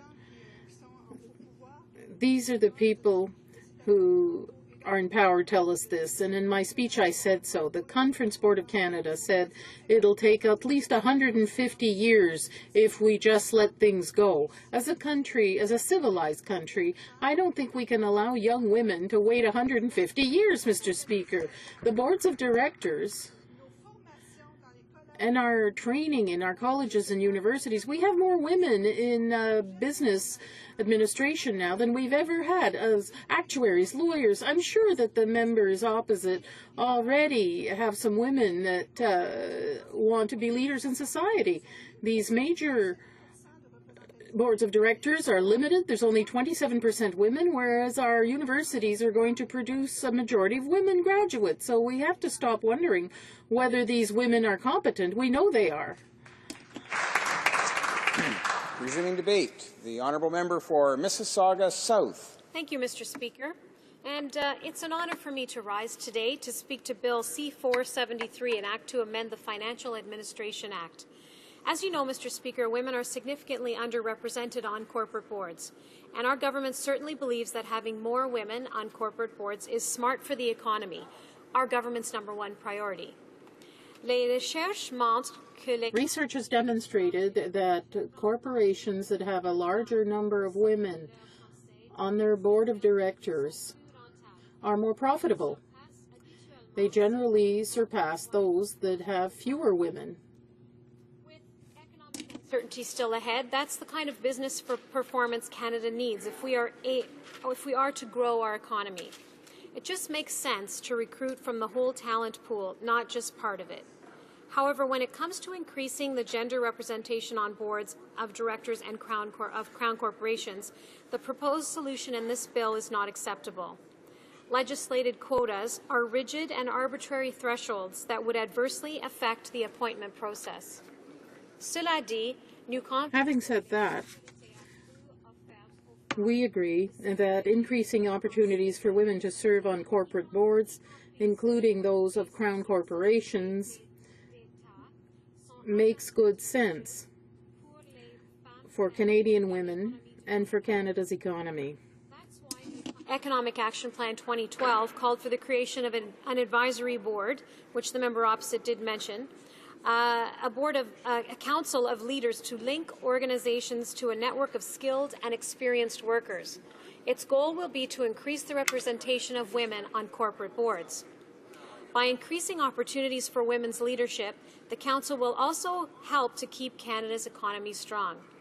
Mr. Speaker, honourable members may know that the Minister for Status of Women recently announced the membership of the Advisory Council. We are talking about such distinguished individuals as Isabelle Houdon, President of Sun Life Finance Quebec, Arlene Dickinson, owner and CEO of Venture, also entrepreneur and host of Dragon's Den, Communications, John Ferguson, Chair of the Board of Suncor, and Murray Edwards, President and owner of Edco Financial Holdings Limited, as well as Janet Ecker, former Finance Minister for the Province of Ontario. These are just a few examples of the who's who of women and men with a wide range of experience in our country's boardroom. By the fall of 2013. This is an important measure to help support increasing women's representation in leadership roles. In fact, Mr. Speaker, there are countless qualified and ambitious women in Canada who want to contribute to our economic success. Promoting the increased representation of women in all occupations, including skilled trades and other non-traditional occupations, will allow women to participate fully in a stronger Canadian economy. The government is moving forward with a 3-point plan to address challenges in connecting Canadians with available jobs. The focus is to equip Canadians with the skills and training they require to obtain high-quality, well-paying jobs. First, Economic Action Plan 2013 announced that the government will transform skills training in Canada through the introduction of the Canada Jobs Grant, as part of the renewal of the labour market agreements in 2014-15. Upon full implementation of the Canada Job Grant, nearly 130,000 Canadians each year are expected to have access to the training they need to fill available jobs. The government will also renegotiate the labour market development agreements to reorient training toward labour market demand. Second, Economic Action Plan 2013 proposes to reallocate $4 million over 3 years to reduce barriers to accreditation of apprentices. The government will work with provinces and territories to harmonize requirements for apprentices, as well as examine the use of practical tests as a method of assessment in targeted skills trades. This work will ensure more apprentices complete their training and encourage mobility as well. Economic Action Plan 2013 also proposes to support the use of apprentices through federal procurement, the investment in affordable housing, and as part of the new Building Canada plan for infrastructure. Thirdly, Economic Action Plan 2013 supports underrepresented groups. Aboriginal women, for example, are generally less likely to be part of the paid workforce. They experience lower income levels, and they have less education than their non-Aboriginal counterparts. This situation is likely to increase their vulnerability to violence and abuse. Economic Action Plan 2013 proposes $241 million over 5 years to improve the on-reserve income assistance program to help ensure First Nations youth can access the skills and training they need to secure employment. The government will continue with First Nations across Canada on the development of a First Nation Education Act and is committing to sharing this draft legislation with First Nations community for their input. Economic Action Plan 2013 also proposed $10 million over 2 years to Inspire to provide, which provides post-secondary scholarships and bursaries for First Nations and Inuit students. Also, immigrant women often face gender-based obstacles to employment, including challenges in foreign credential recognition, resulting in their greater vulnerability to economic insecurity. Si on les compare aux hommes. If we compare this to immigrant men, immigrant women in 2009 had lower employment rates no matter how long they had been in Canada. Economic Action Plan 2013 announced the government's commitment to improving foreign credential recognition for additional target occupations under the Pan-Canadian Framework for the Assessment and Recognition of Foreign Qualifications. Mr. Speaker, our actions to increase women's economic prosperity and security do not end there. As you know, Canada's economy is one of the most stable in the world. This provides rich opportunities for the largely untapped potential of women as a well-trained and highly educated sector of Canada's workforce. Canadian women entrepreneurs and small business owners will benefit from the following action.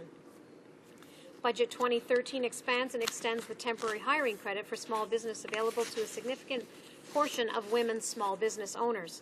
This will encourage small business job creation and reduce small business costs. The government further proposes to provide $60 million over 5 years to help outstanding and high-potential incubator and accelerator organizations in Canada expand their services to entrepreneurs. And we also propose making available a further $100 million through the Business Development Bank of Canada to invest in firms graduating from business accelerators.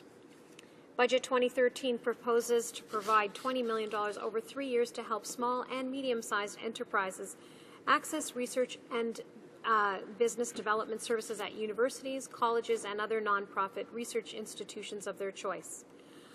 Ainsi, un nouveau This will be done through a new pilot program to be delivered through the National Research Council's Industrial Research Assistance Program, which will provide women entrepreneurs with greater access to valuable support. Relying on one method, as the bill in question proposes, our government has been taking a multifaceted approach to increasing the participation of underrepresented groups in the workforce. It's an approach that supports opportunities for every underrepresented group in the workforce and that reflects Canada's linguistic and regional diversity. Thank you, Mr. Speaker. Resuming debate, the honourable member for York West.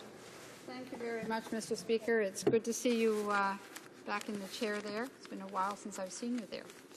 So I'm pleased to lead off the debate for the Liberal caucus and to speak in favour of Bill C-473 at second reading. Of course, the Liberal Party has a long and well-established reputation as a leader and an advocate for gender equality, as many in this House do, and in all areas of society, and our parliamentary caucus continues to be committed to this legacy. On April 17, 1982, Liberal Prime Minister Pierre Elliott Trudeau signed the Canadian Charter of Rights and Freedoms into law, and with it, Section 15 took effect. As a result of Mr. Trudeau's quest for a just society, Section 15 assured that every individual is equal before and under the law, and has the right to the equal protection and equal benefit of the law without discrimination. So while the Charter signing ceremony took place under the capital's cloudy skies, its impact was to provide a fledgling ray of sunshine for women and girls struggling against the odds. For the first time in our history, the Constitution of Canada formally recognized that men and women were viewed as equals in every way under Canada law. But there was still much yet to be done along the road to full equality for Canadian women. Today, 3 decades after Mr. Trudeau's historic move, Canadian women and girls continue with their efforts to attain full gender parity. For most people, myself included, particularly those within the Liberal Party, there is a clear understanding that inclusion promises tangible benefits, both socially and economically, for the nation as a whole. Canada's economy can be strengthened immensely by employing more women and by ensuring their entrance in vocational fields traditionally occupied only by men. And that is why I'm speaking to this issue today. Primarily, Bill C-473 proposes to require that the composition of the Board of Directors of a parent Crown corporation shall be such that the proportion of directors of each gender is not less than 30% the second year, 40% the fourth year, and 50% the sixth year. The legislation does stipulate that the numbers may vary when the Board of Directors consists of no more than 8 members. In these instances, Bill C-473 proposes that the difference between the numbers of directors of each gender may be not greater than 2. Now, these are laudable objectives that I applaud, but prior to committing to support Bill C-473 at all legislative stages, I'd like to have a few specific questions answered both here and for discussion at our committee. Number 1 is, are the gender breakdown numbers being cited in the legislative preamble accurate, and is there a reason for the current levels? Second question, what would the real world impact be on business, be if mandatory quotas of this nature were established with the timeline suggested? And 3, what penalties would be imposed on non-compliant boards and agencies? Now, I'm a lifelong and strong advocate for gender equality, as are many in the House. But however, I believe that the Standing Committee would be an appropriate venue for us to have a full discussion on what are the implications of Bill C-473, and I think the appropriate place for that is, of course, the status of women. I also have questions that the sponsor may be able to answer. On March 8, 2012, the member for London Fanshawe introduced Bill C-407. That legislation is nearly identical to C-473, with one notable exception. C-407 would have required that federally regulated boards be made up of at least 40% women.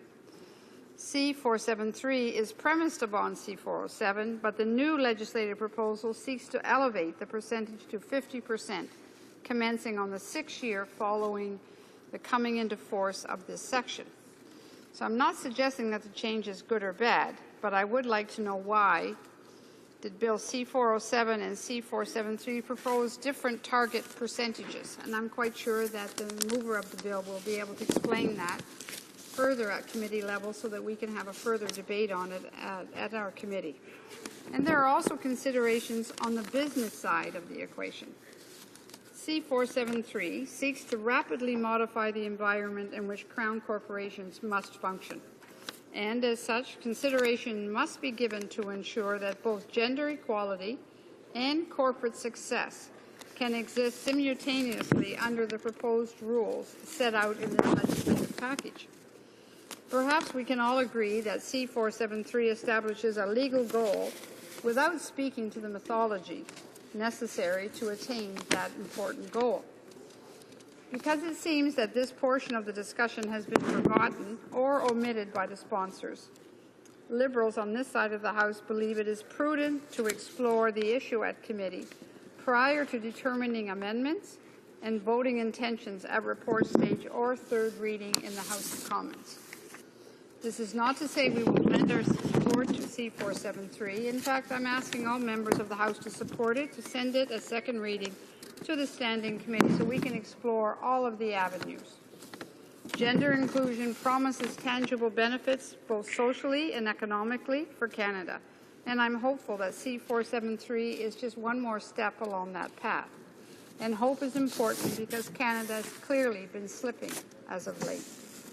In October 2012, the Globe and Mail reported that when compared globally, Canada has fallen 3 spots and is no longer in the top 20 nations when it comes to those making progress on equality issues.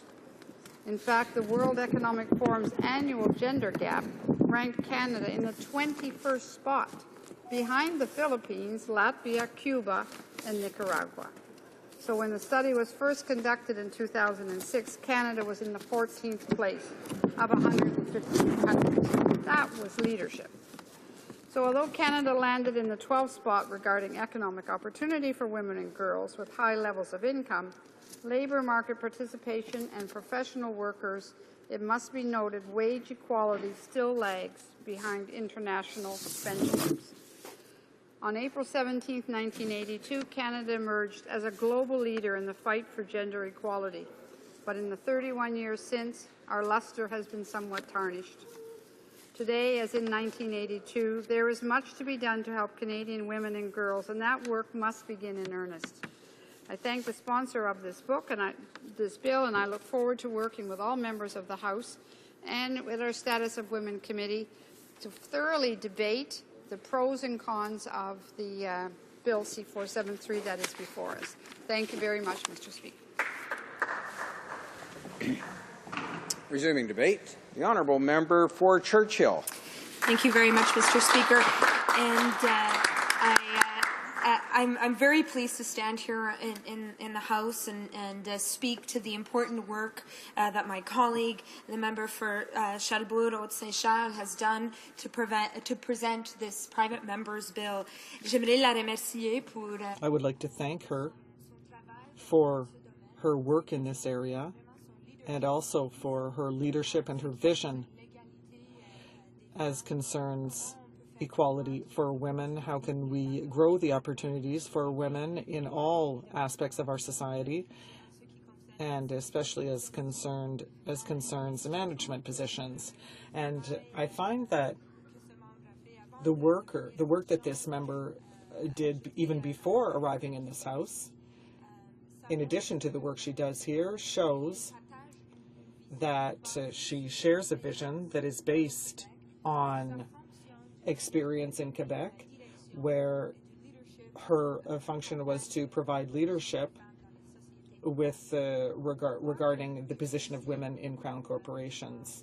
We can see that if we talk about the need to have opportunities for women in these positions, that we can affect change. So many examples where we've seen the bar be raised by women, by so many feminist women that have come before us, that have really changed the quality of life that women and men have in our country. But I want to pick up on one of the important points my colleague raised, which was this argument about how long it will take if everything stays the same, for women to play a greater role on corporate boards, on boards of our Crown corporations, and in the upper echelons of business. The Conference Board of Canada has pointed to it. Others have said, I believe the figure that was referenced was 100. It would take 150 years for women to have an equal position at at such a level. Mr. Speaker, that is clearly, obviously, unacceptable. But not only that, it's reminiscent of the response, I should say, of this government failing to provide leadership in this area, and sort of talking about this language of consulting and waiting and trying to figure out some way, instead of actually taking direct action on quotas or real bold goals when it comes to women on corporate boards, is reminiscent. That argument of waiting is reminiscent of what women have been up against in this country for a long time, whether it's on the right to vote, whether it's on choice, whether it's on pay equity. Women have often been told to wait. But the issue here is that we have an opportunity through Crown corporations to affect change, to really set the bar high for corporations that are indeed ours as Canadians, corporations that do critical work, whether it's in terms of basic services or research or really foundational work when it comes to our lives here in Canada. And we have the opportunity to give leadership to these crown corporations and say women ought to play an equal role in the management of these corporations. And that's really what we're talking about here today, is the opportunity to take leadership. Now, unfortunately, this government has dropped the ball when it comes to women in Canada time and time and time again. In fact, today I had the opportunity to be in the Status of Women Committee, where we saw the government trying to impose paternalistic legislation on Indigenous women in Canada through S2. We saw it some months ago in the members of the government repeatedly wanting to open the abortion debate in Canada. We've seen it whether on the cutbacks to Status of Women Canada, in the elimination of funding for research and advocacy from women's organizations.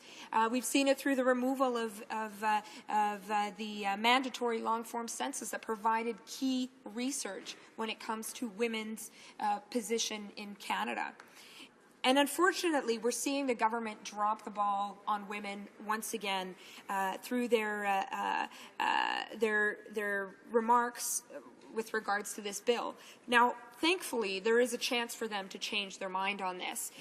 We are at second reading. Obviously, today there will be some debate, and I hope that the government will choose to seize this opportunity and be bold. And set the bar high, like other countries have done.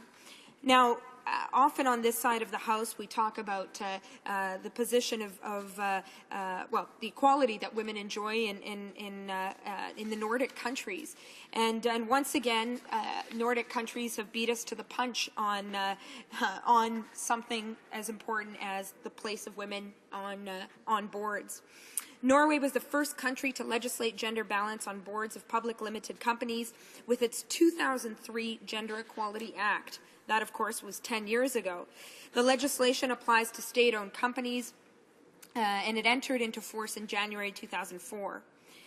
The government had originally tried to negotiate voluntary quotas with the private sector, with an ultimatum that legislative measures would be introduced if the desired gender representation were not attained within 2 years. And a survey of these companies by Statistics Norway showed by the July 2005 date, only 13% of the companies complied with voluntary quotas, with women representing only 16% of board members. As a result, legislation was applied to public limited companies. Since its introduction in 2003, the number of women on boards in Norway has reached 40% as required by law. Mr. Speaker, it can happen. Norway has made it happen. Spain, France, Iceland, Germany, the Netherlands. In fact, on April 18th, just earlier this month, after much debate and even reluctance, Germany legislated a binding quota of 30% women in boardrooms starting in 2020. Now, these are countries that we look to for on common issues. And why not on this issue? Other countries have carved the path. I mean, Norway, as far back as 10 years ago, set the bar high for all of us. And instead of following suit, Canada is once again not just trailing behind, but actually running backward.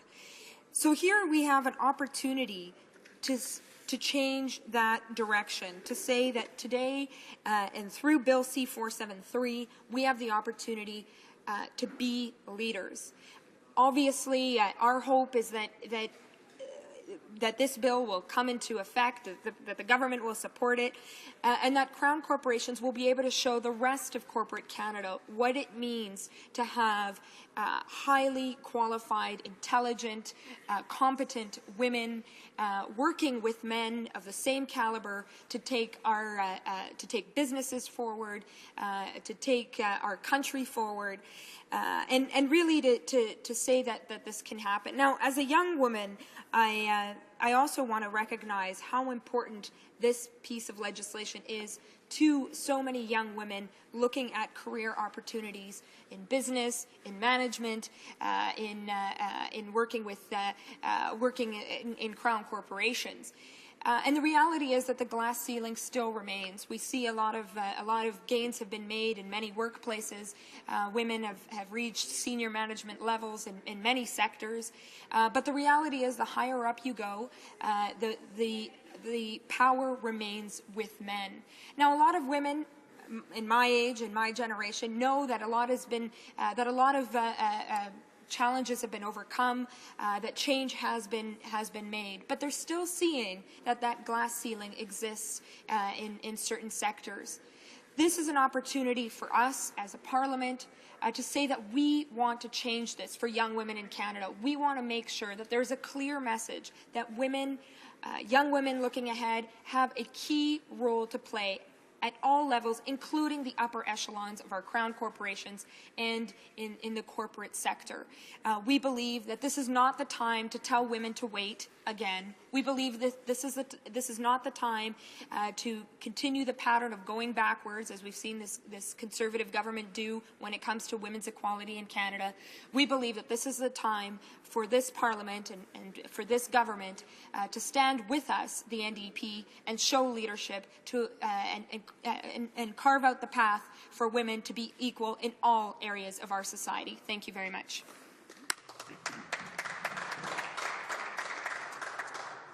Resuming debate, the honourable member for Winnipeg South Centre. Merci, Monsieur le Président. Thank you, Mr. Speaker. Thank you for this opportunity to speak about the government's position on Bill C-473, concerning the balanced representation of men and women on boards of directors of federal crown corporations. This government wants to see women fully participating, not only in the senior ranks of crown corporations, but also throughout the public service and throughout the private sector. In a modern, progressive democracy like Canada, women contribute in every respect to corporate enterprises, and it has long been acknowledged that the presence of women on corporate boards brings a different perspective and a very important voice to Canadian corporations. Monsieur le Président, il est tout Mr. Speaker, it is fully logical that it be possible for women to sit on boards of directors. This is a good thing for Canadian women and for Canadian companies, and it is also very good for economy and economic growth.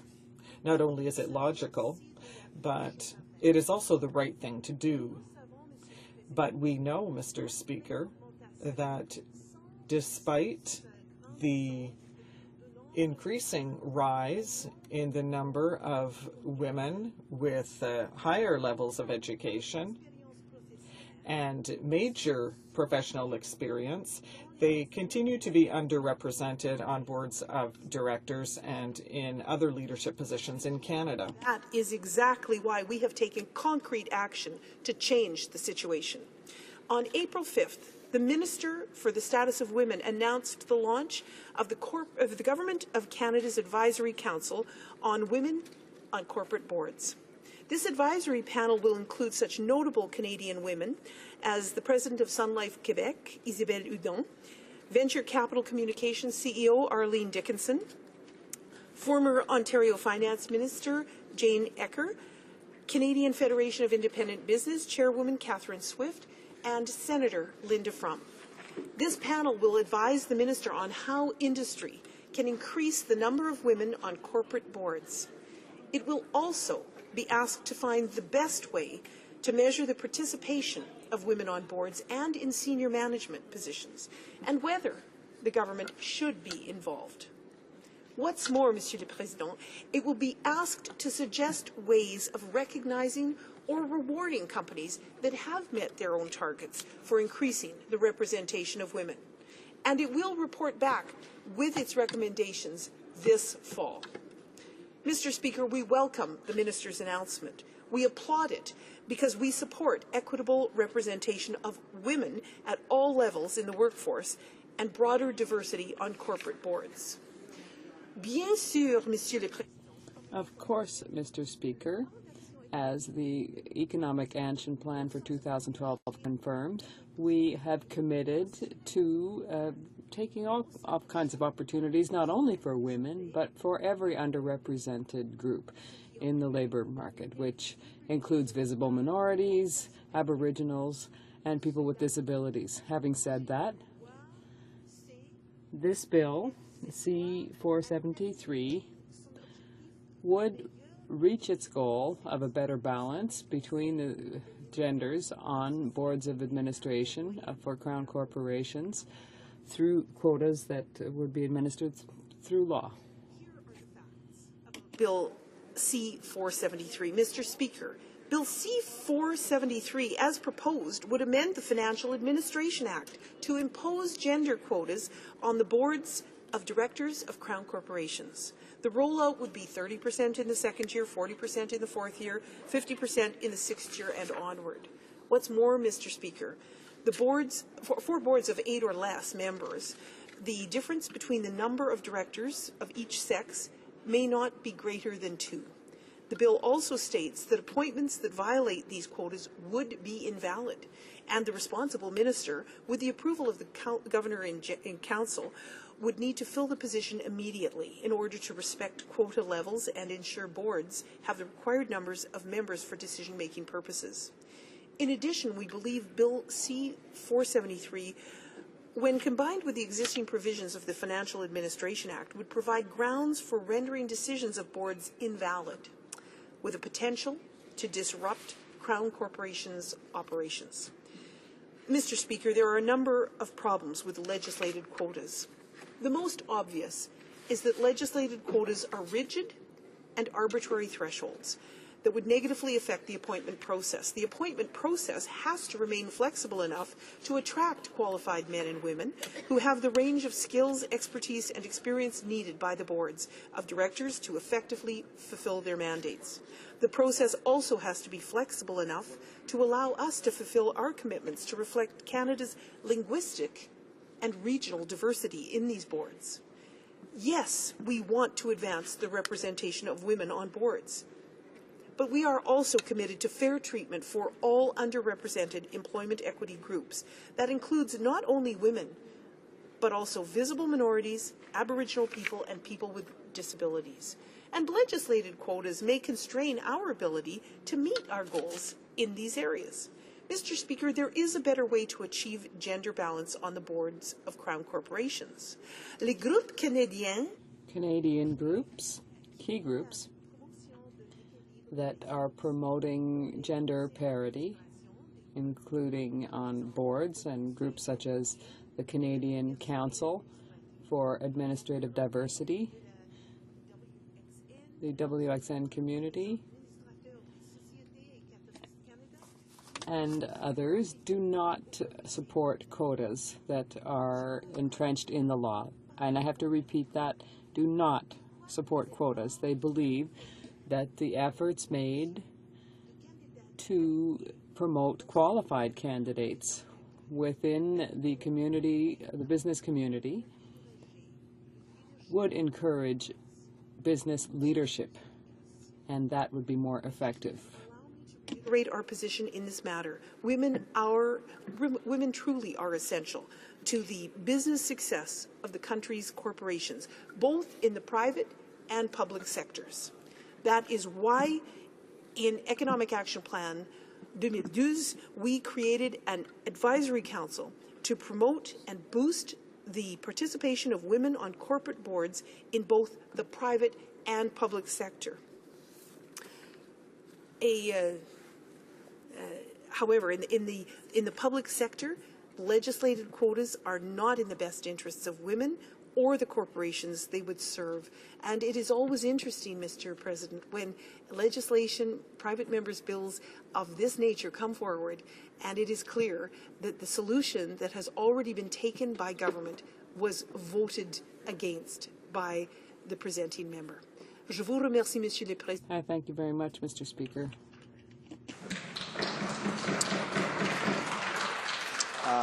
Before we resume debate, the honourable member for London Fanshawe, I'll just let her know that there's only about 5 minutes remaining in the time allowed for private members' business, so we'll have to interrupt her. Of course, she'll have the remaining time when the House next gets to this business at some point in the future. The honourable member for London Fanshawe. Well, thank you, Mr. Speaker, and I want to add my voice of support for this legislation and thank its sponsor.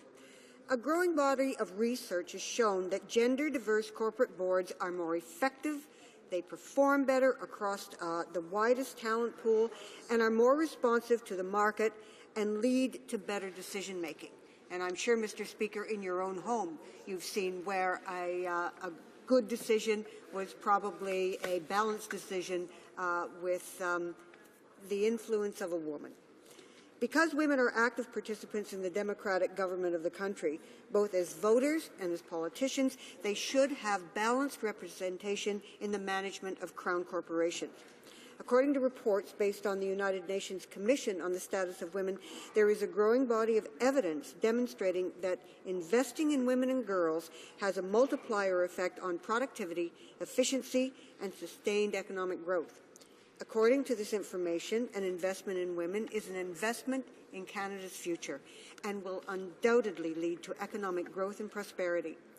In order to create and maintain gender-diverse corporate boards, every opportunity to recruit new board members must ensure that the appointment process facilitates the consideration of qualified women. It's evident that women are actively involved in the corporate community as business owners, shareholders, executives, managers, and employees, and play an equally important role in the marketplace as consumers. Women, however, are not yet equally represented on the boards of directors that make the decisions that impact the lives of these same women. Although women are excelling and represent 47% of the Canadian labour force, they still only represent 14% of board seats among the 500 largest Canadian companies surveyed in 2010. This same survey also indicates that organizations have higher representation of women on their boards, and when they do, they have a much stronger financial performance. Going hand in hand with corporate boards is the representation of women in this parliament, in any parliament. We women have great ideas and a lot to offer here in Canada and around the world. Yet all too often women are left out of the decision-making process. Globally, Mr. Speaker, women make up only 20% of elected officials, and only 14 heads of state are women. In 2011, Canadians elected 76 women to Parliament. Now, nearly 25% of Canadian MPs are female. However, this is still far from the 30% minimum recommended by the UN as necessary to ensure the critical mass of women able to influence policy and needed change. And I would suggest, Mr. Speaker, that it is important that women be there to influence policy. We don't often see that from the government. Our Parliament now ranks 45th in the number of women elected to Parliament, behind Rwanda, Iraq, and Afghanistan. In Canada, women represent more than half of university graduates and comprise half the workforce. However, statistics indicate that only 25% of Canadian MPs are women, a rate which has changed very, very little over the last 5 election cycles. This must change. We need women in leadership roles, be it in Parliament or on the boards of corporations. It's important, Mr. Speaker, to note that many women do work in occupations requiring higher levels of education and providing better levels of pay. But these women are still relatively concentrated in the public service and social services. We need women to contribute their remarkable talents across the job spectrum, and we need to encourage women to break the patterns that have been established on boards across this country. This bill will be a step in the right direction. And it's not a new idea. As we've heard, many industrialized countries have enhanced legislation to achieve greater parity in the corporate world. Switzerland, Norway. We should, as Canadians, be added to this list, Mr. Speaker. That's, as others have said, move forward instead of allowing the status quo to hold us back. The honourable member for London Fanshawe will have 5 minutes remaining for her remarks when the House next returns to this question. The time provided for the consideration of private members' business has now expired, and the order is dropped to the bottom of the order of precedence on the order paper. À ce moment-ci, conforme. At this point, pursuant to Standing Order 38, a motion to adjourn the House is deemed to have been made and moved at this time. Therefore, the question is the following, that this House do now adjourn. For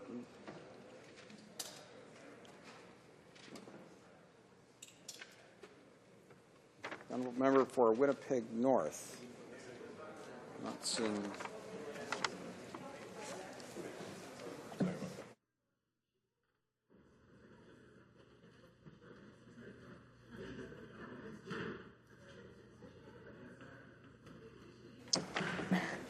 The honourable member for Winnipeg North not being present to raise the matter for which adjournment notice has been given, the notice is deemed withdrawn.